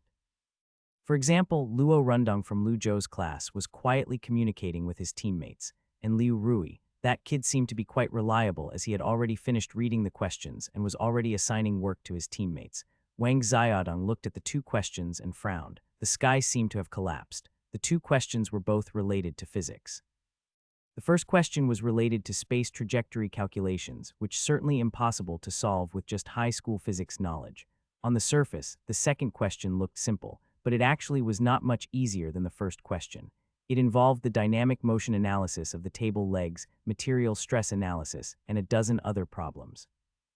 Not only would it require mathematical modeling knowledge, but it also required a certain degree of involvement in structural mechanics as well as materials science. However, the mathematical genius Lu Zhou in the group was only a second-year student, and he had only just started his physics class. They had to choose the easier question. The first question was impossible to do without physics knowledge. They could try to turn the second question into a mathematical problem by using resources online. Wang Xiaodong looked at Lu Zhou. Should we choose question B? Lu Zhou shook his head. Choose question A. Question A, asked Wang Xiaodong. He frowned. Are you sure? I've already finished studying university-level physics. Even though aerospace physics seems complicated, the content only spans 3 chapters, said Lu Zhou. He paused for a second before looking around and said, also, look at how many teams that are choosing question B, since question A was so scary. It was natural that most teams selected question B. Lu Zhou had to be brave and confront the dragon. Of course, Lu Zhou made this selection because he was confident about question A. Wang Xiaodong nodded and naturally understood the meaning behind Lu Zhou's last sentence. Okay, then you'll have to do the modeling. I got this. The 2 geniuses had reached a consensus. Lin Yuxiang looked at her teammates and asked weakly, which part can I help? Programming, thesis writing, and modeling. All these 3 tasks were allocated already, and the only thing they needed was someone for food delivery. Lu Zhou thought, don't think it's that easy to get a free win. He had to make this girl do something at least. Wang Xiaodong, Lin Yuxiang did not complain. Instead, she nodded energetically, okay, I'll do it. The advantage of one person doing both mathematical modeling and thesis writing was that it removed the problem of communication. At the same time as the captain, Lu Zhou could issue orders to Wang Xiaodong, who was responsible for coding. Therefore, there would not be any disagreements between the teammates. There were 3 sub-questions. One determined the position of the moon's far side and close side landings. Also determined the speed and location of Chang 3. 2 determine the optimal trajectory of Chang 3 and the optimal control of the 6 stages. 3. Make corresponding error analysis and sensitivity analysis for your design landing trajectory and control strategy. The next part is the summary. This part can be left until the entire thesis is written.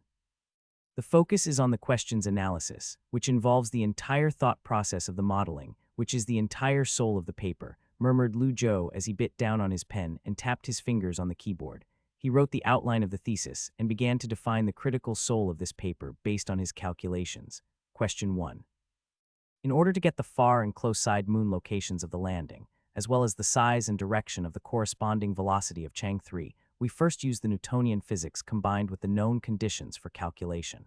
The motion of the main deceleration stage of Chang 3 is divided into a uniform variable speed linear motion, using MATLAB, the main deceleration phase of the iterative operation. Question 2. In order to ensure optimal landing trajectory of the Chang 3 and the optimal control of the 6 stages, take minimum fuel consumption as the goal. Using the parameters given by the problem, use MATLAB to identify obstacles on the digital elevation map. To achieve the identification of obstacles and location of landing points, simulate an optimal landing orbit mode. To analyze the error or the landing orbit control strategy designed in Part 2, we need to first list all possible variables that can cause an error. Lu Zhou went into a state of being deep in his own thoughts. He was entirely focused on the question. After he analyzed the question, he felt like his brain was definitely clearer. Even the entire general framework of the thesis started to form in his mind. What was left was to translate the outline into a mathematical question. For most teams, they did the thesis after the programming and modeling, but for Lu Zhou, he could do both at the same time. This was their team's biggest advantage. When Wang Xiaodong finished the last step, he opened the data package and looked at Lu Zhou. The iterative calculation program is completed. The coordinates for the far and close side of the moon, the speed, and the direction of Chang 3 are calculated. I'll send it to your email. Lu Zhou, who was writing, did not even lift his head, just send it to my QQ. Wang Xiaodong, okay, what's next? The satellite orbit around the moon and the satellite landing trajectory geometry data and parameters are all here. You'll have to do the plotting, replied Lu Zhou. He threw the fully written A4 at Wang Xiaodong's desk and began his next calculation. Wang Xiaodong looked at the data on the paper and noticed that he had changed the MATLAB software to a more professional SAS software for data mapping. Without any expression, he answered, okay. The two collaborated quietly and were fighting in their own areas of expertise. It was around 12 o'clock when Lin Yuxiang walked quietly into the computer room. She placed a plastic bag containing 2 packs of yellow chicken rice and 2 cans of coffee on the table. Geniuses, time to eat. Naturally, Lin Yuxiang smiled back. She then walked next to Lu Zhou and said, this one's yours. Lu Zhou did not raise his head as he replied, put it aside. I'll eat it after I finish calculating this. Okay, it was 9 o'clock at night when Lin Yuxiang yawned and went back to the dorm. Wang Xiaodong went back at around 10 o'clock. As he was the main force for tomorrow, he had to get a good night's rest. At this point, other than Lu Zhou, there were only a few people left in the computer room. The genius mathematics student Luo Rundong was also there with Liu Rui. There was also a third-year genius statistics student next to Liu Rui. Their team configuration was special. The captain was responsible for programming and part of the modeling but did not do calculations. Most of the modeling was done by Liu Rui, who then directed another person to do the thesis. The third-year genius statistics student asked, is that guy in your dorm? Liu Rui nodded, yeah. The genius statistics student said casually, that guy is insane. I briefly looked at him when I went to the bathroom. He chose question A, they'll have a lot fewer competitors than us.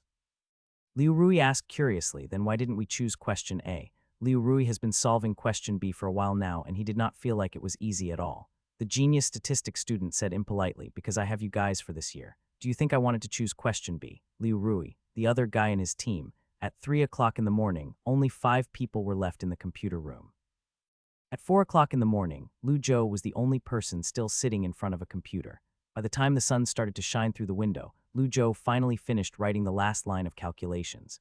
When Wang Xiaodong opened the computer room door and walked in, he asked, finished, said Lu Zhou. He sighed in relief before saying, the basic modeling is completed.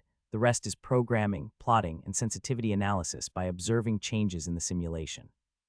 When you're done, I'll start writing the thesis. Wang Xiaodong nodded his head and said, I got this. Go and rest. Okay. Lu Zhou pinched his eyebrows, shook his head, and stood up before he walked out of the computer room. Compared to his all-nighters during the summer, this was nothing. Lu Zhou could not remember how he got back to the dorms. He just remembered that he opened the door and without even taking his clothes off, he went to sleep. When he woke up, it was already dusk. Lu Zhou sat up in bed and rubbed his messy hair as he took out his phone from his pocket to take a look at the time. He recalled that he got back to the dorm around 6 in the morning. I slept for 12 hours. The next time he could sleep would be after the competition. Lu Zhou went to the bathroom and cleaned himself up before heading towards the computer room. When he arrived at the computer room, Wang Xiaodong was already writing the last line of the program. Lin Yuxian was away, but she had brought food. The food was still hot. She probably left recently. Lu Zhou opened the plastic bag and was about to grab a pair of chopsticks when he saw a piece of paper in the bag. He slowly unfolded the paper. Try your best, Lu Zhou. Lu Zhou crunched the paper and threw it in the rubbish bin before opening the disposable chopsticks to begin eating. When he finished eating his dinner, he went to the bathroom, and along the way, he threw the takeaway box away. When he came back, Wang Xiaodong pushed his glasses. He stood up and started talking. I've already finished writing the program. The code I've used for the 3 questions have been sent to your QQ. I'll come back at 3 in the morning. You'll have to do the thesis. Okay, set an alarm. Don't forget. I know, said Wang Xiaodong as he nodded his head and left. Lu Zhou was the last relay runner. He sat in front of the computer and stretched. It was 7 o'clock at night, and they still had 37 hours till the thesis submission time. Within the next 37 hours, he had to summarize all of the calculation processes, modeling ideas, procedures, and answers to the 3 questions, all into a 20-30-page thesis. No matter how exquisite the model or how ingenious the program, the judges would only judge by the thesis presentation. If the thesis could not be understood by the judges, then there was no hope for the prize. Therefore, this last step could not be done sloppily. Lu Zhou went into his working mode, and he had completely forgotten about the time. His attention was entirely concentrated on the computer screen, and his typing and thinking were operating at the speed of light. The abstract and keywords had to be written in 1 page according to format requirements. Lu Zhou edited his abstract, and even then, he barely made the cut. No one knew his model thought process better than him. Therefore, this stage was easy to do. The next was the cumbersome process of proof and reasoning. This was the main part of the entire thesis. Although it did not take up too much space, it was the most time-consuming part to complete. The main reason was that not only did it involve mathematical modeling ideas, it also involved programming. Lu Zhou was comfortable with mathematics, but he needed to communicate with the coder for the program part. Time slowly passed by and the sun fell down and rose again. Once again, it shined across the horizon. When the night was over, Lu Zhou had finished the last part of the question-answering section. He stretched and started at the thesis with his sleepy eyes before yawning as he started to talk to himself. Next up is the reference and appendix. Finally, it's almost done. Lu Zhou placed his hands on the keyboard, and he copied the title of the cited documents. Moonsoft Landing Gravity Turning Track Design and Analysis C. Hyugyu Aerospace Association, Deep Space Exploration Technology Professional Committee, 2nd Academic Conference, 2005. Research on the Detection and Evasion Scheme of Manned Lunar Surface Obstacles, Space Return, and Remote Sensing, 2014, 35-11-19. In total, he cited 6 Chinese theses and 1 English thesis. For the final step, Lu Zhou copied Wang Xiaodong's code into the appendix. Wang Xiaodong stood behind Lu Zhou. As he pushed his glasses, he looked at the text on the screen and asked, "Finished?" "Yeah, all finished. Help me check for errors. If there are no errors, convert it to PDF format," said Lu Zhou while standing up from his chair. He shook his groggy brain and said, "I'm going to sleep. I'll delegate the MD5 hash check and uploading work to you. Go rest," said Wang Xiaodong. He paused for a second before saying with a concerned voice, "Be careful on the road. Don't trip." "Okay," said Lu Zhou as he nodded his head before he walked out of the computer room. After more than 30 hours of continuously working in a highly focused state, Lu Zhou was pushed to the limit.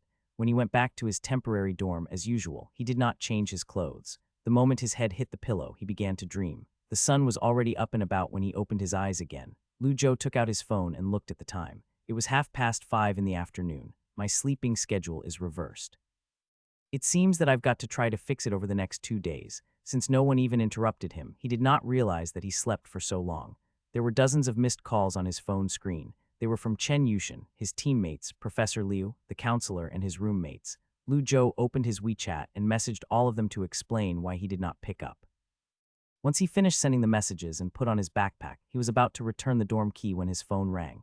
It was from Chen Yushin. When he picked up the call, a sweet voice came through Lu Zhou. "What do you feel like?" "Lu Zhou, I feel okay." Chen Yushin immediately asked, "I heard the question was very difficult this year. Which question did you choose?" "Lu Zhou, the one about the Chang 3. Chen Yushin heard Lu Zhou's answer and opened her eyes in surprise as she asked, "You chose that one?"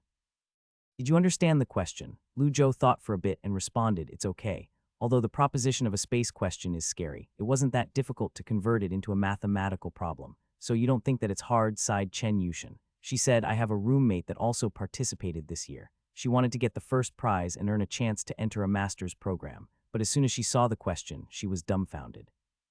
The mathematical modeling competition can help towards entering a master's program. Lu Zhou was amazed. No wonder Lin Yuxiang was desperate for us to carry her. I see, this makes sense. Lu Zhou asked, which question did she choose? Chen Yushin, question B, the folding table one. How unfortunate. Lu Zhou thought in his heart. At least 7 teams in the computer room chose question B. He did not know about the other 3. It was likely that Lu Zhou was the only team in the entire computer room that chose question A. Then how did she feel about the question? Very difficult. It involved structural mechanics and ergonomics. In short, very troublesome and cumbersome. She was complaining about this stupid table, sighed Chen Yushin. She added the specialized group questions were normal. Design a pig farm and design a medicine storage cabinet. I won't talk for long, go and eat. You probably just woke up. Go and comfort my roommate. Okay, see you later. Lu Zhou thought and replied, you are welcome. There was no point complaining about her. The school bus already left and the next one would be coming tomorrow morning. The old campus dorms were pretty crappy. Lu Zhou did not shower or change for 3 days and he did not want to stay here for another second. He put on his backpack and walked to the school gate where he ate some noodles outside the gate before taking the train back to the new campus. 121, 121. Move your arms, move your legs, move, move, move. Shouting sounds came from the track field where a group of first-year students was being trained by instructors. Lu Zhou saw the crowd of energetic young people inside. He missed being young. He then walked towards the dorms. When he went back to his dorm and opened the door, the 3 animals surrounded him. Joe, how was it? Are you confident that you did well? Liu Rui said he screwed up again. I really screwed up, said Liu Rui. He smiled, why don't you guys believe me? I saw the 2 questions and was stunned. I thought the second one looked slightly easier. My programming and modeling teammates had to carry me. I'll be happy with a provincial award. Impatient, Shishang interrupted the guy. Okay, cool. If you didn't screw up, I wouldn't respect you. Move aside, I'm talking to Joe. Huang Guangming came over and asked, Joe, how did you do? Is question a hard? Lu Zhou casually said, it's okay. Liu Rui, how about you? Way too hard. A lot of the problems can't be solved with mathematics, said Liu Rui as he shook his head. That was inevitable. Whether it was mathematics or programming, they were only tools to solve problems. The core idea of the mathematical modeling competition was to reward those who were good at using mathematics to solve practical problems. That was why the national prize is valuable. It was different than a mathematical model did not have much content to talk about. Lu Zhou's 2 roommates had plans to enter the competition next year and so they bombarded him with many questions. When he was finally able to get rid of the animals, he climbed up the ladder and opened his laptop in bed. He was AFK for so long. If the progress bar did not move at all, he would be pissed. However, when Lu Zhou opened the laptop cover and looked, he was furious. FCKU. The progress bar had only moved a tiny bit. F-seeking machine, waste of electricity. Lu Zhou was angry. He immediately closed his laptop, grabbed 2 programming textbooks and went to the library. After the mathematical modeling competition ended, Lu Zhou finally had some free time to relax. He had 2 textbooks on him, Everyday Data Structure and Artificial Intelligence Programming Paradigm. He would pay attention to maths and physics classes and would do his own stuff during other classes. That was the advantage of the university. He was the master of his own time. Other than those deans or old professors, most professors only cared about lecturing. At most, they would do a name check of the people in the class, but they would not care about what the students were doing in the class as long as they did not interrupt the lectures. Lu Zhou would either be in class, studying in the library, or in his dorm playing with artificial intelligence Zio AI. By sheer accident, Lu Zhou discovered that talking with Zio AI improved the progress bar, and it was much more efficient than being away from the computer. Therefore, Lu Zhou wrote a small program in Python. He connected the interface between Zio AI and QQ. He then registered a QQ number in Zio AI's name and named it I. This way, he could use his phone to send messages to Zio AI. The Python program read his message and entered it into Zio AI's dialog box. This was equivalent to using a third-party chat tool to indirectly interact with Zio AI. Zio AI had absolute control of the mobile workstation, and he could even remotely control his laptop. He could ask Zio AI to execute a program, and Zio AI would do it. For example, if he told Zio AI to shut down, Zio AI would turn off his laptop.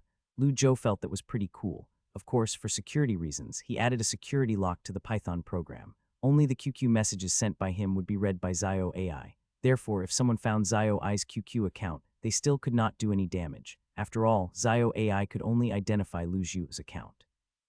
As time went by, Lu Zhou had basically maintained a constant daily routine while he was waiting for the results from the mathematical modeling competition. From Monday to Saturday, he would stay in his dorm, classroom, and library. On Sunday, he would go to Chen Yushin's cousin and tutor her. Under Lu Zhou's help, Han Mengqi's mathematics scores grew at an alarming rate. She was horrible in the beginning, but now she could keep up with the progress of her high school's curriculum and be able to move forward steadily. The other thing was the campus train app. Lu Zhou had not been paying attention to his app. If it was not for the occasional bug feedbacks, Lu Zhou would have forgotten that he ran a small company with a $500,000 loan. After the peak back-to-school period, the number of users of campus train stopped at 2 million.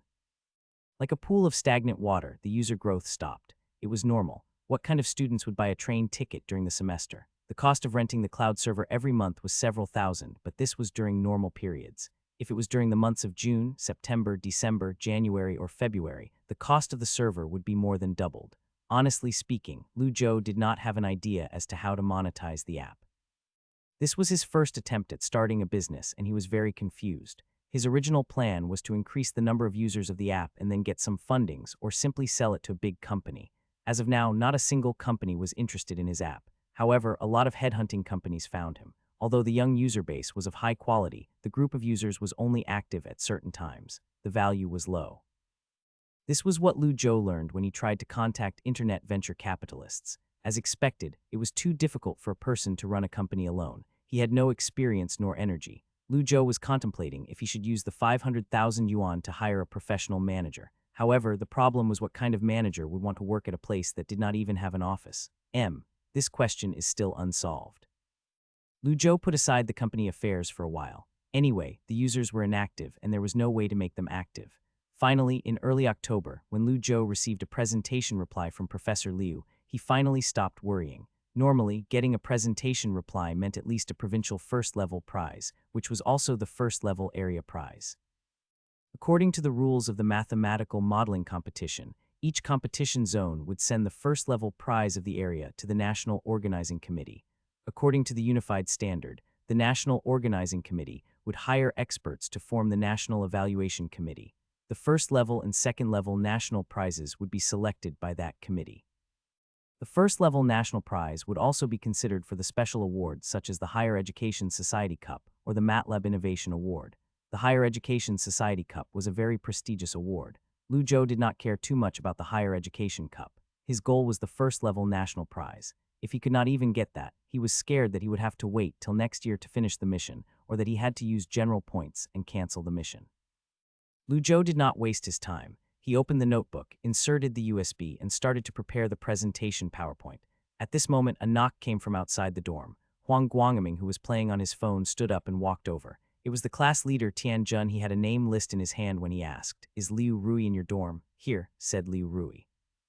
He was washing clothes on the balcony, and when he hurried back into the dorm, he knocked over Huang Guangming's feet washing bucket before he hurriedly asked the class leader, "What's up, what's up?" Actually, he already knew what was up. In the morning, Liu Rui's teammate mentioned something about a provincial second-level prize. Liu Rui did not think much of it, as he was only trying to get experience so that he could enter again next year and try to get the national prizes. "Congratulations," said the class leader with a smile. He pulled out a certificate and said, "Second-level provincial award." When Huang Guangming heard him, he stopped playing on his phone and shouted, "OSHT, Liu Rui, you're nutty." Shishang followed, "Nutty nutty, second-level provincial prize. You almost got the first level. Who else got a prize in our class?" asked Liu Rui as he quickly looked towards Lu Zhou's direction. "And Lu O Rundong, I think." "He won the first-level provincial prize," said Tianjun. He smiled and continued, "The second-level prize is very good, much better than us idiot students that didn't even participate." No, I just got lucky." "Haha," replied Liu Rui modestly, even though he was happy in his heart. Although Liu Rui was jealous, he did not talk much with genius Luo, so there was not too much imbalance in Liu Rui's heart. What surprised him was that Lu Zhou did not even get a prize.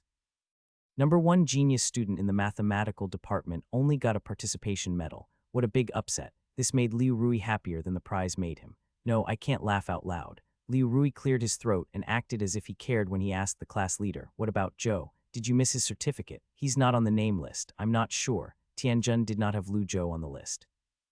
Lu Zhou was a genius student, so he checked a couple more times but still could not find Lu Zhou. He asked Lu Zhou, "How about you go and ask the counselor? Maybe my name list is incomplete." "Yeah, why isn't there Zhou's name on the list?" "It makes no sense," said Shishang as he nodded. Although Shishang was always infuriated by Lu Zhou's words, he still respected the man's talent. In fact, Tianjun was right. His list was incomplete. The list that was given to him by the teacher responsible for training only included the teams that registered through the school's official website. Lu Zhou was not managed by the school. He was part of the special training team arranged by the departments. Naturally, his name was not on the list. You don't have to search for it, said Lu Zhou while he searched for PowerPoint material. His prize would eventually come. He was not in a hurry, and he did not know why these people were so anxious to see a piece of paper. Shishang saw Lu Zhou's dissatisfied face and misunderstood. No, what if the name list is actually wrong? Huang Guangming agreed, and he followed by saying, yeah, even Liu Rui got a second-level prize. How could you not get one? Liu Rui was pissed, and he insulted Guangming in his heart. However, no matter what Liu Rui thought, he still pretended as if he agreed with them. It's really fine, said Lu Zhou as he shook his head. He added, that thing will be sent sooner or later. Tianjun was confused and asked, sooner or later? Lu Zhou replied, yeah. He opened up the browser and clicked on the email as he said, Professor Liu already notified me of the presentation. The certificate will be sent soon, so I'm not in a hurry. There seemed to be a deviation in understanding. The atmosphere in the dorm went quiet for 3 seconds. Finally, Shishang said in shock, FCK me. Lu Zhou, you're nutty. Huang Guangming placed his arm on Lu Zhou's shoulder and said, first-level provincial prize. You must have been entered into the national prize. Buy us dinner, Lu Zhou. Lu Zhou slapped his arm like a mosquito. He looked away and said, go away, leave me alone. I'm not gay. I have to do my PowerPoint. We'll talk about dinner after I get the prize money. Class leader Tianjun sighed and closed his name list. He smiled and said, I told you. I knew that Lu Zhou would get the first-level prize. I guess Professor Liu has it. Okay then, I'm leaving. Liu Rui smiled reluctantly, even though he actually wanted to cry. Finally, I felt good about myself for once, but now the feeling is gone. The presentation today was conducted at the campus of the nemesis of the University of Jinling, the Dong University. The judges were prestigious academicians from the aerospace industry with impressive titles. People like the president of the Jiangsu Aerospace Technology Research Association or the honorary professor of the University of Aerospace Industry. In short, there was a sense of force in the air. Lin Yuxiang sat in Dong University's lounge. She repeatedly read an A4 paper containing his thesis, while Wang Xiaodong and Lu Zhou discussed the possible questions that could be asked by the judges during the presentation. Lin Yuxiang sat aside and, feeling muddled, she was ready to pour tea for them. The thesis presentation was carried out mainly by Lu Zhou. Wang Xiaodong would act as a backup, but Lu Zhou did not have much hope for him. A modeling problem that would take 10 sentences to explain, Wang Xiaodong would condense it into 1 sentence. A simple code question, he would expand it into 10 sentences. He was talented, but he was not good at communication. His skill level was high, but it was unpractical. Lin Yuxiang was even more useless, and she was basically a delivery girl. In the beginning, she said she would be responsible for the presentation.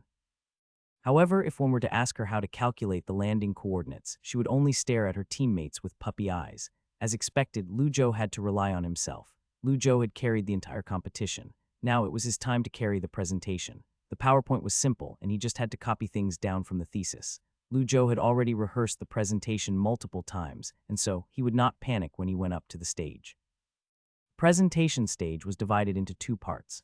The first part was to explain the thesis, while the second part was to answer the questions from the judges. It was around 8 minutes per stage, and it was mainly to test the authenticity of the thesis to see if there was any signs of a ghostwriter. Lu Zhou quickly presented his PowerPoint and explained his mathematical modeling process. In the second stage, the expert judges asked 2 questions, and Lu Zhou answered the questions without any problems. Finally, that old professor, who was the president of the Jiangsu Aerospace Technology Research Association, smiled and gave him a thumbs up. He then signaled that the presentation was over and that Lu Zhou could leave. When Lu Zhou came back from the stage and passed the captain of the next presenting team, he felt relaxed. Lin Yuxiang came over and excitedly said, Captain, you're so good that the professor even gave you a thumbs up. Lu Zhou replied, it's probably convention, right? Lin Yuxiang snorted and said, no way. She said with a joyful tone, when you guys were preparing, I secretly looked at other people's presentations. The professor had the same expression for the whole time, but when it was you, he changed his expression. You noticed this. Lu Zhou thought about it seriously. Finally, he said with an uncertain tone maybe, it's 'cause I'm too handsome. Wang Xiaodong, Lin Yuxiang, they rode the school bus back to campus. Lu Zhou noticed that Luo Rundong was not too happy. Maybe he did not do well in the presentation because he was not speaking with his teammates. As for the other people, they were mostly discussing the presentation. How was your presentation? It's okay, but the questions the professor asked is too hard. Yeah, it's 'cause he's trying to punish us for choosing question B, that's funny. Do you think he didn't torture us that chose question A? At most, he asked you the dimensions of your table, but he asked us how to fly to space. Anyway, the presentation is only to verify if the paper was actually written by yourself.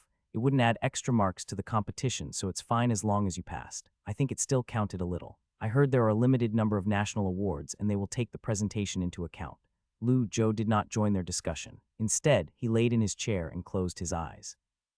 It was around 5 o'clock in the afternoon when the school bus returned to the campus of the University of Jinling. When Joe went back to his dorm, he did not even put his bag down before his 3 animal roommates surrounded him. Huang Guangming took the lead and asked, "Joe, how was the presentation? Can you get the first-level national prize?" Joe replied ambiguously, it was okay. He had not expected that the 3 animals would disappear after hearing him. Liu Rui, stable. Huang Guangming, stable, he's definitely buying us dinner. Shishang Zhou's okay to us equal to Rui's failed, we get it now. Liu Rui was unhappy and he slapped the table and said, "FCK, why are you bringing me into this?" Zhou, the list of winners was released. There was no suspense this time. He got the first-level national prize. However, contrary to Zhou's expectations, the mission had not completed yet. After he heard the news of the prize, he entered the system space multiple times, but the mission was still in the in-progress stage. Maybe I need to have the certificate, but the thesis mission last time was completed before it passed the review process. Just when Zhou was suspecting that his system was stuck, Professor Liu gave him a call and asked him to come to his office.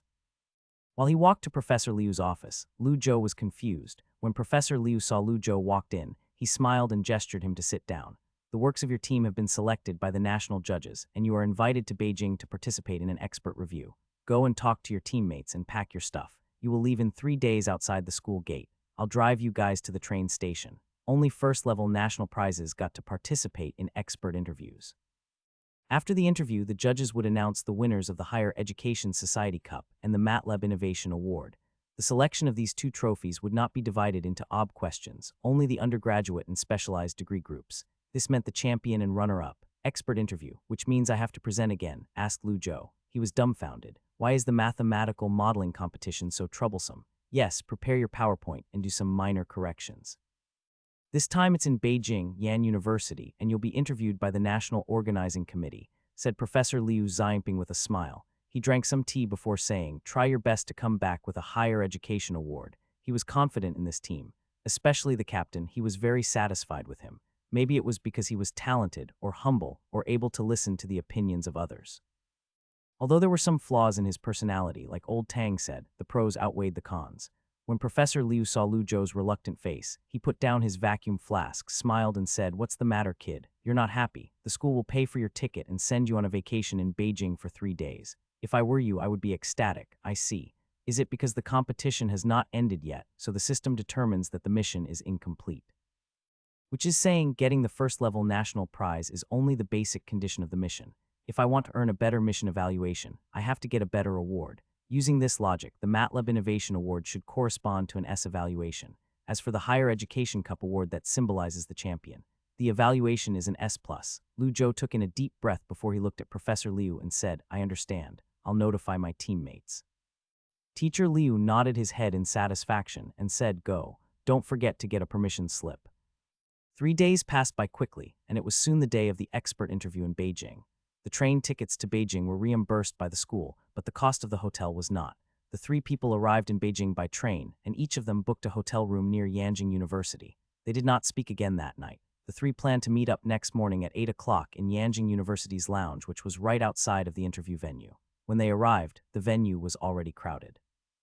Not only were there competition teams, but there were also media reporters who were interviewing the teams.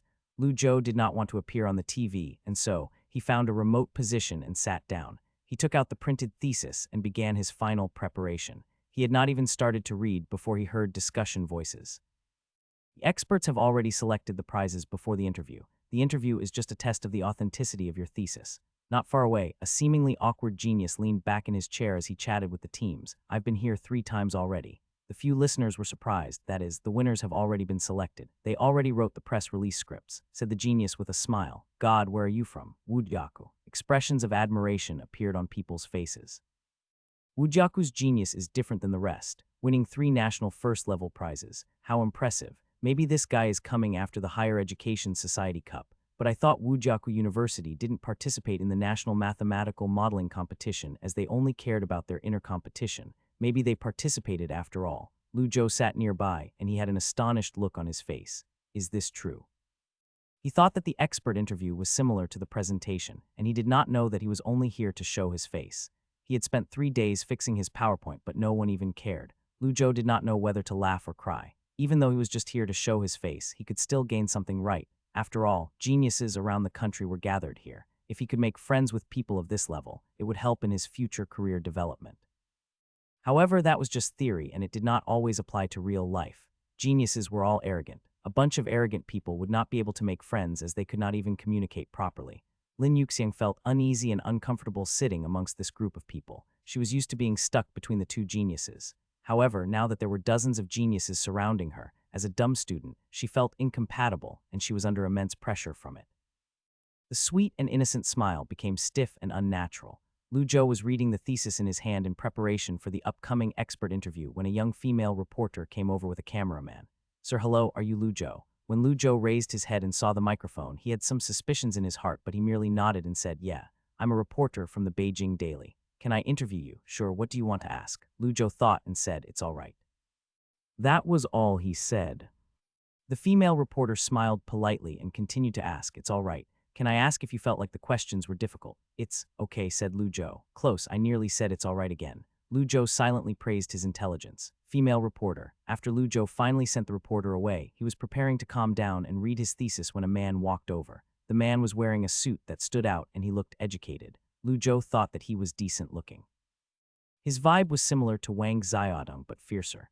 When the handsome guy walked over, Lin Yuxiang's eyes lit up. She used her phone as a mirror and fiddled with her bangs. The awkward part was that the guy did not even see her. He did not even see Wang Xiaodong as his eyes were locked onto Lu Zhou. "You're Lu Zhou, right?" Lu Zhou raised his head and said, "You're Wei Wen from Yan University," said Wei Wen as he extended his hand.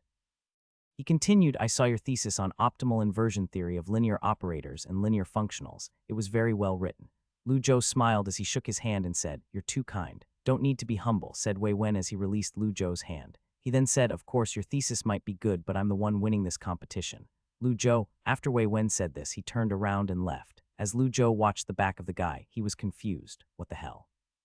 He came all the way over here and shook my hand just to talk SHT, and I spent all this time analyzing why he came over. Am I the only normal person here? Lu Zhou shook his head and continued to review his thesis. It was at this moment that the venue ringed. The presentation had begun. In the venue, the judges sat professionally on the judges' table. Lu Zhou was already numb to all their titles. He played the PowerPoint as planned. The PowerPoint presentation finished. Lu Zhou was waiting nervously for the questions from the organization committee when one of the old gentlemen sitting in the middle left opened his mouth. "What's your prospect of landing on the moon?" "What is this question related to the thesis?" However, Lu Zhou did not hesitate and he immediately responded fluently. "It's meaningful." "How meaningful?" "I think it's a waste of money," said the old gentleman. He continued to ask, "Some time ago, I was discussing this with my old friends. In many rural parts of our country, children don't even have desks. The landing costs tens of billions of dollars a year. Compared to the Americans or the Russians, how meaningful is it?" Lu Zhou looked at this old gentleman strangely. He did not know what he meant by asking these questions. Was he asking about the future of aerospace technology, the scientific value of landing on the moon, if the space program increased the national spirit? He was unsure. Lu Zhou secretly observed the other judges and saw that they were watching with great interest. When Lin Yuxiang saw that her captain did not speak, she could not help but feel anxious. However, Wang Xiaodong stood behind Lu Zhou and was expressionless. Maybe he thought that the captain will have an answer or that he did not know how to answer either. Lu Zhou thought for a bit and opened his mouth. "Do you think that the Great Wall has any meaning?" The old man's eyebrows jumped as he had not expected the answer. He smiled and said, "Of course it has meaning. What kind of Chinese person would disagree?" "That's now, but what about before?" asked Lu Zhou as he smiled as well. He looked at the old gentleman and said, "More than 1,000 years ago, many people protested against wasting resources and gave up on many great projects. Emperor Shi Jingji was criticized for thousands of years for this. Now if we think it's a waste of money and thinks that missiles and satellites are enough, won't we be criticized as well, like we gave up on the universe?" The judge's table went silent. Although Lin Yuxiang held her breath, she still had a smile on her face. Wang Xiaodong was still expressionless, but his fists were squeezed tightly. The old gentleman looked at Lu Zhou and suddenly laughed. "Ha ha ha, yes, good answer. It's over." Lu Zhou could not believe it. This judge actually let him go. "What about the thesis? Isn't it necessary to examine the authenticity of the paper? Why were the important steps skipped? Instead, I was asked something that isn't relevant. He did not believe that this old man did not know the meaning behind aerospace. After the judges signaled Lu Zhou to leave, he took his USB and left the venue with his two teammates. Before leaving, he glanced at the old gentleman's nameplate. He was shocked. Ren Changming. Of course, it was not the name that scared him, but the title behind the name. Former Chinese designer of the Lunar Exploration Project. After Lu Zhou and his team left the venue, Ren Changming looked at the old man next to him and said with a smile, "Old Wang, are you happy with this answer? Oh, why did you bring our discussion onto the stage? What would a student know?" He was full of himself, said Wang Zhangyi. Although he was dissatisfied, from his facial expression, it seemed to be different. Wang Zhangyi paused and asked, "What's the student's name?" Ren Changming unscrewed the vacuum flask and sipped some hot water before he smiled and said, "Lu Zhou." Wang Zhangyi frowned and said, "I think I've heard of his name before." When the three people went back to the hotel in the evening, they gathered in front of the television in Lu Zhou's room. The winners would be announced on the television. It seemed that the expert interview was indeed just for the teams to show their face. The winners had already been decided before the interview began. Otherwise, it was impossible to decide the champion in such a short amount of time. They would not even have the time to exchange opinions. "It's very good to get the national first-level prize," said Lin Yuxiang while she looked at the television. She whispered, "I saw a lot of geniuses in the lounge." "Yes," said Wang Xiaodong as he nodded his head. He added, "I saw a few familiar faces in the lounge." "Familiar?" asked Lu Zhou. "Yes," nodded Wang Xiaodong. He said with an expressionless face, "I saw them at last year's National College Student Programming Contest." "No wonder. Then that really was a gathering of geniuses." Lu Zhou nodded and continued to stare at the TV. A competition like the mathematical modeling competition had fewer viewers, and so CCTV did not spend much time reporting it. Instead, they inserted it between the news segments. This afternoon, the last expert interview of the National Mathematical Modeling Competition came to a successful conclusion. There were more than 70,000 undergraduate and specialist college students in the country, and a total of more than 300 national first-level prizes. From the 300 national first-level prizes, there are also two special awards for the Higher Education Society Cup and the MATLAB Innovation Award. It's here. Lu Zhou squeezed his fists as he held his breath and looked at the screen. "This deciding moment for my mission evaluation is here." The list of winners was announced. The Undergraduate Higher Education Society Cup winners were Lu Zhou, Wang Xiaodong, Lin Yuxiang University of Jinling. Winners of the Undergraduate Group Higher Education Society Cup: Lu Zhou, Wang Xiaodong, Lin Yuxiang University of Jinling. The rest of the school was not excited, but Dorm 201 was ecstatic. "FCK, Joe is nutty. I told you right. Don't call him Joe, call him Brother Joe, sure, sure." Liu Rui looked at Huang Guangming and Shi Shang as he turned his phone off and pretended as if nothing had happened before continuing his physics homework. Higher Education Society Cup stood out from more than 70,000 college students. Lu Zhou was on another level than Liu Rui. The dorm room door was pushed open and class leader Tian Jun rushed inside. Following closely behind him was school committee member Li Tao and genius Luo Rundong. Tian Jun walked in and shouted, "FCK dude, did you see it? Our school won a Higher Education Society Cup." He tried to find Lu Zhou but did not see him. Luo Rundong asked, "Where is Zhou?" Shi Shang had a cheerful smile as if he had won the prize himself. "He's in Beijing and he'll come back tomorrow." Li Tao said, "Brother Zhou is too nutty. I wonder if he's joining the competition next year as well. Maybe he can carry me." Li Tao played too much video games last semester, and as a result, his grades for advanced algebra at the end of the semester were horrible. If he asked Lu Zhou to carry him in the competition, he would have gotten a guaranteed master's entry spot. That is the Higher Education Society Cup. The University of Jinling has won the national first-level prize many times, but this is the first time they ever won the championship. Huang Guangming said, "Brother Rui, why are you so jealous? Do you need some medicine?" Liu Rui, he wanted to fight someone. Undergraduate MATLAB Innovation Award winners, Wei Wen, Qi Jing, Yang Wanheng Yanjing University. "How is this possible?" Wei Wen stood up angrily and stared at the TV. "Runner-up, I got runner-up." In the venue, he scouted out all of the opponents that he thought were strong. The three-time national first-level prize genius from Wujiaku, the original team that won the championship 13 years ago, the student from the University of Jinling accused of being academic cancer. Wei Wen thought Lu Zhou's thesis were horrible. Lu Zhou was the most unlikely to win the prize. However, it was HIM that won. It was not as if Wei Wen disrespected him. Wei Wen admitted that Lu Zhou was strong, and Lu Zhou even managed to surprise the professors from Courant of New York University. Wei Wen was unsure of Lu Zhou's modeling abilities, but in the field of mathematics, Lu Zhou was stronger than him. However, mathematical modeling was a group competition, a semi-academic group research competition. It was not even a mathematics exam competition. Modeling, programming, and thesis must be completed in a rigorous division of labor.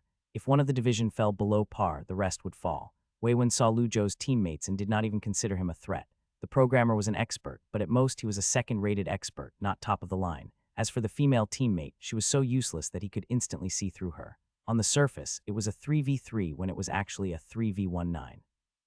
Wei Wen saw their lineup and was sure that the national first-level prize was as far as they were going to go. However, what happened was exactly the opposite of what he expected. The championship did not belong to him or any team that he considered a threat, but it landed on that person. When the news segment ended, Wei Wen's handsome face was filled with disdain as he bit his lip and sat back in his chair. Compared to the Higher Education Society Cup, the MATLAB Innovation Award was just to comfort the losers. There used to be an IBM SPSS Innovation Award which did the same thing. It basically meant that your programming was good, but your modeling was still slightly worse than the winners. Try better next time. Most people would be happy with the result. However, for him, anything other than the championship was meaningless. The girl with bangs sat next to him and stared at the TV as they both remained silent. After around 10 minutes, Wei Wen suddenly spoke. "Xiao Jing, give me the computer." "Okay," said Qi Jing as she nodded. She walked to the desk and took the tablet computer before handing it to her captain. Wei Wen took the tablet and went on the official website. The winner's thesis would be publicly displayed on the website. It would be used as a sample for the others to learn and to tell the losers why they lost. It was also to let the public review the fairness of the game. Lu Zhou's thesis was ranked first, and Wei Wen found it quickly. He downloaded the winner's thesis and opened the PDF file. Wei Wen frowned as he stared at the screen and carefully read from the first word to the appendix.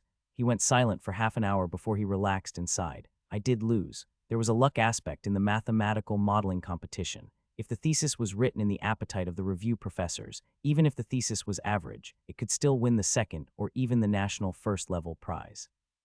However, in the selection of the Higher Education Society Cup, which symbolized first in the country, luck did not exist. Every nominated thesis would be reviewed by every single judge. The judge that sat in the middle, he was a former Chinese government chief architect for the Lunar Exploration Project. He personally influenced the design of Chang 3. There was no one else who was more educated in aerospace. Wei Wen finished reading Lu Zhou's thesis and was sure of one thing. The programming side was indistinguishable from his own. Maybe his was even better, but he lost the mathematical model side. Without a doubt, he had also lost in the thesis part. Wei noticed that the mathematical model and the thought process of the thesis was the same. Therefore, he was sure that Lu Zhou did the modeling and thesis work all by himself. Although some weaker teams would use the tactic of one person carrying, there had never been a team that won the Higher Education Society Cup by using the one-man carry tactic. The time for the competition was only 3 days, and it contained a high amount of modeling and thesis writing work. If a person just did one of them, they would be exhausted. A person who did both was absolutely insane. That person would have to sacrifice eating and sleeping just to guarantee the quality of the modeling and thesis.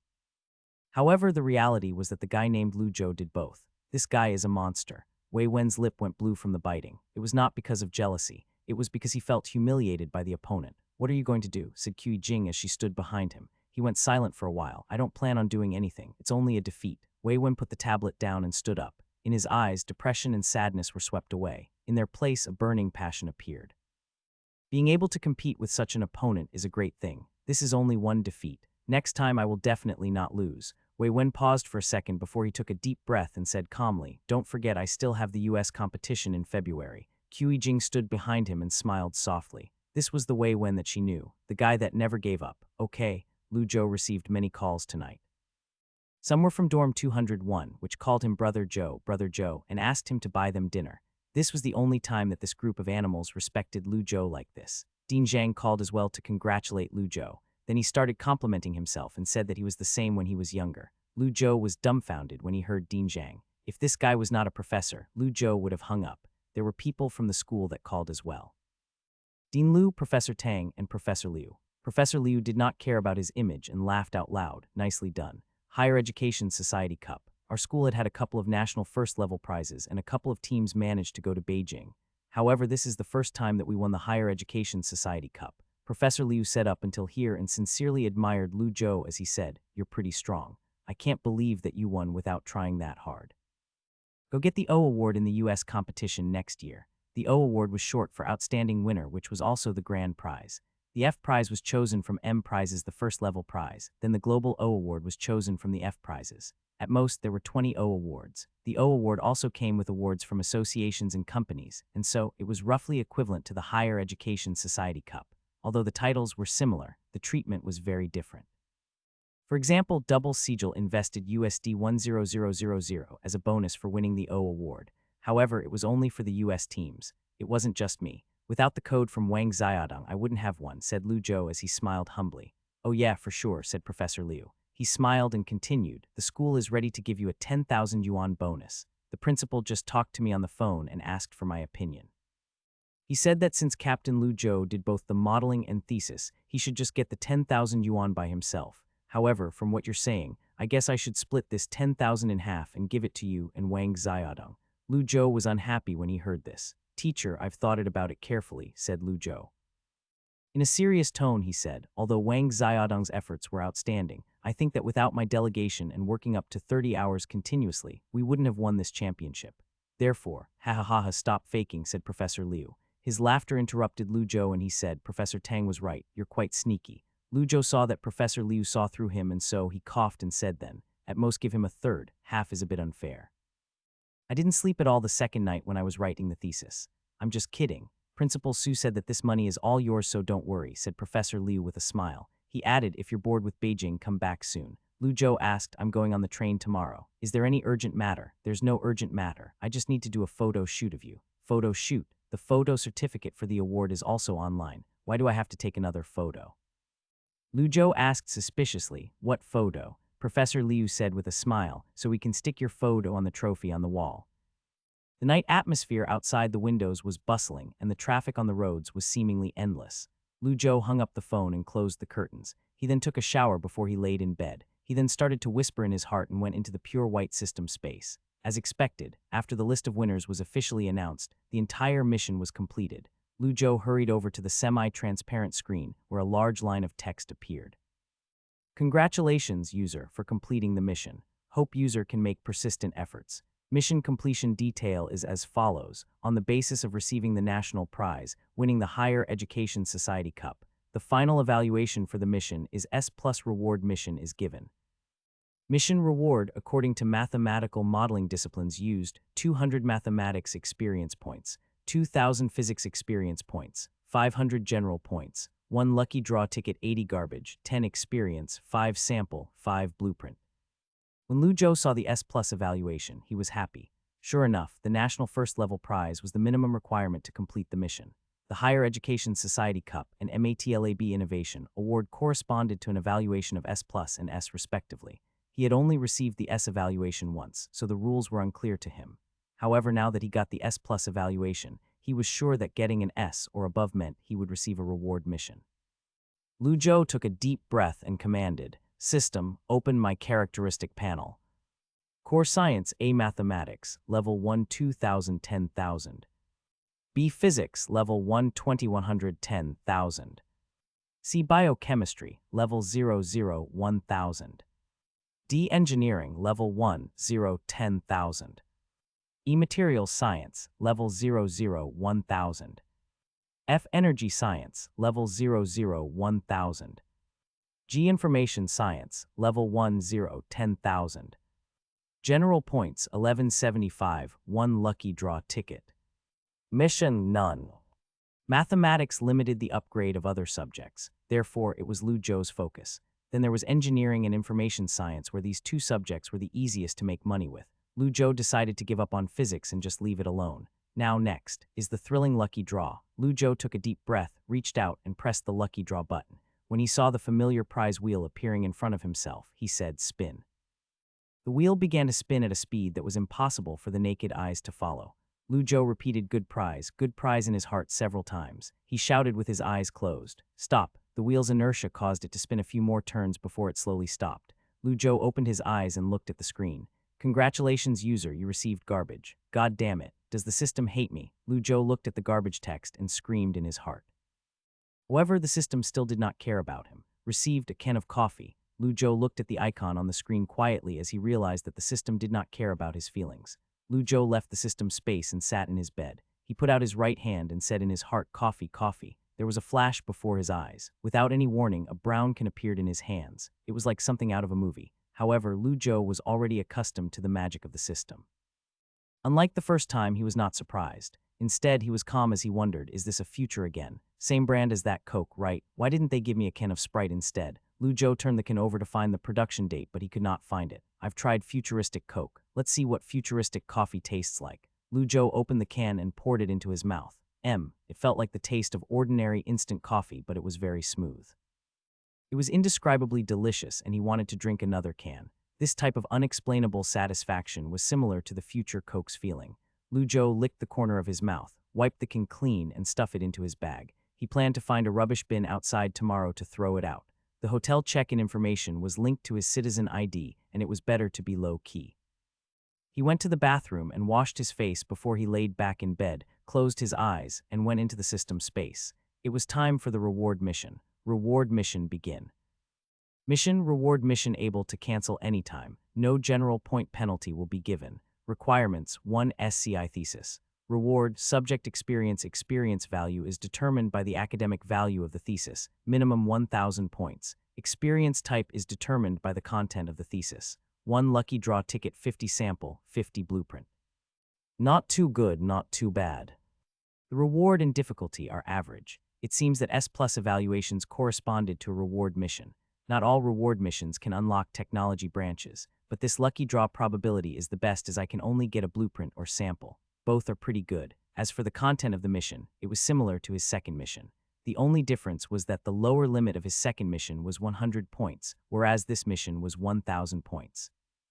Basically, what it said was that even if he just casually submitted to some random journal, as long as it passed review, he could get 1,000 experience points. Minimum 1,000 experience points. I wonder what the maximum is. If it's determined by academic value. Lu Zhou remembered his blueprint that contained Zhou's approximation proof. Last time I was afraid to use it, but it should be fine this time. Full marks in mathematical analysis and advanced algebra, mathematical model national champion, submitted 10 theses in a month, etc. Lu Zhou had proved that even if he solved this 20-year-old problem, no one would question him. I just have to go back to school and spend some time typing up the thesis. Lu Zhou left the system space. He laid in bed and closed his eyes before he went to sleep. Time slowly passed by. The clock on the wall ticked. Lu Zhou tossed and turned around. After a while, he opened his eyes and stared at the ceiling while he laid on the bed.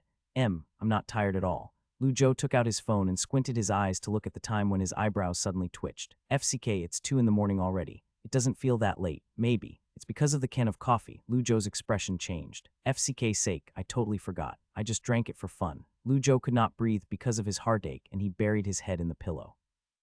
I lost big. I should have used it for intense studying session.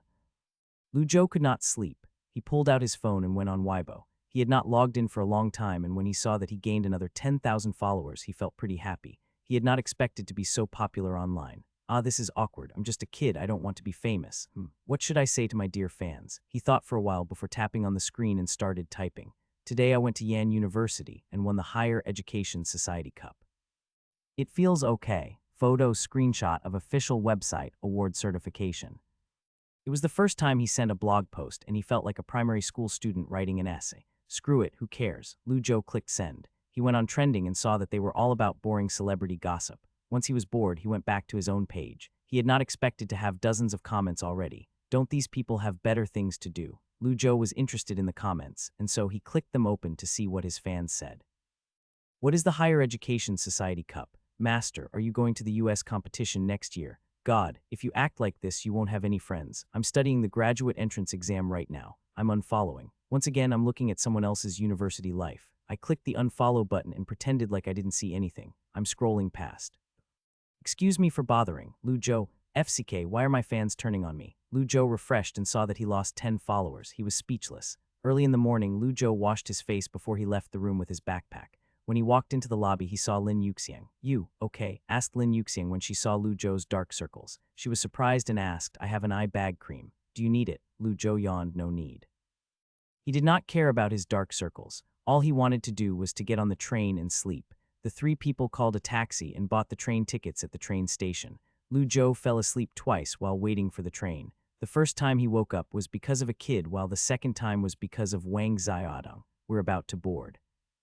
Already, Lu Zhou rubbed his eyes and looked at the screen above the ticket gate. It was less than 10 minutes until their boarding time. Didn't sleep well. Yeah, I'm going to the bathroom. Lu Zhou actually wanted to say. It's not that I didn't sleep well, I didn't sleep at all. Wang Xiaodong looked at Lu Zhou yawning and nodded his head. It was the first time he had ever won a national championship, and he was very excited last night.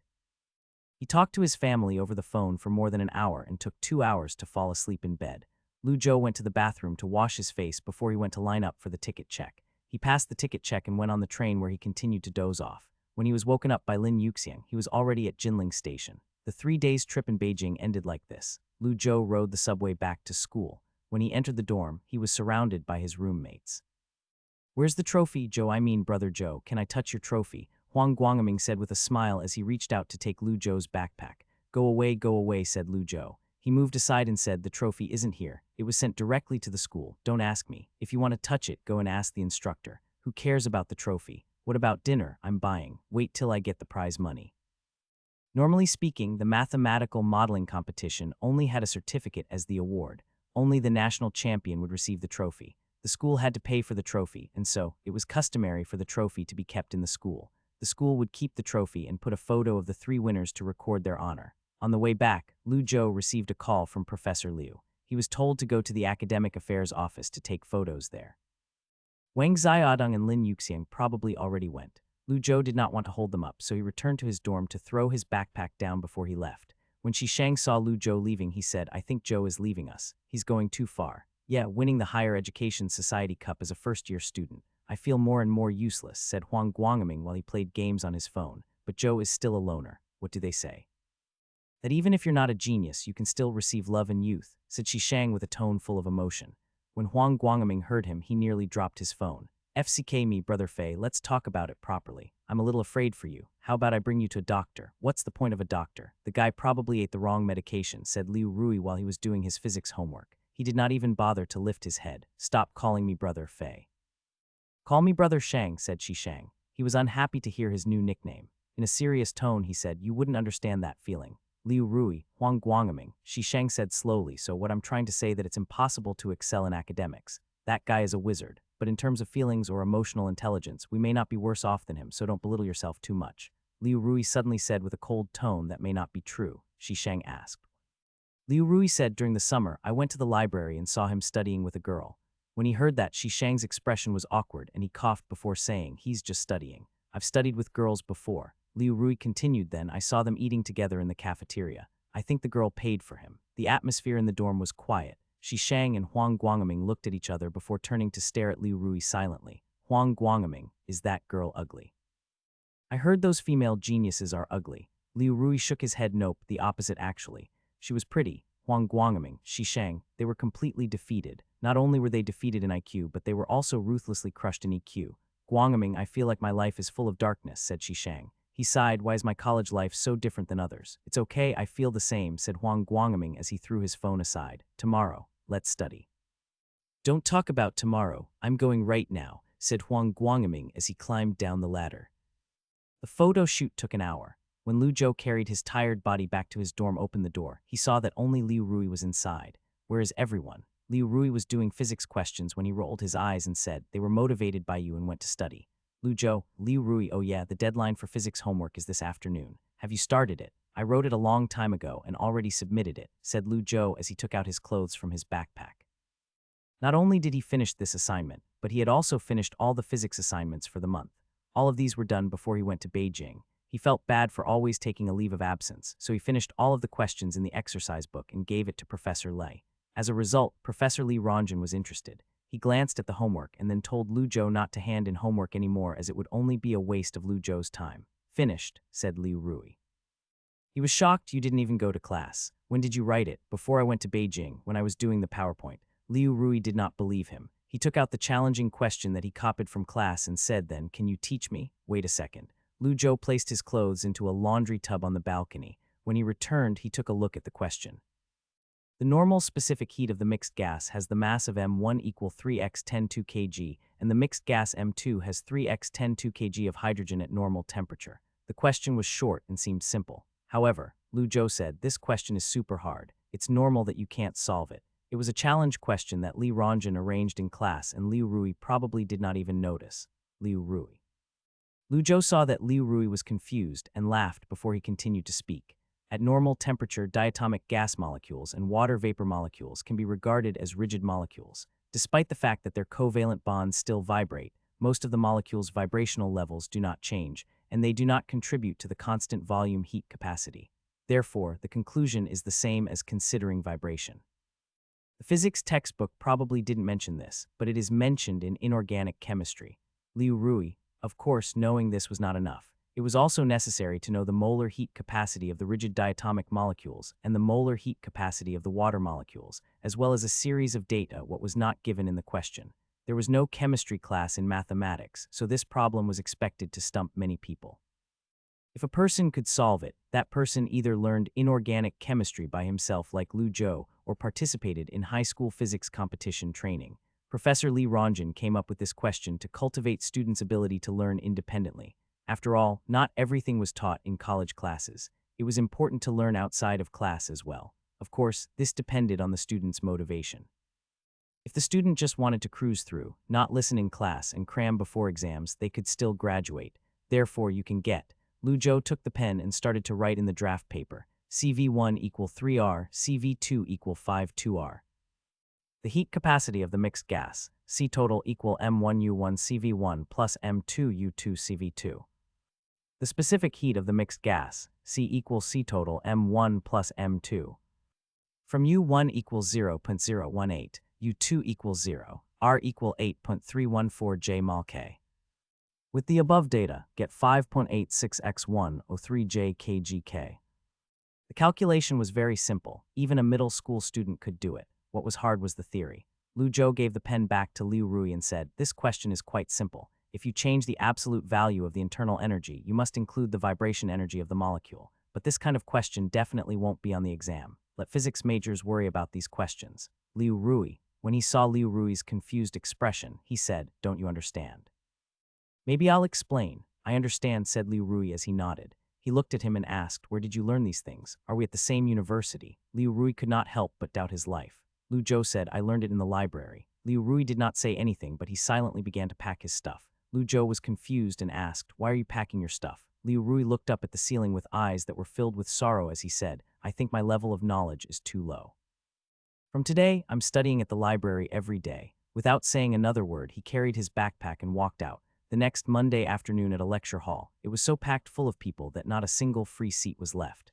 Captain Lu Zhou stood on the stage and was about to give an award speech. He looked at the crowd, and he knew that most of these people were from the student union and committee. Everyone's an adult now, who has time to listen to my speech. The crowd of confused college students held a notepad in their hands. They were prepared to take notes for Lu Zhou's speech. Lu Zhou did not know if his speech would help them. If the students wanted to be Lu Zhou, their college life would be filled with frustration. There were several media outlets in the hall, mainly from school newspaper and local newspapers. The highest level was the Jinling City TV station. The university invited all of them. When Lu Zhou saw the supporting eyes of Dean Liu, he thought, "It's hard to make money." He then cleared his throat and put his mouth closer to the microphone. "Teachers, deans, students, good morning. I am very honored to have this opportunity to cooperate with my two teammates to participate in this unprecedented competition and to fight side by side and get the Higher Education Society Cup. First of all, please allow me to thank the national members of the competition. The organizers, sponsors, national instructors, and all the people who have worked hard for the competition. I express my most sincere gratitude." Lu Zhou talked for more than 10 minutes on stage. He talked about the insides and outside of the competition, from mathematical modeling to various study methods, then even talked about his $500,000 offer and his life plans. He ended the speech with 1 talent, 99 hard work. This was no longer Lu Zhou's first interview, so he was not nervous at all. Naturally, he faked his way to the end. Clap, clap, clap. The applause was thunderous. Some of them probably were not genuine, but the students with their notebooks applauded energetically. When Professor Tang saw Lu Zhou walk past him, he smiled and said, "Pretty good speech." Lu Zhou smiled. "Professor Tang, when will the school send the prize money?" "Latest next week." "Why, are you in a hurry?" asked Professor Tang.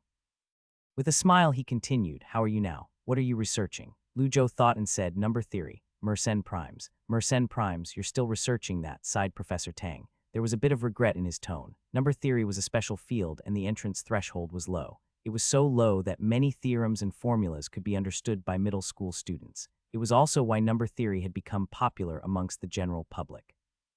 Legends had it that the number of letters the general public wrote to the Chinese Academy of Sciences was so many that it could wrap around Earth.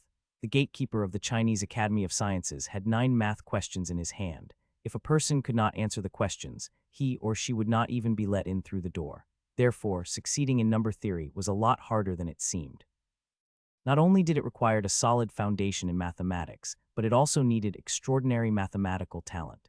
The reality was cruel, as there was no other field that required talent as much as number theory. Without talent, a person could research number theory for his entire life and still achieve nothing. Even though Professor Tang knew this, he did not say anything. That was because he knew Lu Zhou's personality: irritable, utilitarian, eager for success. After Lu Zhou dipped his feet into the water of number theory, he would naturally back off. After being delayed by Professor Tang, Lu Zhou walked out of the lecture hall and was immediately surrounded by a group of schoolgirls. Fine, there were some guys there as well. However, when the guys saw the crowd of girls, they did not want to squeeze in. "Genius, how do you do so well at advanced algebra? I think it's so hard. Is there any techniques you can teach me?" Brother, I heard that getting the national first-level prize increased your chances of getting into a master's degree. Is it true? I heard getting the Higher Education Society Cup. Are you still participating in the competition next year? Are you missing a teammate? I can write a thesis. I won the high school debate competition. Brother Joe, do you have WeChat? Can you add me? Lu Zhou was barraged with so many questions that he was muddled. I know I'm handsome, but you don't have to be this enthusiastic. I'm embarrassed. After he finally got rid of the students, he carried his laptop bag and went to the library. Chen Yushin was studying politics for the past few days. As it was mainly rote learning, she did not go to the library. Perfect, Lu Zhou did not have the time to speak to her anyway. Although the theorem was printed in Lu Zhou's mind, it still took a lot of effort to sort out the argument process. It would take 3 to 4 A4 pages just to write it all down. If he wanted others to understand his theorem, he would have to understand it himself first. The final thesis could not be 3 or 4 pages long, but it had to be twice as long so that people could understand. Moreover, Professor Tang's research was not about number theory, so this time there was no one available to edit his thesis. If he wanted to pass review the first time, he had to give 100% of his focus and restored every vague theorem given by the system, so the academic reviewer could not find a single mistake. Discussion on the distribution law of Mersenne prime numbers and proof of Zhou's conjecture.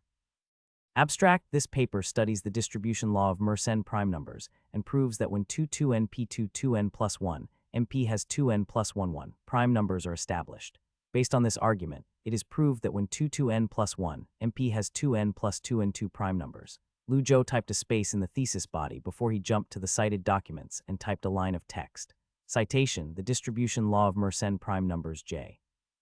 Zhou Heizhong, Journal of Yixian University Natural Science Edition, 1992-4.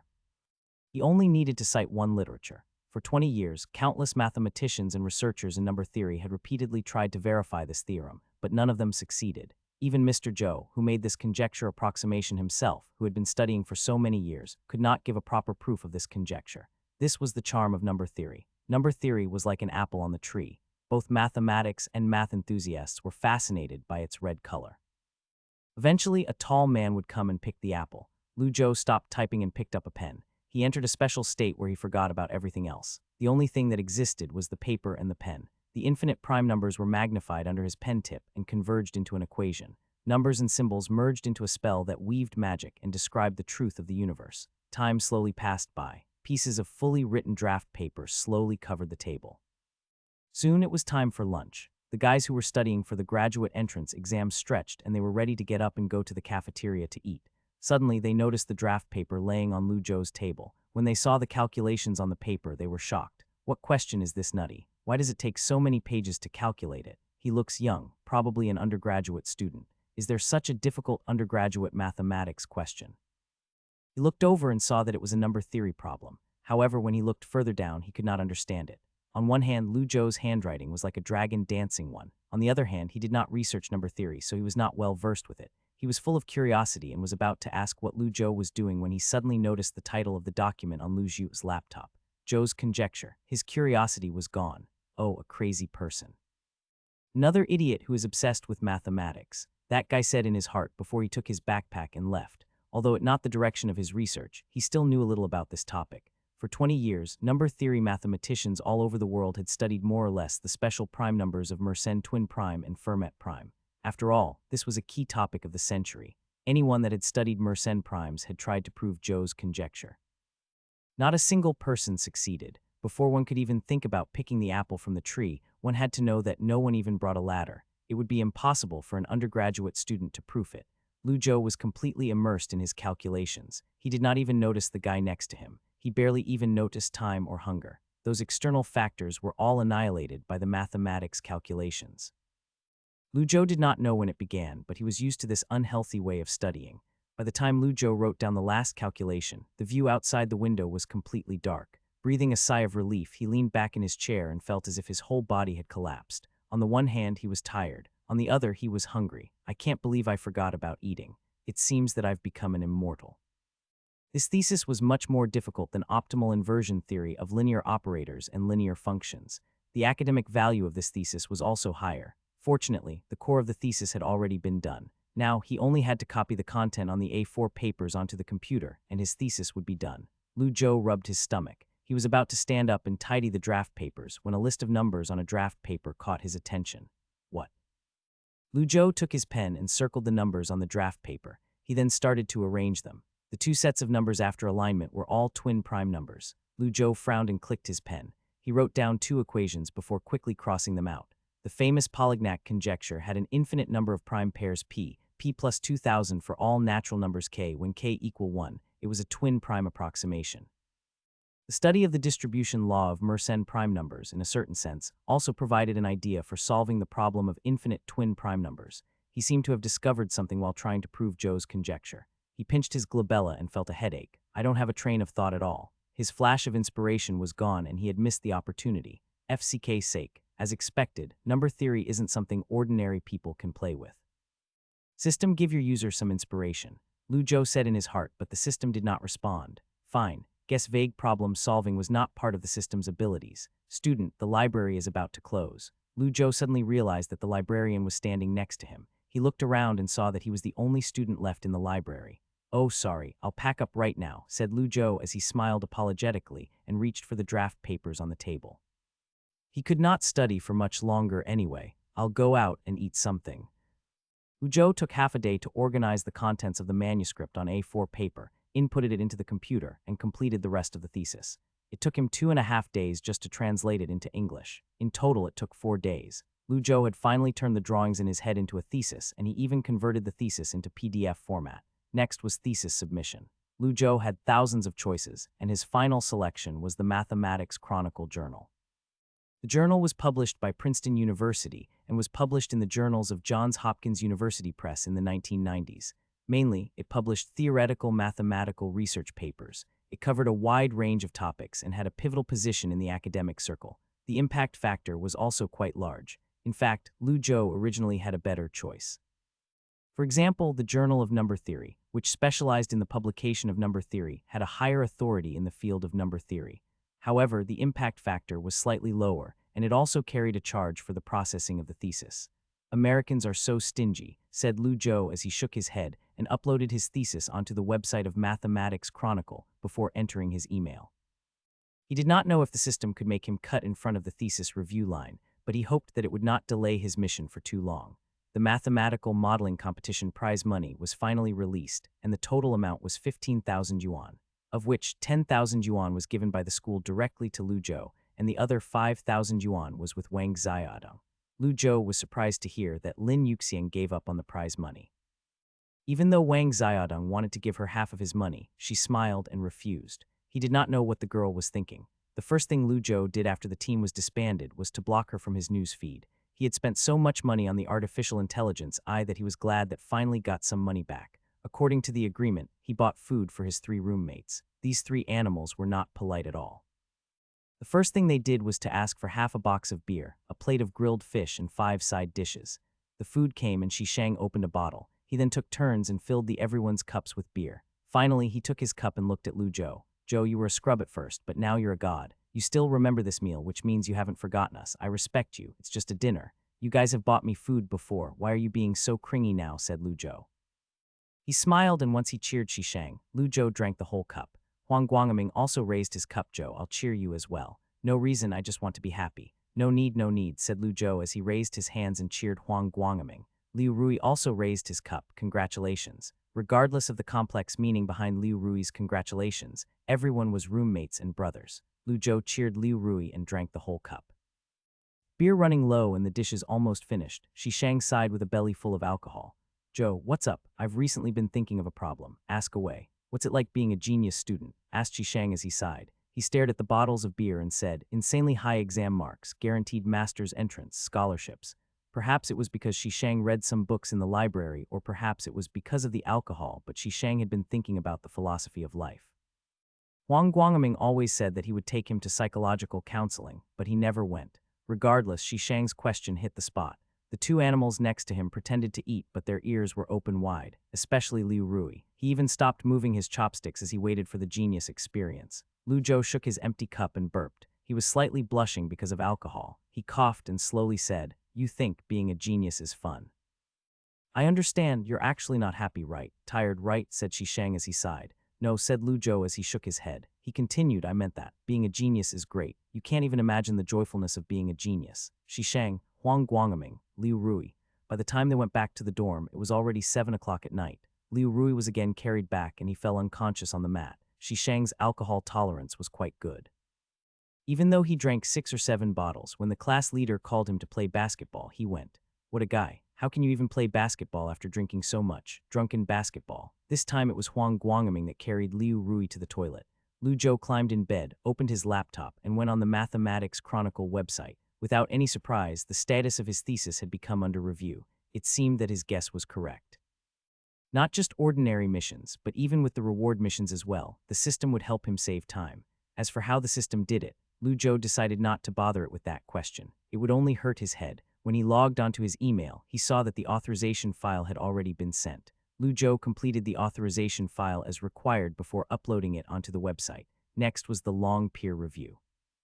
He had to wait for an academic editor to free up and verify his certification process. Unlike his previous papers, this paper involved a proof for an important conjecture, so it would take longer to review. Academic editors would be extra cautious in reviewing and would not miss any mistakes. It was because once a wrong proof theorem was published, it was not just a joke, but it would seriously damage the academic reputation of the journal. Of course, his thesis could be sent to a master of mathematics, and that master could finish the review within a day. However, the probability of it happening was very low. Lu Zhou went back to his dorm and opened his laptop. He chatted with his artificial retardation bot Zio AI before he went to check the campus train bug reports. When Lu Zhou saw the stagnated user number, he did not anything. He ignored the messages that were asking for thesis help. As always, there were no error or bug reports. Great, I don't have to release an update.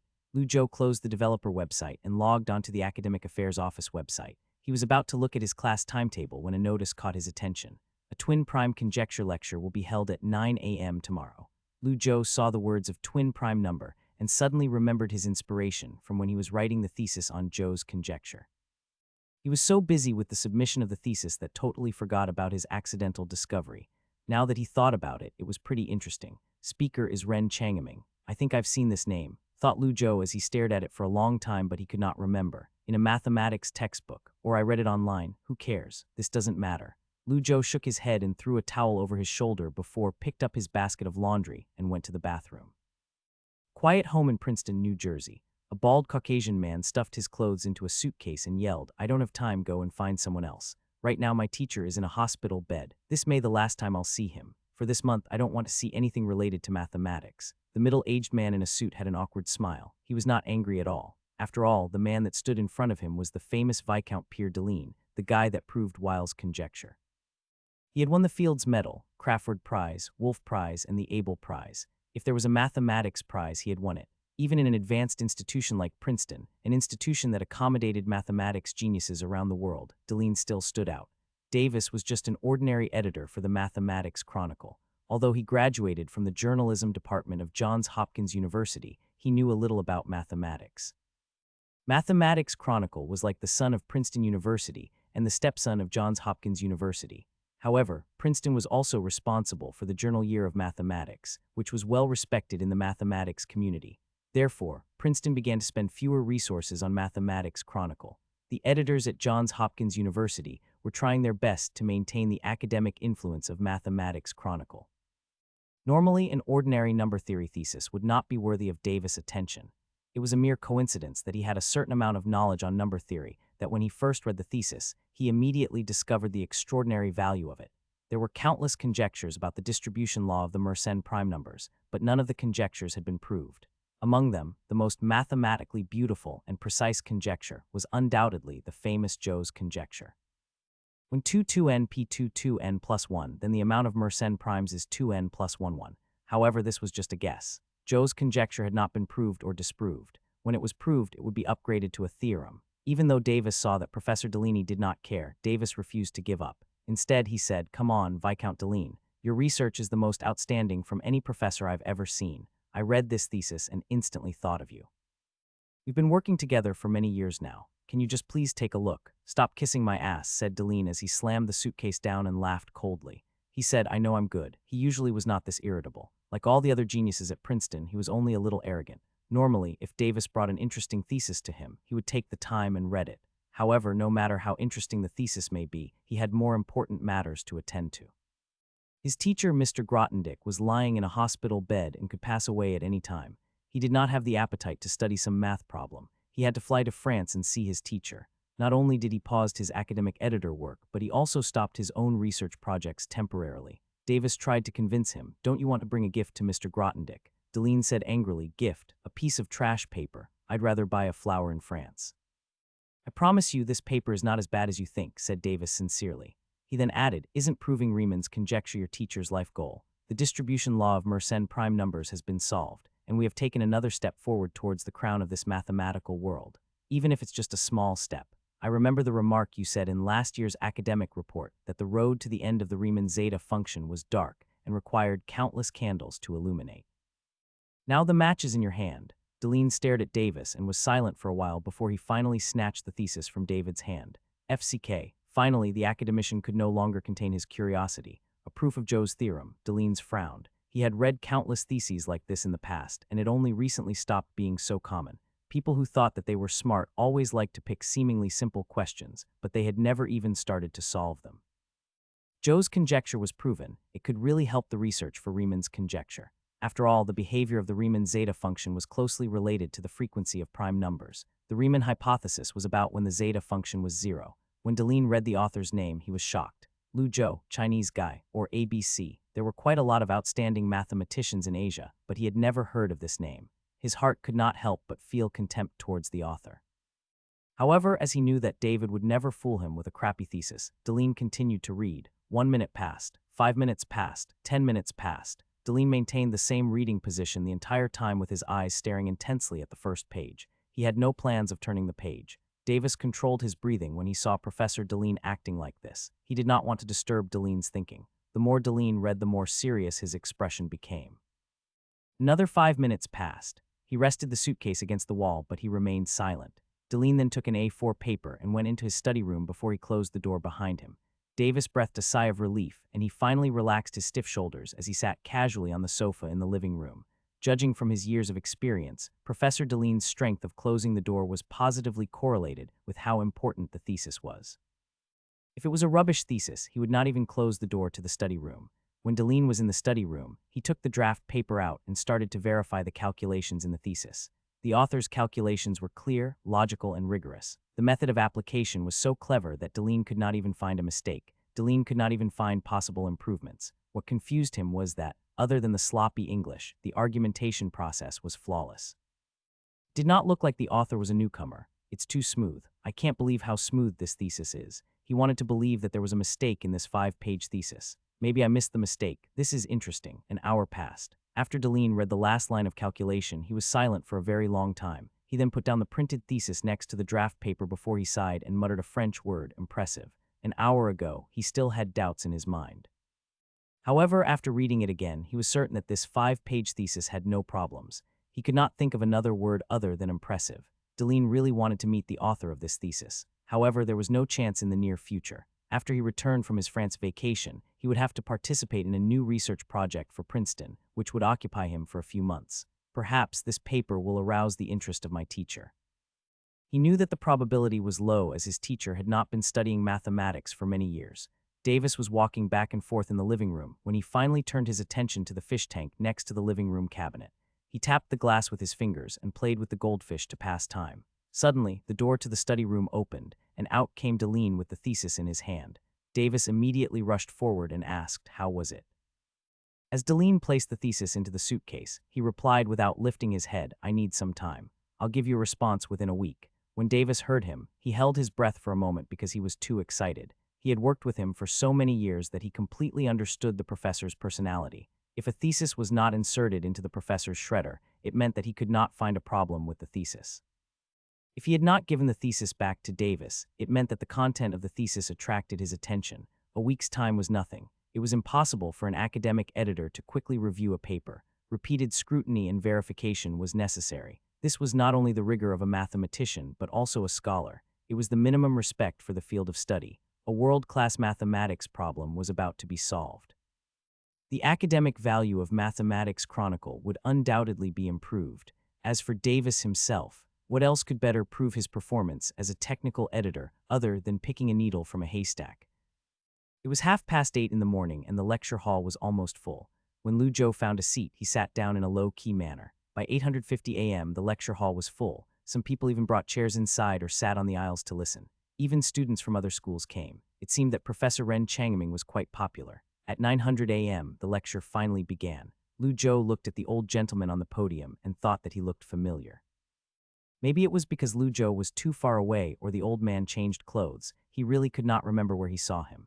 When the PowerPoint began, the female student who was sitting next to Lu Zhou finally stopped talking and reached for her notebook and pen. The moment she saw Lu Zhou next to her, she was shocked. As she looked at him, she asked quietly, "Student, are you Lu Zhou?" Lu Zhou nodded his head and said, "Yeah." That girl's eyes lit up and she whispered with slight excitement, You are from the 2013 mathematics class, Lu Zhou?" "Yes. What's up?" "Oh, nothing," said the young schoolgirl as she shook her head. "Then why did you say my name?" Lu Zhou was speechless as he opened his notebook and started taking notes. Lu Zhou, it might have been an illusion, but Lu Zhou felt like the two girls sitting next to him were secretly watching him. They kept whispering and pointing at him. Lu Zhou sighed. "Is this the troubles of being famous? It feels pretty good." Fortunately, they did not talk about him for too long as they quickly changed topics. Lu Zhou automatically shielded himself from external distractions by concentrating on the lecture. When the professor finished his opening remarks, Lu Zhou had not missed anything. We all know that prime numbers are natural numbers with only two factors. You might have known the first 100 prime numbers when you were in middle school. The twin prime numbers refer to prime pairs with a difference of 2, i.e. p and p plus 2 are both prime pairs, such as 3 and 5, 5 and 7, 11 and 13, 17 and 19, etc.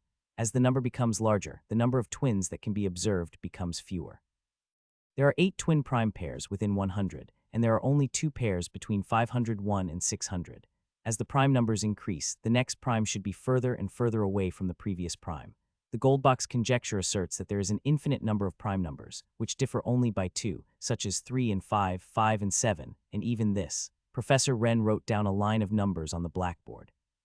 20 quadrillion 36,636,130, 2,195,001, and 20 quadrillion 36,636,130, 2,195,000 plus 1.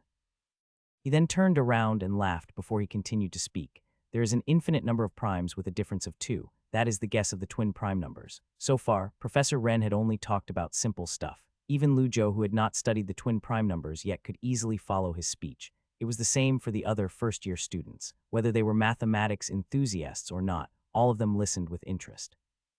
However, the content of the lecture soon became difficult. The twin prime number conjecture has always been a difficult problem in the field of mathematics. Just last year, there was a breakthrough in the study of the issue, said Professor Ren as he smiled. He turned to the next page of the PowerPoint before he continued. The Chinese mathematician, Mr. Zhang Yidao, announced a proof that states there are infinitely many pairs of prime numbers that differ by 70 million or less. This was a huge breakthrough for the twin prime numbers problem. Professor Ren pushed his glasses and wrote the proof on the blackboard. Define theta n equal ln n. If n is a prime number, define theta n equal. If n is a composite number, take the function lambda n equal. Define s1x equal, s2x equal. Verify s2 log 3x s0. When the students who were following the lecture saw the ever-increasing formula on the blackboard, they were unable to follow along anymore. For example, the female student next to Lu Zhou had a look of "Where am I? What is this?" on her face. Within a second, the entire lecture had changed. However, Lu Zhou was able to keep up with Professor Ren's thought process. Simply speaking, Mr. Zhang skillfully selected a lambda function and successfully proved that k equal 3.510.6 and concluded that S2 log 3x S10 holds. In this way, by listing the first 3.510.6 prime numbers as acceptable sets, it could be proved that there were infinite numbers of infinite differences of less than 70 million. As of now, Mr. Zhang's k equal 3.510.6 has been reduced to k equal 50. That is to say, the figure of 70 million has been reduced to 246. The rest of the work needs to be completed by latecomers. Professor Ren smiled and threw the chalk on the desk as he said, "Perhaps the great person who will complete this historic work is sitting in this lecture hall right now. I look forward to that day." Clap, clap, clap. The crowd applauded in thunder. The audience was enthusiastic. Even though they could not understand the content, they still clapped. Of course, there were some people that understood, and they were those that had a thoughtful expression on their faces. For example, Lu Zhou. The twin prime was just an introduction. Unlike an academic report meeting, the intention of the lecture was only to stimulate the students' passion for mathematics. Professor Ren talked about the Goldbach conjecture from the twin prime conjecture, and from the Goldbach conjecture, he talked about the current development of domestic number theory and some relatively advanced research results. It was safe to say that this professor was quite skilled. The professor took obscure topics and made them seem interesting for beginners. However, the content of the second half of the lecture was much less interesting than the content of the first half of the lecture. So Lu Zhou did not listen carefully. His mind was still stuck on the proof of the twin prime. Lu Zhou recalled the discovery in the library while he stared at the blackboard. He frowned as he felt like there was something in the dark that, and whenever he tried to catch it, it would run away. Once the lecture was finished, the students from the student union took a name list and passed it around for the other students to sign. After Lu Zhou finished signing it, he wanted to rush to the library, but he was blocked by the schoolgirl sitting next to him. Student, wait a second. Can I add your QQ? Lu Zhou did not want to waste his time, so he wrote down his QQ number on a piece of draft paper. He did not even give her a chance to speak before he quickly walked away. However, when he walked out of the lecture hall, he was stopped by another person. This time it was not someone random, but Professor Ren. From the smile on the old gentleman's face, it was obvious that he had waited for Lu Zhou for a while. "Ah, young man, we meet again. Lu Zhou, we've met. I think we have met actually." The old gentleman did not even wait for Lu Zhou to speak before he asked, "Young man, are you interested in rocket development?" Lu Zhou was still thinking about the prime numbers problem, and he was shocked by this question. "What the FCK? Are you asking me to be an astronaut? How is that possible?" Lu Zhou smiled awkwardly. "Professor, I don't want to go to space yet." "I'm not asking you to ride the rocket," sputtered Ren Changming as he nearly choked on his own spit. He said, "I'm asking if you are interested in developing in the field of aerospace." When Lu Zhou heard the word aerospace, he finally remembered. This old gentleman was one of the judges in the mathematical modeling competition expert interview, Professor Ren Changming, former Chinese designer of the Lunar Exploration Project. "However, aren't you retired?" When Professor Ren saw that Lu Zhou did not speak, he thought that Lu Zhou was taking this matter seriously, and so he said slowly, "I've read your mathematical modeling thesis multiple times. To produce such a high-quality model and thesis within a short period of time is impressive. I heard that you're an applied mathematics major, but that you still research on pure mathematics and even wrote a functions thesis a while ago. Our country's aerospace industry could use someone like you," said Ren Changming.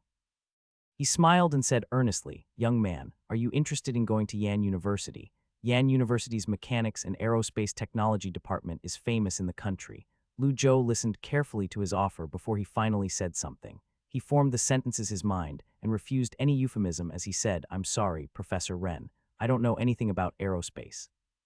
To put it bluntly, mathematical modeling only transforms complex particle motion problems into mathematical problems.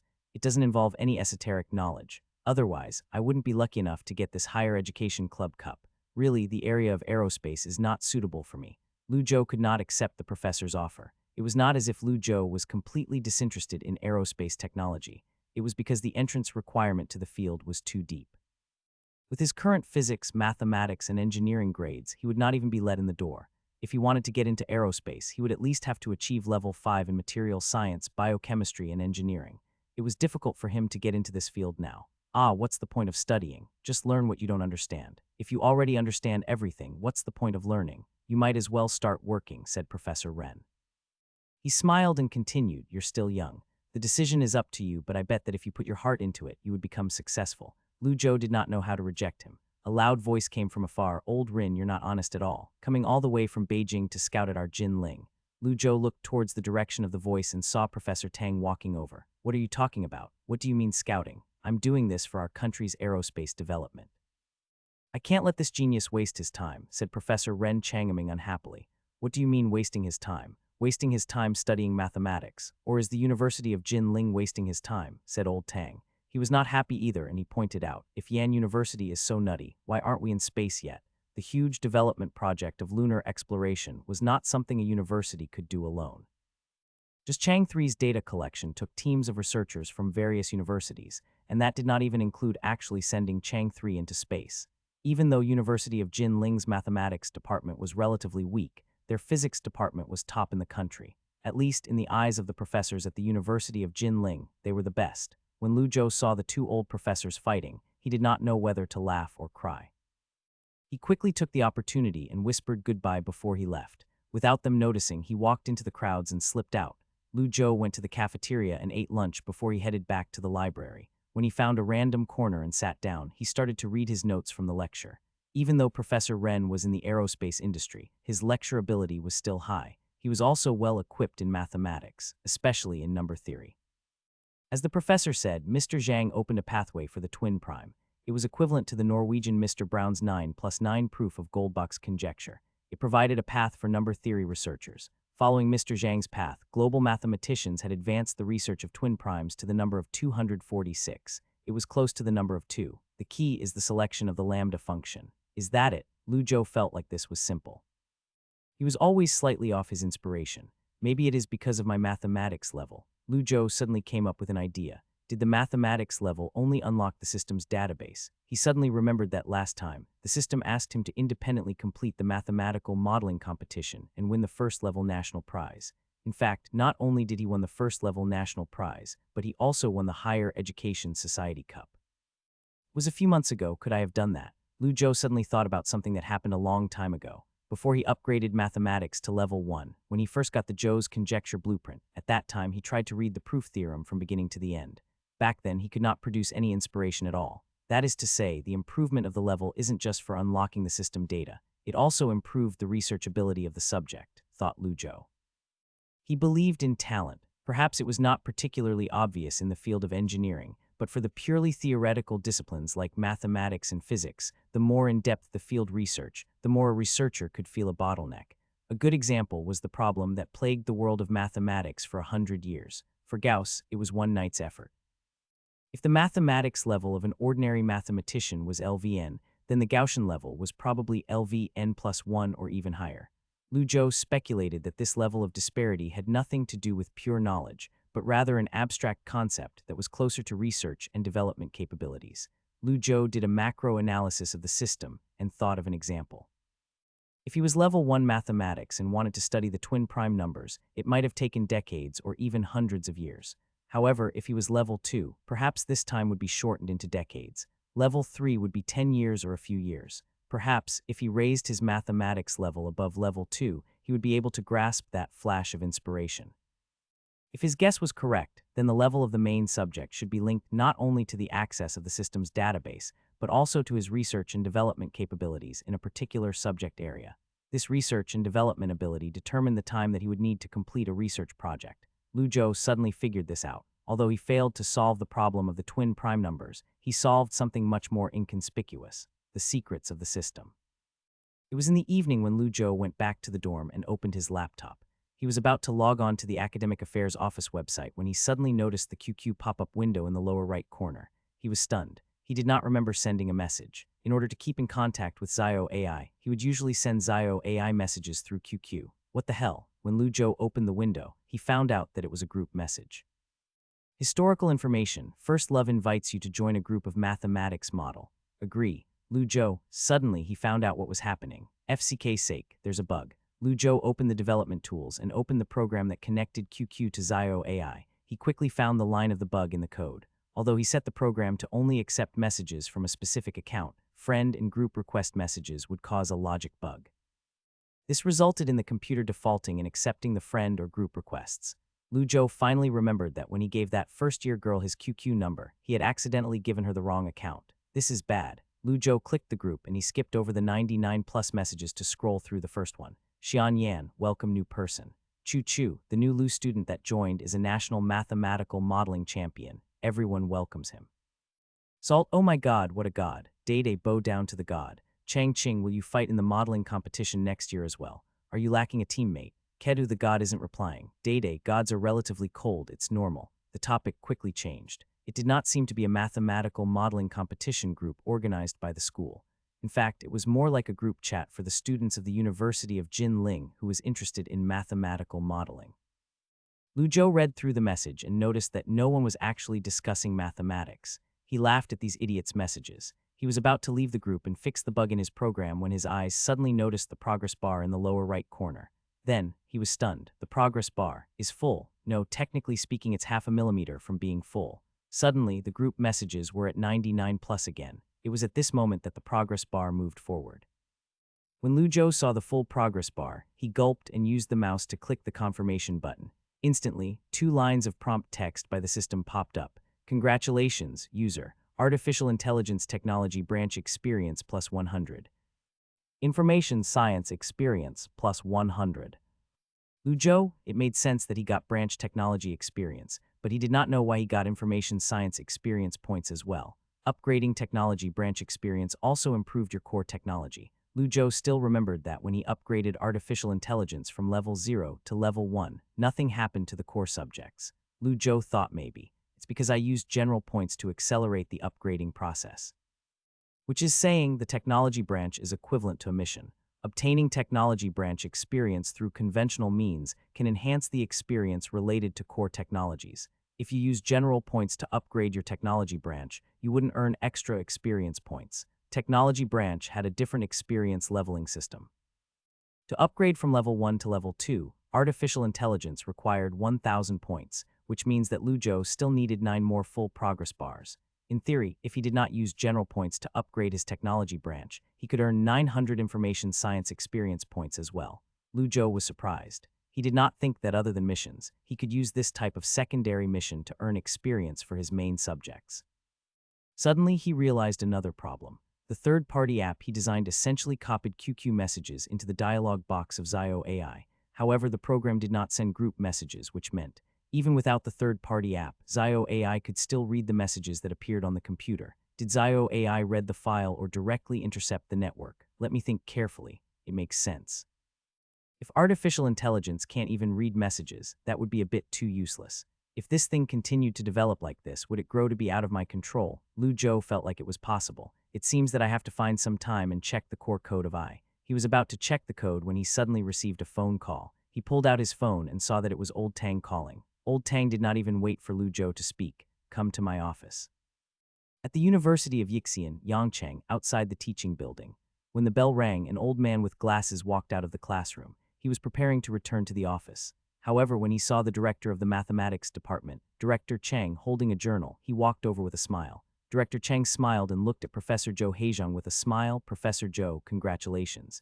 He shook the professor's hand and said, congratulations, congratulations. Professor Zhou Heizhong was muddled as he looked at Director Chang with a confused expression. Director Chang, did you mix something up? Why are you congratulating me for no reason? Director Chang asked, did you not read the latest issue of Mathematics Chronicle? I haven't read it for a long time. I haven't been keeping up with mathematics, said Professor Zhou as he shook his head.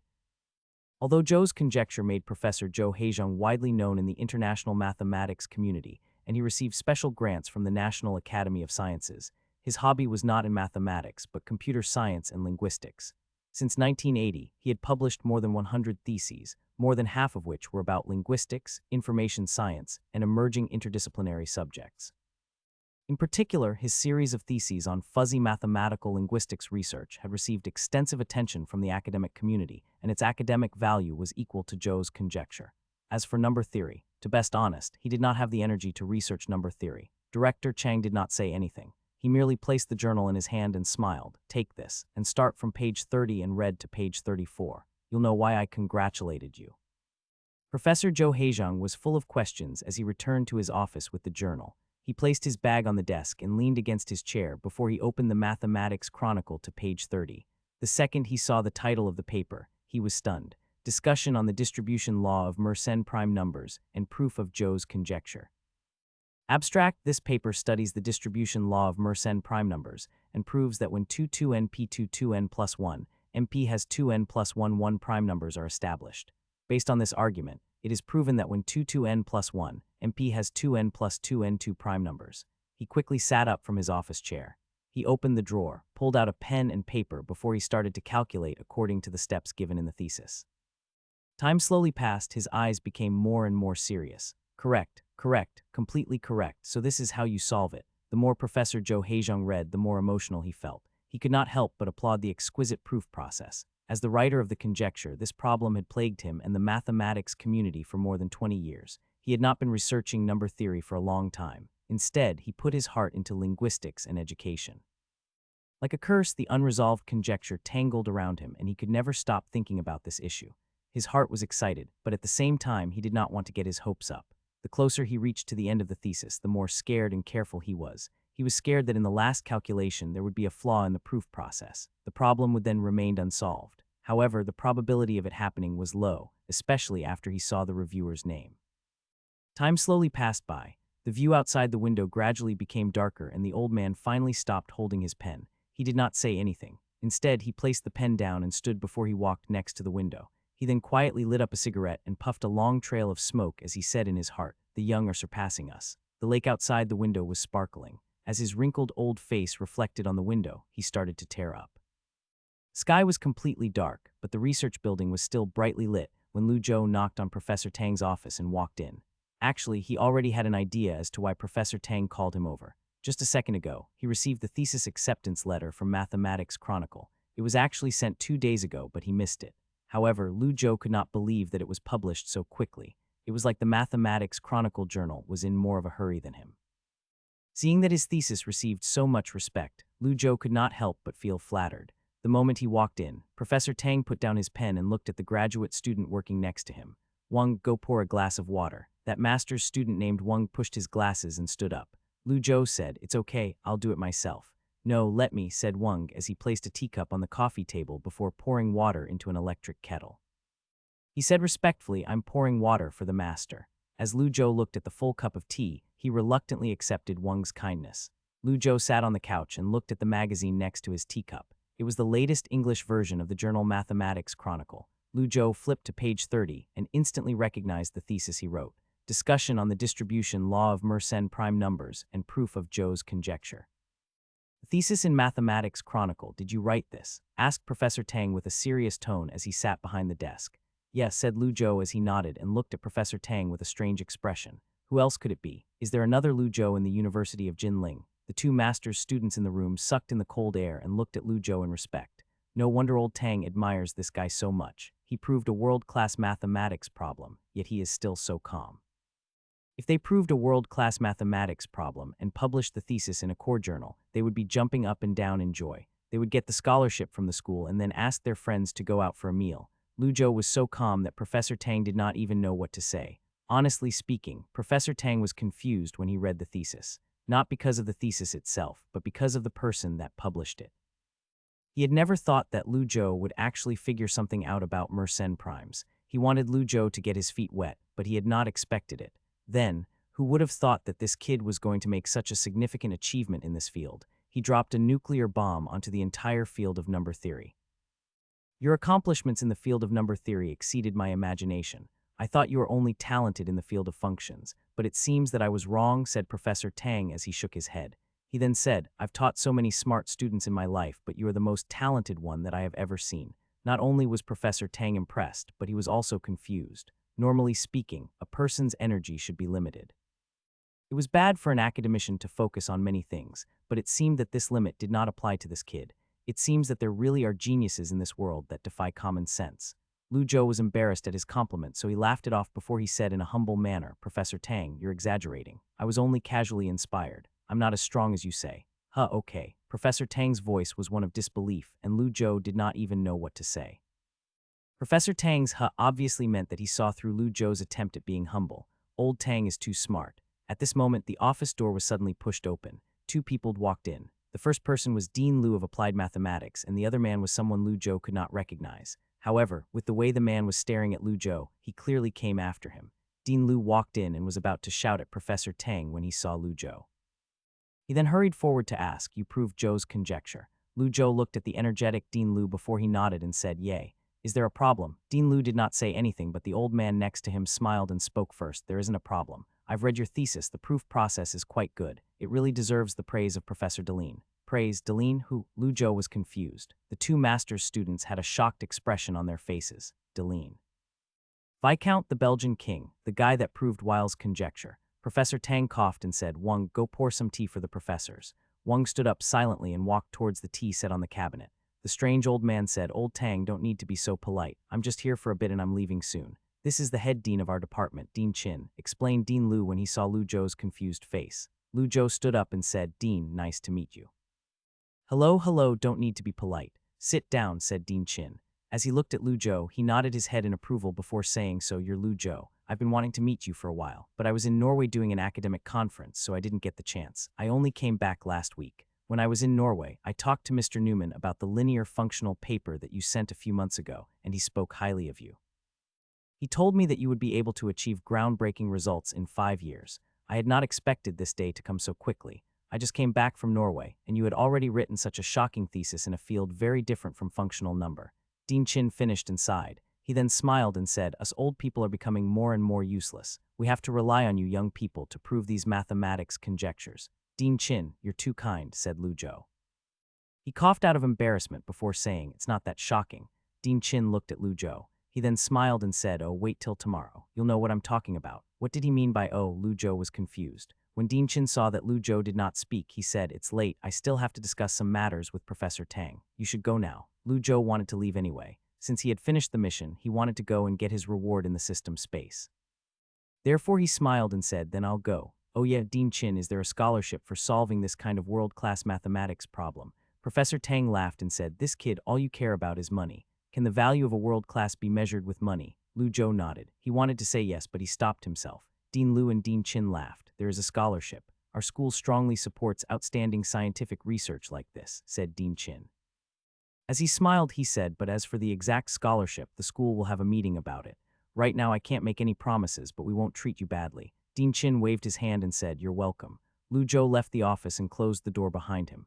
Dean Qin smiled and said, "That kid is quite talented." Professor Tang sighed and said, "Yeah, he's just a bit too utilitarian. It's good to be utilitarian. Good. I think you have to focus in order to do research well," said Professor Tang. He shook his head and said, "His talent in mathematics is the highest I've ever seen. If he just focused on research, he would achieve great things." "Oh, I think that utilitarianism and enthusiasm go hand in hand," said Dean Qin with a smile. He continued, "The real problem is stubborn people." Professor Tang shook his head and did not respond. He had seen too many geniuses that wasted their talent. Learning was not dancing or singing. If one wanted to make achievements, one must be able to withstand loneliness. One must learn to actively shield oneself from distractions. This might be unfair to those that contributed towards the advancement of science, but since they had chosen this path of exploring the truth, they would have to bear it all. Maybe the professor's perspectives were different. Dean Qin hoped that Lu Zhou could make achievements in the University of Jinling. He hoped to mark the proof of Zhou's conjecture with the label of the University of Jinling so that the university could become famous in the academic circle of China or even in the world. However, whether it was at the University of Jinling or at Princeton or somewhere else, Professor Tang only hoped that this kid would further advance himself in mathematics. Lu Zhou went back to his dorm and washed his face before he laid down on his bed. He said in his heart system space. When he opened his eyes, he was already in the pure white system space. "Congratulations, user, for completing the reward mission. Mission completion details are as follows: successfully published an SCI thesis. Final evaluation of task, no evaluation for reward mission. Mission reward 10,000 mathematics experience points. 1 lucky draw ticket 50 sample, 50 blueprint 10,000 mathematics experience points." When Lu Zhou saw the number, he was floored. "How much experience did I get for my first thesis? I think I got 400 mathematics and 100 physics points. That's only 500 in total." He finally understood why Professor Tang and Dean Qin paid so much attention to his thesis. The academic value of his thesis was indeed higher than his expectations. Lu Zhou could not wait to open his characteristic panel. Sure enough, his mathematics level was upgraded. Core Science A Mathematics, Level 2, 2050,000. B. Physics, level 1 20,110,000. C. Biochemistry, level 0,0,1,000. D. Engineering, level 1 0,10,000. E. Materials Science, level 0,0,1,000. F. Energy Science, level 0,0,1,000. G. Information Science, level 1,101,000. General points 1175. Level 2 Mathematics. When Lu Zhou saw the upgrade, he had an indescribable pleasant feeling. Of course, there was another pleasant thing waiting for him. Next was the really exciting lucky draw. Lu Zhou saw the 50 sample and 50 blueprint probabilities and smiled in his heart. This system had screwed me over so many times. This time, I'll finally get a good prize, 50. He could not believe it. There was no way he was going to get garbage. Spin. The wheel began to rotate at a rapid speed. Stop. The wheel span for a couple more turns before it slowed down. Congratulations, user. Sample reward chosen. Received E-Class Physical Strength Enhanced Needle Repair Damaged Cells. Improve Metabolism. Boost Immunity. M seems average. From the description, it seems to be some kind of health supplement. Repair damaged cells, improve metabolism, and boost immunity. These seem pretty good. I've been grinding a lot. I should repair my body. But why do I feel like I got screwed again? Oh well, at least it wasn't garbage. Now I have to pick the next mission. Lu Zhou reached out and selected the mission panel on the information screen. 3 dialogues popped up. Mission 1, Balanced Development. Description: as a true genius, a comprehensive improvement of knowledge is a basic skill. Although mathematics is the foundation of science, science isn't just about mathematics. In order to advance the science and technological progress of mankind, please take biochemistry, materials science, and energy science seriously. Requirements: obtain achievement points 0-20 in the fields of biochemistry, materials science, and energy science. Achievement points can be obtained through subject competitions 1, participation in research projects 1N, the publication of academic thesis 1-3, national research rewards 1-5, etc. Reward, core subject experience points achievement points 300. 1 lucky draw ticket 90 garbage, 5 sample, 2 blueprint, 2 unlock a new technology branch. Mission 2, start your career. Description: as a true genius, the achievement is not just in the academic field. For example, Watt, Siemens, Edison, Gates, Dean Kamen, and so on. They may not be particularly prominent in their grades, but their contribution to the progress of civilization is undisputable.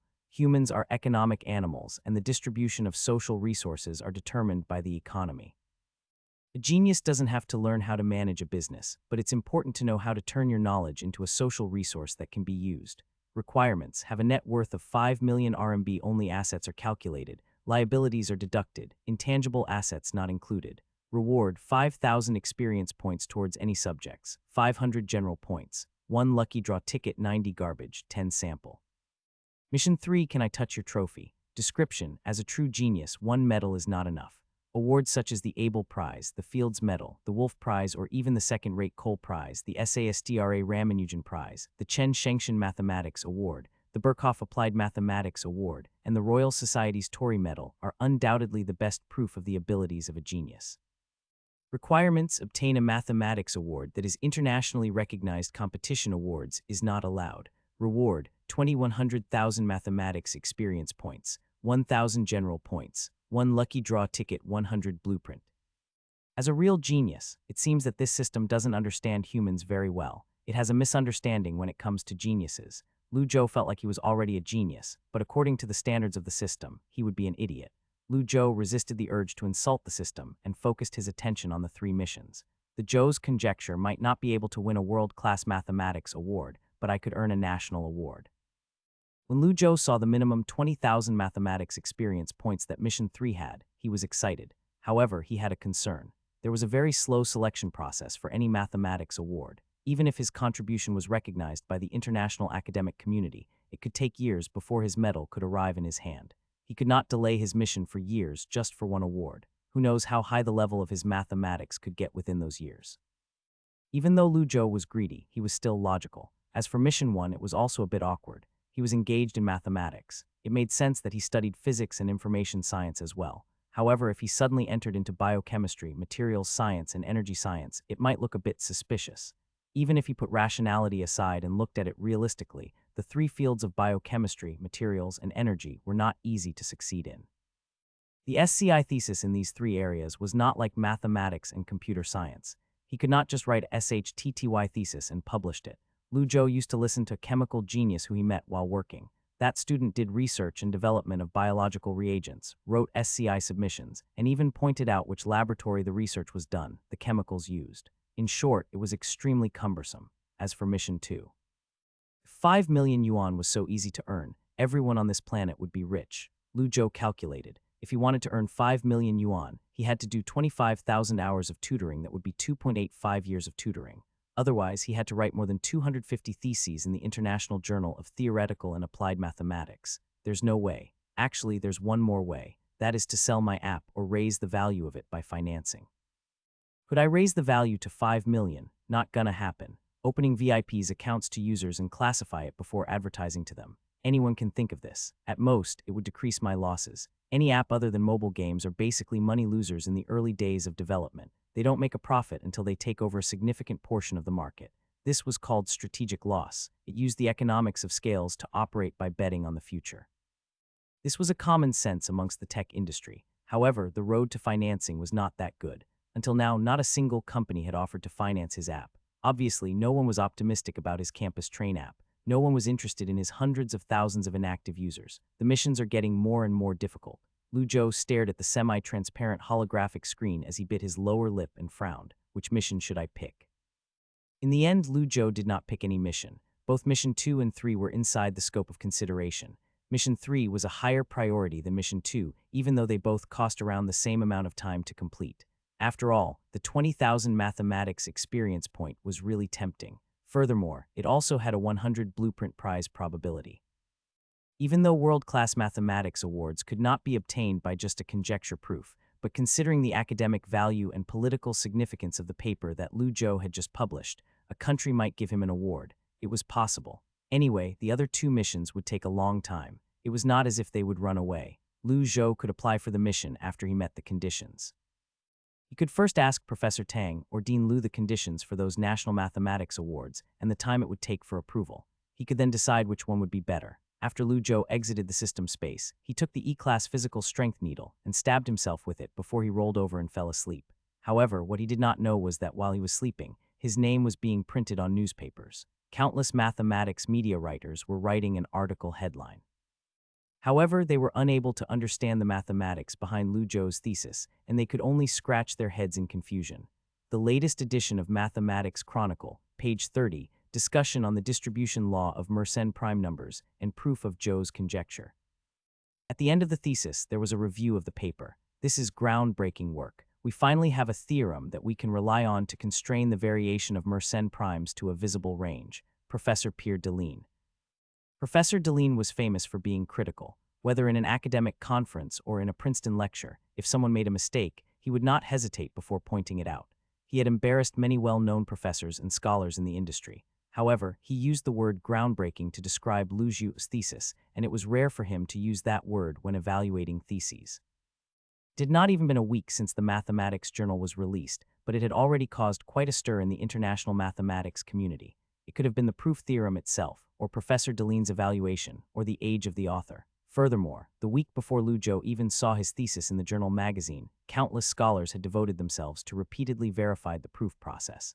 After that, mathematics professors at the University of Jinling were shocked. The China Mathematics Society was shocked. The results of the verification were completely correct. The cranks were, okay, the cranks were not shocked. They were still tackling Goldbach's conjecture or Fermat's last theorem. Most of them would not even care about the Chinese conjecture unless someone won an international award. Soon, this sensational news went from the mathematics community to the press. Zhou's approximation, which had plagued the number theory community for over 20 years, was finally proven. This meant that from now on, Zhou's conjecture would become Zhou's theorem. Another Chinese surname was entered into the history of mathematics. Both the person that made the conjecture and the person that proved the conjecture would be included in the history of mathematics. The most important fact for the media was that the person that proved the conjecture was a second-year undergraduate student. Many people thought of student Liu, who proved the Citipan conjecture a few years ago. All mathematics experts knew that even though one was a Chinese conjecture, while the other was a British conjecture, the academic value and difficulty of the two could not be compared. The so-called Citipan conjecture was only a counter-inference in the field of mathematics about the strength of Ramsey's two-staining theorem. the RT22 may be stronger than WKL0. Liu gave a negative answer to the conjecture by proving that RT22 does not contain WKL0. Solving a conjecture was difficult, and there were thousands of other conjectures just like it. However, even though there were also thousands of conjectures on the same difficulty level as Zhou's conjecture, the research on the distribution law of Mersenne primes was more significant. Numerous mathematicians had tried to express the distribution law of Mersenne primes numbers. All of the expressions were conjectures, and none of them could be promoted to a theorem. Right now, a theorem was born. Due to that, the media went crazy. At least the domestic media went crazy. A new star in mathematics was rising, and the media labeled him as a guy who could win the Fields Medal. Although proof of Zhou's conjecture was far from a Fields Medal, as only something like the Jacobian conjecture could actually be worthy of the Fields Medal, but he was only 20 years old. The Fields Medal had a 40 years old limit, and he still had 20 years to go. Based on that alone, it was enough for the media's headline. Hugo Youth Daily used a domineering title. It chose Professor Deline's evaluation of the Mathematics Chronicle paper. It reported the sensational news title, answering Kian Zusen's question. An undergraduate student from the University of Jinling conquers the world of mathematical puzzles. We can also produce amazing talents. Everyone Daily also reported the news. Although their focus was not on Lu Zhou, it published an article with a similar title. It encouraged researchers to climb Mount Everest and to continue to pave the road of science. Compared with the traditional media, We Media was not as accurate. They greatly exaggerated their titles. Shocked, an undergraduate student of the University of Jinling solved a world-class number theory problem overnight. The problem that plagued the mathematics community for 20 years was solved by an undergraduate student. American mathematicians are shocked. Japanese mathematicians can't even understand. They bragged about Lu Zhou so much that it seemed as if Lu Zhou had nearly become immortal. The popularity of the media inevitably pushed Lu Zhou's name onto trending for the third time this year. Except that this time, he was first on trending. Netizens were blasting Everyone Daily's comment section. Amazing, second-year student solving a world-class problem. What would happen if he does a PhD? Frightened. I'm going to cry, I'm leaving, I'm not going on Weibo anymore. I'm changing my PhD thesis. Cry. When I was 20, I was worrying about advanced algebra while this guy is already doing world-class mathematics problems. He's from University of Jinling. Me too, I remember. He was the modeling champion. This guy is going to be a godly mathematician. Is there anyone that is still insulting old dog Zhu? Do you want to insult him? Zhu is old news, dog. FCK Zhu, strong Chinese man, contributing to research, fist first. Right now, Lu Zhou still had no idea what was happening on Weibo because at 3 p.m. he was still sleeping. Lu Zhou coughed and woke up. His entire body felt sore as if he ran for hours and did 100 sit-ups. Not only that, the blankets and bed sheets were all soaked with his sweat. It even smelled sour. Lu Zhou pushed the wet blanket away and was shocked. The FCK, why did I sweat so much? It was like the sheet and blankets were soaked. Lu Zhou quickly bounced off the disgusting bed. When he stretched his body and cracked his joints, he felt as if the soreness of his muscles were decreasing. It was oddly comfortable. Lu Zhou sat up from the bed and threw the blanket and sheets on his chair before he climbed down the ladder. He stared at himself in the mirror, and as he touched his chin, he felt that he was still handsome. He then took the blanket and sheets before heading to the balcony where he threw them in the laundry basket with the plan of throwing them into the washing machine later. Then he took a shower. When he walked out of the bathroom humming, a cool breeze blew through and his entire body relaxed. He could not help but stretch. Samples from the high-tech system were really good. Although he did not feel an obvious increase in strength or reaction speed, he felt better physically. At least the fatigue and injury that were accumulated from staying up late were cured by the needle. He went from unhealthy to almost healthy overnight. At this moment, the dorm door was suddenly pushed open. Liu Rui and Shishang both rushed in as they tried to wake Huang Guangaming up. FCK me, what's wrong with you two? Instead of responding to Huang Guangaming, Shishang shouted, there are many reporters downstairs. Zhou, did you do something again? Reporters, Lu Zhou was shocked and he quickly looked out of the balcony when he saw a van from Jinling TV station. It looked like the people carrying the camera equipment were negotiating with dorm staff. What is going on? Shishang looked at Lu Zhou with admiration and said, Lu Zhou, be honest. Did you do some earth-shattering thing again? My instincts tell me that the car downstairs is after you. Liu Rui was more logical after he heard Shishang and he said, I'll go on Weibo, see what is going on.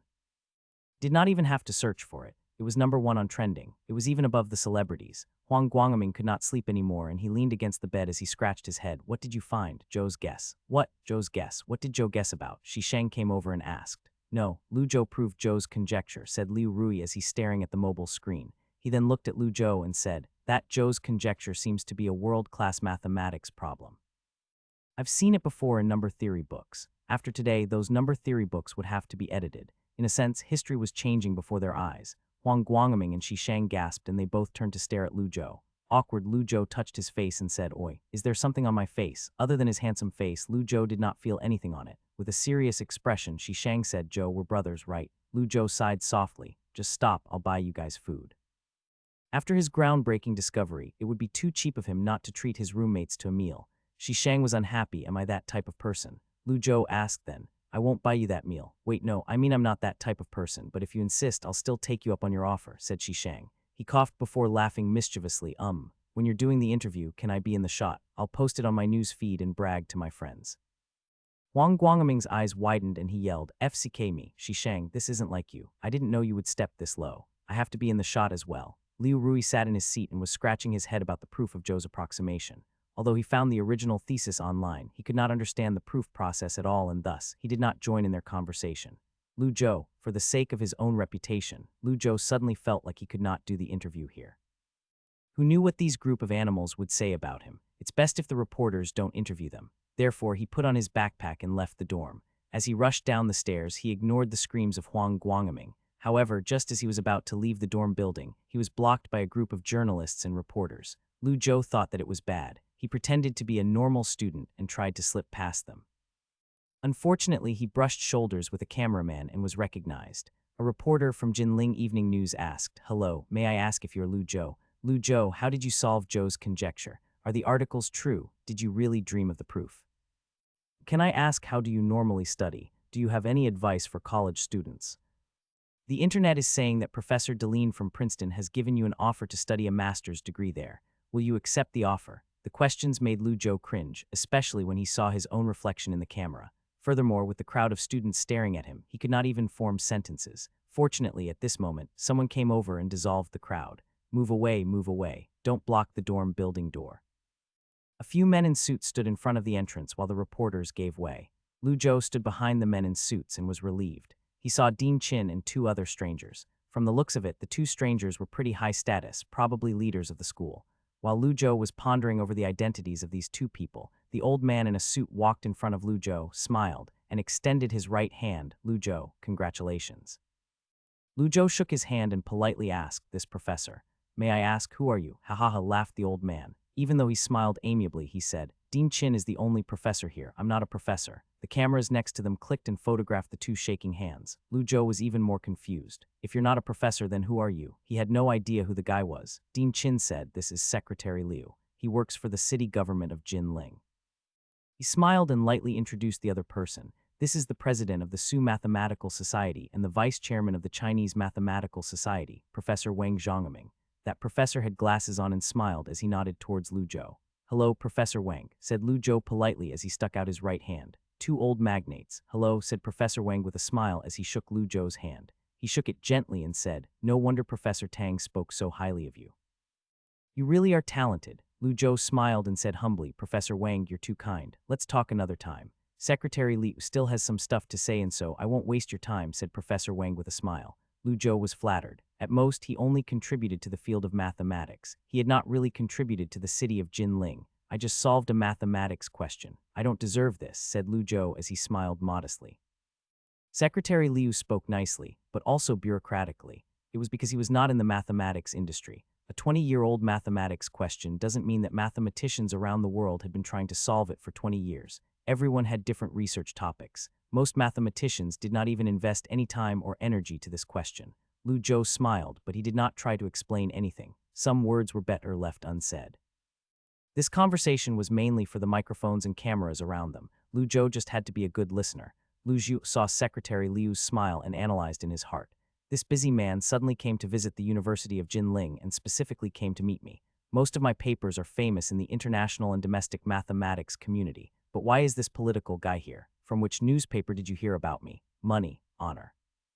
I'll take either as long as it's good for me." After a pause, Secretary Liu smiled and spoke. "Our basic policy is to be education-oriented. Talent training has been the top priority of our city's education department. Yesterday, the leader of our municipal education bureau told me about you. This immediately aroused my attention. Especially after learning about your family situation, several directors of our city met overnight and decided to give you a reward." Our future scientists can't be poor. Lu Zhou heard him and suddenly said, Secretary Liu, you work too hard. Not hard at all, said the old man as he waved his hand. He then said with a smile, you're the one that is working hard as a scientist who is fighting in the front line. After all, Secretary Liu was very busy. He said a few more bureaucratic words in front of the camera. Once he was done with his fake act, he then left. Lu Zhou was surprised to see that Professor Wang also left. After those two left, the media also dispersed a lot. Why do I feel like I was being taken advantage? It was not like Lu Zhou lost anything, so he did not really care. Dean Chin looked at Lu Zhou's backpack and asked, you're going to the library? Lu Zhou nodded, yeah, I'm studying there. Dean Chin smiled and said, I'm going that way as well, let's walk together. Okay. The administrative building was not that far from the library and the two walked along the brick road toward the library's direction. On the way, Dean Chin suddenly smiled and said, what did I say last time? Does this count as earth-shattering? Lu Zhou smiled embarrassedly as he said, I think. It's still a little different from earth-shattering. Dean Chin smiled and said, you're quite ambitious. Even Everyone Daily published about you. If this doesn't count as earth-shattering, what is? Lu Zhou was shocked. Everyone Daily. Dean Chin raised his eyebrows and smiled. He said, you didn't read it online. Actually I just woke up. Dean Chin shook his head and said, you shouldn't stay up that late. Strive for longevity. You're different than me. You still have a long road to go, so you shouldn't hurt your body. Lu Zhou replied, I know. He actually wanted to say, I didn't stay up. It's because I injected the needle so I slept for longer. The article in Everyone Daily was pretty interesting and it mentioned you. If you're interested, you can look through it, said Dean Chin with a smile. He continued, Secretary Liu read that article in the morning and rushed to our school in the afternoon. Is that why he came? Lu Zhou was amazed.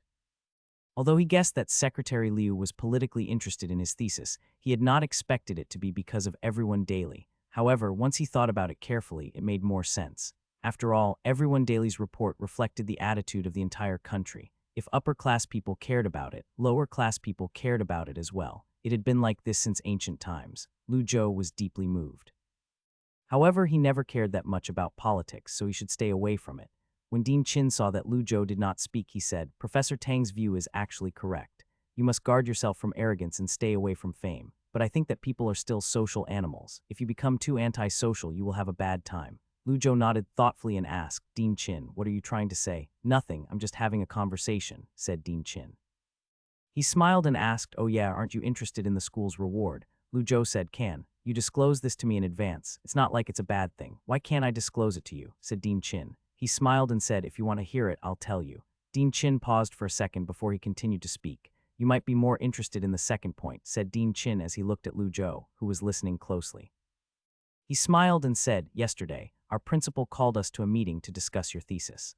According to previous SCI publication rules, the impact factor is used as a measurement for the reward. However, the impact factor doesn't accurately measure the academic value of your thesis. Therefore, we did some research and decided to award you 1,000,000 yuan. Dean Chin emphasized on the words 1,000,000 yuan. It was like a wind blew past. That gust of wind blew into Lu Zhou's ear and he stopped breathing for a second. 1,000,000. Lu Zhou gulped and he swore he could hear his own heartbeat. Yeah, is it too low? Asked Dean Chin. He smiled and continued to say, it's pretty low. Compared to that Sitapan conjecture, your Zhou's conjecture contributed way more to our country's mathematics industry.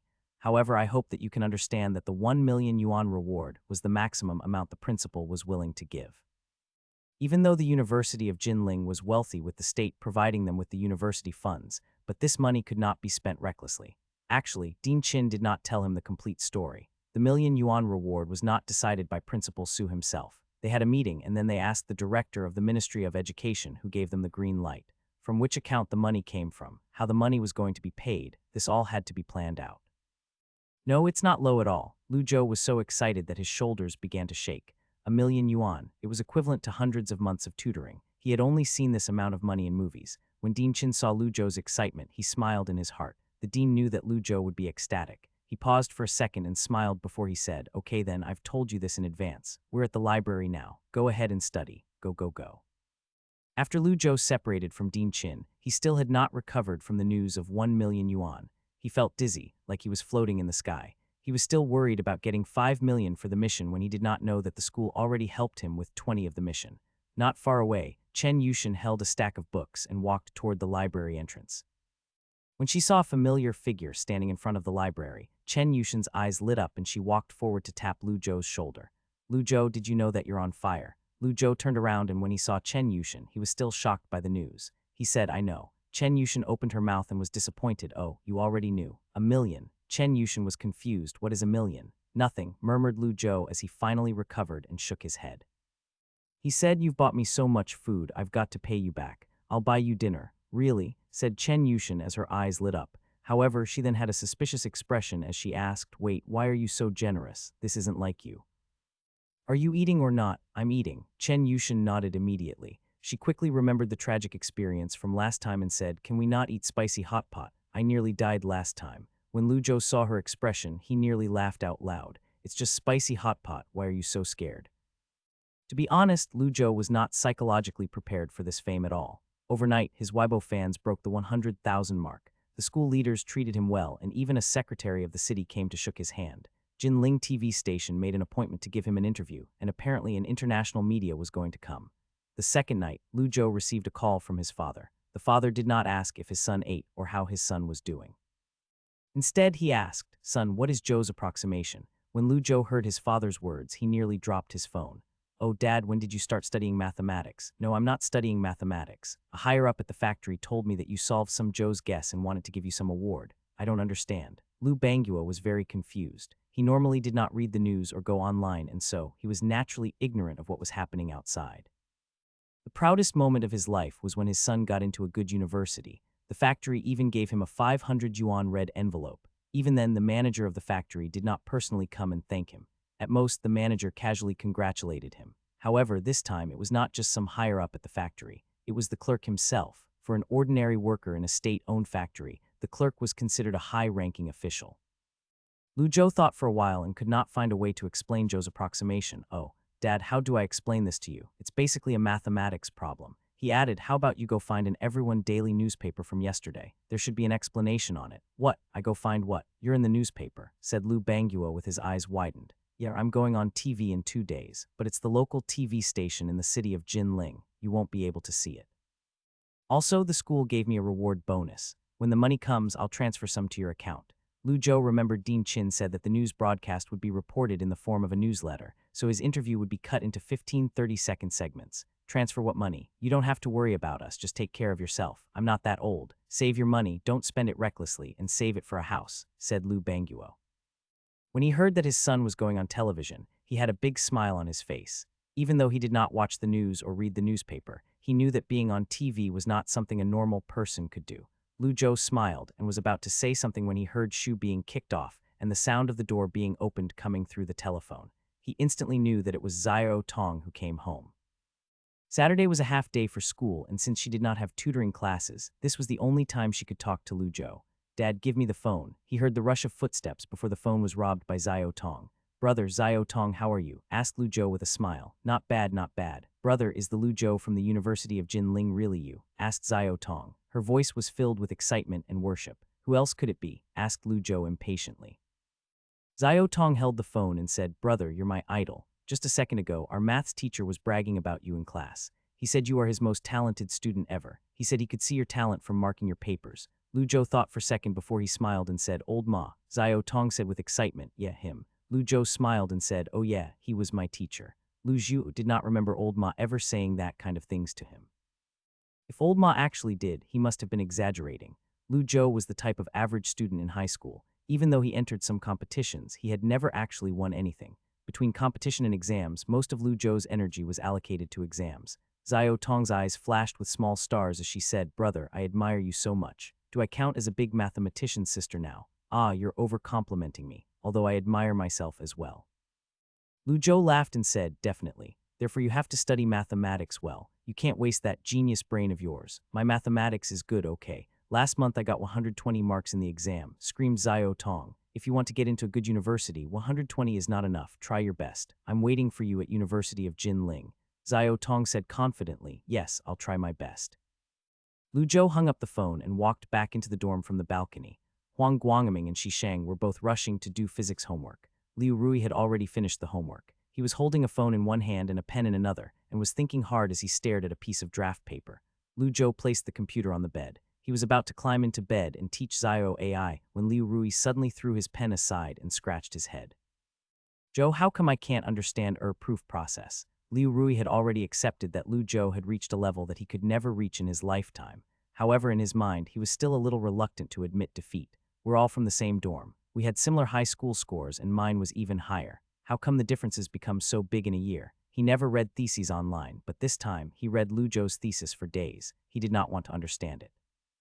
Instead, he just wanted to know the difference between Lu Zhu and him. However, the reality was soul-crushing. He could not understand the textbooks that Lu Zhou was reading, and now, he could not even understand the stuff Lu Zhou was writing.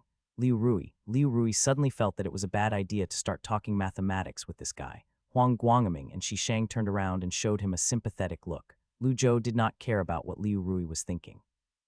He opened the computer and looked at his second QQ account's chat history. Not surprisingly, the group of mathematicians had sent 99+ messages. Xian Wei, did you hear? A god in our mathematics department solved a world-class mathematics problem. Also, this god is in this group. Day friend, how is the view from up there? Cry. Kedu, I heard about it ages ago. Cheng Qing idol. Day, this god is so strong, how scary. He won the National Mathematical Modeling Competition recently. Now he proved a world-class maths problem. All of the glory is being taken by him. Leave some for the rest of us. Kedu, the god never replies to us. Cry. Choo, maybe the god is busy. Awkward. Day, maybe he's observing us in the dark and thinks. Bunch of idiotic students. Cry. Lu Zhou, you guys just have to talk and increase my progress bar. Why are you guys talking about me? Lu Zhou silently closed the chat window. The progress bar did not increase at a constant rate. Although the messages were at 99+ every day, sometimes the bar would get filled within a day, other times the bar would not move at all for days. Lu Zhou estimated that this was information entropy at work. Information theory was the father of information entropy. It was originally proposed by Claude E. Shannon in 1948 to find fundamental limits on signal processing and communication operations such as data compression. Through the concept of information entropy, the amount of information contained in a piece of information could be calculated. Lu Zhou guessed that the mechanism of Xiao I's upgrade was to analyze specific messages through an algorithm. It could learn human logic and thinking through the dialogue. The more useful the piece of information was, the more it helped the upgrade. Useless chat messages such as spam or stickers would not help the accumulation of the progress bar. Instead, they slowed down the speed of processing messages. Lu Zhou began to think.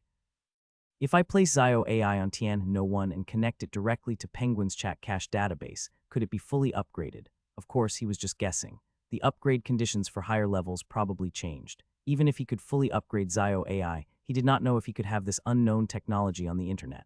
Also, he felt that this system always FCK'd him over, and he was scared that his technology branch would screw him over someday. Who cares? I'll see what happens. I'll not think about things that are too far away, said Lu Zhou as he shook his head and clicked on the progress bar to extract the experience. Technology branch, Artificial Intelligence experience plus 103. Information Science experience plus 103. Core Science, Information Science level 1 410,000. Technology branch, Artificial Intelligence level 1 401,000. He had taken another big step toward leveling up artificial intelligence. However, he was a long way from leveling up information science. When will I get 10,000 experience points? The next morning, the first ordinary differential equation lecture began. When Lu Zhou went into the classroom, he felt a strange vibe. Class 1 and 2 of Applied Mathematics were combined into one lecture. 2 classes of students sat there and filled the classroom. When Lu Zhou realized that he was being stared at by numerous pairs of eyes, he felt slightly worried. Even worse, the lines of sights were accompanied by whispering. Wow, Lu Zhou from Applied Mathematics Class 1. The study god that got full marks in mathematical analysis and advanced algebra. Who gives a FCK about those 2 exams? This guy proved a textbook conjecture. Getting full marks is easy for him. May I add, it was a graduate-level textbook. Hey, don't be too jealous. I heard that this guy stayed in school for the entire summer holiday. We were playing League of Legends while this guy was grinding textbooks all day. What a god. I'm shaking.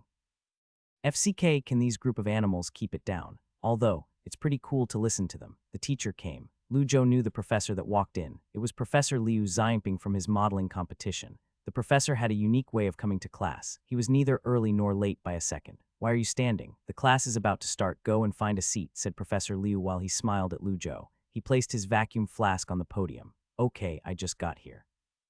Lu Zhou was embarrassed as he smiled. He quickly glanced at the back of the classroom and found his 3 roommates sitting far away from one another. Clearly, they could not find seats that were together. Lu Zhou could not find a seat, so he was about to go move a chair from the other classroom. At this moment, a male student in the first row suddenly stood up and packed his stuff on the table before making a welcoming gesture. "Please sit here." Lu Zhou replied, "No need. I'll just grab a chair from next door." No. I'll go grab the chair. Just remember to borrow me your notes," said the guy as he stubbornly insisted. "I'll borrow you my notes as long as you return them on time." However, the problem was not the notes. The problem was that Lu Zhou was scared to sit in the front row. He had the attention of everyone around him. If he even made some noise, everyone would look at him. The feeling of having no privacy was horrible. Lu Zhou did not sit down. Instead, he immediately went next door and grabbed a chair before sitting down next to Huang Guangming.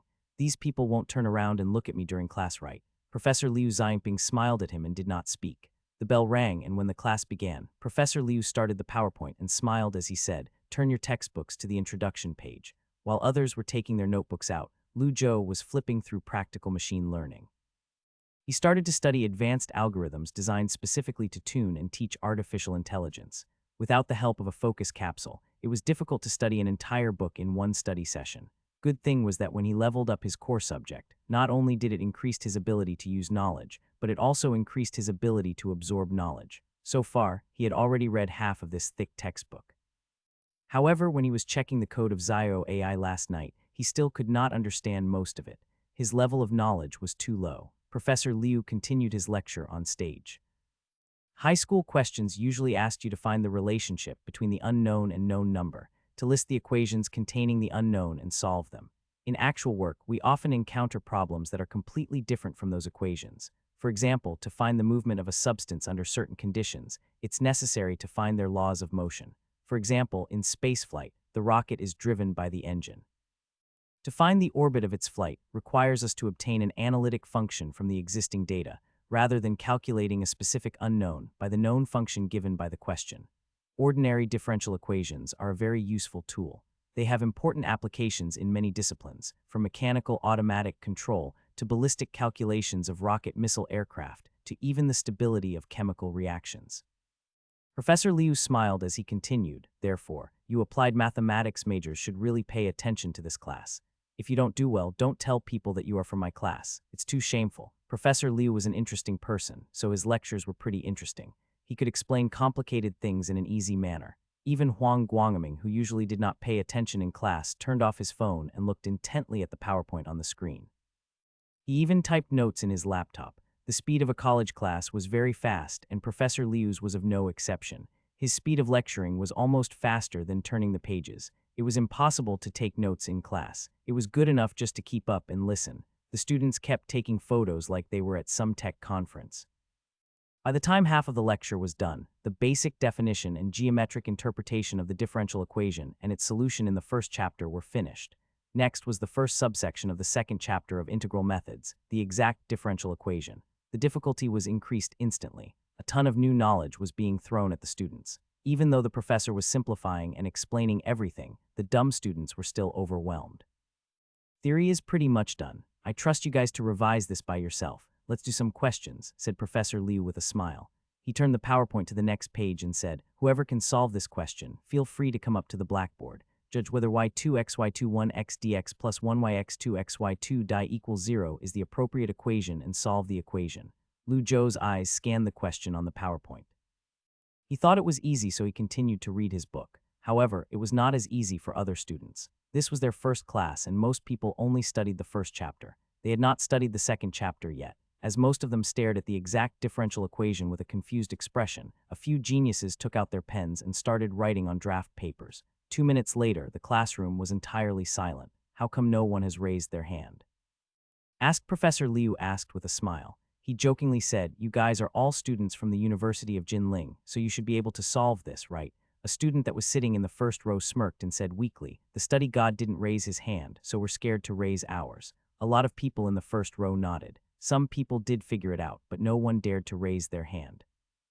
Professor Liu pretended as if he did not hear anything and laughed as he said, "No one can solve it. Guess I have to give some incentives. Okay, I'll add 10 marks to anyone that can solve this problem." Even though Lu Zhou was still reading that machine learning textbook, he instantly put his hand up. The speed of his hand shocked Huang Guangming. However, Lu Zhou did not look at Guangming. Instead, he was staring at the PowerPoint. 10 marks, simple as FCK question, free marks. Professor Liu did not even give him the time of day as he smiled and said, "Put your hand down. This 10 marks isn't for you. You're going to be getting full marks in the exam anyway. What, do you want to get 110%? Lu Zhou, the students gasped. Is the genius already confident that he's going to get full marks? Lu Zhou smiled awkwardly as he put his hand down. At that moment, all Lu Zhou wanted to say was mother seeker. Of course, Lu Zhou did not blame Professor Liu. Professor Liu probably knew that his class was pretty useless for me and he doesn't want to waste my time. Does he probably mean that I don't have to attend? But what if I don't get full marks? Lu Zhou felt that the probability was low. Since Lu Zhou was out of the game, the class became more enthusiastic. Luo Rundong, the second genius of the class, quickly calculated the results and raised his hand to solve the problem. Is the exact differential equation. The general solution is lnyx plus xyxy equals c. Professor Liu gave a concise comment and smiled before saying, not bad. The class bell rang. Professor Liu was punctual and he finished his last words as soon as the bell rang. He then dismissal class. The students in the classroom packed up their stuff and rushed toward the cafeteria.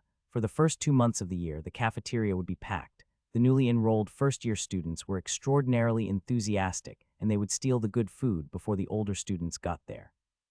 It was horrible. Lu Zhou also flocked to the cafeteria. He was smart and did not go to the self-service area. Instead, he went to the barbecue rice window counter. Then, he was recognized. FCK me, it's Lu Zhou. Please go first. Genius, are you still using your advanced algebra notes? I want to buy it. Can I at least copy them? I'll pay. Student, I heard you got 100 in mathematical analysis and advanced algebra. Do you have any tips for studying? These first-year students were too enthusiastic and they even let Lu Zhou cut in front of the line. Lu Zhou thought, I only want to eat some food, not like this. Why are they taking my pictures? It's enough. Finally, after Lu Zhou bought his food, he found a quiet corner and sat down. Just as he sat down, his phone rang. It was Dean Lu calling. The moment Lu Zhou picked up, he heard Lu Zhou. There's an interview in the afternoon. Come to the laboratory building later. When Lu Zhou heard the word interview, he instantly felt a headache coming. Dean Lu, can we cancel the interview? Dean Lu was surprised and asked, why? Dean Lu, the excessive attention by the media has affected my daily life and studies. I think Professor Tang is correct. Academicians have to focus on academics and avoid fame, Lu Zhou said firmly. It was not that he actually did not want fame. It was because he was scared. The last 2 times he went on trending was during the summer holiday, and by the time school started, his fame had passed. However, this time he was bombarded by the media at the beginning of the semester. He was basically like a giant panda in the zoo. Coupled with the school's promotion, there was no one in the school that did not know who Lu Zhou was. Within the time frame of his meal, there were 2 young ladies talking to him. 3 students asked for his WeChat, while 4 other students asked if he was interested in joining some random society or clubs.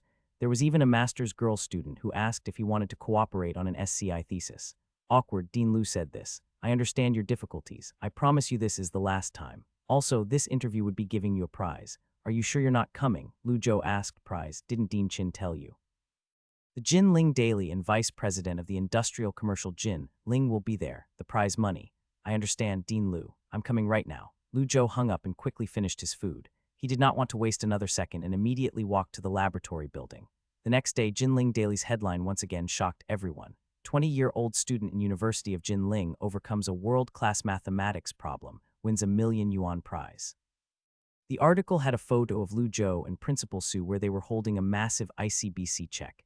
His fame that was about to die down was reignited by this $1,000,000 check. When the crowd saw that string of zeros, they were astonished. Oh my god, $1,000,000 for a question. Easy money. A question a night, 100 nights, that's 100 million. I think I found a new way to make money, dog head. From today I'm studying mathematics. I'm turning off my phone, nothing is going to stop me. The University of Jin Ling is too rich. Male god, heart, heart, heart. My graduate thesis is about proving the Mersenne prime's distribution law. I've been working half a year on it, but now that his conjecture is proved, my work is useless. I just want to smoke in silence. Cry, cry. We need to find a psychologist for that guy above. Even if you tried your best, you will never be better than some people. Dog, dog. The discussion was not only on Weibo, but it was spread to every comment section of every major newspaper, from every blog to every forum. The news was reposted on the University of Yan's forum. University of Jin Ling. Does the University of Jin Ling have a mathematics department? Aren't they just a physics school? I've read that thesis. The author is a genius. It's a pity that he didn't come to Yan University. My PhD advisor told me about this yesterday. Apparently, when Professor Ren went to University of Jin Ling to give a talk, Ren Changming instantly saw that Lu Zhou was extraordinary, and he tried to persuade him to come to the University of Yan. What happened? Don't know, guess he didn't come. For this type of nutty person, he's probably looking at schools like Princeton or Stanford. Of course, not everyone was jealous and impressed. There was quite a lot of criticism. Some people said that the award was too much. Other people said that the media overhyped the value of Joe's conjecture, and that overhyping might trick the public into being too optimistic about the current education environment, thus hindering the reformation of education. However, only a small percentage of people were criticizing. After all, having a theorem named after a Chinese man enhanced national confidence. This was what the advertisement departments used to promote Lu Zhou. Lu Zhou was well aware of the things happening online. His Weibo followers had reached 200,000. His direct messages were at 99 plus. This time, no one asked for him to write a thesis instead. Lu Zhou, do you have a girlfriend? Lu Zhou, do you date online? Lu Zhou, are you dating? I can cross-dress. Lu Zhou, it's just an article photo. Why are these people so excessive? Stay away from me. Lu Zhou pretended that he did not see these messages, and just as he was about to close Weibo, he remembered that this was a good opportunity. His eyes lit up and his fingers quickly tapped on the screen as he typed an advertisement for campus train before sending it out. Satisfied, he waited for a bit. After that, Lu Zhou refreshed Weibo and looked at the comments. He was shocked. This app hasn't been updated in a month. Is it even alive? Smile. Lu Boss walks into a shop. Everyone laughs at him and said, Boss Lu, you're advertising on Weibo again. Boss Lu didn't respond. He said to the worker, one advertisement, please. He pulled out the stack of money and the people shouted, your app is dead. Lu Boss said, why are you guys lying? We're not lying. Your app is on the bottom of the rankings. Lu Boss was furious. His veins popped and said, it's on the bottom because of the off-season. Then Lu Boss tried to justify his app's performance with words like not the holidays yet, or students aren't riding trains. The crowd started to laugh at him. Chen Duxiu, please sit down. You're blocking the blackboard from Lu Zun.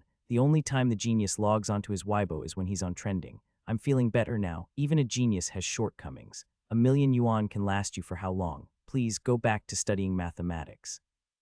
This guy only posts ads, never responds to messages, unfollowed. Lu Zhou, what the hell? Why are people hating on me? Maybe because I forgot to do a giveaway. These people are so greedy. Lu Zhou was especially unhappy when he saw people calling his app dead. What do you mean dead? How is it dead? It's only because I was busy, so I didn't work on it. Also, the users are there. It's just the user activity is low. What kind of student takes the train every day? FCK sake.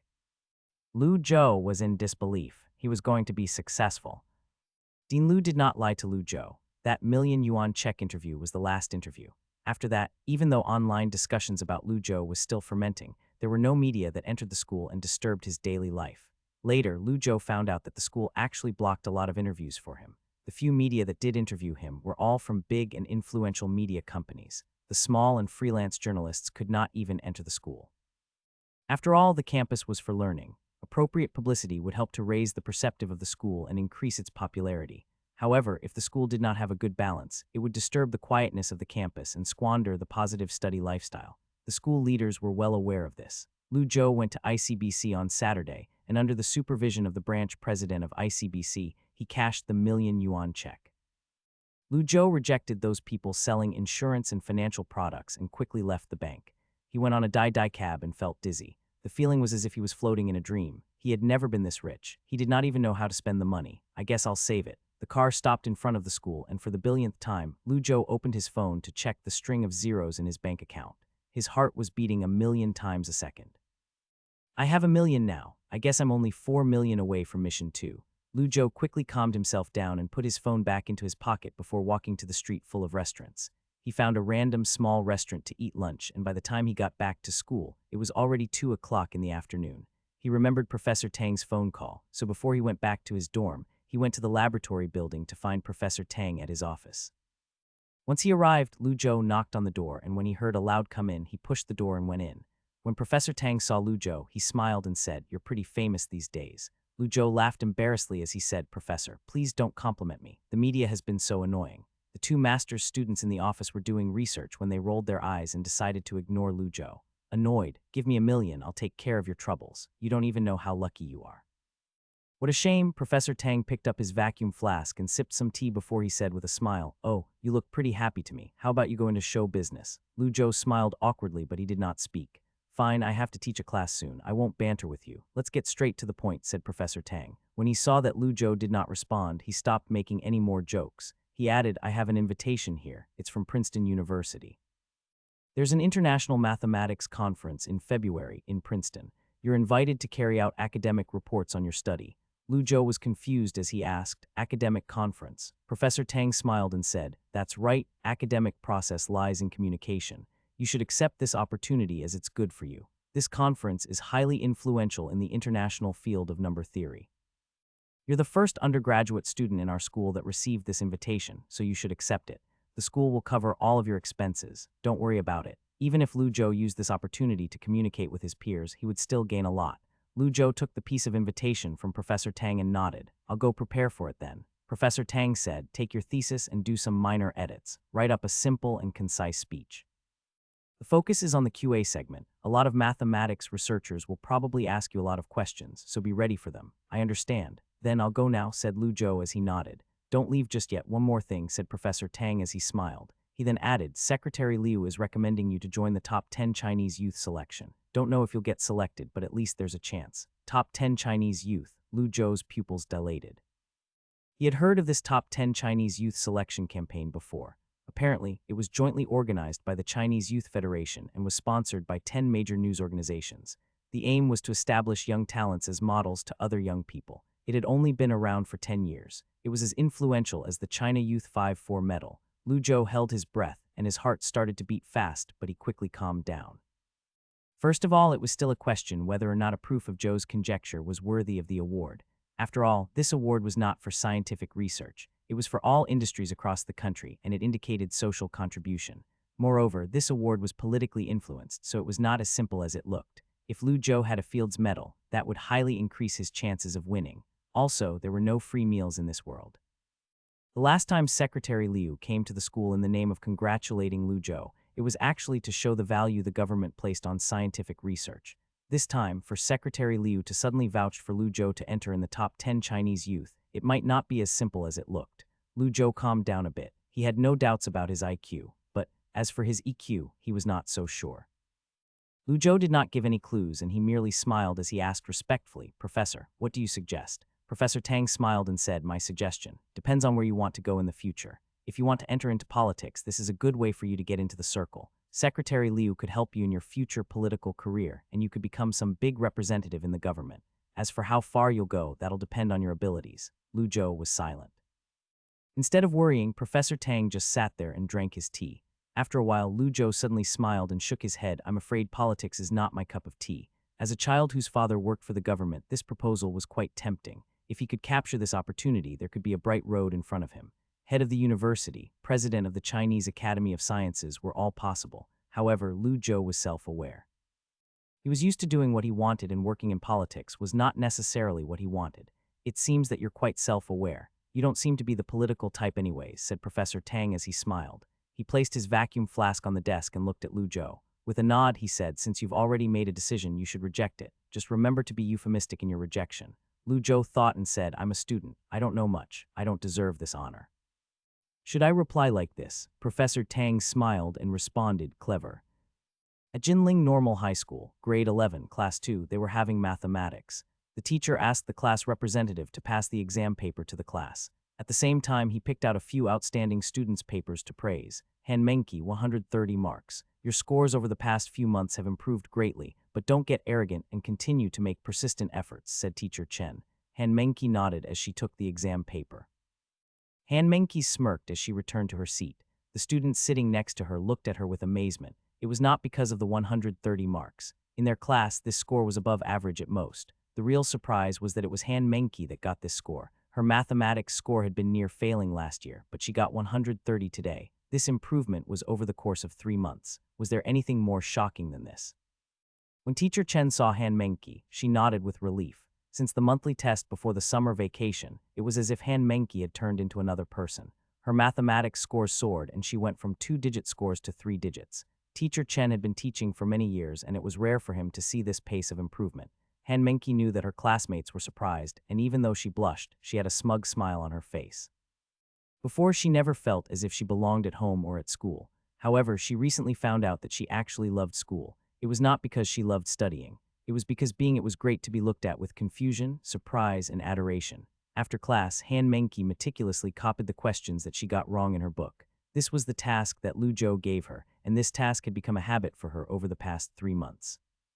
Suddenly a girl even more petite than her came over and asked shyly, Meng Qi, is your tutor's first name Lu? The girl was one of the few close friends that Meng Qi had in mathematics. Meng Qi called her Zio Ran and they talked about everything. Han Menki nodded and said, yeah, why? Zio Ran then asked, is he a college student? Han Menki continued to nod her head as she replied in a tone that was filled with suspicion, yeah. Is he from the University of Jinling? Yeah, get straight to the point. Stop wasting my time, said Han Menki as she rolled her eyes. Zio Ran's eyes widened. Haven't you seen Weibo? Suddenly, Han Menki was unhappy as she said, nope, that woman confiscated my mobile phone, you know that. However, Zio Ran did not notice Han Menki's uncomfortable expression as she took out her phone and said, wait for a second. I'll show you this news article. Han Menki stared at her and said, when did you pay attention to the news? Don't you always just look at your celebrity gossip? I also pay attention to trending news, okay? Anyway, here, look, replied Han Menki as she handed the phone to Han Menki. The article was from Hyugyu Youth Daily. When Han Menki saw the name of the account, she was not too interested. However, when she saw the title, her eyes instantly widened. 20-year-old college student from University of Jin Ling has overcome a world-class mathematics problem and won a $1,000,000 reward from the university. Source, Jin Ling Daily. Zio Ran asked in a hurry, is that him? No, how is this possible? Gasped Han Menki. She was so surprised that her mouth could not even close as she stared straight at the screen. It was not that she doubted Lu Zhou's abilities. It was that she never expected the tutor that came to her house every weekend was a great mathematician who solved a world-class mathematics problem. Han Menki gulped as she swiped with her thumb and looked at the comments. All bow down to this genius student. This genius student is crazy. God, I want to have your babies. Han Menki raised her eyebrows. What is this? Shameless. He already has a girlfriend. Although she had never confirmed to Lu Zhou or her cousin, she always assumed that they were dating. There was no other explanation as to why he cared about her studies so much, as any other tutors would not be able to stand her. Oh, I was wondering why your mathematics scores were soaring. I guess there's an expert helping you, said Zio Ran as she looked at Han Menki enviously. She then asked, is he still going to tutor you in the future? Han Menki subconsciously blurted out, yeah, why not? Zio Ran tilted her head as she asked, but he already has $1,000,000. He doesn't need to work as a tutor anymore, right? Han Menki's heart tightened. She had not given this a thought. You're right. If Lu Zhou isn't in need of money, would he still teach me mathematics? Every time he tutors me as if I'm a child and even cooks for me and listens to my complaints about school. Anyone would be annoyed, right? Also, a guy like him must have more important stuff to do. Han Menki's lips quivered as she said he probably will. She was not confident at all. Zio Ran tilted her head in confusion. She was not sure why her close friend was acting like this. Although Lu Zhou was determined to make his campus train app bigger and defeat those haters, he had no idea how to run a business. In the past, Dean Lu would occasionally ask him how his project was going. Now, the dean would not even bring it up. Compared to solving a world-class mathematics problem, an app was nothing. The school was not a bank or a business. The leaders of the school leaders did not look at financial statements. They looked at scientific research results. Although the students' entrepreneurship project was an achievement, it was nothing compared to solving a world-class problem. It was not only Dean Lu who thought about this, but the head dean, Dean Chin, thought about it as well. Dean Chin kept hinting at Lu Zhou to just close the company and use the money left to repay part of the loan. The remaining loan would just be erased, so Lu Zhou would not even have to pay it. Losing money was one of entrepreneurship's lessons. Lu Zhou should just focus on academia and get a Fields Medal. Would that not be much better? However, Lu Zhou was dissatisfied with just honor. Although the medals were good, Lu Zhou wanted money. Even though Lu Zhou was disinterested in running companies, he was interested in money. Also, he would probably have to burn a lot of money for this SHTTY system. From the missions the system gave, it was obvious that the system was ambitious. The discovery and monetization of technology could never be separated. It was just a matter of which to choose and pursuit. Lu Zhou could see himself making that decision in the future. Therefore, he planned on taking some advice from a successful person. On Sunday, as usual, Lu Zhou went to Mrs. Yang's house to tutor Han Menki in mathematics. The moment Mrs. Yang walked out of the door, the girl pulled Lu Zhou's shirt and asked, I heard that you solved Zhou's conjecture. Lu Zhou looked at the girl weirdly and nodded before saying, yeah, that's last week's news. Upon hearing that, Han Menki bit her teeth and whispered then, you won't teach me mathematics anymore, right? Lu Zhou asked, why wouldn't I teach you anymore? In a quiet voice, Han Menki said, you already have $1,000,000. Do you still have to work part-time? What kind of logic is this? Is there such a thing as too much money? Not to mention this is easy money. Learning was fun, but Lu Zhou was not a machine. He could not study all day as he would get tired. Tutoring was like a type of relaxation method for Lu Zhou. He could think about some simple questions and change his mindset and mood while was earning money. So why not do it? Lu Zhou sighed. He took the book and lightly tapped her head with it before saying, "Stop wasting time and know that money is hard to make. Don't waste your mom's money and start studying. Take out your book of mistakes and your recent exam paper." Han Menki stared at Lu Zhou unhappily. However, she remembered that she still needed his help, so she quietly took out her backpack. Lu Zhou took the book of mistakes from Han Menki to check her situation for the month. Overall, it was not bad. At least after Lu Zhou explained the questions, she did not get them wrong. As Lu Zhou was checking the test paper, Han Menki cleared her throat and asked, "I want you to teach me chemistry and physics. Is that okay?" Lu Zhou thought carefully before giving her a reply. "I can, but I'm not familiar with the high school material of Jiangsu, so I'm afraid I can't teach you much. At most, I can answer some questions for you." Lu Zhou heard that the exam rules at Jiangsu, a province, were different than where he was from.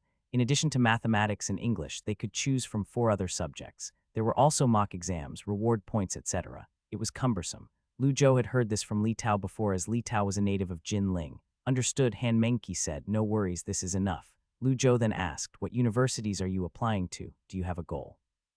"I want to go to the University of Jinling," said Han Menki. She paused before adding, "It's because I promised my cousin that I would go to the same university as her." Lu Zhou looked at her with a puzzled look. He thought she would say something like, "I don't care, as long as I'm away from that woman. I'd rather be overseas." He had not expected her answer to be the University of Jinling. Of course, he did not say this out loud. After all, everyone had their own aspirations. "If I remember correctly, University of Jinling requires students to have 2 subjects. You have to work hard," said Lu Zhou casually. Han Menki nodded earnestly as she said, "Yes, I'll work hard." By 6 o'clock in the evening, tutoring was over. Lu Zhou was wearing an apron and cooking 3 dishes in the kitchen while he stewed a pot of onion ginger soup. Lu Zhou wanted to thank Mrs. Yang, but he could not afford to buy her anything. The least that he could do for her was to cook for her daughter. Once he was done, he placed the food on the table before he hooked the apron on the kitchen door. At exactly 6 o'clock, Yang Danki returned home. When she walked in and smelled the overflowing fragrance of the food, she looked at Lu Zhou with a surprised expression. Lu Zhou smiled as he asked, "Do you want to eat together? I made enough for 3. Han Menki smirked and did not say anything as she went to the bathroom. As always, the dinner table was silent. If it was only 2 people, Han Menki would be chatting non-stop the whole time. However, since her mother was here, she was disinterested in talking at all and merely ate her dinner quietly. Lu Zhou originally thought that because of Han Menki's academic performance, the mother-daughter relationship would become better. However, it seemed that he was being optimistic. Every family has their own hardships. Lu Zhou wanted to avoid the awkward silence, so he decided to ask a question. It was about his campus train app. He wanted to hear advice from a successful person like Mrs. Yang. After Yang Danki listened to Lu Zhou's question, she asked, "You made an app?" "Yeah, I did. Have you done a product analysis?" To Lu Zhou's surprise, Mrs. Yang did not ask about how many users he had or the software. Instead, she asked this question. Lu Zhou thought and shook his head before he said honestly, "Nope." If he was in a venture capital meeting, he would not have been this honest. However, he was not in a meeting, and as he was trying to learn, he did not fake anything. Mrs. Yang thought and said, "From an investor's perspective, I can tell you a very basic principle. A good investment always has to be N+1 than the industry standard. N+1. That's right, this one is your innovation point," said Mrs. Yang as she nodded. She continued, "Of course, that isn't always enough. Investors will look at other projects similar to yours. Being able to innovate only gets your foot into the door." Mrs. Yang paused for a moment before she continued. "The first thing to talk about is industry analysis and market prospects. Don't talk about market shares, that is useless. The era of dumb people with money is over. Right now, if you want to raise funds, you have to bring a unicorn to the table. You have to use short but attractive words to make the investors see the highlights of your project. That is also part of the +1. This looks so complicated." However, Lu Zhou was listening intently. He could not learn this kind of lessons in class. Once you have understood that +1 part, then the next is product analysis. For example, let me be an investor. You have to convey to me clearly where your users are, how many users you have, your competitors, where your competitors are, etc. Also, the most basic one, which is when your product will be profitable. Yang Danki looked straight into Lu Zhou's eyes. That piercing eyes of her made Lu Zhou stop breathing. Thankfully, that pressure was gone very quickly. Mrs. Yang sipped the delicious soup before she gently put down the spoon and said in a calm tone, "It seems that you haven't thought about all this." Lu Zhou went silent as he nodded. This project was just for practice before it inexplicably went on trending. If it was not on trending, software department Professor Zhang would never have noticed this project. Professor Zhang would never make him open a campus train co-limited company or give him a 500,000 yuan business loan. When he was spending all of his energy on the mathematical modeling competition, he had pushed the app aside. After he returned, the back-to-school season was over and the user activity completely plummeted. Therefore, the crowd on Weibo criticized his app. Even though Lu Zhou did not like criticism, it was not too unreasonable. There was a reason why venture capitalists did not contact him. Actually, after listening to your project description, I wanted to ask you, if your users are mostly students, why are you only dealing with train tickets? How many train tickets do students even buy in a year? What is user retainment like? What if software companies like QQ or Zhibao made a direct booking system? Do you think your app will still thrive? I don't think so. They're better and have more resources than you. It was clear that the woman was strong, as in a matter of minutes, she managed to stun Lu Zhou. Lu Zhou suddenly realized that he had been underestimating the tech industry. Mrs. Yang continued, of course, your project is still bright. You're better than the majority app developers, as most of them make a prototype and then try to look for venture capitalists. If you're not interested in managing a company, you can consider hiring a manager. But I don't recommend this. For a company that is still in the incubation phase, no one knows the project better than you. Also, no manager with real talent would work for your SHTTY small company.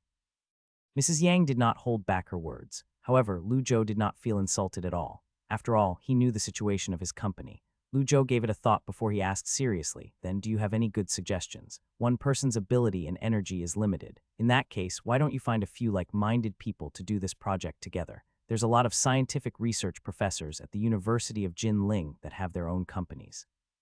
I know one of them that does materials science research, and I think his company already went public. Doing scientific research and making money isn't always in conflict. The key is to find a good balance and know what you're good or bad at. Lu Zhou went silent for a long time before he nodded his head. I will think about your suggestions seriously. This conversation had been immensely helpful to him. At least, after this, he knew the general direction to work toward. Mrs. Yang smiled and nodded her head in approval. When Han Mengqi saw that her mother was talking to Lu Zhou, she felt a little uncomfortable and whispered, "Can you not talk about business stuff at the dinner table?" Mrs. Yang was shocked by her daughter's words and she stopped talking. Even though Lu Zhou was an outsider and did not want to be involved, he still could not help but feel sad. It was exactly like what Mrs. Yang said. A person's energy was limited. It was a win-some, lose-some situation. However, how many people could really find that balance between using the energy and giving up? Even a successful businesswoman had shortcomings. Her shortcoming was family. After Lu Zhou left Mrs. Yang's house, he thought for a long time. A person's energy was limited, not to mention, he had no interest in running a business. He was an academic, and he only had to do his own work well. As for product operations and management of companies, he could hand it over to someone who was good at them. He felt like his battlefield was in the laboratory, not a meeting. It definitely was not in a CEO office.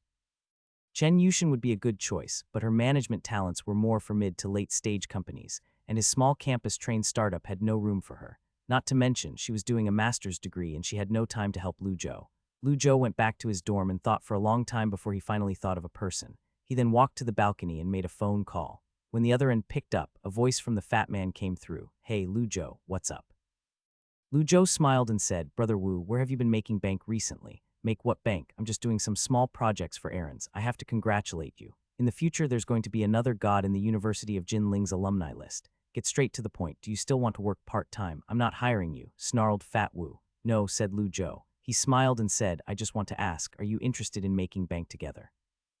Fat Wu paused for a second and gave it a quick thought before asking, "Campus train, Lu Zhou, yes, how about this? Let's meet up. We should talk about this face-to-face." Lu Zhou thought about it and it made sense. It was useless to talk about this kind of stuff over the phone as it would be in person. "Okay, tomorrow at 5 o'clock. Let's meet outside the fish restaurant near the school gate." The next day at 5 o'clock in the afternoon, Lu Zhou arrived on time. When he saw Fat Wu, who was wearing a black t-shirt and sitting on a bench, he waved at him. Lu Zhou looked at his t-shirt and said, "You're only wearing a t-shirt, aren't you cold?" It was already the end of October and late autumn. Lu Zhou himself was already wearing a jacket. "I'm fat, cold resistant. I'm like this during the winter as well," said Fat Wu with a smile. He pulled out a chair and said, "Come and sit down. I already ordered a grilled fish. Go and order whatever else you want.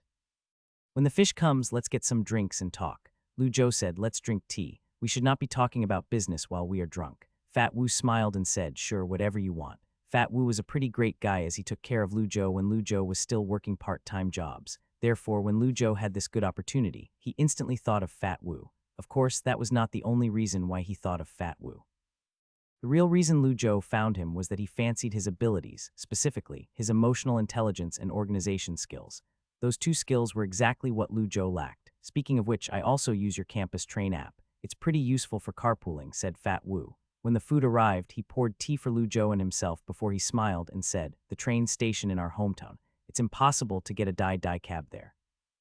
Normal taxis don't go there and unlicensed taxis are the only way to go. Now that I use your app to carpool, it saves me some money and I get to meet some cool friends. I'm pretty jealous of your brain. I could never think of something like this." Lu Zhou smiled and replied, "I just did it as a random practice. Nutty randomly coded an app with hundreds of thousands of users. I get it now. When I compare myself to geniuses like you, I feel like I'm not cut for studying at all," said Fat Wu as he shook his head and sighed. He filled his teacup and smiled before saying, "Say it, why are you here? Get straight to the point. Are you interested in pursuing this project together? You want me to join the company?" asked Fat Wu as he looked at Lu Zhou with an astonished expression. Lu Zhou nodded and said yes. Fat Wu did not accept straight away. Instead, he asked, "Why me?" "I'll get straight to the point." Fat Wu smiled and said, "Just say it, we're two guys here. Stop beating around the bush. It's actually because I don't have the energy for this and also I don't have organization skills. Besides, not only are you not doing the graduate entrance exam, but you also have the experience," said Lu Zhou. He smiled and continued, "Of course, my gut feeling is the main reason." "Gut feeling is your main reason," said Fat Wu with a smile. He paused for a second before asking, "Then, tell me your plan. What do you want me to do?" "Simply speaking, I want to expand the campus train project, whether it's to get financing and go public or just selling the app as a whole. A beautiful and sophisticated paper value is a must. I admit that business is not my cup of tea. I like to do research. Therefore, I need to find someone with strong organization skills and management experience to help me." Fat Wu nodded and said, "So you want to hire me to manage the company?" "That's right," said Lu Zhou as he nodded. He then added, "I can offer you two choices. The first one is after the round of angel financing, I'll take out 5 of the shares in Campus Train from my shares and give them to you. When and if we sell the company, you'll get 5 of the sale. We can write this into the contract. As for the other option, I'll pay you a salary, 8,000 per month, plus maybe a bonus."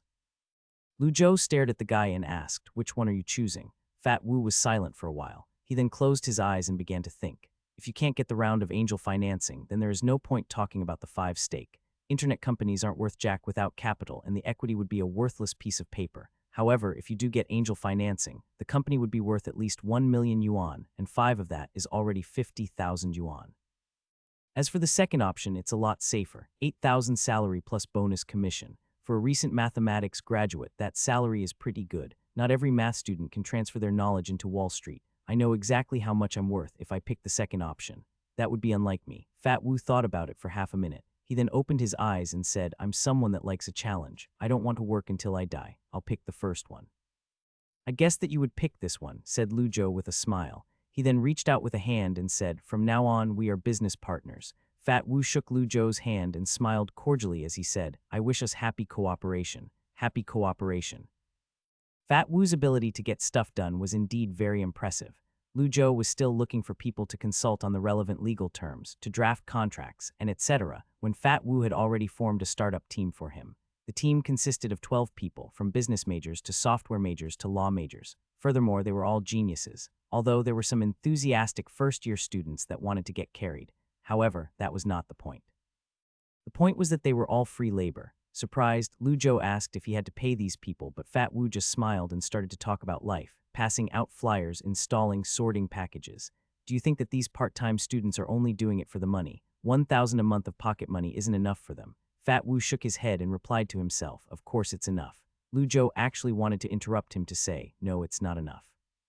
However, he resisted it as he did not want to embarrass Wu Dahai, so he allowed Fat Wu to continue talking. "Find anyone and ask why they want to work part-time. 80 of the answers can be summarized into 3 categories: bored, want to experience life, want to train myself." Fat Wu continued, "This is the University of Jinling. There are tons of geniuses here. Maybe they're not at your level, but there are still a lot of normal geniuses.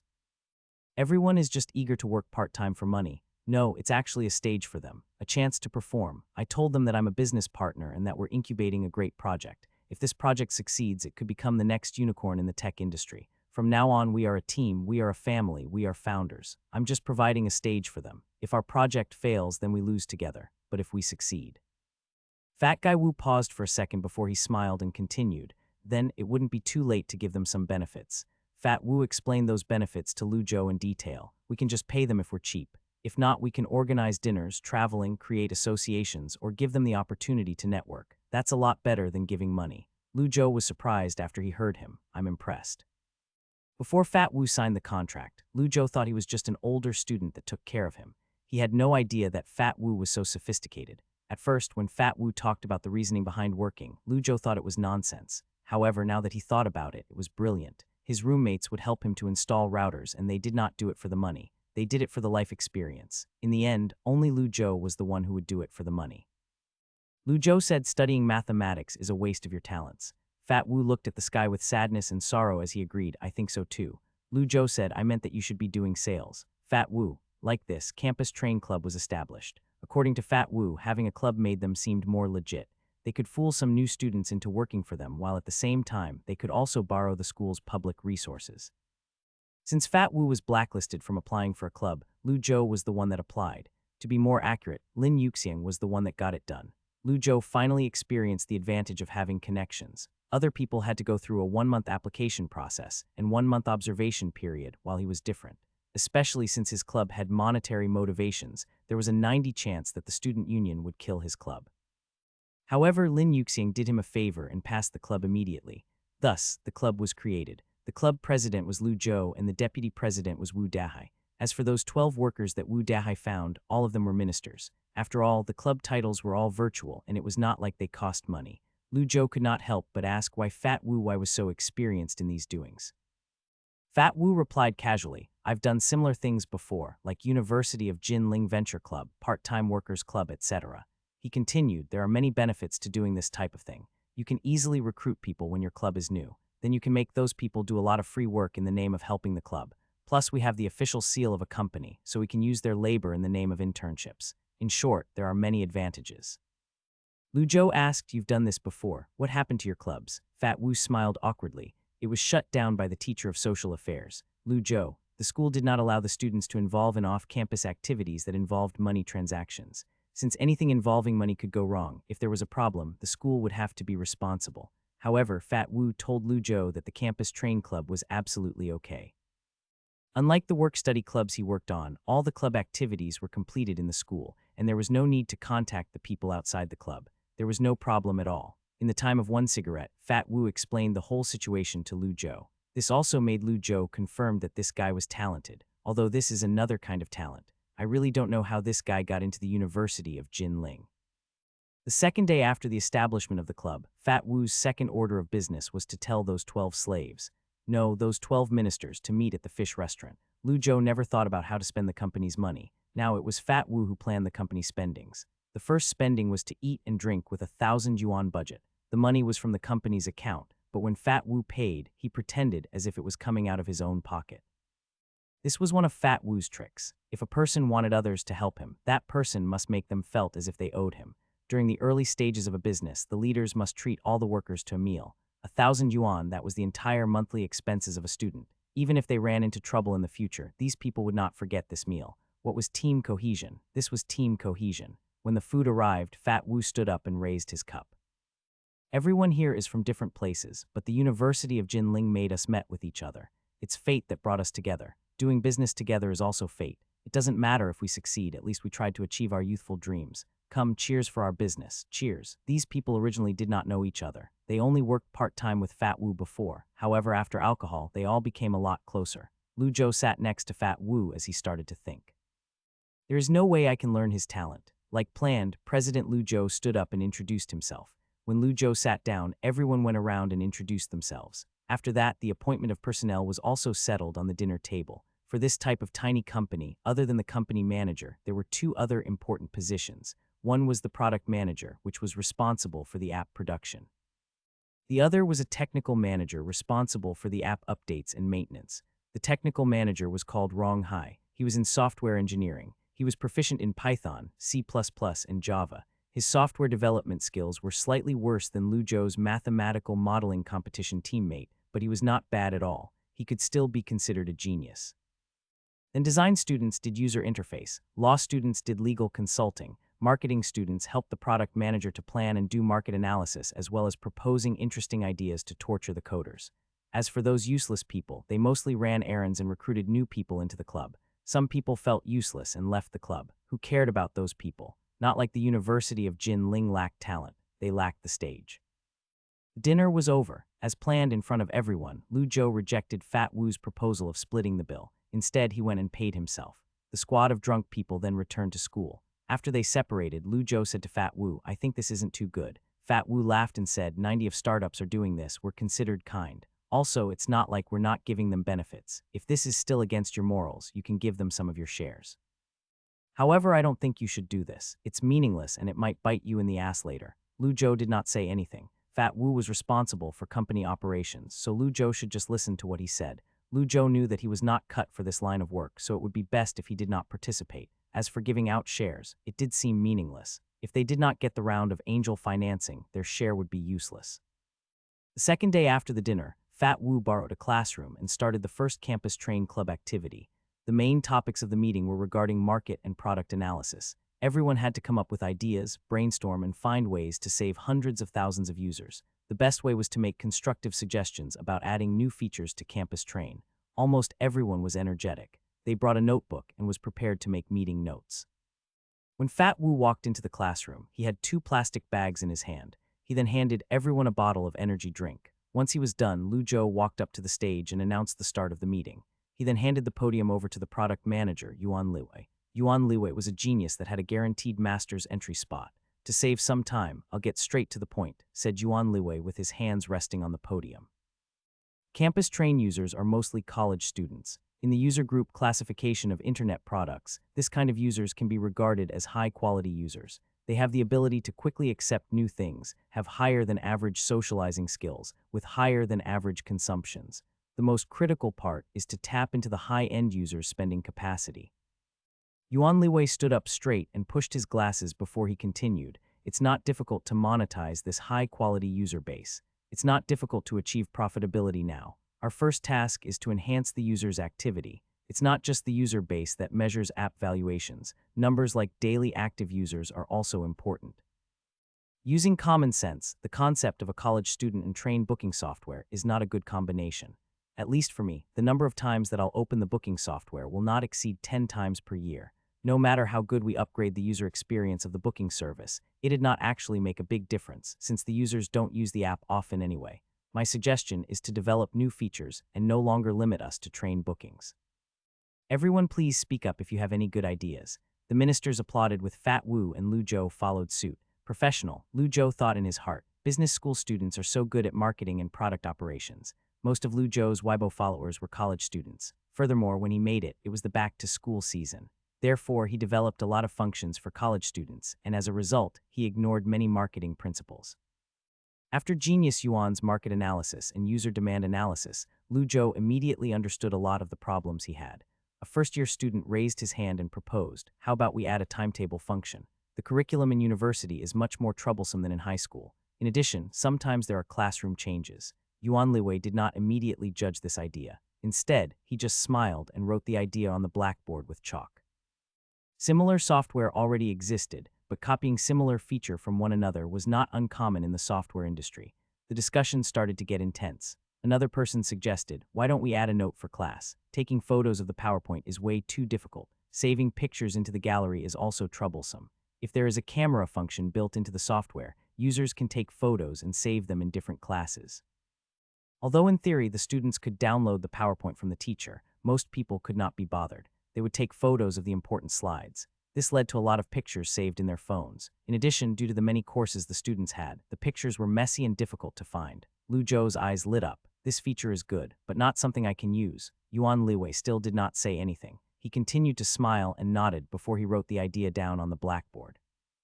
After that, a lot of ideas starting to emerge. For example, some people recommended adding a submodel of new campus things where people could share new and exciting things that were happening on campus. It could also be a public platform for publishing news. For example, if someone lost a textbook or a meal card, they could make a post on the app. It would be much more convenient than posting it on their WeChat newsfeed. The discussion continued. Soon they came into the conclusion that school news, events, and job information could also be posted. Of course, they would have to be careful with information related to money transactions. They would have to discuss this in detail at a later date. At the end of the discussion, the blackboard was almost filled with ideas. As they looked at the lines of features, someone asked, can we still call this Campus Train? Lu Zhou suddenly had a moment of realization. Yeah, should we still call this Campus Train? The ticket booking software combined class schedules, class notes, campus news, etc. It felt a bit nondescript. Even facing questioning voices, Yuan Liwei was not intimidated. He pushed his classes and said, "It's obvious that the Campus Train app would be more than just a booking software. Therefore, I propose a name change." He looked at Lu Zhou when he said this. As the Campus Train Club's president and chairman, this important task was naturally Lu Zhou's decision. Lu Zhou did not answer, but he started to think carefully. About a minute passed. Just when Yuan Liwei wanted to speak, Lu Zhou suddenly spoke up. "Makes sense." He paused for a second before he continued, "Then we'll change the name to Campus Assistant." Not only did Lu Zhou change the name of the app, but he also changed the names of the club and the company. The Campus Assistant app would receive its first round of upgrades. After the update, the app would be called Campus Assistant 1. The updated Campus Assistant would have all of the campus train functions. This meant that they would have to migrate and rewrite the core code and redo the user interface. However, this time it was not only Lu Zhou who was fighting the battle, but he also had a team behind him. The code part was mainly completed by the technical manager, Rong Hai. In addition to the 2 third-year software students, there were a couple of first-year software students who wrote simple algorithms and did troubleshooting. The user interface design was done by the product manager personally. Lu Zhou found out that Yuan Liwei previously won first and second in the National College Business Innovation Competition, so he also counted as a genius. According to the decision made in the meeting, the recreation of Campus Assistant would follow the simple style that Campus Train had. The main interface would be divided into 5 modules, and the modules were class Schedule, Notes, Study Plan, Campus Train, and Campus Mood. In addition to the 4 functions discussed in the meeting, the Study Plan was also added. This function was copied from the Become a Genius student app. It could lock your phone for a set amount of time, and it would help OCD students to focus. This function could put an end to the situation where students sat in the library all day but get nothing done. However, the difference between Campus Assistant and Become a Genius student was that the Campus Assistant app would not lock the camera on the phone. This way, users could still take photos of their notes. Although the 4 new functions seemed complicated, the work needed to implement them was not too cumbersome. A lot of the code could be copied from templates and code libraries. At least, this was what Rong Hai said to Lu Zhou. Rong Hai was responsible for the class Schedule and Notes modules. The more complicated Campus Mood and Study Plan modules would be taken by Lu Zhou himself. Without any hesitation, Lu Zhou consumed 200 general points on the first day of module development. He used the system to solve the more difficult parts of the module code. By using the system, all he had to do was to transfer the code in his brain into the computer. The balance of his general points was at 975. Very quickly, the wind blew the autumn leaves away and October passed by quietly. It was soon the most beautiful time of the year. In November, once the lectures for Mathematical Analysis 3 lectures were over, the mathematical department had a festive atmosphere. Of course, this was not only because of the completion of mathematical analysis. There was another important reason. The annual school event Jin Autumn Singing Show was about to begin. All of the class leaders had a sign-up sheet and went around the dorms to ask if anyone wanted to join. According to the teacher in charge, each class had to have at least 1 student signing up for the audition. Each club also had to do at least 2 auditions. After that, the student union would choose the best people to perform in the show. Due to the influence of the show, the impetuous atmosphere was spreading. For those single loners, this was an opportunity to show their talent to potential mates. In the corridors next to the lake near the forest, singing voices could be heard. Dorm 201 was the same. Shishang asked the class leader to put his name down. He then pulled out his guitar and sang a song full of sorrow. Huang Guangming was playing on his phone when he could not take it anymore. From time to time, he would sing a few sentences in hopes of correcting Shishang's pitch. As for Liu Rui, he wore earplugs and was studying physics as always since he did not care about this Jin Autumn Singing Show at all. Lu Zhou was the same. He was disinterested in the Jin Autumn Singing Show. However, even though he was wearing his headphones, he could still hear the ear-piercing voices. His eyes scanned across the lines of code as he was checking his programmer worker's code for mistakes and possible improvements. Suddenly, his QQ flashed. When Lu Zhou looked at the bottom right corner, he saw a message from Wang Xiaodong and opened it. Jin Autumn Singing Show, I'm going to confess to her. No wonder this guy was a genius. His message was short but informative. Lu Zhou sighed and typed 4 words. Wish you good luck. What else can I say? Suicide mission. Farewell. If this guy grew some balls and confessed during the summer vacation or right before the competition, maybe there would have been a little hope. But now, there's probably no chance. This woman understands men too well. She can never establish a relationship with anyone. She will always string the men along and play with them. Unless one day she gets tired and finally finds someone that is particularly good. It's hard to describe how good the guy would have to be. Who knows? He'd have to be at least half as handsome and talented as me, right? Unfortunate. Lu Zhou shook his head. Instead of giving his opinion, he continued to check the code. Emotions were not his strong suit. All he could do was a random analysis. Wang Xiaodong did not reply. Maybe he grew some balls from Lu Zhou's reply and was meticulously planning the confession. That confession scene would be terrible. Lu Zhou could not imagine it. Suddenly, Xiao Ai's dialogue box flashed. Lu Zhou opened it. Xiao AI question, what is a confession? Lu Zhou shook his head and smiled as he quickly typed a reply. It's love. You love me, Lu Zhou. Didn't I say not to read my chat data? Go and analyze the group messages. Lu Zhou pressed the enter key. FCK's sake. Of all things it learned self-love. Probably learned it from some shameless girl in the group chat. The built-in fan spun a few times like it was doing some calculations. After a while, Xiao AI replied, hello master, sad JPG. Lu Zhou, what, is it so smart already? It can use emojis. Of course, Lu Zhou knew that Xiao AI actually used contextual analysis and decided that this image would be the most suitable. As for whether Xiao AI could actually understand what the picture meant, he doubted it. Lu Zhou, don't send too many pictures in the future. It takes up CPU usages, slows me down. Xiao AI, okay master, sad JPG. Lu Zhou. The next morning, Lu Zhou received a call from Professor Tang, so he went to the laboratory building. As soon as he entered Professor Tang's office, he saw his physics teacher, Professor Li Rongjin, in there. What's this? Why are you standing there? Come and sit, said Professor Tang. He then put down his vacuum flask and smiled as he asked, what have you been doing recently? Mainly working on campus assistant. Lu Zhou smiled. He then greeted Professor Li Rongjin politely before he sat on the sofa. Professor Li Rongjin asked with a smile, how is it? Is there any improvements? Lu Zhou coughed softly before he answered, it's the same. There haven't been any significant improvements so far, but the update hasn't been released yet, so who knows? What if the app fails? Professor Tang, why did you find me? Lu Zhou quickly opened the subject. I'm not the one finding you, said Professor Tang with a laugh. He then added, it's Professor Li. He recently ran into a bottleneck in his scientific research and wanted me to find an expert to help him. I actually wanted to help him myself, but I'm too busy with my own projects. I thought about it for a bit. Most of the PhD students and master's students that I know aren't as well versed in functions analysis as you, but I don't know if Professor Li would be satisfied. Professor Li immediately said with a smile, haha, why did you say that? You sent your #1 student in the mathematical department to me. I'm going to welcome him with both arms open, obviously. Ah, you're over-complimenting me. Lu Zhou was still modest on the surface, and so he smiled and said, Professor, you're too kind. I'm not the #1 in the department. The 2 master's students who were researching did not say anything, but they rolled their eyes. FCK, why are you humble bragging? Piece of SHT.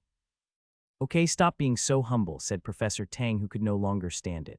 He continued, you solved a world-class mathematics problem. Be real with us. Are you doing this project? I can find someone else. Yes, of course, said Lu Zhou as he immediately agreed. He then asked, can I ask what this project is about? There were not that many opportunities for undergraduate students to participate in research projects, especially for the mathematical department where the research funding was tight. Thus, research projects were in high demand. If a normal undergraduate student wanted to do work in a laboratory, they would have to beg the professor. Of course, there were not that many scientific research projects in the mathematics department. However, because of the usefulness of mathematics, a lot of mathematics students had opportunities to join projects from other departments. The most demanding projects were from the physics department. Everyone knew that the physics department in the University of Jinling had the most research projects and the most funding. From nuclear physics to semiconductor materials, from national-level research projects to company collaboration projects. All of the projects produced valuable results. Due to this, when the 2 master's students heard that Lu Zhou was invited to a physics research project with Professor Li Rongjin, they were insanely jealous. Everyone knew that Professor Li Rongjin was part of the Carbon Nanomaterials Research Institute. That institute was considered the most well-funded in the University of Jinling. However, this Lu Zhou kid was too charismatic, and all they could do was to be jealous.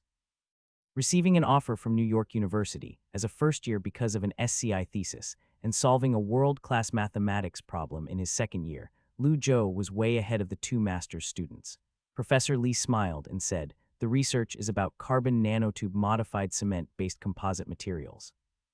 It's mainly used in flood control, disaster prevention, land reclamation, bridge pedestal, etc. This project is backed by the Science and Technology Department of Jiangsu Province and the National Engineering and Materials Science Fund. Joining this project would be very helpful in your future development. Carbon nanotube modified cement-based composites. Sounds very nutty. Lu Zhou, Professor Li, I'm not familiar with materials science. Can you tell me exactly what I'm going to do?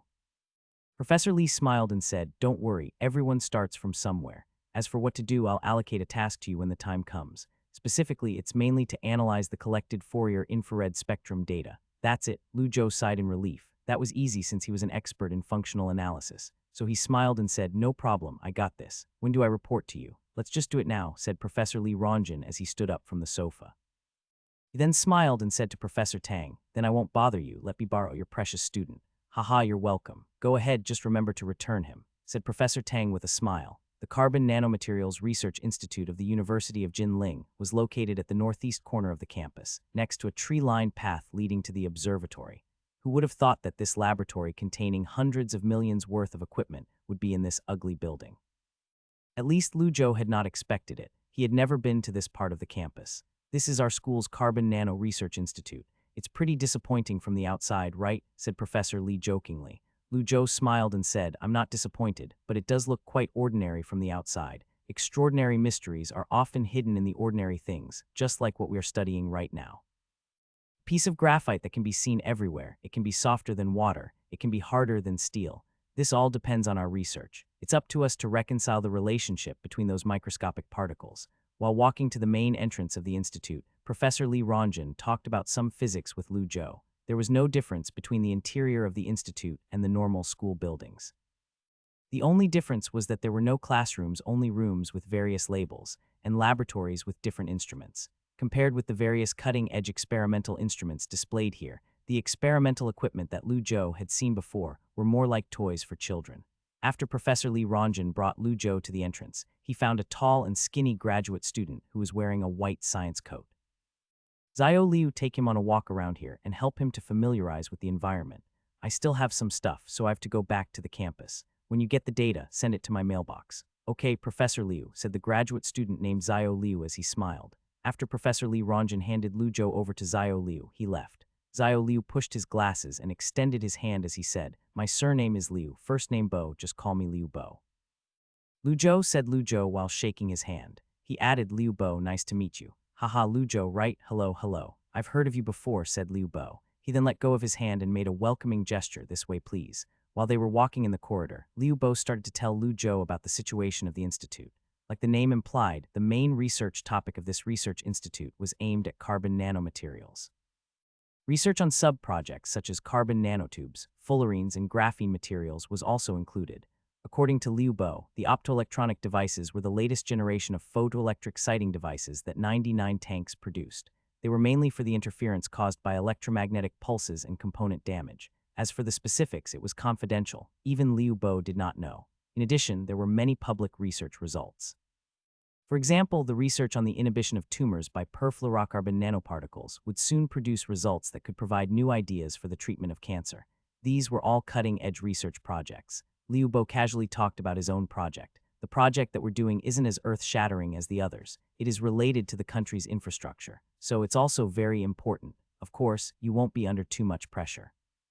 You've to do research with a calm mind. You cannot be urgent. When they were at the entrance of the laboratory, Liu Bo looked back at Lu Zhou. He then smiled and said, it's here. This is where we work. This is where we mainly do experiments, but a lot of equipment is on the old campus. Sometimes I have to take the subway there when I want to do a particular experiment. But nowadays it's gotten better. The whole lab from there will move here. Do we need to travel often? Asked Lu Zhou. Nope, said Liu Bo. He smiled and continued, the Fourier infrared spectroscopy is done here, and you don't need to participate in other specific experiments. You just need to help us analyze the experimental data. Someone will give you a desk later. From today, you are a team member of our research project. Liu Bo pushed open the office door. At the left side of the room, a man in a t-shirt and a shaved head was facing against the lab door. He was playing with a piece of equipment that looked like a printer, and he did not notice anyone coming. Liu Bo brought Lu Zhou over and tapped the shoulder of this man. When the man turned over, Liu Bo smiled and said, let me introduce you to Qian Zhongming. You can call him Brother Qian. Brother Qian, nice to meet you. Qian Zhongming looked a little stiff as he was not as extroverted as Liu Bo. He looked at Lu Zhou and said, you're Lu Zhou from the mathematical department. Yes, answered Lu Zhou with a smile. Qian Zhongming nodded and said, do you know how to use MATLAB? A bit. A bit is enough, said Qian Zhongming as he nodded. He took a USB from the table before handing it to Lu Zhou and said, some introductory tutorial and literature are in here, including the application for our research grant. Once you have finished reading them, you'll have a general idea of our research. Oh yeah, don't upload it online. Due to this, many project leaders' daily rituals were to research similar projects to find any copycats. That's it, asked Lu Zhou while he held the USB. That's it for now. The new samples had just arrived, and no data collection has been done. It's pretty late, so we'll pick it up tomorrow, said Kyan Zhongming while touching his nose. Where is the Fourier infrared spectral data collected? In the old campus. Brother Kyan pointed to his feet and said, right here. Right here. Lu Zhou looked around and did not see any powerful experimental equipment. At least, it was a lot less impressive than the labs next door. That's right, said Kyan Zhongming as he nodded. He then pointed to the old-fashioned printer-looking thing and said, it's this thing. This, gasped Lu Zhou as he looked at the instrument in disbelief. He could not believe that this was the cutting-edge instrument. That's right, said Kyan Zhongming as he nodded.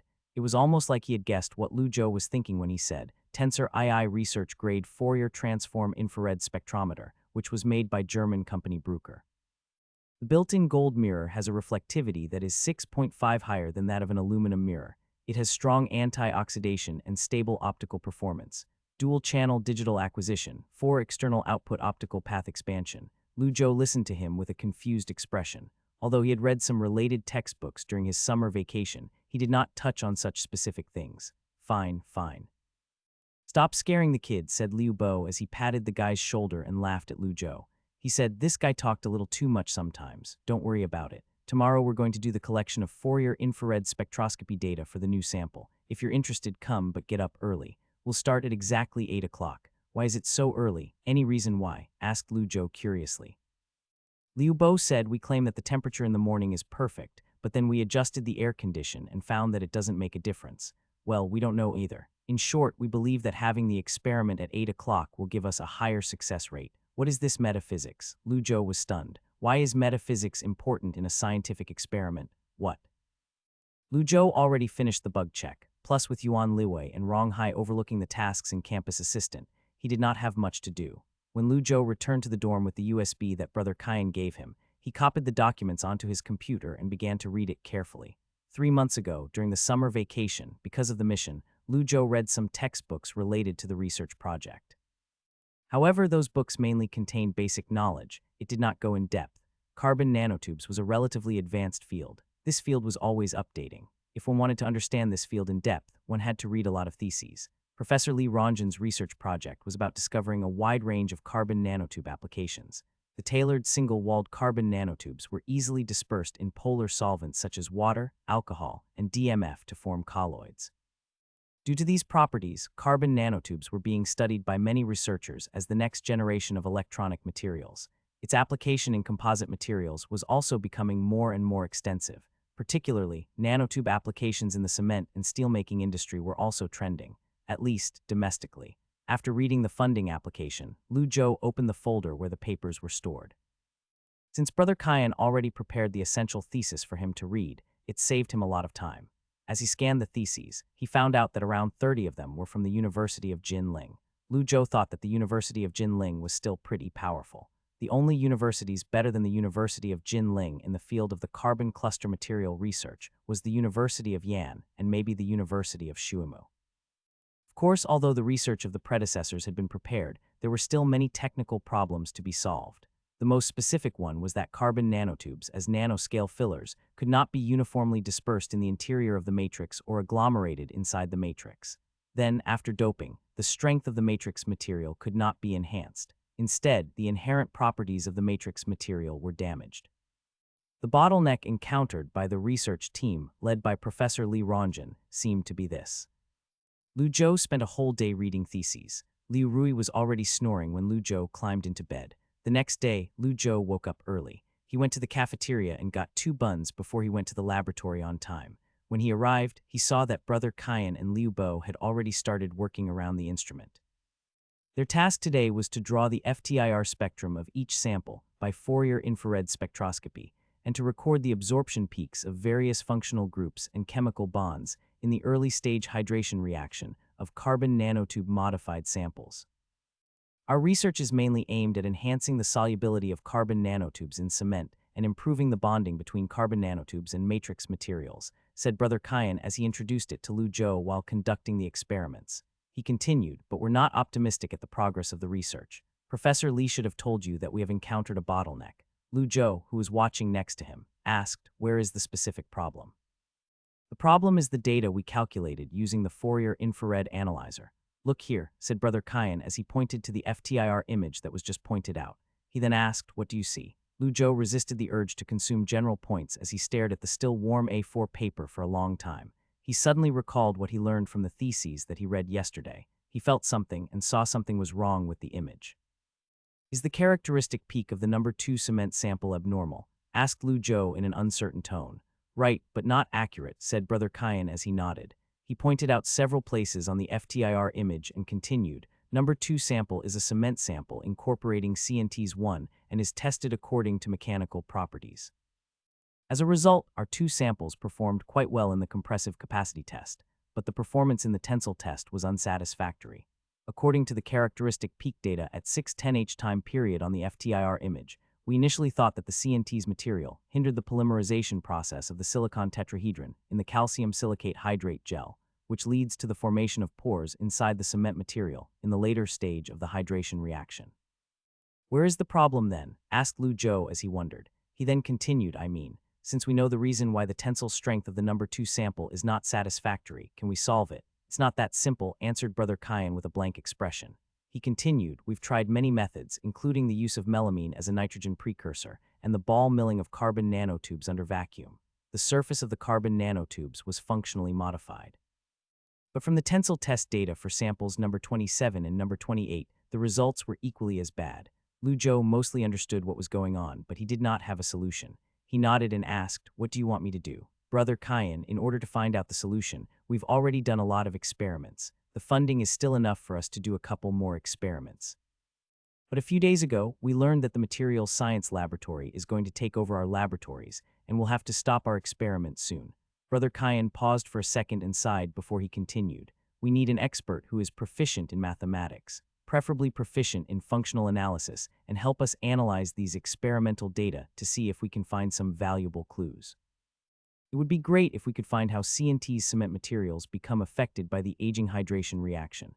I have self-learned some functional analysis, but I still have no idea about how to analyze this data. I still have to entrust you experts for difficult calculations. Just like how the mathematics department did not have a course for material physics, the applied physics department did not have a functional analysis course either." After all, the number of people who had double undergraduate degrees was a minority. Most of them took the necessary courses when they did their masters. After thinking for a while, Lu Zhou said seriously, "I can't guarantee that I'll succeed, but I can try. When do you need the result? The sooner the better. It's not like I can't wait. But it's best to be within 3 days, said Brother Kyan after he gave some thought to it. He then continued, "After 3 days, with or without results, I hope that you can at least give me a progress report." Lu Zhou nodded and said, "I'll try my best." After Lu Zhou received the task from Brother Kyan, he went to the library. Although Liu Bo gave him a desk in the laboratory to work, it was too empty and cold in there. Lu Zhou preferred the lively atmosphere in the library. When he was sitting amongst other people that were studying, even if he wanted to procrastinate, he would feel guilty. Also, the most important thing was, the library more or less reminded him of the feeling of being deep in concentration. Lu Zhou walked into the printing room and printed all the necessary experimental data and theses onto A4 paper. Laying out all of the necessary material on a study desk was a study habit of his. Anyway, the printing could be reimbursed by the research fund. Once Lu Zhou found a corner in the library, he sat down. He tapped his pen on a piece of draft paper and was ready to start writing. However, 10 minutes had passed. He was still sitting there in the same position without any movement. Where should I begin?" Lu Zhou's face was ugly. If there was a fixed formula to use or even a clear goal, he could conceive where to begin. However, the situation was that the research animals in the lab did not find any problems, but they asked him to help them find the bug. He recalled what Brother Kyan said, "There's no way that I can solve this. I'm going to be a skillful loser." Lu Zhou looked at the data and scratched his head. Suddenly, he realized that this task was more difficult than he thought. Just like what petrol was to a car, food was the substance that gave people energy. Even a genius had to eat. Lu Zhou sat at the library until 12 o'clock, where he stared at his empty draft paper and cursed.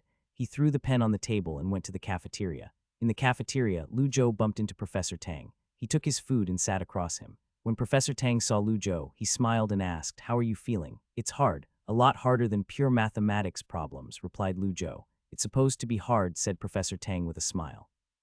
He continued, "Mathematics is a research tool. Since you're studying applied mathematics, there will be many opportunities for you to encounter similar projects in the future. Professor, please, can you give me some ideas?" asked Lu Zhou as he sighed. "I can't give you any ideas. You have to come up with them yourself. I can give you a suggestion, though," said Professor Tang as he laughed. He then said, "Didn't you enter the mathematical modeling competition? Think of the feeling back then."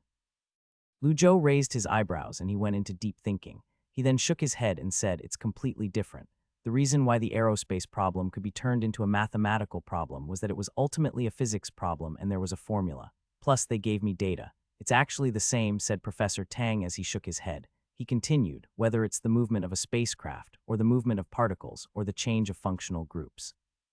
In terms of mathematics, it's essentially the same. All the data hidden in the depths can be mined, and there are rules that can be calculated. Mathematical models can be built. I think you can't find it because you're not trying hard enough. Think more, observe more. I believe you can definitely discover the clues." Lu Zhou began to think. Professor Tang smiled at Lu Zhou and nodded. This young man is worthy to be taught.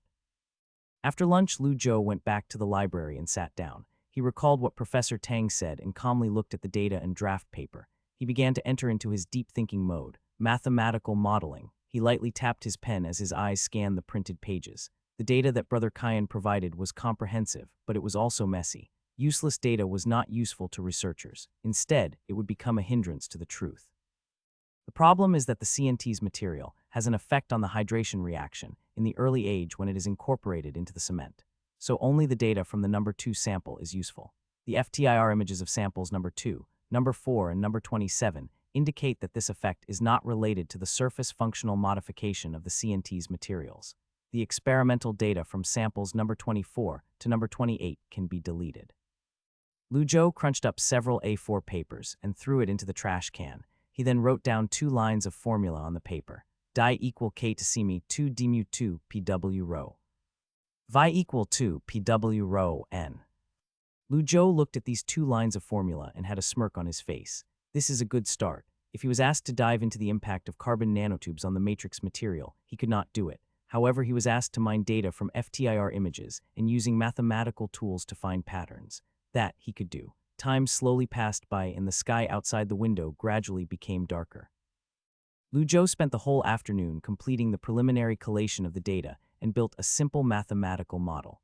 This mathematical model contained the parameters of the CNT's materials on the cement hydration reaction rate, reaction temperature, sample mechanical properties, FTIR characteristic peak region, etc. It also contained the relationship and correlation between parameters.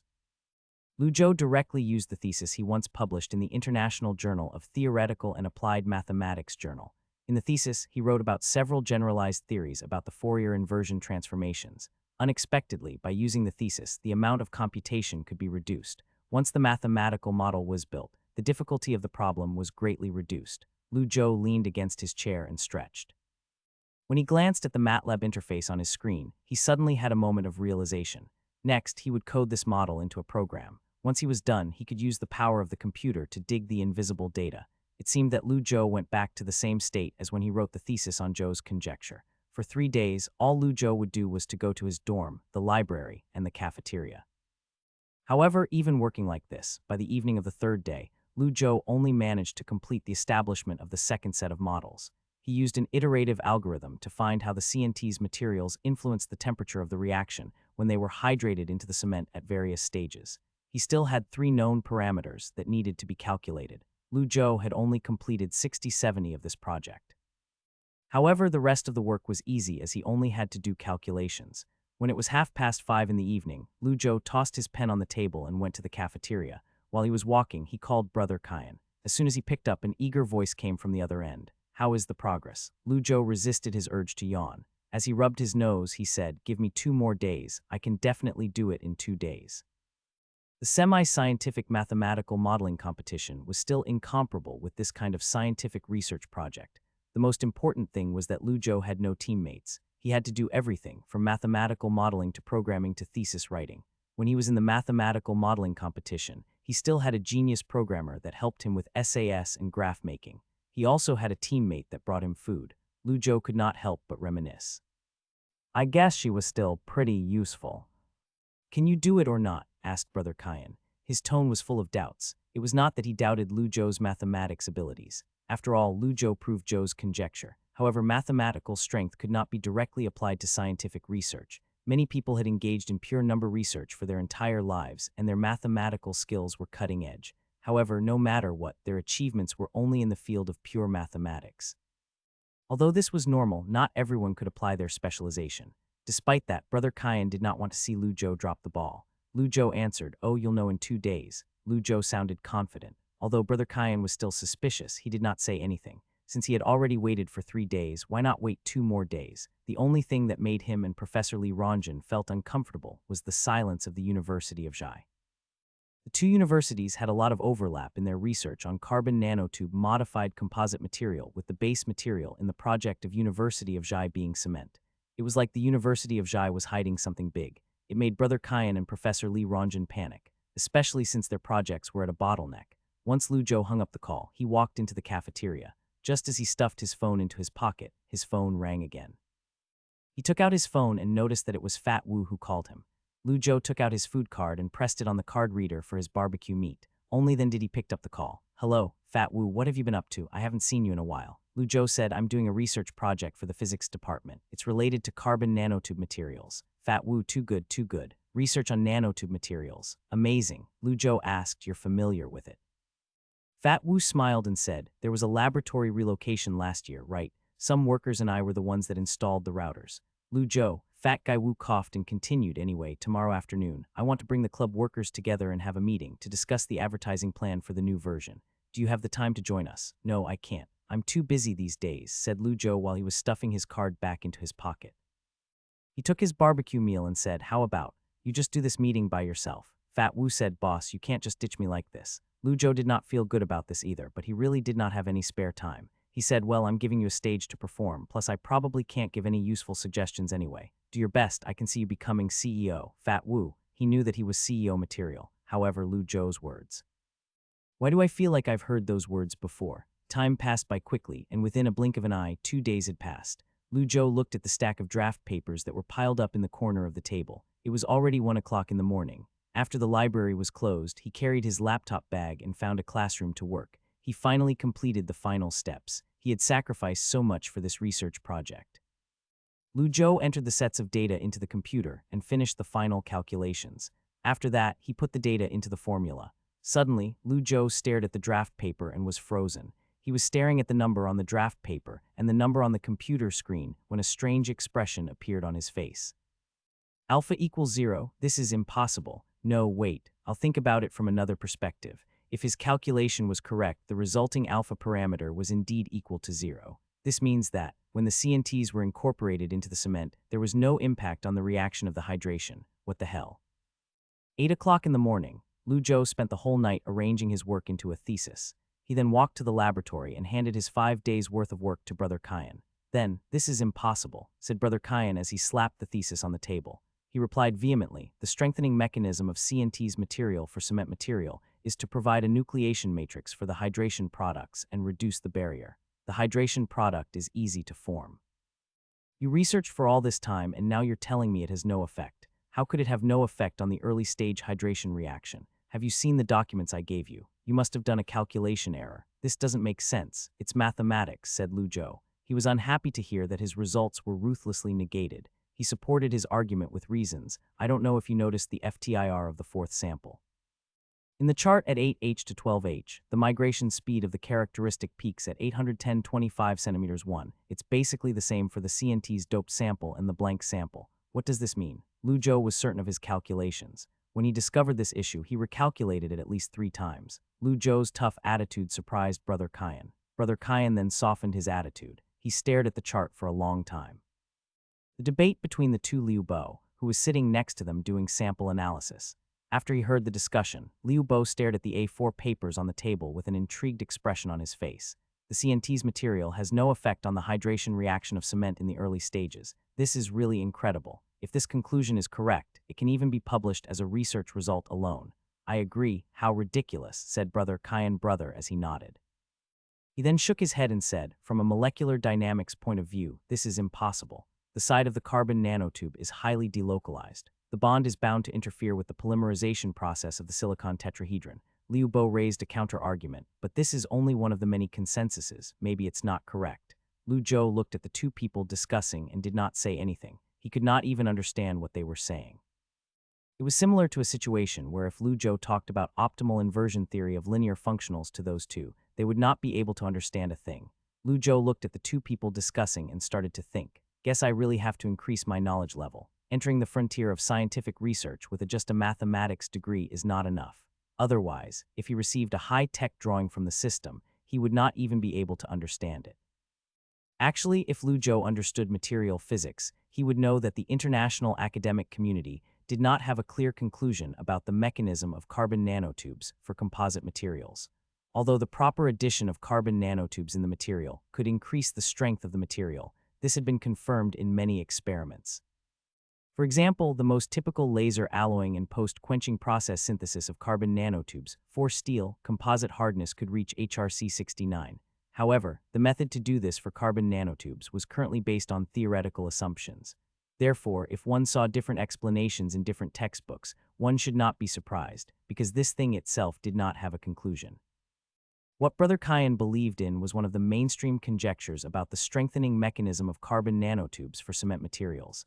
As for if this conjecture was correct, honestly speaking, he did not know either. Anyway, he used it as a conclusion. If Lu Zhou's calculations were correct, then this would undoubtedly provide a powerful counterexample. Still, this was too unexpected, too ridiculous. After a while, Liu Bo and Brother Kyan seemed to have reached a consensus, and they both looked at Lu Zhou. After a moment, Brother Kyan spoke. I can't answer you right away. I need to do experiments. If your calculations are correct, it'll be a major discovery. Lu Zhou immediately asked how major. Liu Bo smiled and said, I don't know how major either, but it is significant for the research of carbon nanotube materials. It'll greatly help other researchers. Of course, the academic value isn't as great as that mathematics problem you solved. Lu Zhou was embarrassed as he smiled and said, That's all virtual stuff. What are you talking about? There's only right or wrong. Nothing is virtual, said Liu Bo as he smiled and shook his head. He then continued, like what Brother Kyan said, we still need to do further experiments before we can give you a definitive answer. Also, can I ask you for a favor? Lu Zhou asked, What is it? Brother Kyan coughed and said, About your mathematical calculations, can you publish it after our research project is finished? Because we're not the only ones doing research in this area, the University of Zhai is also. If Lu Zhou published this research, the enemy might use it to their advantage. It was likely. Although it was kind of immoral to do this, Brother Kyan had to make this request. Otherwise, his half a year worth of research would have been worthless. Is that it? Okay, said Lu Zhou as he smiled nonchalantly. Lu Zhou found this conclusion basically by accident. If he did not have the data that Liu Bo and Brother Kyan provided, he would not have written all those formulas, and he definitely would not have come to this unexpected conclusion. The names of the two researchers also deserved a second and third spot on the thesis. Non-ethels, Lu Zhou still took their opinions into account. This was about politeness and integrity. Kyan Zhongming, latest the end of next month, earliest end of this month. I promise you I can produce results. By then you can publish the thesis with no problems. Lu Zhou smiled and said, It's fine, I'm not in a hurry. Let me know when I can publish it. In fact, Lu Zhou was taking some risk by doing this. After all, if someone else reached the same conclusion within this time frame, his 5 days' worth of torture would have been for nothing. However, he had to look at the bigger picture. Also, the probability of that was small. About this important matter, Brother Kyan immediately called Professor Li Rongjin. Professor Li did not say much on the phone. Instead, he just asked Brother Kyan to take Lu Zhou's thesis and a few lab samples to the old campus lab. If Lu Zhou's mathematical conclusion was correct, then they had been doing their experiments wrong the whole time. However, it was not too late to change. A classroom in Building A, the 4th campus assistant club meeting had ended. During the meeting, they discussed the release of the update. Like last time, President Lu Zhou was absent from the meeting. He was replaced by Vice President Wu Dahai and Product Manager Yuan Liwei. Perhaps it was because of the absence of the founder, the morale was low. After all, everyone was working for the past 2 weeks. Developers were writing code, the engineers were busy, even the people running errands had stuff to do. Although most people were passionate about having a varied campus life, not everyone was keen on having a busy life. When the enthusiasm for entrepreneurship eventually faded, the complaints would inevitably come. The situation is basically this, end of meeting. Yuan Liwei threw the chalk on the podium, nodded to Wu Dahai, then walked off the stage. Fat Wu stepped on the podium as he clapped and smiled. Everyone has worked hard. You're all hungry, right? The president booked a table at that fish restaurant. Let's all eat. The most important part was that the workers did not have to pay. After they heard Fat Wu's words, they finally gained some morale. When they thought about it, other than time, they really did not have to pay anything. They did not even have to pay a sign-up fee. Even if they did not join the club, most of their time would be wasted on League of Legends. It was better to do something meaningful. For example, a few new software students that worked with Rong Hai did not know anything in the beginning, but now they knew some basic C++. However, even then, humans were still emotional-driven creatures. They arrived at the restaurant, but when the food came, the president still did not show up. Someone could not help but ask, "Where is the president? Is he not coming? Lu Zhou has some matters to attend to. He has been working on this physics research project. Just wait a few days," said Wu Dahai. He then raised his glass with a smile and said, "Come, cheers." Although the person that asked the question was dissatisfied, he did not say anything else. After the group finished the meal, they walked toward the school gate and all went back to their respective dorms. The person that asked the question was called Li Ruish. He was a first year in the computer science department. Next to him was his old friend Wei Feng. They met Fat Wu while working for him and were convinced by him to join the campus assistant club. Although both of them joined the club thinking it would be a great business, after 2 weeks, Li Ruish was getting somewhat tired. The absence of the president was only one of the many factors. His dissatisfaction had been accumulating since long ago. He had expressed his dissatisfaction during many club activities. Maybe it was because of the alcohol, plus they were alone. He started to complain to his old friend. "We are working tirelessly writing code, writing programs. What's he doing?" Wei Feng was not as dissatisfied. He understood the reasons given by Fat Wu and did not feel an imbalance in his heart. After all, he joined the club with the goal of learning in mind. He did projects with Rong Hai and learned to write some simple algorithms. He felt like he learned a lot, which was what he expected. As for making money, he honestly had not even think about it. The president has a research project to do. He's probably busy these days. I think it's understandable. He also wrote a lot of code, not like he didn't do anything. When Li Ruish saw that his friend did not agree with him, his expression was somewhat unpleasant. "I still have to prepare for advanced algebra. How come I can't say I'm busy? Who isn't busy?" Wei Feng did not like to talk SHT behind people's backs. Oh, he patted his friend's back and said, Fine, Ruish, you're drunk." "I'm not drunk," said Li Ruish as he burped. He pushed away Wei Feng's hand and said, "I just feel bad." It was right, he felt bad. It was not just him that felt bad. 7 days after the thesis was sent to the old campus, the experimental results finally came out. The conclusion reached was beyond the expectations of everyone. Of course, everyone included Liu Bo, Qian Zhongming, and Professor Liu Rongjin. It even included a PhD student that Professor Liu brought, but it did not include Lu Zhou. After all, Lu Zhou was confident in his own calculation abilities. He had also repeatedly checked his calculations multiple times. If the data given was correct, then his calculation was going to be correct. Incredible. Your conclusion is correct. The CNT's material does not have any effect on the hydration reaction in the early age when it is incorporated into the cement. This conclusion is true, then our experiments have been wrong.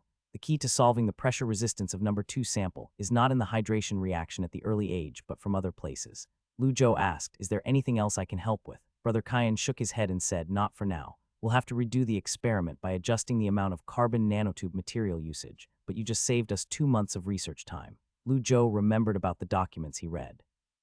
He thought about it and said, "I have a suggestion, should I say it?" "Please tell me," said Brother Qian seriously. "Last time I read the recently published paper on the aqueous dispersion of carbon nanotubes from the University of Dong. I imported some of the experimental data into the mathematical model I built earlier and recalculated it. I then found something interesting.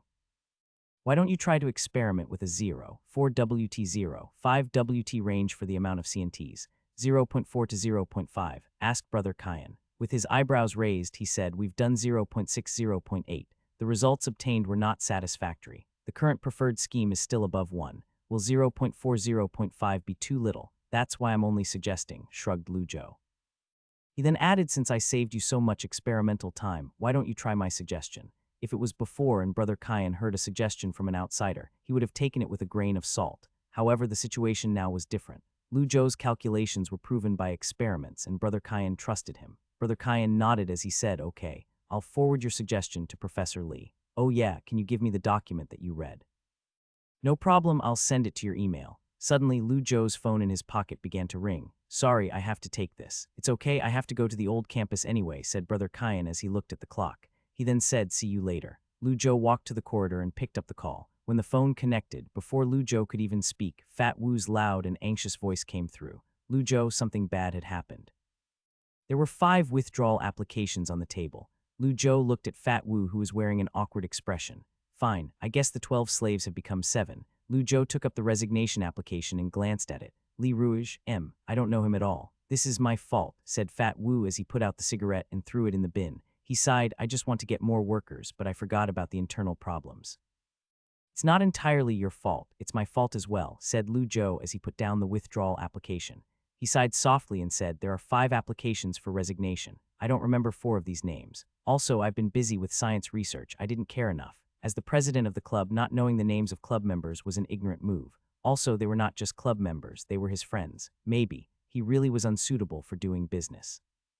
Lu Zhou asked, "Is the impact big?" Fat Wu's smile was a bit reluctant as he said, "The impact is pretty big. The 2 first years that left was not too big of a deal, but the 3 others that left were pretty significant. Right now, we only have Rong Hai and a first-year student to do programming. The update was about to go live, but suddenly this thing happened. They might even have to postpone the update release. Also, it was not just about the update. The blow to morale was even more deadly." Lu Zhou thought and said, "Call the rest of the people for a meeting. Forget about it, I'll book a table at the fish restaurant." "Okay," said Fat Wu as he nodded. He then left the office, in front of the school gate at the fish restaurant, the same place but different time. This time, including Wu Dahai and Lu Zhou, there were only 9 people. This time, Lu Zhou poured himself a beer and stood up. "You might have noticed that we lost 5 companions. Actually, when I made this club, I already said that if anyone feels out of place, they can leave. We're all friends here, but I feel that I have not been able to maintain the cohesiveness of this team.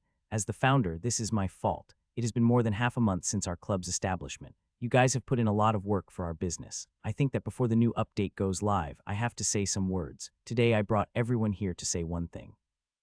I intend to take 20 of my shares as an equity reward. Of course, right now this equity is worthless. Campus Assistant hasn't made a profit yet. It also has $500,000 of debt. Therefore, this 20 of equity will be honored after the round of angel financing. Depending on each person's contribution, they'll receive different amounts of shares. I'll promise a fair judgment." Lu Zhou looked at everyone as he said this. After that, he lifted his glass and drank the whole thing. It was much more difficult to unite a team than to come up with a business idea or make a PowerPoint.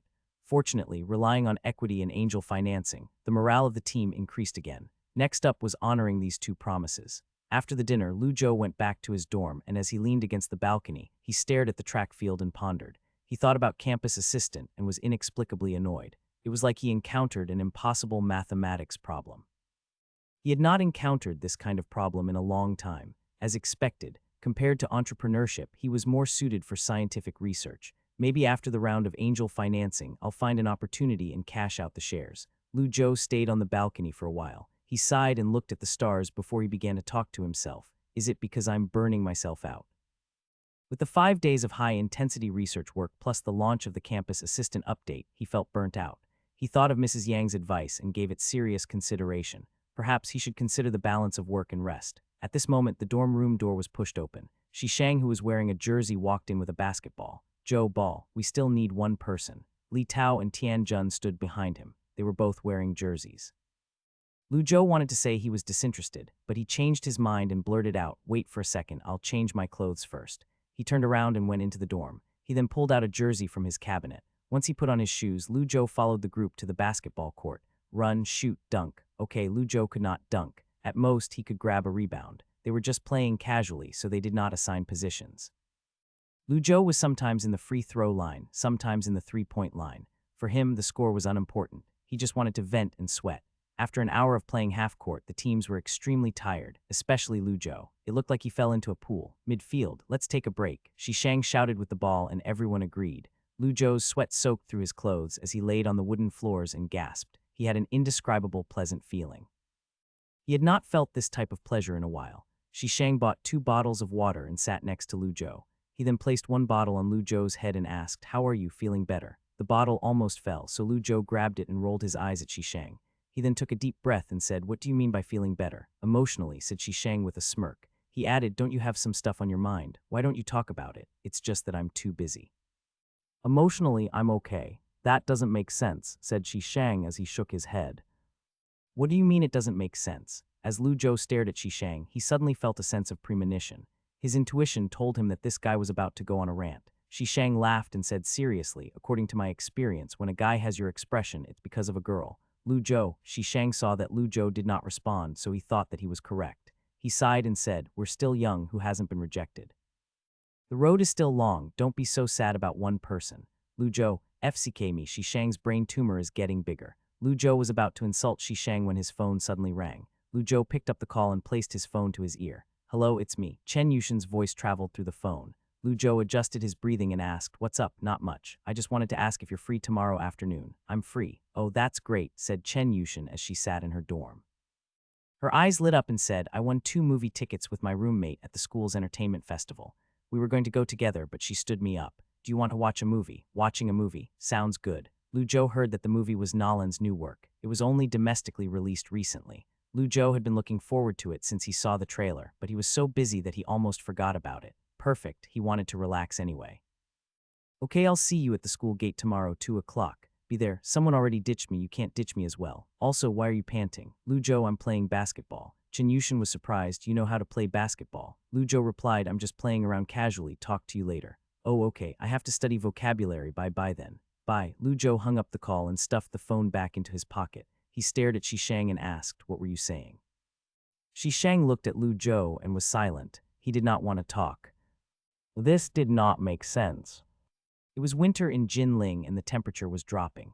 This was the most beautiful time of the year. At 2 o'clock in the afternoon in front of the school gate, Chen Yushin stood under a parasol tree wearing brown colors clothing. Her high-waist skirt matched her knee-length boots. Even though she was not 6 foot tall, her legs looked as if they belonged on a 6 foot tall person. Was this the so-called visual effect? Lu Zhou had a moment of realization. When Chen Yushin noticed Lu Zhou, her eyes lit up and she waved at him. Lu Zhou was wearing a laptop bag, and when he went up to her, he asked, where are we watching the movie? Chen Yushin shook the 2 movie tickets in her hand and said, Yida Plaza. Also, why are you wearing a laptop bag? Lu Zhou answered honestly, I went to the library for a while in the morning, and I didn't go back to the dorm before I came here. Even though he could have left his bag in the library, Zio AI was on his laptop, so he did not feel safe leaving it in public. Chen Yushin had a defeated expression on her face. She glanced up at the parasol leaves and sighed, little brother, you're putting so much pressure on me. Lu Zhou did not know how to respond. He felt like no matter what he answered, he would be hated. It was best if he kept his mouth shut. The two called a Dai cab, and once they were in the back seat, they started chatting. Since they were close friends, naturally they had a lot to talk about. They talked about college life, the dorm building reconstruction, extracurricular activities, and etc. 20 minutes quickly passed by and the pair arrived at the destination. They then went to the ticket booth and looked at the showtimes list. They looked at the available movies, and Lu Zhou asked, what do you want to watch? Chen Yushin did not hesitate at all as she responded, Haunted Road. Her eyes sparkled with excitement when she said this. She had been looking forward to this horror movie ever since she saw the first trailer, but it was too scary to watch alone. She originally planned to watch this with her roommate, but her roommate was too scared and ditched her. In desperation, Chen Yushin could not find anyone to go with. Finally, she thought of the student that helped her with mathematics. Okay, said Lu Zhou as he nodded. He spoke to the ticket seller, 1 ticket for Haunted Road, 1 Interstellar. Chen Yushin. The ticket seller looked at Lu Zhou before she looked at the girl behind him. She then smiled awkwardly and asked, don't you think you should reconsider? Lu Zhou was stunned. Reconsider about what? The ticket seller smiled and said, reconsider. Lu Zhou, the FCK, are you selling this ticket or not? Chen Yushin silently came forward and placed the 2 vouchers on the counter before she said, 2 tickets for Haunted Road. The cashier smiled and said, great. Lu Zhou. Once Lu Zhou realized what had happened, Chen Yushin had already received the 2 tickets and she put one of them in Lu Zhou's hand. The voucher was already used, so there was no chance of going back. Lu Zhou looked at the movie ticket in his hand and sighed. It was not that he was scared of horror movies, it was that he did not care for them at all. He could watch Ring and still fall asleep. This type of childish horror movie was too simple for him. It seemed that he would have to wait until next time to watch the Nolan sci-fi blockbuster. Chen Yushin saw that Lu Zhou did not say anything. Slightly embarrassed, she said, fine, stop being so angry. I'll watch Interstellar with you next time. I'm not angry, I'm not that stingy, sighed Lu Zhou as he put away the movie ticket.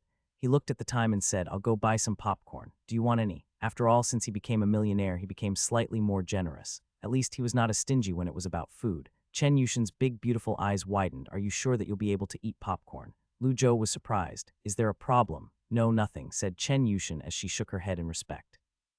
She added, just buy it for yourself, I don't have an appetite. Lu Zhou nodded and went to the counter. He bought popcorn and a Coke. After he bought the food, they went into the cinema hall that was almost full. Under Chen Yushin's constant urge, Lu Zhou walked in front of her while holding the popcorn and Coke. He did not know if it was an illusion, but he felt that people were looking at him strangely. However, Lu Zhou did not care. Instead, he threw a piece of popcorn in his mouth and leaned back against the chair as he quietly waited for the movie to begin. Soon, the intro started. A melodious and cheerful piano song came on. The tone gradually became more gloomy and strange. The people around them stopped whispering as they stared at the screen and held their breath. Lu Zhou was the only person eating throughout the movie. Of course, it was because he was disinterested. At least, Lu Zhou was still following the movie plot. The movie was about 7 normal people going to a wedding when they encountered a car crash. They said something disrespectful for the dead and even took a photo of the accident for fun.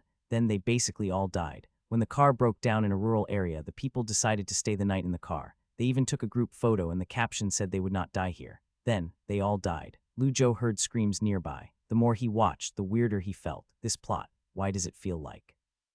It's similar to Final Destination. Like the other audiences around them, Chen Yushin could not help but scream. However, she did not retreat. She was scared to death, but she was still curious. Her eyes stared straight at the screen.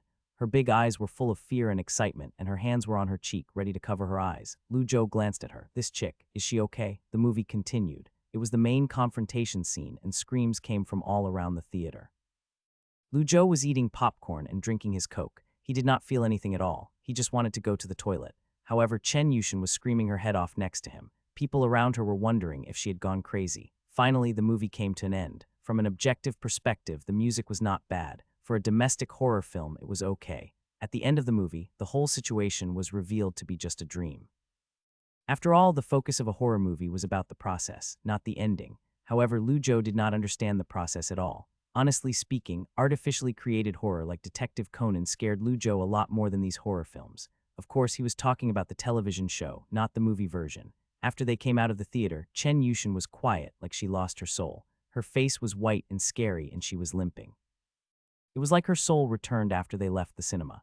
She sighed as she held her chest and said, I was scared SHT less. Lu Zhou threw the empty cup and popcorn bucket into the trash can and said, is it really that scary? Chen Yushin looked at Lu Zhou in disbelief. Of course it's scary. Don't you agree? Lu Zhou said, but ghosts don't exist. I know it doesn't exist, but don't you think that if a woman suddenly climbed out, it's scary? Her face is bloody. Said Chen Yushin with an uneasy heart. Lu Zhou thought and still did not think it was scary. Instead, he stubbornly said, but it's all fake, Chen Yushin. Lu Zhou planned on going back to school right after watching the movie. However, since Chen Yushin offered to buy him dinner, he decided to go. There was still a while until dinner time, so the two found a Starbucks in Yida Plaza and rested there. After Chen Yushin ordered 2 cups of coffee, they sat at a corner of the cafe and bored. They bit the straws. She then asked, what have you been doing lately? Lu Zhou replied, I just finished the physics research project, so I'm not doing much these few days. How about you? How's the graduate entrance exam preparation? Chen Yushin smirked and said proudly, it's going great. Lu Zhou looked at her in surprise, so confident. What school are you applying to? Yanjing University School of Business Administration. My goal is to have an MBA from Yanjing University and from the Wharton College of Business. 1+2 mode. Impressive. Then you'd have 2 degrees when you finished. Chen Yushin smiled proudly. I'm pretty good, right? Although she was just kidding around, she still felt pretty good being complimented by the genius.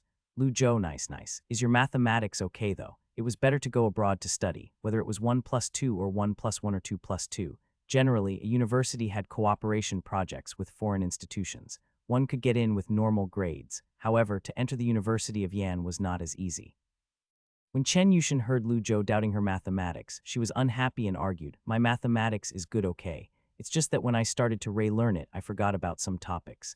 Lu Zhou watched her argued and was amused as he blurted out, then let me test you. If in the case of L, it is a simple smooth closed curve, what are the properties of Cauchy points? Chen Yushin looked speechless. Even though I don't read a lot of mathematics textbooks, stop scamming me. This is complex analysis, right? I don't study this. What? I think she's right. Lu Zhou was embarrassed. He coughed and said, oh, my mistake. I'll think of another question. Chen Yushin covered her ears and said, I'm not listening. I've completed advanced algebra already. It's enough. When Lu Zhou saw Chen Yushin's overreaction, he was shocked. He thought, we're just chatting. Why are you overreacting so much? It's fine if you don't want to listen. People around might misunderstand. A couple sitting next to them looked at them. Girl, are all geniuses like this in a relationship? Guy, nope, it looks like a genius and a dumb student is in a relationship. A little weird. The girl's face lit up. Wait a minute, is that guy? Lu Zhou, from the mathematics department. The guy looked at him and said, FCK me, it is, then. It's not a dumb student dating a genius. It's a godly student dating a dumb student. The girl rubbed her chin and said, sounds pretty romantic when you put it like that. Lu Zhou, what does this mean? A single guy can't come to Starbucks. Mind your own business. When Chen Yushin heard their rude conversation, she blushed and with her jaws clenched, she angrily said, I'm not a dumb student. My GPA is 4.7, got 'em it. It was the evening and they were back on campus.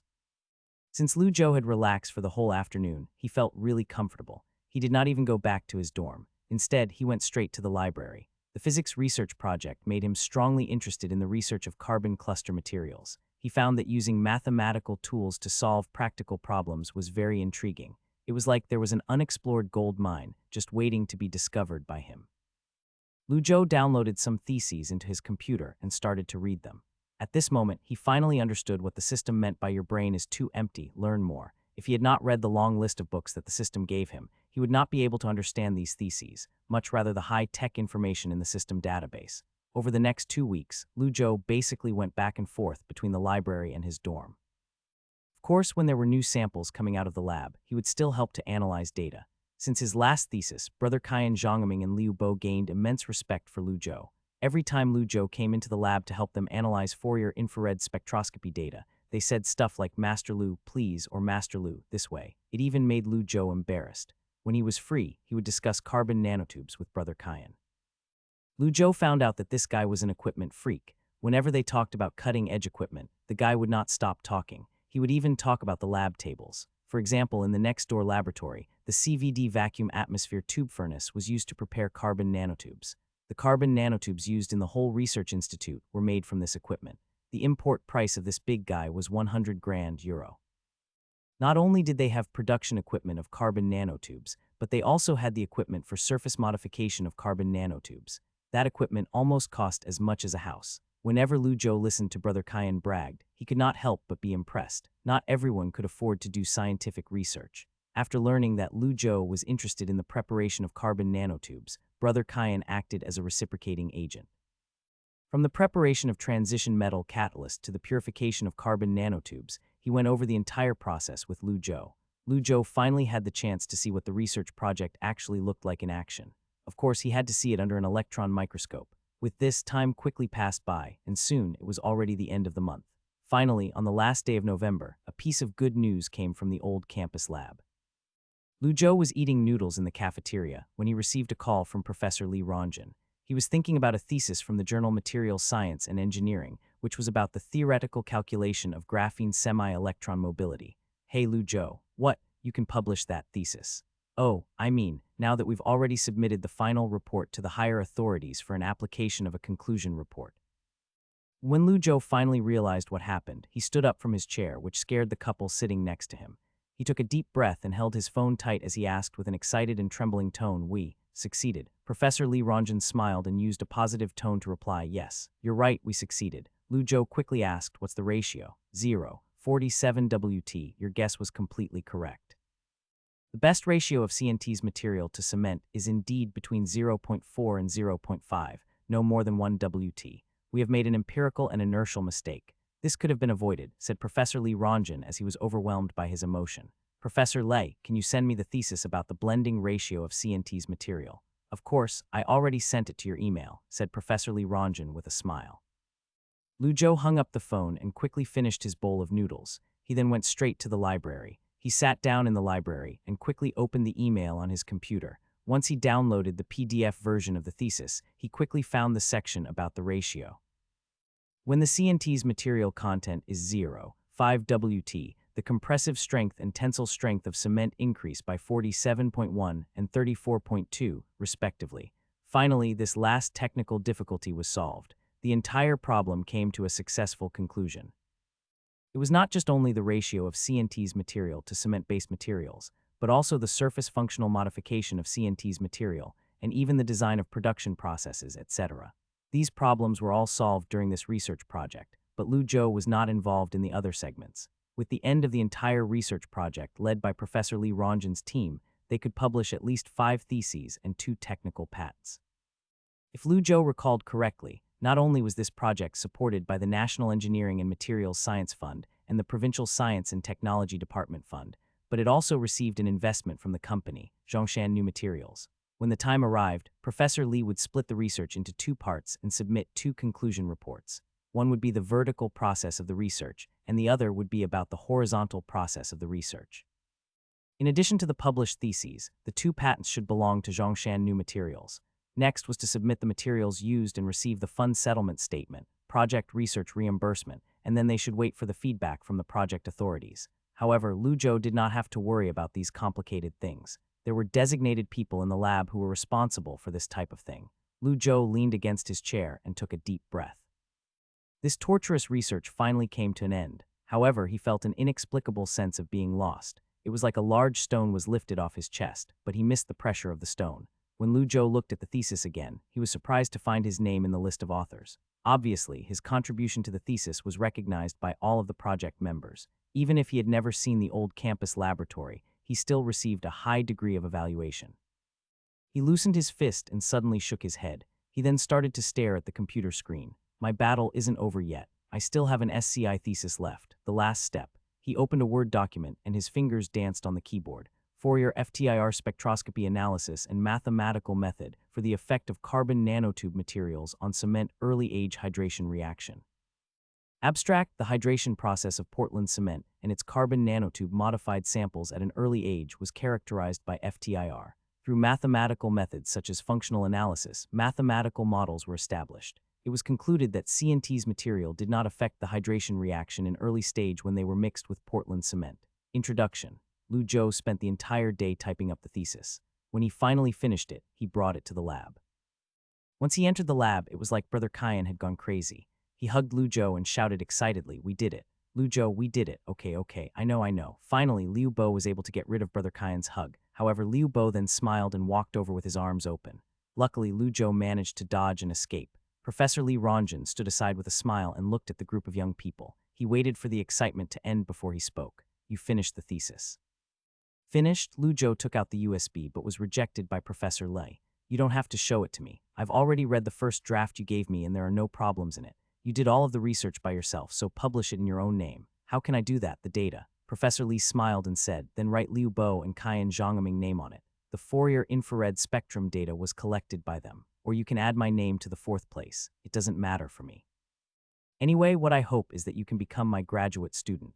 Embarrassed, Lu Zhou smiled and did not answer. This was difficult to answer. It was not that he disliked Professor Li. The main reason was that he did not think about which direction he wanted to study in the future. Professor Li smiled and changed the subject. Computational materials calculation is an emerging interdisciplinary field. The general materials science journals are not strong in reviewing this field. My suggestion is that you can choose the foreign computational materials science submission. Although the impact factor I saw last time seems to be only 2.2, the influence of a journal cannot be measured by the impact factor alone.